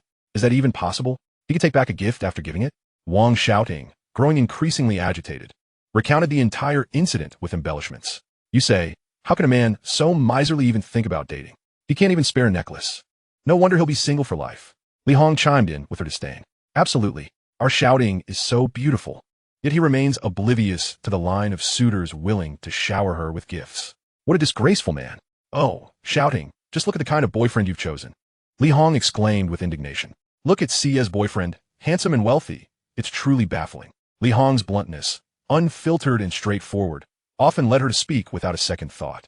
Hearing these words, Wang Xiaoting's lips quivered slightly, her silence betraying the storm brewing within, her expression darkening ominously. Shouting, do not be upset. What's that senior's name? Let's expose him on social media and let him be ridiculed. Her roommate, Yang Qingqing, observed her distress. Fueled by righteous indignation, she swiftly opened QQ space. Intent on broadcasting this disgraceful man's misdeeds for all to see, determined to tarnish his reputation. How dare he squander the affection of so many suitors vying to shower Xiaoting with gifts? He truly doesn't appreciate the opportunity he has. Such a pathetic man. We simply must share this. Upon hearing this, Wang Xiaoting felt a slight relief, ready to speak when suddenly Yang Qingqing exclaimed, "Oh, has Xia posted something too? Let's see what it is." Curiosity piqued. Yang Qingqing clicked on the update, and to her astonishment, she was met with a close-up selfie of Chen Mo, with Chen Mo bearing an array of bags in the background, next to the opulent Maybach. The post included not just one image, but several close-ups of luxurious items, accompanied by an overly sweet caption. My treasure boy, I am so fortunate to have met you during my darkest times. For the rest of our lives, let's walk together. Loving you is the most beautiful thing in my life. At that moment, the comment section erupted. Among the remarks were several infatuated fans lamenting. Goddess Chen, oh no, my idol has succumbed to materialism. I never imagined the woman of my dreams could be so superficial. Goddess, allow me to work hard and earn money to support you. If you prefer wealth, I too shall become wealthy. One commenter retorted, I'm also a rich second generation. Yet the goddess doesn't even glance my way. Chen Xia typically posted to flaunt her status and seldom checked QQ due to the overwhelming number of messages. The incessant harassment made her weary, prompting her to activate Do Not Disturb mode, allowing notifications only from Chen Mo naturally. The comments below were filled with envy. Wow, I envy Xia for having such an amazing boyfriend. So envious. Wow, is that a new Chanel bag? Worth over 20,000. Those Dior cosmetics. My goodness, that dress must cost a fortune. I'm crying from envy. What a divine boyfriend Xia has. At that moment, Wang Xiaoting and Li Hong approached. And upon witnessing the scene, Wang Xiaoting felt as if she were in a surreal dream. As she scanned the comments, a pang of jealousy bubbled within her. She recalled the mere 500 yuan necklace she had not received and compared it to Chen Xia's plethora of luxury items. Her anger simmered, nearly causing her to grind her teeth in frustration. Yang Qingqing quickly delved into Chen Xia's previous posts, seeking context. She stumbled upon an earlier post from summer, depicting a blissful Chen Xia leaning against Chen Mo on a bus, adorned with her cherished necklace. Wang Xiaoting had once mocked her, dismissing it as a cheap imitation bought from a roadside vendor, questioning why she treated it like a treasure, unwilling to remove it even while bathing. Chen Xia had simply replied, I cherish it. Even if my husband gives me something worth 2 yuan, it is a heartfelt gesture, and it shall always be my treasure. Wang Xiaoting sneered. Look at how worthless it is. You're such a beauty, yet you've been deceived by some unknown scoundrel, losing everything for him. You'll regret this one day. Qin Xie, however, held her necklace dear, asserting, even if he were a beggar, I would gladly accompany him to beg. At the time, her roommates had laughed at her naivete, believing her to be hopelessly lost in love. Yet later, they were astounded to see Chen Mo arrive in a Maybach, escorting Qin Xie to her dorm and twirling her in his arms. Their perceptions shifted dramatically. It turned out that Xie was indeed a normal woman, perhaps even more materialistic than they had assumed, with a boyfriend who drove a Maybach. They then examined the comments further. To their shock, the necklace was revealed to be a Van Cleef Arpels piece, valued at 30,000 yuan. Initially mistaking it for a cheap imitation, they were left astounded. Qin Xie would never regret her choices. It was Wang Xiaoting who was consumed by jealousy. How could there be such a disparity? Both were women. Why did Xie deserve such a magnificent boyfriend? Her carefully selected senior had offered a mere 500 yuan gift, only to retract it, while Qin Xie's boyfriend lavished her with extravagant gifts, a necklace worth 30,000, a bag worth 20,000, and a dress exceeding 10,000. Wang Xiaoting felt faint from the overwhelming envy, yet she forced herself to maintain composure. Li Hong, taken aback, exclaimed, wow, Xie's boyfriend is incredibly wealthy. The total value of those gifts must be in the tens of thousands. No wonder Xie scoffs at all those clingy suitors. The more Wang Xiaoting heard such comments, the more her jealousy festered, her face darkening. Chapter 69, Young Guogeness Online Girlfriend. People can be so infuriating. Xiaoting Senior, who could only offer a 500 yuan gift, dares to compare to Xie's boyfriend, who spends tens of thousands in one go. Li Hong's eyes widened in disbelief, her voice rising with incredulity. Wang Xiaoting's expression soured, her anger boiling beneath the surface, wishing to lash out. Yang Qingqing, sensing the tension, quickly covered her face, internally lamenting, Li Hong's emotional intelligence is truly touching. Her words cut deep. Li Hong's remarks were undoubtedly salt in Wang Xiaoting's wounds. Although she and the senior had only been on one date and had yet to establish a relationship, the implication was clear. She paled in comparison to Qin Xie. Women possess a strong competitive spirit, and at that moment, Wang Xiaoting's jealousy and resentment threatened to spill over. The more she thought about it, the angrier she became, even plotting how to snatch Chen Mo away from Qin Xie. Yang Qingqing, eager to restore Wang Xiaoting's dignity, interjected, that is why we must expose that pathetic senior online. Besides, a man like Chen Mo is more than a match for Xiaoting. There are plenty of men like him in our university. Just as she was about to suggest that there were indeed wealthy men in their school, she hesitated. Were there truly men as affluent as Chen Mo? Even if there were, none would ever spend tens of thousands on a single shopping spree for a girlfriend. In fact, finding someone willing to spend even 10,000 would be nearly impossible. After all, the affluent second-generation heirs are not only wealthier, but also more astute. They would not squander their riches on women frivolously, unless they encounter true love. Her words trailed off, leaving an awkward silence hanging in the air. Yang Qingqing's voice abruptly ceased, rendering the atmosphere decidedly uncomfortable. Nevertheless, her remarks did yield some impact. Li Hong was no fool. She quickly recognized her misstep and hastily apologized. I'm sorry, Xiaoting. That wasn't my intention. I merely believe that the senior you're dating is rather stingy. She paused, then added, no, I just think Shen Mo treats his girlfriend too well, but it's not right to ramble on like this. Ultimately choosing to fall silent. At that moment, Yang Qingqing's expression darkened. A nagging suspicion crept into her mind. Perhaps this girl was not merely lacking in emotional intelligence, but was intentionally provoking them. Of course, that was not entirely implausible. In certain female dormitories, individuals might form 8 groups. While outwardly serene, beneath the surface, treachery brewed. The 4 could create 8 groups, engaging in schemes and deceit with ease. For instance, Wang Xiaoting consistently presented a facade of camaraderie with Qin Xie. Yet in truth, Wang Xiaoting was envious of Qin Xie's superior beauty. Now that Qin Xie had found such a wealthy boyfriend, Wang Xiaoting's sense of injustice reached its zenith. She resented the fact that Qin Xie was more attractive and had secured such an excellent partner. She longed to usurp Chen Mo from Qin Xie's side. Meanwhile, Yang Guogang's complexion was ashen as he fixated on his phone screen, beads of sweat glistening on his forehead under the dormitory lights. He had not anticipated this possibility. What if Yao Qianqian was, in fact, just some random woman on the other end of the call? Nevertheless, he feigned composure. You're just jealous of me. Li Zibiao kicked the square table in frustration, sneering, "Jealous of you? With the kind of trash you're dating, I could easily find a dozen better options." Li Zibiao suddenly raised his voice. "If you're so confident, why don't you video chat with her?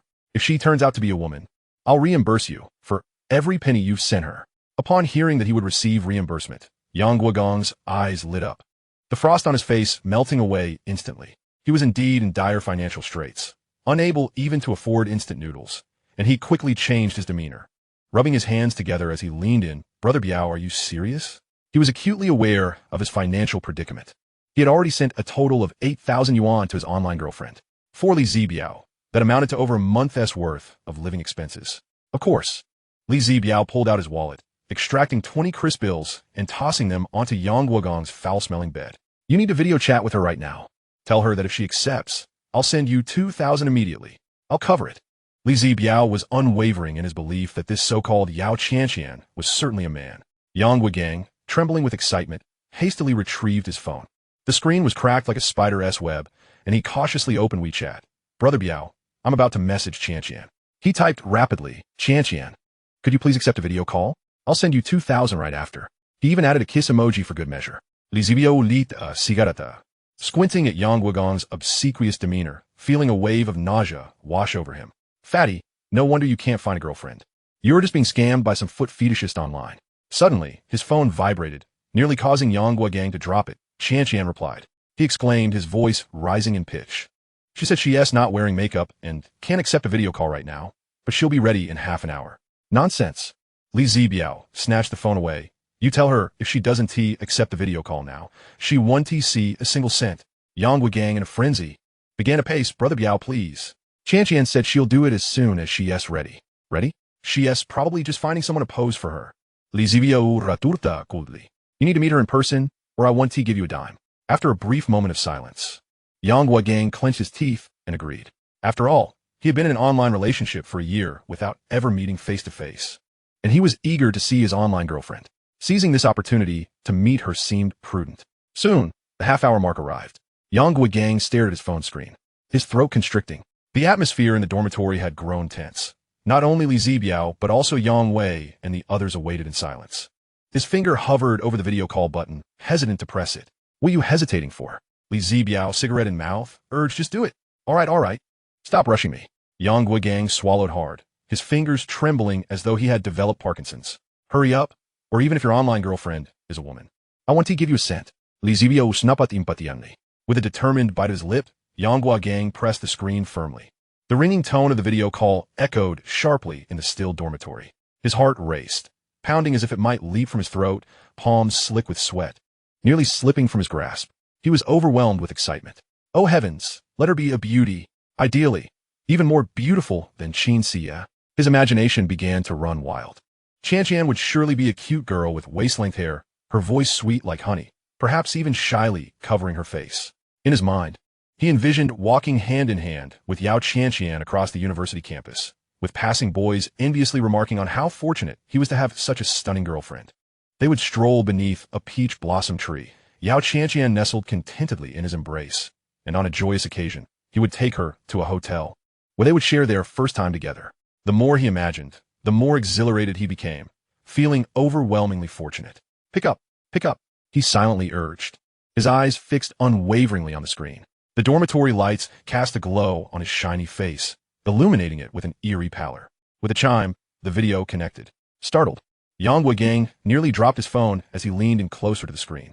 Li Zibiao and the other roommates quickly gathered around, causing the bed frame to creak under their weight. The moment the screen illuminated, everyone gasped in unison. A ghastly pale face appeared on the screen, as white as if coated in 3 pounds of flour, under the dim light emitting an eerie grayish hue. Perhaps it truly was smeared with 3 pounds of flour. Thick bangs obscured half of her face, revealing only one eye adorned with exaggerated smoky makeup, the eyeliner nearly reaching her temples. "Qianqian?" Yang Guogang's voice trembled. The figure on screen stiffly nodded, her lips painted a garish red, curling into a disconcerting smile. She wore a pink Lolita dress, the lace collar askew as if hastily thrown on. The most disturbing aspect was her mechanical swaying, resembling a puppet on strings. The backdrop was a dark internet cafe, with only a few dimly lit computers casting a faint glow. What the hell? Yang Wei exclaimed, unable to contain his shock. Is this even human? Lizibia fronat. Scrutinizing the screen, a sense of familiarity gnawing at him. He felt he had seen that face somewhere before, yet he couldn't quite place it. Yang Guogang gritted his teeth. While the girl may not be conventionally attractive, at least she was female. Surely Li Zibiao had nothing to say now? Qianqian, are you in an internet cafe? Yang Guogang forced a smile, attempting to steer the conversation. Finally, the girl on the other end of the video, Yao Qianqian, spoke up. Her voice, though somewhat awkward, retained the adorable quality from their earlier phone call. Yang Guogang felt a surge of elation. This confirmed that the person he had just spoken to was not merely a stand-in from the internet cafe. Li Zibiao scrutinized the woman on the screen. A look of suspicion etched on his face as he felt something was off. Seizing the opportunity, Yang Guogang muted his microphone and grinned at Li Zibiao. Brother Biao, I suppose you have nothing to say now? About the money. Li Zibiao remained silent, his gaze still fixed on the screen, feeling a sense of unease, yet unable to pinpoint what was amiss. After a moment, he finally spoke. Do you think I care about that little money? If you meet her in person, and she is truly a woman, I won't owe you a dime. Yang Guogang quickly assuaged. Brother Biao, don't worry, I'll definitely arrange to meet her. Internally, Yang Guogang cursed. Damn it, what show off? So what if he has a bit of cash? But if this simple-minded son of a landlord is willing to reimburse me so much money, he must be quite foolish. Nonetheless, it worked out. He had longed to meet his online girlfriend. Seizing this opportunity to finally meet her seemed fortuitous. Although she might not be the most attractive, her voice was quite pleasant. After all, with the lights out and his head covered, it wouldn't make much difference. He had already invested so much time, money, and energy into this relationship. Even if she turned out to be a man, he would still want her. Yang Guogang pondered as he promptly unmuted his microphone. With a cheerful demeanor, he said, Darling, we've been chatting for so long. Have you thought about meeting in person? He cradled his phone, his face glistening under the light. Yao Qianqian visibly flinched, remaining silent.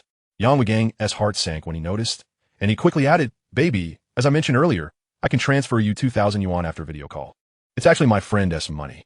I'm out of cash, and he insists we meet before he transfers the money to you. After all, we've been talking for a while now. Let us just meet up today. However, before he could finish, the call abruptly ended. Yang Guogang's expression darkened. Li Zibiao let out a cold laugh. So, no meetup? Then I want to give you a penny. Yang Guogang grew agitated. Come on, Brother Biao, you saw her. She is definitely a woman. Li Zibiao scoffed. What you see is what you believe. That video looked like a ghost. You think that is a woman? Yang Guogang retorted defiantly. What does her looks have to do with you? She's my girlfriend, and I like her. Li Zibiao exploded in expletives. That is just a guy in makeup, wearing a wig and women-esque clothing. And you believe it. Yang Guogang flared up. You're talking nonsense. I want to allow you to insult Qianqian. Her voice is so sweet. How do you explain that? Li Zibiao rolled his eyes. Haven't you heard of voice modulation? Upon hearing the term voice modulation, Yang Guogang's heart sank a little, but he stubbornly replied, What is voice modulation? Don't spout nonsense. Qianqian's voice is so sweet. How could it possibly be a man's disguise? You are just jealous that I found a good partner. Li Zibiao shukla darisibeli. Pulling out his phone and showing Yang Guogang a video. You should see this. It's a video of an online voice modulation expert. This guy can produce a voice even sweeter than a woman's. Yang Guogang stared at the video for several seconds, his expression darkening, yet he remained unconvinced. But that doesn't necessarily mean Qianqian is like that. We've talked for so long. She would never lie to me. Li Zibiao scoffed. Wouldn't he lie to you? Then why don't you bring her out? If she is too scared to meet, you're just fooling yourself. Yang Guogang found himself momentarily speechless, his mind racing with doubts. He glanced at his phone, the chat window with Yao Qianqian still open. Could it be true that she was a man? Was she really a man? Even if she were, he would still accept it. Gritting his teeth, he sent another message. Qianqian, please don't be upset. I was a bit hasty earlier. Let us meet up. I really like you. I'm begging you, let us just meet. After sending the message, he fixed his gaze on the screen, waiting anxiously. However, there was no response from her. Li Zibiao shook his head in disbelief. All right, let us disperse. This fool has been duped in an online romance. He then turned to mock Yang Guogang. I told you not to lend him money, but you wouldn't listen. Look where that got you. Yang Guogang's face turned ashen. I don't care what he does with the money. I just want him to pay me back. Yang Guogang felt a surge of frustration, but refused to give up, sending another message. Qianqian, are you in some trouble? If so, please tell me. I can help. This time, she finally replied, but her message was a mere few words. Let us break up. Yang Guogang was instantly dumbfounded, his fingers trembling as he typed. Why? Did I do something wrong? Just tell me, and I'll change. Yang Guogang was in a frenzy. He had poured so much money into this. And now she was saying they were breaking up? If she was breaking up, then she ought to return his money. He quickly sent another message. Qian, I know you're a man. I don't mind. Please don't break up with me. Yet, upon sending the message, the screen was filled with glaring red exclamation marks. She had blocked him. Yang Guogang stood frozen, his phone clattering to the ground. His entire being feeling as though it had been drained of spirit, his expression vacant. Li Zibiao, witnessing his state, felt a rare flicker of sympathy. He approached and patted Yang Guogang's shoulder, his tone unexpectedly gentle. Look on the bright side. At least you managed to cut your losses in time, right? So this is a good thing. If you hadn't discovered it sooner, you would have invested even more time, money, and energy into someone who turned out to be a man. Yang Guogang hung his head, remaining silent for a long while before finally squeezing out Brother Biao. So you'll reimburse me for that money, right? Upon hearing this, Li Zibiao's temper flared. She blocked you, and you still want me to reimburse you? Have you gone mad? Yang Guogang, the Chen Mo's escapade with his partner was something he had discreetly informed Lu Yaoyao about, although he was oblivious to the specifics. He surmised it had undoubtedly caused Chen Mo some trouble. Ah, Lao Chen, I hope nothing untoward happened while you were with your partner? Li Zibiao inquirat cautelously. At this point, Chen Mo turned his gaze towards him, his expression revealing the audacity of Li Zibiao. You knew it was you who spilled the beans. I can't believe you still have the nerve to bring it up. Chen Mo was left speechless and chose to ignore him. Noticing Chen Mo's indifference, Li Zibiao grew anxious. Previously, Lu Yaoyao had scolded him over this matter, after which she refused to acknowledge his existence. No matter how many times he apologized, she would not grant him a chance. This weekend, despair began to engulf him. He had no choice but to place his hopes on Chen Mo. Hence his awkward attempt to engage in conversation. He believed that Lu Yaoyao's disinterest stemmed from her roommate, Shen Mengxue, being emotionally hurt by Chen Mo. If only he could persuade Chen Mo to console Shen Mengxue, then surely Lu Yaoyao would resume speaking to him, solving the problem at its root. What a genius he was. Ah, Mo go, please don't ignore me, Li Zibiao implored, his anxiety mounting. Chen Mo perceived Li Zibiao's mental faculties to be seriously lacking. During military drills, whispering to one another could lead to punishment, either a series of push-ups or running laps around the playground. While he was fortunate to be in the third row, Chen Mo was at the front. He sensed that Li Zibiao might be trying to set him up for failure. As Li Zibiao fretted, he recalled that Chen Mo and Shen Mengxue shared a childhood bond. Thus, he whispered urgently, Ah, Lao Chen, Shen Mengxue is utterly heartbroken right now. She is even depressed. Want you go comfort her? His words were undoubtedly a deceitful ploy. He couldn't believe that childhood friends would remain indifferent to one another's suffering. No sooner had he spoken than the instructor's voice rang out from behind. Li Zibiao, step forward. Li Zibiao's heart sank, realizing he was caught. With a forced bravado, he stepped forward, only to find the instructor's stern gaze fixed upon him. What is it this time? Li Zibiao awkwardly greeted. Hi, instructor, how was your weekend? Cease your chatter. Run 3 laps around the field. Is 1 lap acceptable? Do you think this is a marketplace for haggling? For laps. Li Zibiao felt a chill run down his spine, his face contorted in anguish as he trudged off to run, watching him suffer the punishment of 4 laps. Yang Guogang in the 4th row sneered, secretly cursing him for his misfortune. The two had recently clashed, and had they not been separated, they might have committed acts they would later regret. Their relationship had devolved to one where they wouldn't even exchange words upon meeting. That evening, Yang Guogang intentionally posted a message criticizing the wealthy second-generation elites of Tianhai City, claiming they were miserly and untrustworthy. However, the post was met with a barrage of criticism. Lao Zhu, you're spreading regional slander. One particularly aggressive commenter, known as Biaohan Rensheng, seemed to be a local, wealthy youth. Yang Guogang was indignant, exclaiming, What have I done to deserve this?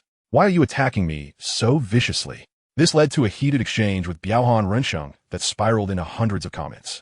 Yang Guogang felt himself to be the unluckiest person alive. He had lost his girlfriend, was conned out of his money, and even owed others a significant amount. Even in his online ventures, he faced scorn. Why is the universe so cruel to me? Yang Guogang. Meanwhile, Shen Mengxue fixated her sorrowful gaze upon Chen Mo. That night, she felt as if she were engulfed in despair, convinced she had been betrayed, despite never having confirmed her relationship with Chen Mo. As night fell, her anger kept her from sleep. Her roommate played songs about breakups, further fueling her distress, and she found herself weeping beneath her covers. After finally drifting into a troubled sleep, she was haunted by a nightmare where she witnessed Chen Mo with another woman. The dream unfolded from a godlike perspective, where she could only observe as Chen Mo flirted and engaged intimately with this stranger. Baby, I love you so much. Do you love me? He would say, and she could only watch in anguish, powerless to intervene. This left her terrified to sleep, resulting in bloodshot eyes and dark circles beneath them. With sleepless nights came endless thoughts. After an entire night of contemplation, she convinced herself that even if Chen Mo had fallen for Chen Xia, it mattered little. Relationships often face conflicts, and breakups could provide her an opportunity to reclaim him. She refused to believe that their childhood bond could be overshadowed by someone who had suddenly appeared in his life. As she pondered this, her conviction grew stronger. Chen Mo was merely a husband who had yet to satiate his desires, while she remained the gentle and virtuous wife. Once he had had his fill of adventure, he would inevitably return to her embrace. She resolved to be magnanimous and to learn forgiveness, believing that this would prompt Chen Mo to come back to her. Chapter 72. I truly regret it. Yes, exactly. She urged herself to be generous. Chen Mo would undoubtedly return once he had enough fun. She shared this mindset with Lu Yaoyao, who vehemently chastised her for being delusional. He doesn't even acknowledge you. He is engaging in that sort of behavior right in front of you, and you still think you can mend things? I don't care. I like Chen Mo. I cannot live without him. He has done nothing wrong. It's perfectly normal for couples to engage in intimacy. His decision to block me signifies his deep devotion to his current girlfriend. Yao Yao, could you please help me win Chen Mo back? I truly cannot bear to be without him. Shen Mengxue sobbed, her heart aching for him. These days, Shen Mengxue was on the brink of collapse, especially as she listened to the years we spent together. The more she listened, the more despair consumed her, and she regretted her past decisions. She would slap herself before listening to music, berating herself for rejecting Chen Mo's confession.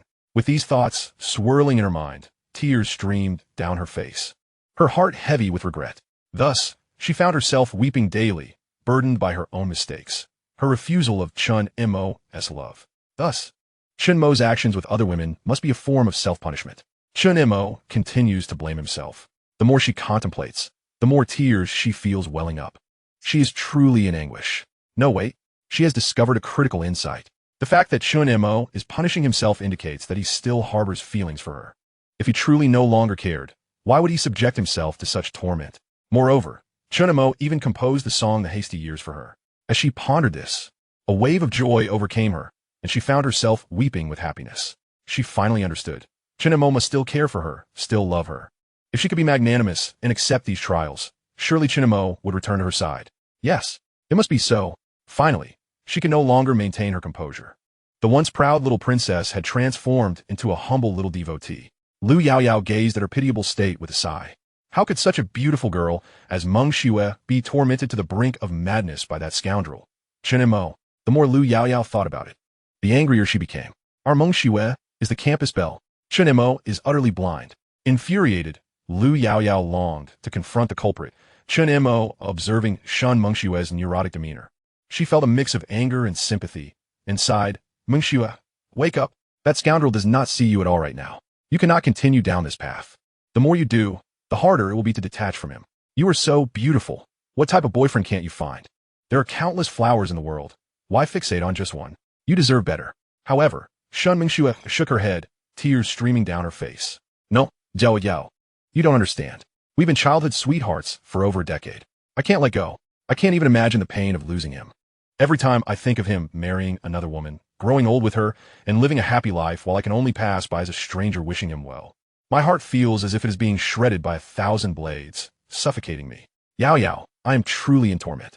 Lu Yaoyao furrowed her brow, speechless. Then why think so much? Can't you just live your life quietly? Shen Mengxue's sobs grew more heart-wrenching, her voice trembling. Yao Yao, I truly feel miserable. I don't want to lose him. I'd rather be humble than lose him. Can you help me? Lu Yaoyao's expression mirrored disbelief. She simply could not comprehend what made Chen Mo so special that Shen Mengxue would be so devoted. A campus belle, reduced to such torment for a man, truly hopeless. She rolled her eyes in exasperation. So what do you plan to do? He has blocked you on social media and doesn't even wish to see you. After a pause, she added, do you intend to camp outside his classroom every day to beg for his forgiveness? If he refuses you, will you just cry and cause a scene? Upon hearing Lu Yaoyao's words, Shen Mengxue's eyes lit up with excitement, as if she had discovered a lifeline. Yes, Yao Yao, you are a genius. I can go to him every day to plead for his forgiveness. This way, he will see my sincerity. I must make him aware of my true feelings. Perhaps he will be moved. Lu Yaoyao nearly fainted at her naivety. Wait, are you sure he will be touched by that? Do you think this is a novel? He will only be more annoyed with you. Besides, he has a girlfriend. Yet, Shen Mengxue dismissed her concerns. I don't care, I must try. If he truly find me bothersome, then I will finally let go. Lu Yaoyao rolled her eyes once more. Sister, how many times have you said you would let go? This is not the first time. Chapter 73. Shen Mengxue sought out Chen Mo. Her voice, choked with tears, resembled that of a wilting flower. Moreover, we have been childhood sweethearts for over a decade. I am still as white moonlight. I believe he has always held me in his heart. Otherwise, why would he have deliberately written the hasty years for me? The more she spoke, the more sorrowful she became, and her tears fell like pearls scattered from a broken string. Each time she closed her eyes, she felt as if she were reliving the dream from that night. The sounds and images enveloping her, as if she were experiencing them anew, akin to watching a film. The whispers echoing in her ears felt like the devil's murmurings, driving her to the brink of despair. Thus, as soon as military training concluded, she hurried to find Chen Mo. During military training, everyone wore a plain face. Shen Mengxue, like the others, donned the standard training uniform and military cap. However, her slender figure and exquisite features rendered her enchanting, as though she had stepped out of a painting. Even without makeup, her beauty was captivating. Along the way, many attempted to approach Shen Mengxue, but she politely declined their advances. She made her way directly to the formation where Chen Mo was stationed, drawing the attention of many. Curiosity swept through the crowd as they whispered, "Who is she? What a beautiful girl. She must be from the art department, right? I know her. She is one of our university's campus belles. Hey, she's coming this way. Could it be she has taken an interest in me?" The military training had only recently begun, yet the campus belles had already been chosen. Since makeup was prohibited during this period, and everyone wore the same uniform, it became the easiest time to discern one's true beauty. People often say that beauty is revealed without the mask of makeup. When the campus belles were selected during the training period, heated debates erupted in online forums. Many girls expressed their dissatisfaction, and some even resorted to insults, especially a netizen with the username Ting does not eat cilantro, who raged. Why was I not nominated as a campus belle? I am so beautiful, yet I didn't even receive a mention. As she spoke, she shared her own photo. With this beauty, how am I not deserving of being a campus belle? Many boys, upon seeing her photo, were infuriated. Damn, this average girl thinks she's something special? They didn't hold back and directly confronted her. Hey, it's not your fault for being unattractive, but scaring us with your looks is on you. Just look at yourself. The makeup you wear is thicker than the plaster on my walls. Not even 18 layers of beauty filters can save your face. If your mom wouldn't recognize you in that photo, don't post it. This is a campus belle selection, not a Joe contest, got it? In response, Ting does not eat cilantro became furious, engaging in a fierce battle of words, dominating the thread with her insults against numerous male users. Nevertheless, it was entirely expected that Shen Mengxue would be selected as a campus belle. Typically, she carried an air of aloofness, earning her the title of Ice Goddess. Many boys in Chen Mo's formation were eager to approach her and request her WeChat contact. Yet, she was met with an aura that repelled all who approached her.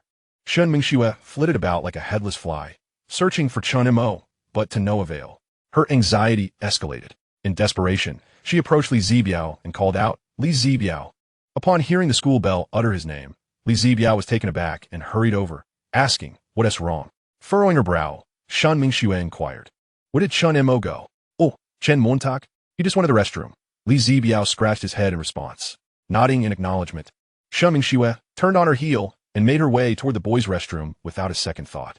As soon as she departed, a few boys nearby could no longer contain their curiosity and crowded around Li Zibiao. With eager expressions, they asked, "Bro, who is that gorgeous girl? What's your connection with her? She can't possibly be your girlfriend, right? Surely she has taken a liking to you." Li Zibiao, flattered by their attention, felt his vanity swell, and he let out a smug hum, his nose practically soaring to the heavens. However, before he could bask in his glory, Yang Guogang sneered dismissively, ruthlessly undermining him. "Are your ears deaf? Didn't you hear her asking where Chen Mo went? With your character, how could the school belle ever fancy you? Not even a pig would look twice at you." Yang Guogang shot Li Zibiao a scornful glance as he spoke. "Oh, is that so?" The boy who had initially asked now understood, scratching his head in embarrassment. He had been too far away to catch Shen Mengxue's words, and had mistakenly assumed they shared something special.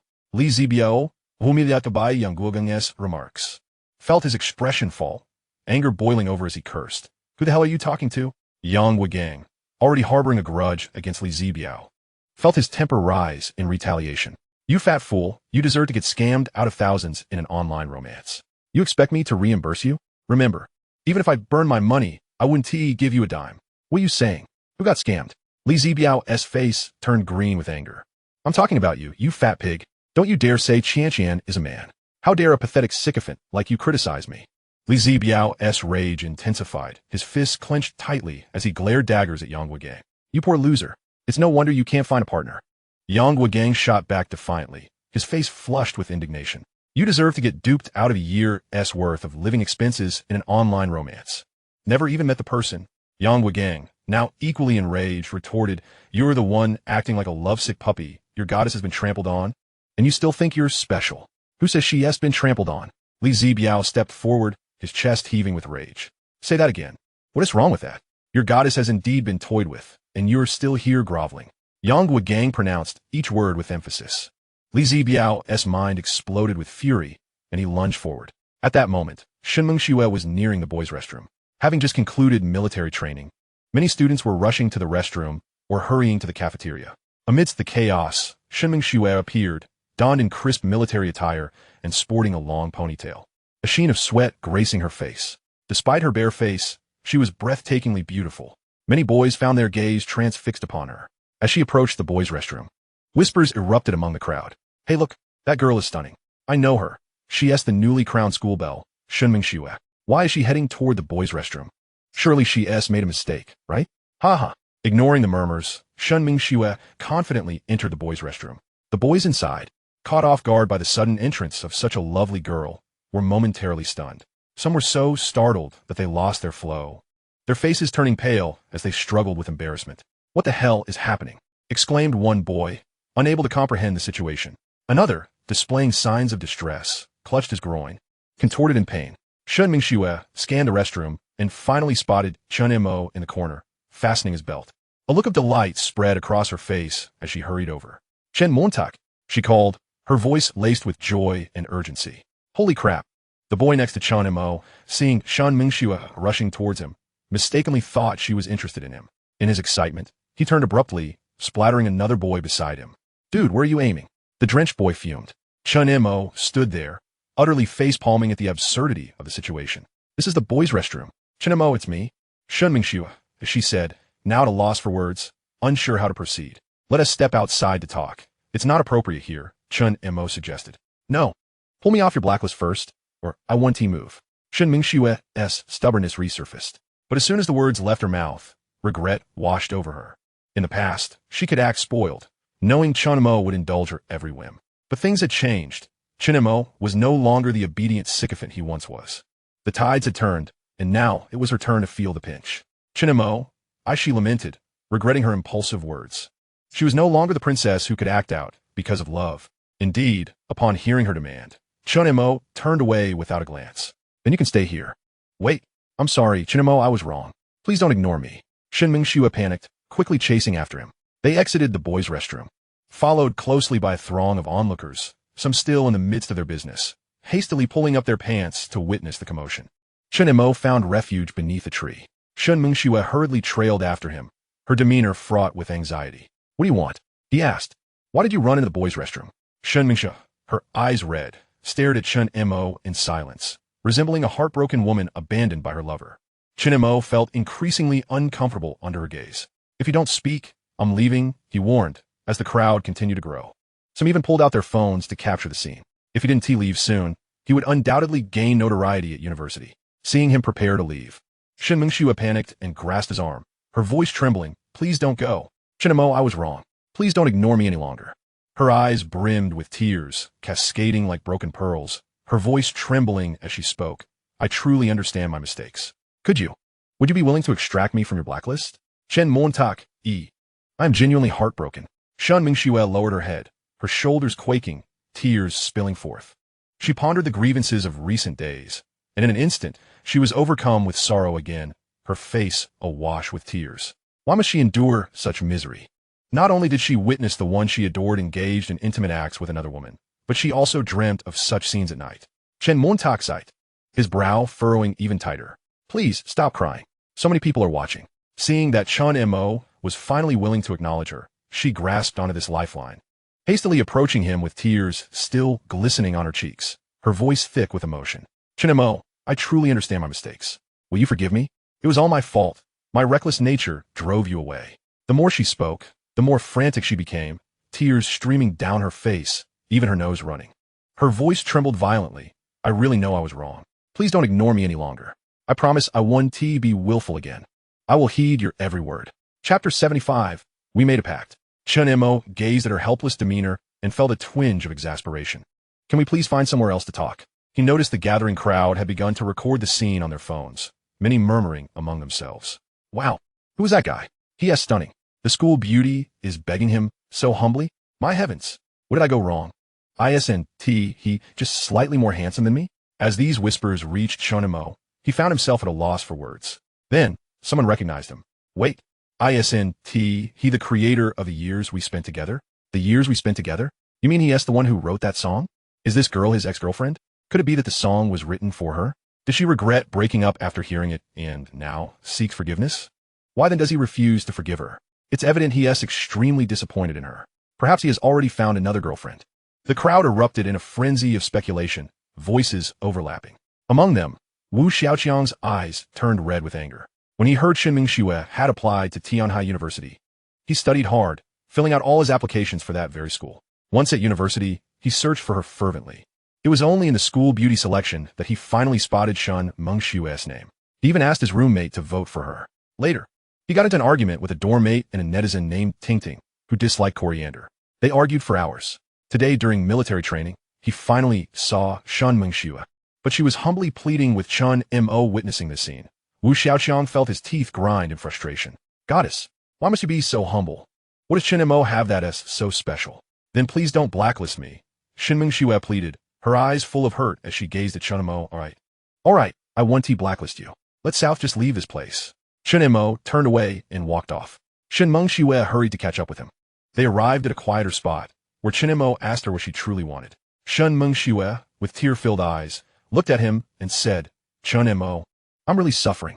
You've punished me enough. Won't you ever forgive me? As she spoke, her eyes were red and glistening, fixed on Chen Mo's face, searching for signs of pain. Yet, Chen Mo looked utterly perplexed. What are you talking about? I've punished you? Was Shen Mengxue losing her mind? You've ignored me. Blocked all my contact. Isn't that a form of punishment? You are punishing me for rejecting your confession. And furthermore, you've been with another woman, as she continued. Shen Mengxue grew more aggrieved, her sobs returning. Chen Mo chuckled, saying, You can't possibly think I'm punishing you, can you? Shen Mengxue replied earnestly, Of course. Chen Mo, I truly know my mistake. I know you still like me, right? We've been childhood friends for so many years. How could those feelings vanish with a single rejection? Besides, weren't you infatuated with me before I turned you down? But ever since I said no, it's as if you've transformed into a different person, and you claim you're not punishing me. Chen Mo listened, his expression unreadable. He wanted to say that years of affection wouldn't simply evaporate due to one rejection. Yet for him, those years had transformed him profoundly, molding youthful innocence into mature clarity. It could also alter a passionate person into one who remains silent. Those years had dulled his feelings for Shen Mengxue, but he struggled to articulate this. Should he confess that he had been reborn? That in another life, he had pursued her tirelessly, only to be met with indifference? Such a statement would be met with disbelief. Seeing Chen Mo's continued silence, Shen Mengxue presumed he was beginning to waver. She quickly interjected, Chen Mo, you still like me, don't you? I know you do. You're dating Xin Xie to provoke me, aren't you? To make me jealous? Your goal has been achieved. Seeing you with another woman truly pains me. Chen Mo, I was wrong. When I saw you embracing another girl, it felt as though my heart was being torn apart. I am in agony. You clearly like me. Why can't you grant me another chance? I genuinely know my mistake. Shen Mengxue grasped Chen Mo's hand tightly, her eyes pleading. Chen Mo raised an eyebrow. Confusion etched across his face. Shen Mengxue, your imagination is quite vivid. You think my relationship with Xin Xie is to provoke you? Noticing Chen Mo's denial, Shen Mengxue's frustration mounted, and she clutched his shoulders tightly. You can't deny it. You clearly like me, yet you choose to be with another woman. Chen Mo gently removed her hands from his shoulders, speaking with a tone of resignation. Mengxue, please calm down and listen to me. I now have a girlfriend. I cannot betray her. Upon hearing this, Shen Mengxue became agitated. So, it's acceptable to betray me? Yet she quickly regained her composure. aware that Chen Mo had no patience for emotional outbursts. She understood that the Chen Mo of today would not coddle her as he once did. If she acted irrationally, he would indeed walk away without hesitation. She steadied her emotions and wiped her tears. Chen Mo, do you remember our childhood? When you fought with others and got hurt? Afraid of being scolded by your brother, you hit on the swing in the park. I told you not to fight, and I even put a band-aid on your wound. Do you remember? In our childhood, you vowed to marry me and make me your bride. We even sealed that promise with a handshake. This reminiscence stirred memories within Chen, taking him back to those days. The sunlight bathed the entire park, and a gentle breeze wafted through, carrying the essence of summer.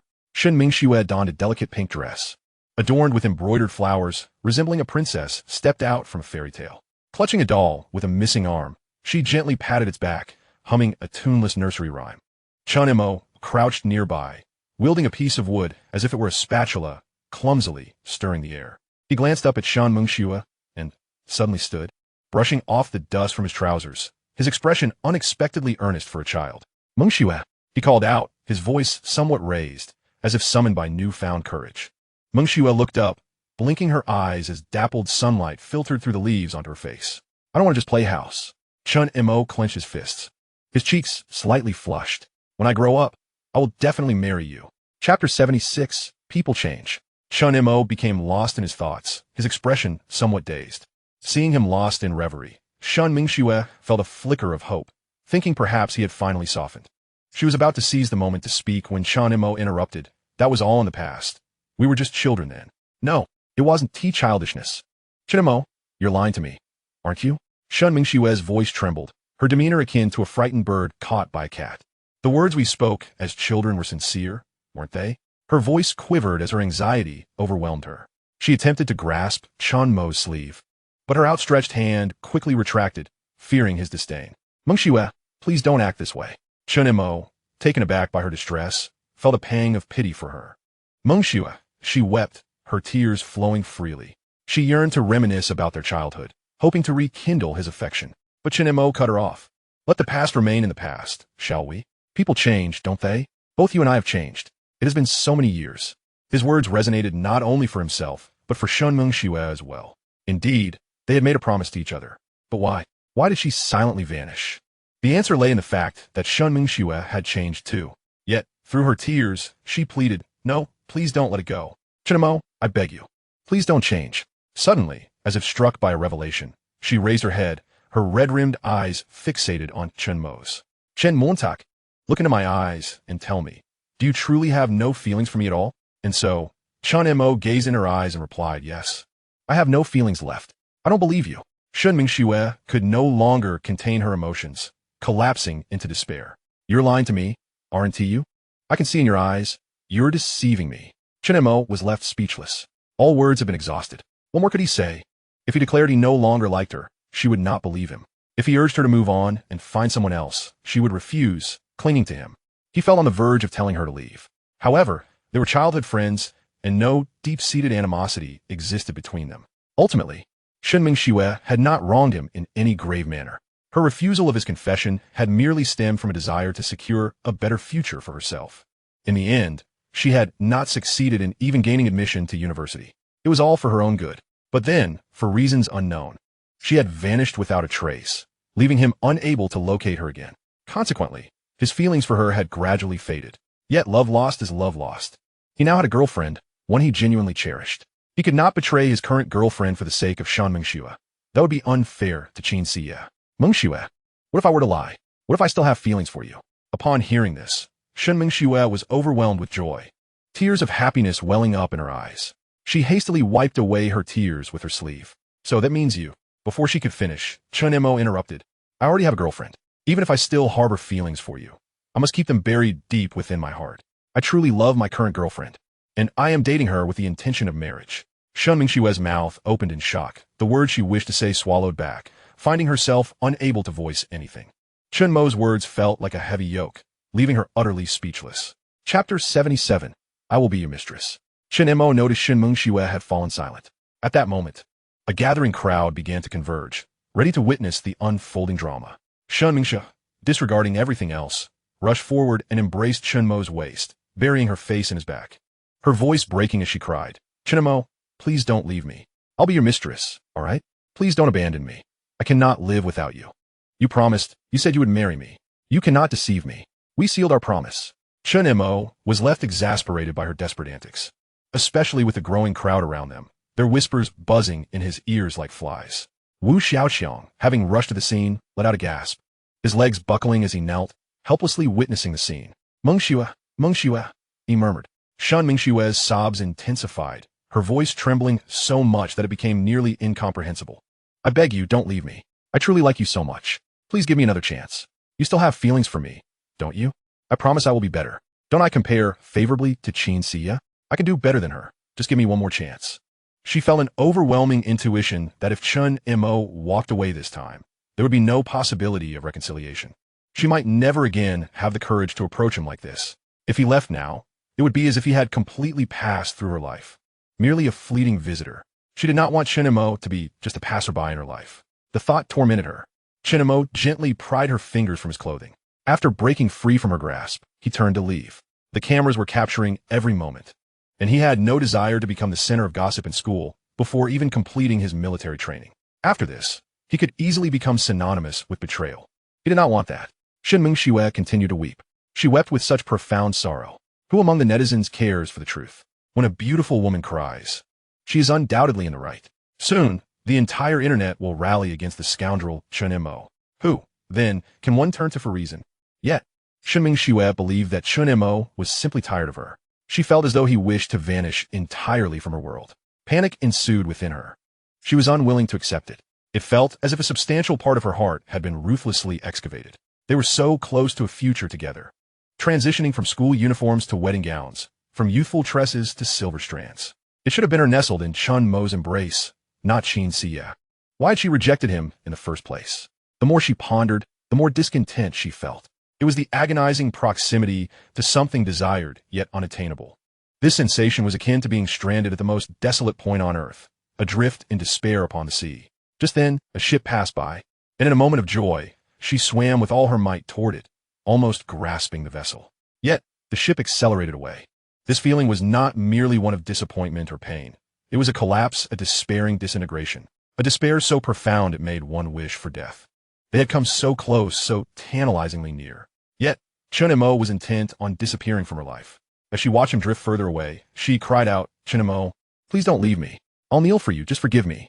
She was desperate to change, to amend whatever he found unlikable, pleading for him to stay. Shen Mengxue crumbled, abruptly kneeling before Chen Mo, clinging to his legs with fervor, her voice softening to a mere whimper. Chapter 78. You must agree to be her boyfriend now. Chen Mo felt Shen Mengxue's grip tighten around his leg. Her fingers clutched his pant leg with such intensity that they turned pale from strain, fearful that if she let go, he would truly leave her. Please, don't abandon me, she trembled, her voice quavering with emotion as tears cascaded down her cheeks. The onlookers were rendered speechless, witnessing a scene straight out of a fantastical film. What the hell? One student exclaimed, unable to contain his astonishment. The stunning girl was actually kneeling before him. He rubbed his eyes in disbelief. Am I dreaming? Is this real life? Is this a sci-fi movie? Others pinched themselves, struggling to comprehend the reality of the situation. What charm did this man possess? Dude, teach a class on this. They envied him, acknowledging that while he might be slightly more handsome, they too were not without merit. Why didn't girls treat them like that? The crowd erupted in incredulity. This was the campus belle, reduced to such humility for a man? Who was this man truly? If such a beautiful girl were my girlfriend, I'd de-slap myself in a quarrel, let alone treat her with such deference. They were genuinely envious, filled with jealousy toward this man who received such treatment from the schoolflower. Shen Mengxue clung desperately to Chen Mo, her heart racing with frustration, yet helpless. He reached out to lift her, but she was as stubborn as a bull, refusing to let go. You must promise me you will never block me again, or I want to get up. Shen Mengxue gazed up at him, her tear-stained eyes pleading. Chen Mo could only respond, all right, just let me go. There's so many people watching. It's quite embarrassing. Shen Mengxue pressed further, her voice laced with hope, then unblacklist my WeChat and phone number right now. Chen Mo frowned but complied, pulling out his phone to do so. Blocking her had been a mere annoyance, a reaction to her persistent harassment. After all, they had grown up together. There was no need for such finality. He could always block her again if necessary. Seeing that Chen Mo was acquiescing to her demands, Shen Mengxue took advantage of the situation. Then will you let me be your girlfriend?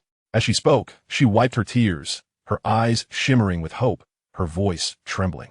Chen Mo's expression darkened instantly, his gaze icy. Without a word, he blocked her again. I was wrong, Chen Mo. Please don't block me. Shen Mengxue panicked. Her voice cracking, tears streaming anew. She regretted her earlier boldness, wishing she could slap herself. Why had she been greedy? She clung tightly to Chen Mo's leg, as if it were her last lifeline. Her voice grew faint, almost to herself. Please don't block me. I truly realize my mistake. Chen Mo stood there, observing Shen Mengxue clinging to him, her face smeared with tears and snot, feeling utterly speechless. He opened his mouth, unsure of what to say. Witnessing her humility left him at a loss. Lu Yaoyao stood among the crowd, watching Shen Mengxue kneeling and clinging to Chen Mo with tears streaming down her face. She could no longer bear the sight. What an absurdity. A prominent school beauty reduced to such degradation for a man. It was utterly unacceptable. She strode over, voice laced with anger and concern, and firmly grasped Shen Mengxue. Mengxue, what are you doing? There are so many people watching. Don't you feel ashamed? Shen Mengxue stumbled slightly, but held fast to Chen Mo, refusing to let go. Yaoyao, please don't interfere. Chen Mo is finally acknowledging me. Just let it be. She wiped her face with Chen Mo's pant leg, gazing at Lu Yaoyao with reddened eyes. You've lost your mind. You're truly out of your mind. Lu Yaoyao exclaimed, her voice trembling with anger. Look at you, a newly crowned campus beauty, and you've become so humble for a man. Have you no dignity left? Shen Mengxue shook her head through her tears, her vision blurred. You don't understand. I truly can't live without him. I genuinely love him. Chen Mo stood there, watching the scene unfold between the two friends, feeling incredulous. He couldn't help but think, are you two putting on a show? It sounded so sincere. Seeing Shen Mengxue in such distress, claiming she couldn't live without him, nearly made her believe it. Lu Yaoyao, incensed, stomped her foot, pointing an accusatory finger at Chen Mo. Look at the mess you've created. Mengxue has sacrificed her dignity for you, and you feel no remorse? Chen Mo was genuinely at a loss for words. What did I do? I merely went to the restroom. What wrong have I committed? I'm a victim too. I feel embarrassed as well. Lu Yaoyao felt as though she might faint from the sheer irresponsibility of his remarks. You still have the audacity to claim victimhood. The campus belle is fawning over you like a lovesick puppy, and you must be reveling in it. Is this how you respond to Mengxue's plight? Chen Montag exasperated. Raised his hands in resignation. What can I do? If I try to leave, she clings to me like a lifeline. In truth, he wished to simply drag Shen Mengxue away with him, but he realized that such an act would undoubtedly make headlines the next day. He could already envision the alumni of Tianhai University lambasting him. He had even concocted a sensational headline in his mind. Heartless. Tianhai University's infamous scoundrel publicly drags the campus belle. Is this a moral quandary or a legal distortion? The mere thought sent a shiver down his spine. Lu Yaoyao was dizzy with anger. You insufferable straight man. Do you not comprehend the depths of Mengxue's humility for whom she endures this? Do you feel no compassion? You are a cold-blooded creature. You must agree to be her boyfriend right now. Chapter 79. What on earth is this feeling? Chen Mo looked at Lu Yaoyao with the incredulity reserved for the mentally unhinged, utterly speechless.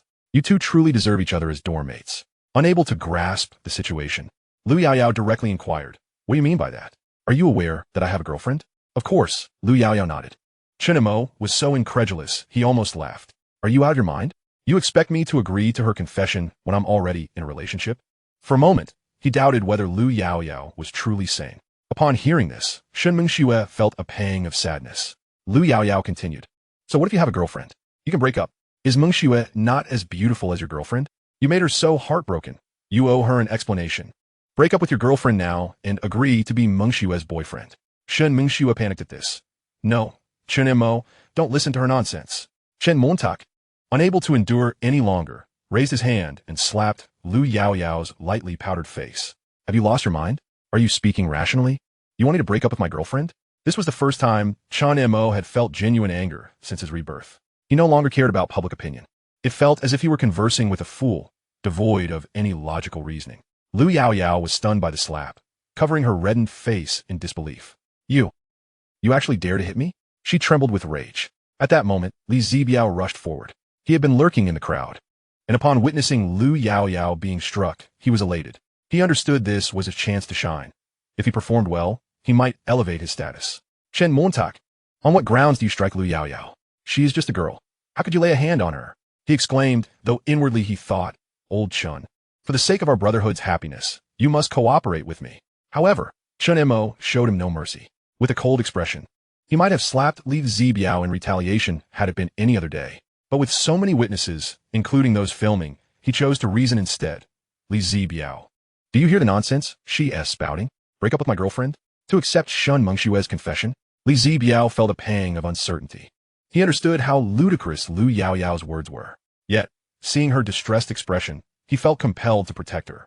After all, isn't the purpose of a woman to be cherished? One cannot reason with women. Perhaps his favoritism would move Lu Yaoyao. Thus, his resolve strengthened. Even so, you cannot resort to violence. Moreover, Mengxue is outstanding. You should consider that. Chen Mo was left speechless. A lovesick fool, left with nothing in the end. He was too weary to argue further and turned to leave. Shen Mengxue remained seated on the ground, bewildered. She had not anticipated Lu Yaoyao's outburst, yet she recognized that Lu Yaoyao spoke out of concern for her, leaving her feeling trapped in the middle. Li Zibiao, feeling the sting of Chen Mo's words, thought, damn, who are you calling a lovesick fool? He considered confronting Chen Mo, but hesitated, feeling intimidated by him. Even when facing Yang Wegang, who outweighed him, he stood his ground. Yet Chen Mo instilled a sense of trepidation in him. He could only shout, what do you mean by that? Who are you calling a lovesick fool? At that moment, Chen Mo shot him a fierce glare, causing Li Zibiao to shrink back, feeling deflated like a punctured balloon. However, he thought of Lu Yaoyao behind him. She was watching. He couldn't see Lu's face. He straightened up, attempting to project an air of bravery and regain some dignity. Currently, Lu Yaoyao was not focused on him. A faint blush crept across her cheeks, akin to a feverish glow. Her legs, encased in military training shorts, unconsciously rubbed together, unbeknownst to her. She felt a chaotic turmoil within, yet her gaze remained resentful towards Chen Mo's departing figure. Just then, Chen Mo turned back and shot her a fierce look. That single glance made her legs feel weak, nearly causing her to stumble. She gasped for breath, her heart racing. Li Zibiao quickly approached, concerned. Yao Yao, are you all right? Do you need my support? He reached out to help, but fearing rejection, he hesitated halfway, feeling anxious. Lu Yaoyao shook her head, her voice faint. I'm Mifine. Her face was flushed like a ripe apple. Even her ears were crimson. Shen Mengxue noticed something was amiss and hurried over, taking Lu Yaoyao's hand gently. Yao Yao, let us go back. We shouldn't linger here. Lu Yaoyao said nothing, merely nodding as Shen Mengxue led her away. Her mind was a whirlwind. Her heart a tumultuous blend of emotions, leaving her unable to articulate her feelings. Meanwhile, Li Zibiao trailed behind, concern etched on his face, yet he dared not inquire further, silently observing her retreating figure. Surely, Chen Mo's slap had inflicted some turmoil upon her. He vowed inwardly never to allow Lu Yaoyao to suffer such indignities again. He would protect her at all costs. By afternoon, Lu Yaoyao skipped military training, taking a leave to rest in her dormitory. She lay on her bed, one hand brushing against the half of her face struck by Chen Mo. Her thoughts were scattered. The events of the day had exceeded her expectations. Chen Mo's slap still resonated within her, leaving her in a state of unrest. She found herself unable to shake off the memory of that moment.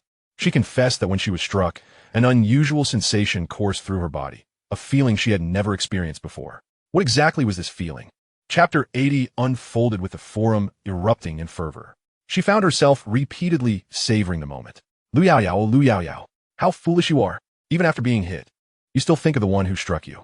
Could it be that I truly am a masochist? Although she uttered such words, her body was undeniably honest, and her mind began to spiral into fantasies. She envisioned Chen Mo's slap today, accompanied by the resonant timbre of his voice laced with disdain as he berated her. In her imagination, it was just the two of them present. She had once believed herself to be asexual, convinced that she would opt for a child-free life. Yet unexpectedly, time slipped away unnoticed. The dormitory door swung open, and Lu Yaoyao hastily withdrew her hand, her heart racing as if she had committed a secret transgression. Her cheeks flushed. Upon entering, Shen Mengxue wrinkled her nose, murmuring to herself in suspicion, "What is that smell in the dorm? Why does it smell so strange?"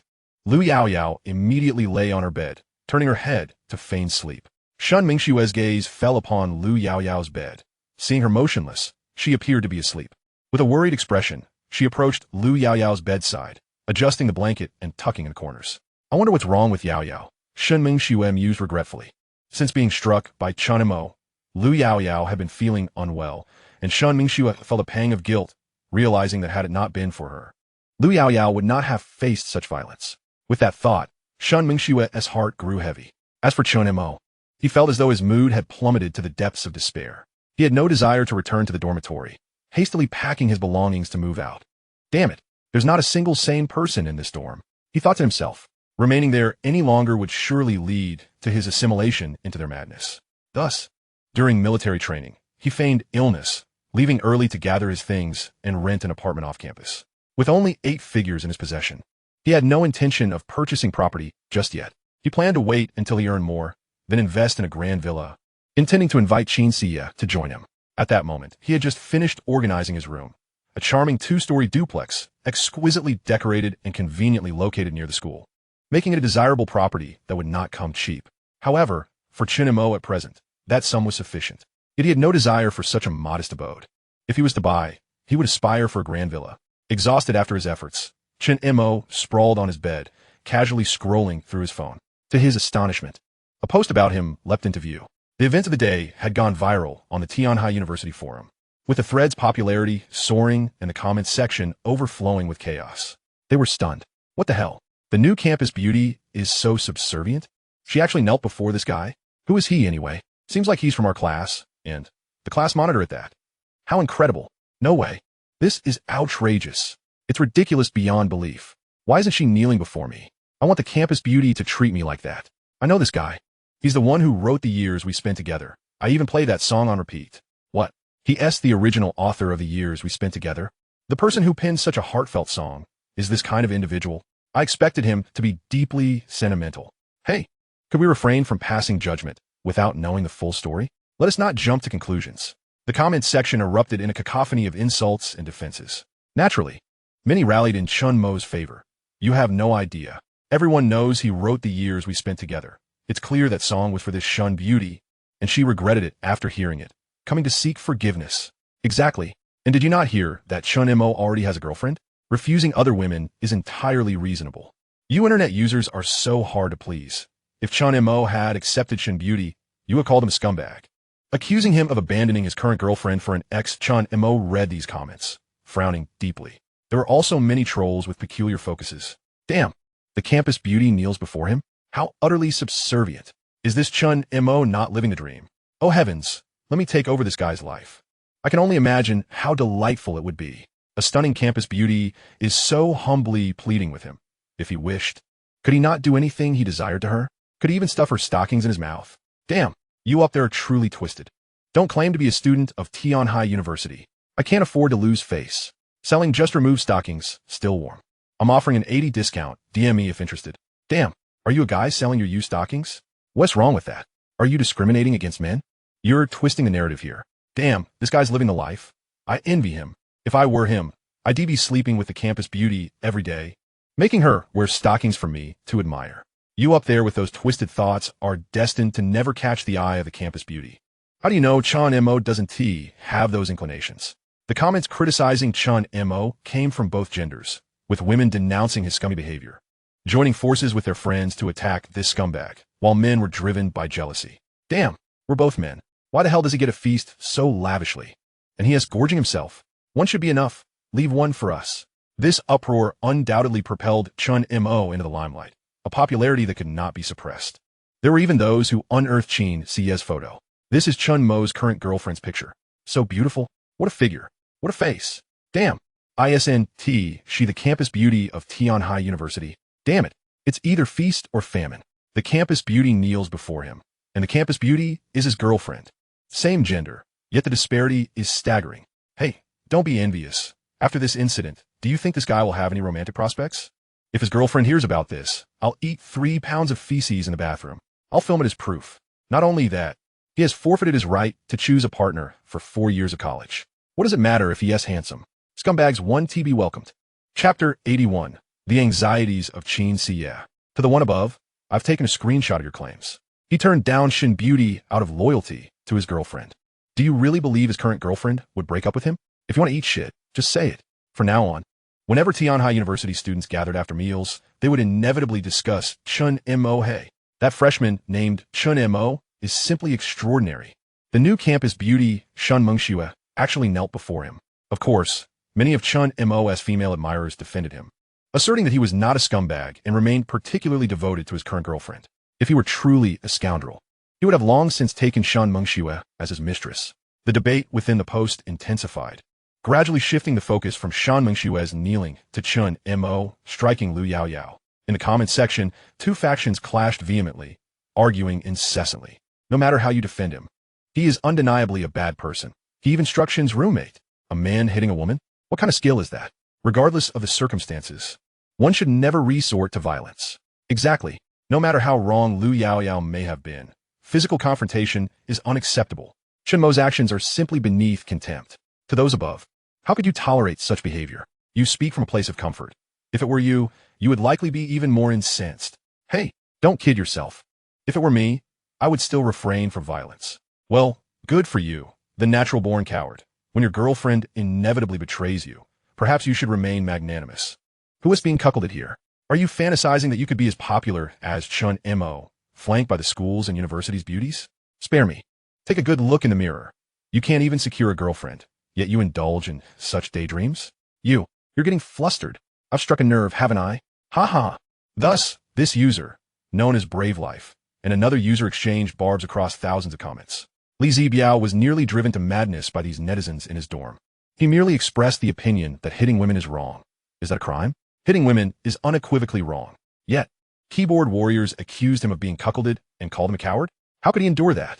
Just as he was about to unleash his fury, someone in the comments brought up Li Zibiao. Compared to Chen Mo and Lu Yaoyao, I actually find this Li Zibiao more intriguing. True enough, this matter has little to do with him. He suddenly jumped in as a self-proclaimed hero. The key is that this fool was utterly intimidated by Chen Mo. Unable to argue back, nor could he resort to violence. He was clearly in the wrong, making him nothing more than a clown. Anyone with a discerning eye could see he was trying to garner favor in front of his goddess, Lu Yaoyao, and the outcome was laughable. Upon seeing these messages, Li Zibiao's stampe fluttered. He rushed to respond to each comment, engaging in a heated exchange that lasted until dawn.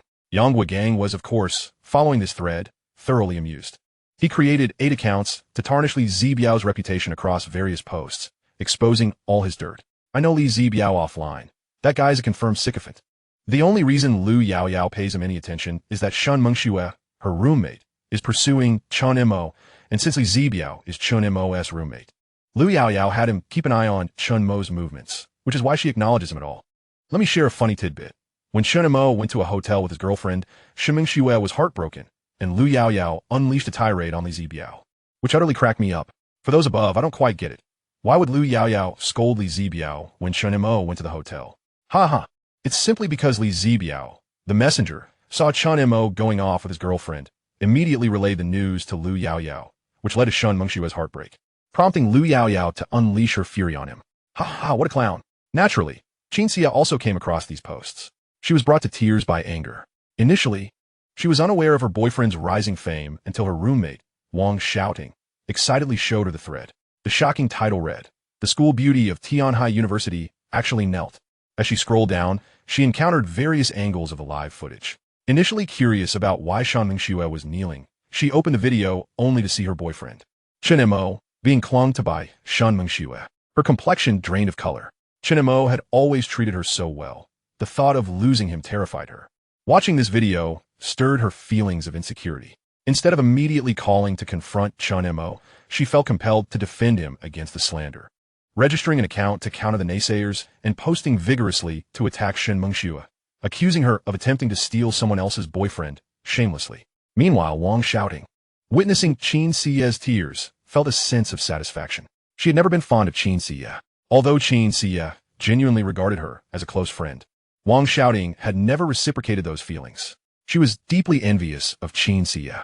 Why should Qin Xia, also a woman, be more beautiful? Why should she be able to find a boyfriend who drives a Maybach? Her boyfriend lavished her with expensive gifts, while she herself could only settle for a miserly senior who offered gifts worth only a few hundred yuan. Just thinking about that stingy senior infuriated her. She had just collaborated with 2 other roommates to expose his embarrassing experiences in a post. Yet today, the news of the school beauty kneeling overshadowed her post completely. However, the explosive popularity of this incident only solidified her resolve to snatch Chen Mo away from Qin Xia. After all, something that others covet must have considerable value. Even if Chen Mo doesn't drive a Maybach or compose songs, the fervor surrounding this event made her eager to claim him. After all, Even the school beauty of Tianhai University had knelt before him, reinforcing her belief that anything others desired must be of great worth. While Wang shouting plotted her schemes, Qin Siye had already dialed Chen Mo's number. "Where are you right now?" Chen Mo was busy typing in his rented apartment when Qin Siye's call came through. It was understandable. She had likely come across the events of the day. Yet Chen Mo felt puzzled. Had he not behaved well? Why was her tone so furious? He quickly responded in a gentle voice, informing her that he had rented a place and was currently staying there. Upon hearing that Chen Mo had rented a place to stay, Qin Siye was immediately distraught. "Chen Mo, you didn't even tell me you were moving out?" Her urgency was quite understandable. Her possessiveness was inherently strong, and given Chen Mo's remarkable qualities, she had been feeling insecure lately. If Chen Mo were still in the dormitory, surrounded by male roommates, she might have felt somewhat at ease. However, the thought of him living alone raised concerns about the potential for temptation, especially since she was unaware of his move. Chapter 82. Are you thinking of breaking up? Chen Mo furrowed his brow. "I just rented it. It hasn't even been 2 hours." Qin Siye scoffed, her voice laced with accusation. "Is it true that unless I ask, you wouldn't have told me?" Chen Mo's expression turned slightly cold, but he still endeavored to keep his tone gentle. He reminded himself that he had returned to life as a 30-something man, while Qin Siye was just an 18-year-old girl. Thus, he usually indulged her, accommodating her little tantrums. However, he realized he was still not mature enough. One could say that when faced with unreasonable outbursts, age becomes irrelevant. He inhaled deeply, striving to soften his tone. "I've only just moved in and got delayed by some posts. I haven't even called you yet, so I didn't mention it." However, Qin Siye was relentless, her voice sharp. "Is it really that troublesome? Just make a phone call. Are you keeping a mistress outside?" Chen Mo felt his patience wearing thin, his tone growing colder. "Qin Siye, can you please stop being unreasonable? Am I really keeping a mistress?" Chen Mo was at a loss for words. Shen Mengxue had even knelt before him, yet he had not agreed to her. Who was it for? Was it not for Qin Siye? Yet, here she was, making unreasonable accusations against him. "You claim I'm being unreasonable?" On the other end of the line, Qin Siye paused for a moment, then scoffed. "Are you already getting annoyed with me? That is not what I meant." Chen Mo rubbed his temples, feeling a headache coming on. "Then what do you mean? Are you interested in another woman now? Of course, you're quite popular, aren't you? Wealthy and a talented songwriter. Even the campus belle of Tianhai University has knelt before you. What am I to you? Just a plaything, easily discarded once you grow weary." Qin Siye's tone dripped with sarcasm. Chen Mo's expression darkened immediately. "Are you trying to break up with me?" The moment he uttered those words, silence enveloped the line. Chen Mo pressed his ear to the phone, hearing Qin Siye stifling sobs, desperately suppressing her emotions, yet revealing a hint of vulnerability. He sighed, his heart softening. "Siye?" After a few seconds of silence, Qin Siye's voice came through, laced with tears and an extreme sense of grievance. "Chen Montak, you actually mentioned breaking up? Have you been wanting to get rid of me all along? Do you find me bothersome? Do you think Shen Mengxue is better than me? Did her kneeling make your heart flutter?" Chen Mo finally grasped what it meant to be incomprehensible. In his previous life, he found girls' irrationality adorable in short video clips. Back then, he thought if it were him, he would definitely choose to be tolerant of his girlfriend's little temper. But now that it was his turn, he realized just how exhausting it could be. "Siye, I don't want to break up, nor do I find you bothersome." He spoke softly, his tone gentle yet firm. "I was just speaking out of anger. Please don't take it to heart." Speaking out of anger? Qin Siye's sobs grew louder, as if a long-suppressed emotion had finally erupted. "Chen Mo, do you have any idea how terrified I am? When I saw Shen Mengxue hugging your leg and kneeling, I nearly lost my mind. Do you understand my fear? Calm down. I rejected her." Chen Mo endeavored to keep his tone gentle, attempting to soothe Qin Siye's emotions. Yet, Qin Siye was wholly unconvinced, her voice tinged with tears and anger. "Rejected her? Then why didn't you tell me right away? Do you think I'm not important? Do you believe I don't deserve to know? Chen Mo, do you have any idea how terrified I am? I fear you will leave me. I fear someone will take you away." Chen Mo, as patience finally reached its limit, his tone turning cold. "Qin Siye, can you please stop being unreasonable? I've explained everything clearly. I have no relationship with Shen Mengxue. Is it entertaining for you to keep this going on endlessly? I'm being unreasonable." Qin Siye's cries intensified, as if he had struck a nerve. "Chen Mo, do you think I'm bothersome? Do you find me incomprehensible? Have you wanted to break up with me for a long time?" Chen Mo took a deep breath, feeling a sharper pain in his head. "Siye, I don't want to argue with you right now." He spoke softly, his voice laced with fatigue. He paused, continuing, "I think you need to calm down." With that, he hung up the phone. On the other end, Qin Siye was left stunned at the sound of the dial tone. She hadn't anticipated that Chen Mo would hang up on her, and panic surged within her. Chen Mo, he hung up on me? She murmured, tears flowing uncontrollably. Her mind raced back to Chen Mo's words about needing to calm down. She had read numerous romance novels where many male leads would say calm down and then never contact the female lead again.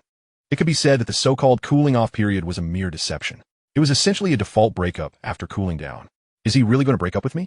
Fear gripped her, and she felt lost. She couldn't imagine how she would cope if Chen Mo truly ended things with her. She might not be able to go on living. Hurriedly, she redialed Chen Mo's number, her voice frantic and pleading. Darling, I was wrong. Please don't be angry. I don't want a cooling-off period. I should have been unreasonable. Please don't ignore me. Hearing the panic and tears in her voice softened Chen Mo's heart. Yet, he steeled himself and replied, "Sit. You're emotionally unstable right now. Let us talk another day." "No, I don't want to wait." Chen Xia's cries grew louder, as if she feared losing something incredibly important. "Chen Mo, I truly understand my mistake. Please don't hang up. Please don't ignore me. I promise I won't be unreasonable again, okay?" Chen Mo sighed, his tone softening. "Xia, I'm not ignoring you. I want you to calm down." I know. Chen Xia's voice was filled with tears. "I'm very calm now, truly calm. Chen Mo, please don't be angry. I really understand my mistake. Please don't give me a cooling-off period." Listening to her frail and pleading tone, Chen Mo felt a mix of helplessness and heartache. "Then will you stop making a fuss?" Chen Xia wiped her tears, sniffled. "I won't make a fuss anymore. I promise to be good from now on." Chapter 83. I'm going to live with my husband. Chen Mo fell silent for a moment. On the other end, he could hear Chen Xia's faint sobs, akin to a kitten's whimper, tugging at his heartstrings. His previously hardened heart softened, and he gently asked, "Darling, do you truly love me?" MHM. At his words, Chen Xia nodded vigorously on the other end, although Chen Mo couldn't see her. "I love you the most. I like you so much. Without you, I might not be able to live." In truth, her feelings for Chen Mo were profound. Yet, the more she cared, the more she feared losing him. The greater her fear of loss, the more she felt compelled to test, demand, and act out irrationally. Her heart was like a tightly strung bowstring, ready to snap at the slightest provocation, producing a jarring sound. She knew she shouldn't act this way, yet she couldn't control herself. Hearing Chen Xia's sobs on the other end, Chen Mo felt a sense of resignation. "If you love me so much, why must you act out?" "Yes. Sorry, darling. I just care too much about you. I want you to comfort me." Chen Xia wiped her tears on the other end, her voice soft and pleading like a little rabbit. Chen Mo's tone remained gentle, yet serious. "I don't like it when you act out. Please don't do that in the future, all right?" MHM. I was wrong. I truly was. Chen Xia quickly nodded. Her voice conveyed a sense of urgency and regret. "I want to act like that again. Please don't be angry, okay?" At that moment, Chen Mo had already descended the stairs and started his Maybach. "I'm not angry. If you behave and don't fuss, I won't be angry." Chen Mo's tone was imbued with a hint of indulgence. "I shall be obedient. I will listen to you from now on. I won't cause trouble. I will be good. I am the most obedient." Chen Xia hurriedly responded, her voice laced with a touch of playfulness and endearment. While driving, Chen Mo engaged her in light conversation, and soon they arrived near Tianhai Academy. He parked the car, lifted his gaze towards Chen Xia's dormitory building, and a subtle smile graced his lips. "Now, step onto the balcony," Chen Mo suddenly instructed. "Huh?" Although puzzled, Chen Xia complied without hesitation. As she reached the balcony, a wave of surprise nearly made her leap with joy. Gazing down, she spotted the familiar Maybach, its hazard lights blinking, with Chen Mo leaning out of the window, smiling up at her. Darling, you come and pick me up," Chen Xia exclaimed excitedly, her voice bubbling with delight. "Wait for me, I haven't gotten ready yet." She rushed to the mirror, frantically fixing her hair and applying lipstick. "Oh dear, had I known you were coming today, I wouldn't have taken off my makeup." As she busied herself, she playfully scolded into the phone. "How annoying. Why didn't you tell me you were coming? You made me miss the chance to get ready." Chen Mo chuckled softly, his voice saturated with affection. "We're practically an old married couple now. What's the need for all the fuss? Come down quickly." Wait for me," Chen Xia exclaimed. Tossing the lipstick aside in her haste, she hurried over to her wardrobe, frantically selecting an outfit. Suddenly, a thought struck her, and her eyes lit up. Black stockings. You adore when I wear black stockings." In a flurry, she retrieved a pair of black tights from her wardrobe and carefully slipped them on. Next, she chose a charming short skirt that Chen Mo had once complimented and twirled in front of the mirror, nodding in satisfaction. Lastly, she spritzed on a bit of perfume that Chen Mo had gifted her, enveloping herself in a fragrant aura. Ugh, late-night makeup is so vain. Who are you trying to seduce, you vixen? Wang Shouting muttered enviously under her breath, out of Chen Mo's earshot. She had overheard the previous argument between Chen Mo and Chen Mo, and had felt quite smug at the time. Yet, she was taken aback by Chen Mo's remarkable patience. Chen Mo's little tantrums elicited no anger from him. To Wang Shouting, this situation was initially clear-cut. She had assumed a breakup was inevitable. Yet after a mere pout, the matter was resolved? One extraordinary man.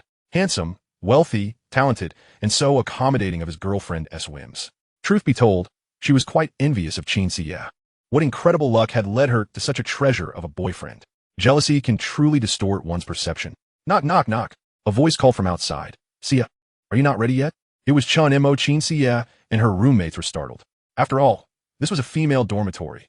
How had Chen Mo come up? At this hour, the dormitory was typically locked, leaving little chance for anyone to come out. However, since Chen Mo had previously conversed with the dormitory supervisor when he had escorted Chen Mo back, and had even brought along some small gifts this time, it was only natural that he could ascend. Chen Mo quickly dashed to open the door. As it swung open, there stood Chen Mo, holding a small bag. Clad in a simple white shirt with sleeves casually rolled to his elbows, he looked clean and handsome. What brings you here? Chen Mo asked, her surprise mingling with joy and excitement. I'm here to help you move your belongings. Chen Mo replied with a smile, ruffling her hair. From today onward, you'll be staying with me. Really? Chen Mo's eyes sparkled, and a wave of sweetness washed over her heart. She had long desired to live with Chen Mo, but had not anticipated him to bring it up so spontaneously. Hearing him mention renting a place during their phone call had ignited that wish. Initially, she had contemplated voicing a complaint, recalling how Chen Mo had promised her during high school that he would buy a house for them to live together, along with a cat. The happiness arrived so unexpectedly. Of course it's true. Chen Mo nodded, his gaze soft as he watched her. Get ready, and I'll assist you in moving. Chen Mo was so elated she could have jumped for joy, rushing back to her room to pack her belongings. Her roommates exchanged glances, especially Wang Shouting, who felt a pang of envy yet struggled to conceal it. Chen Mo entered the room, politely nodding to Chen Mo's roommates as a form of greeting. Unable to contain herself, Wang Shouting leaned in and casually inquired, Chen Mo, are you two moving in together? Chen Mo glanced at her and replied with a faint smile. Yes, Sia is moving to my place for convenience. Wang Shouting felt even more envious, forcing a smile. Congratulations to both of you. Chen Mo nodded, saying nothing further, turning to help Chen Mo with her packing. Before long, their belongings were ready. Chen Mo lifted the suitcase and said to Chen Mo, let us go. The car is parked downstairs. Chen Mo nodded, linking her arm with Chen Mo's and waving goodbye to her roommates. I'm off now, I'm going to live with my husband. Her roommates waved back, but only Wang Shouting's face was a mask of jealousy, her teeth clenched in envy. Once downstairs, Chen Mo placed the luggage in the trunk and opened the car door for Chen Mo. She climbed into the vehicle, her spirits high, unable to resist humming a cheerful tune. Chen Mo took the driver's seat, glancing at her with a smile. What has you so cheerful? Of course I'm happy. Chen Mo leaned over and pecked him on the cheek, her eyes sparkling with delight. Just thinking about being with you every day makes me so joyful. As Chen Mo started the Maybach, he occasionally stole glances at Chen Mo's thighs while driving. One hand firmly grasped the steering wheel while the other rested on her soft, curvaceous thigh, occasionally giving it a playful squeeze. The sensation was delightful, prompting Chen Mo to blush and playfully scold him. Yet deep down she was elated. The more he appreciated her legs, the happier she felt.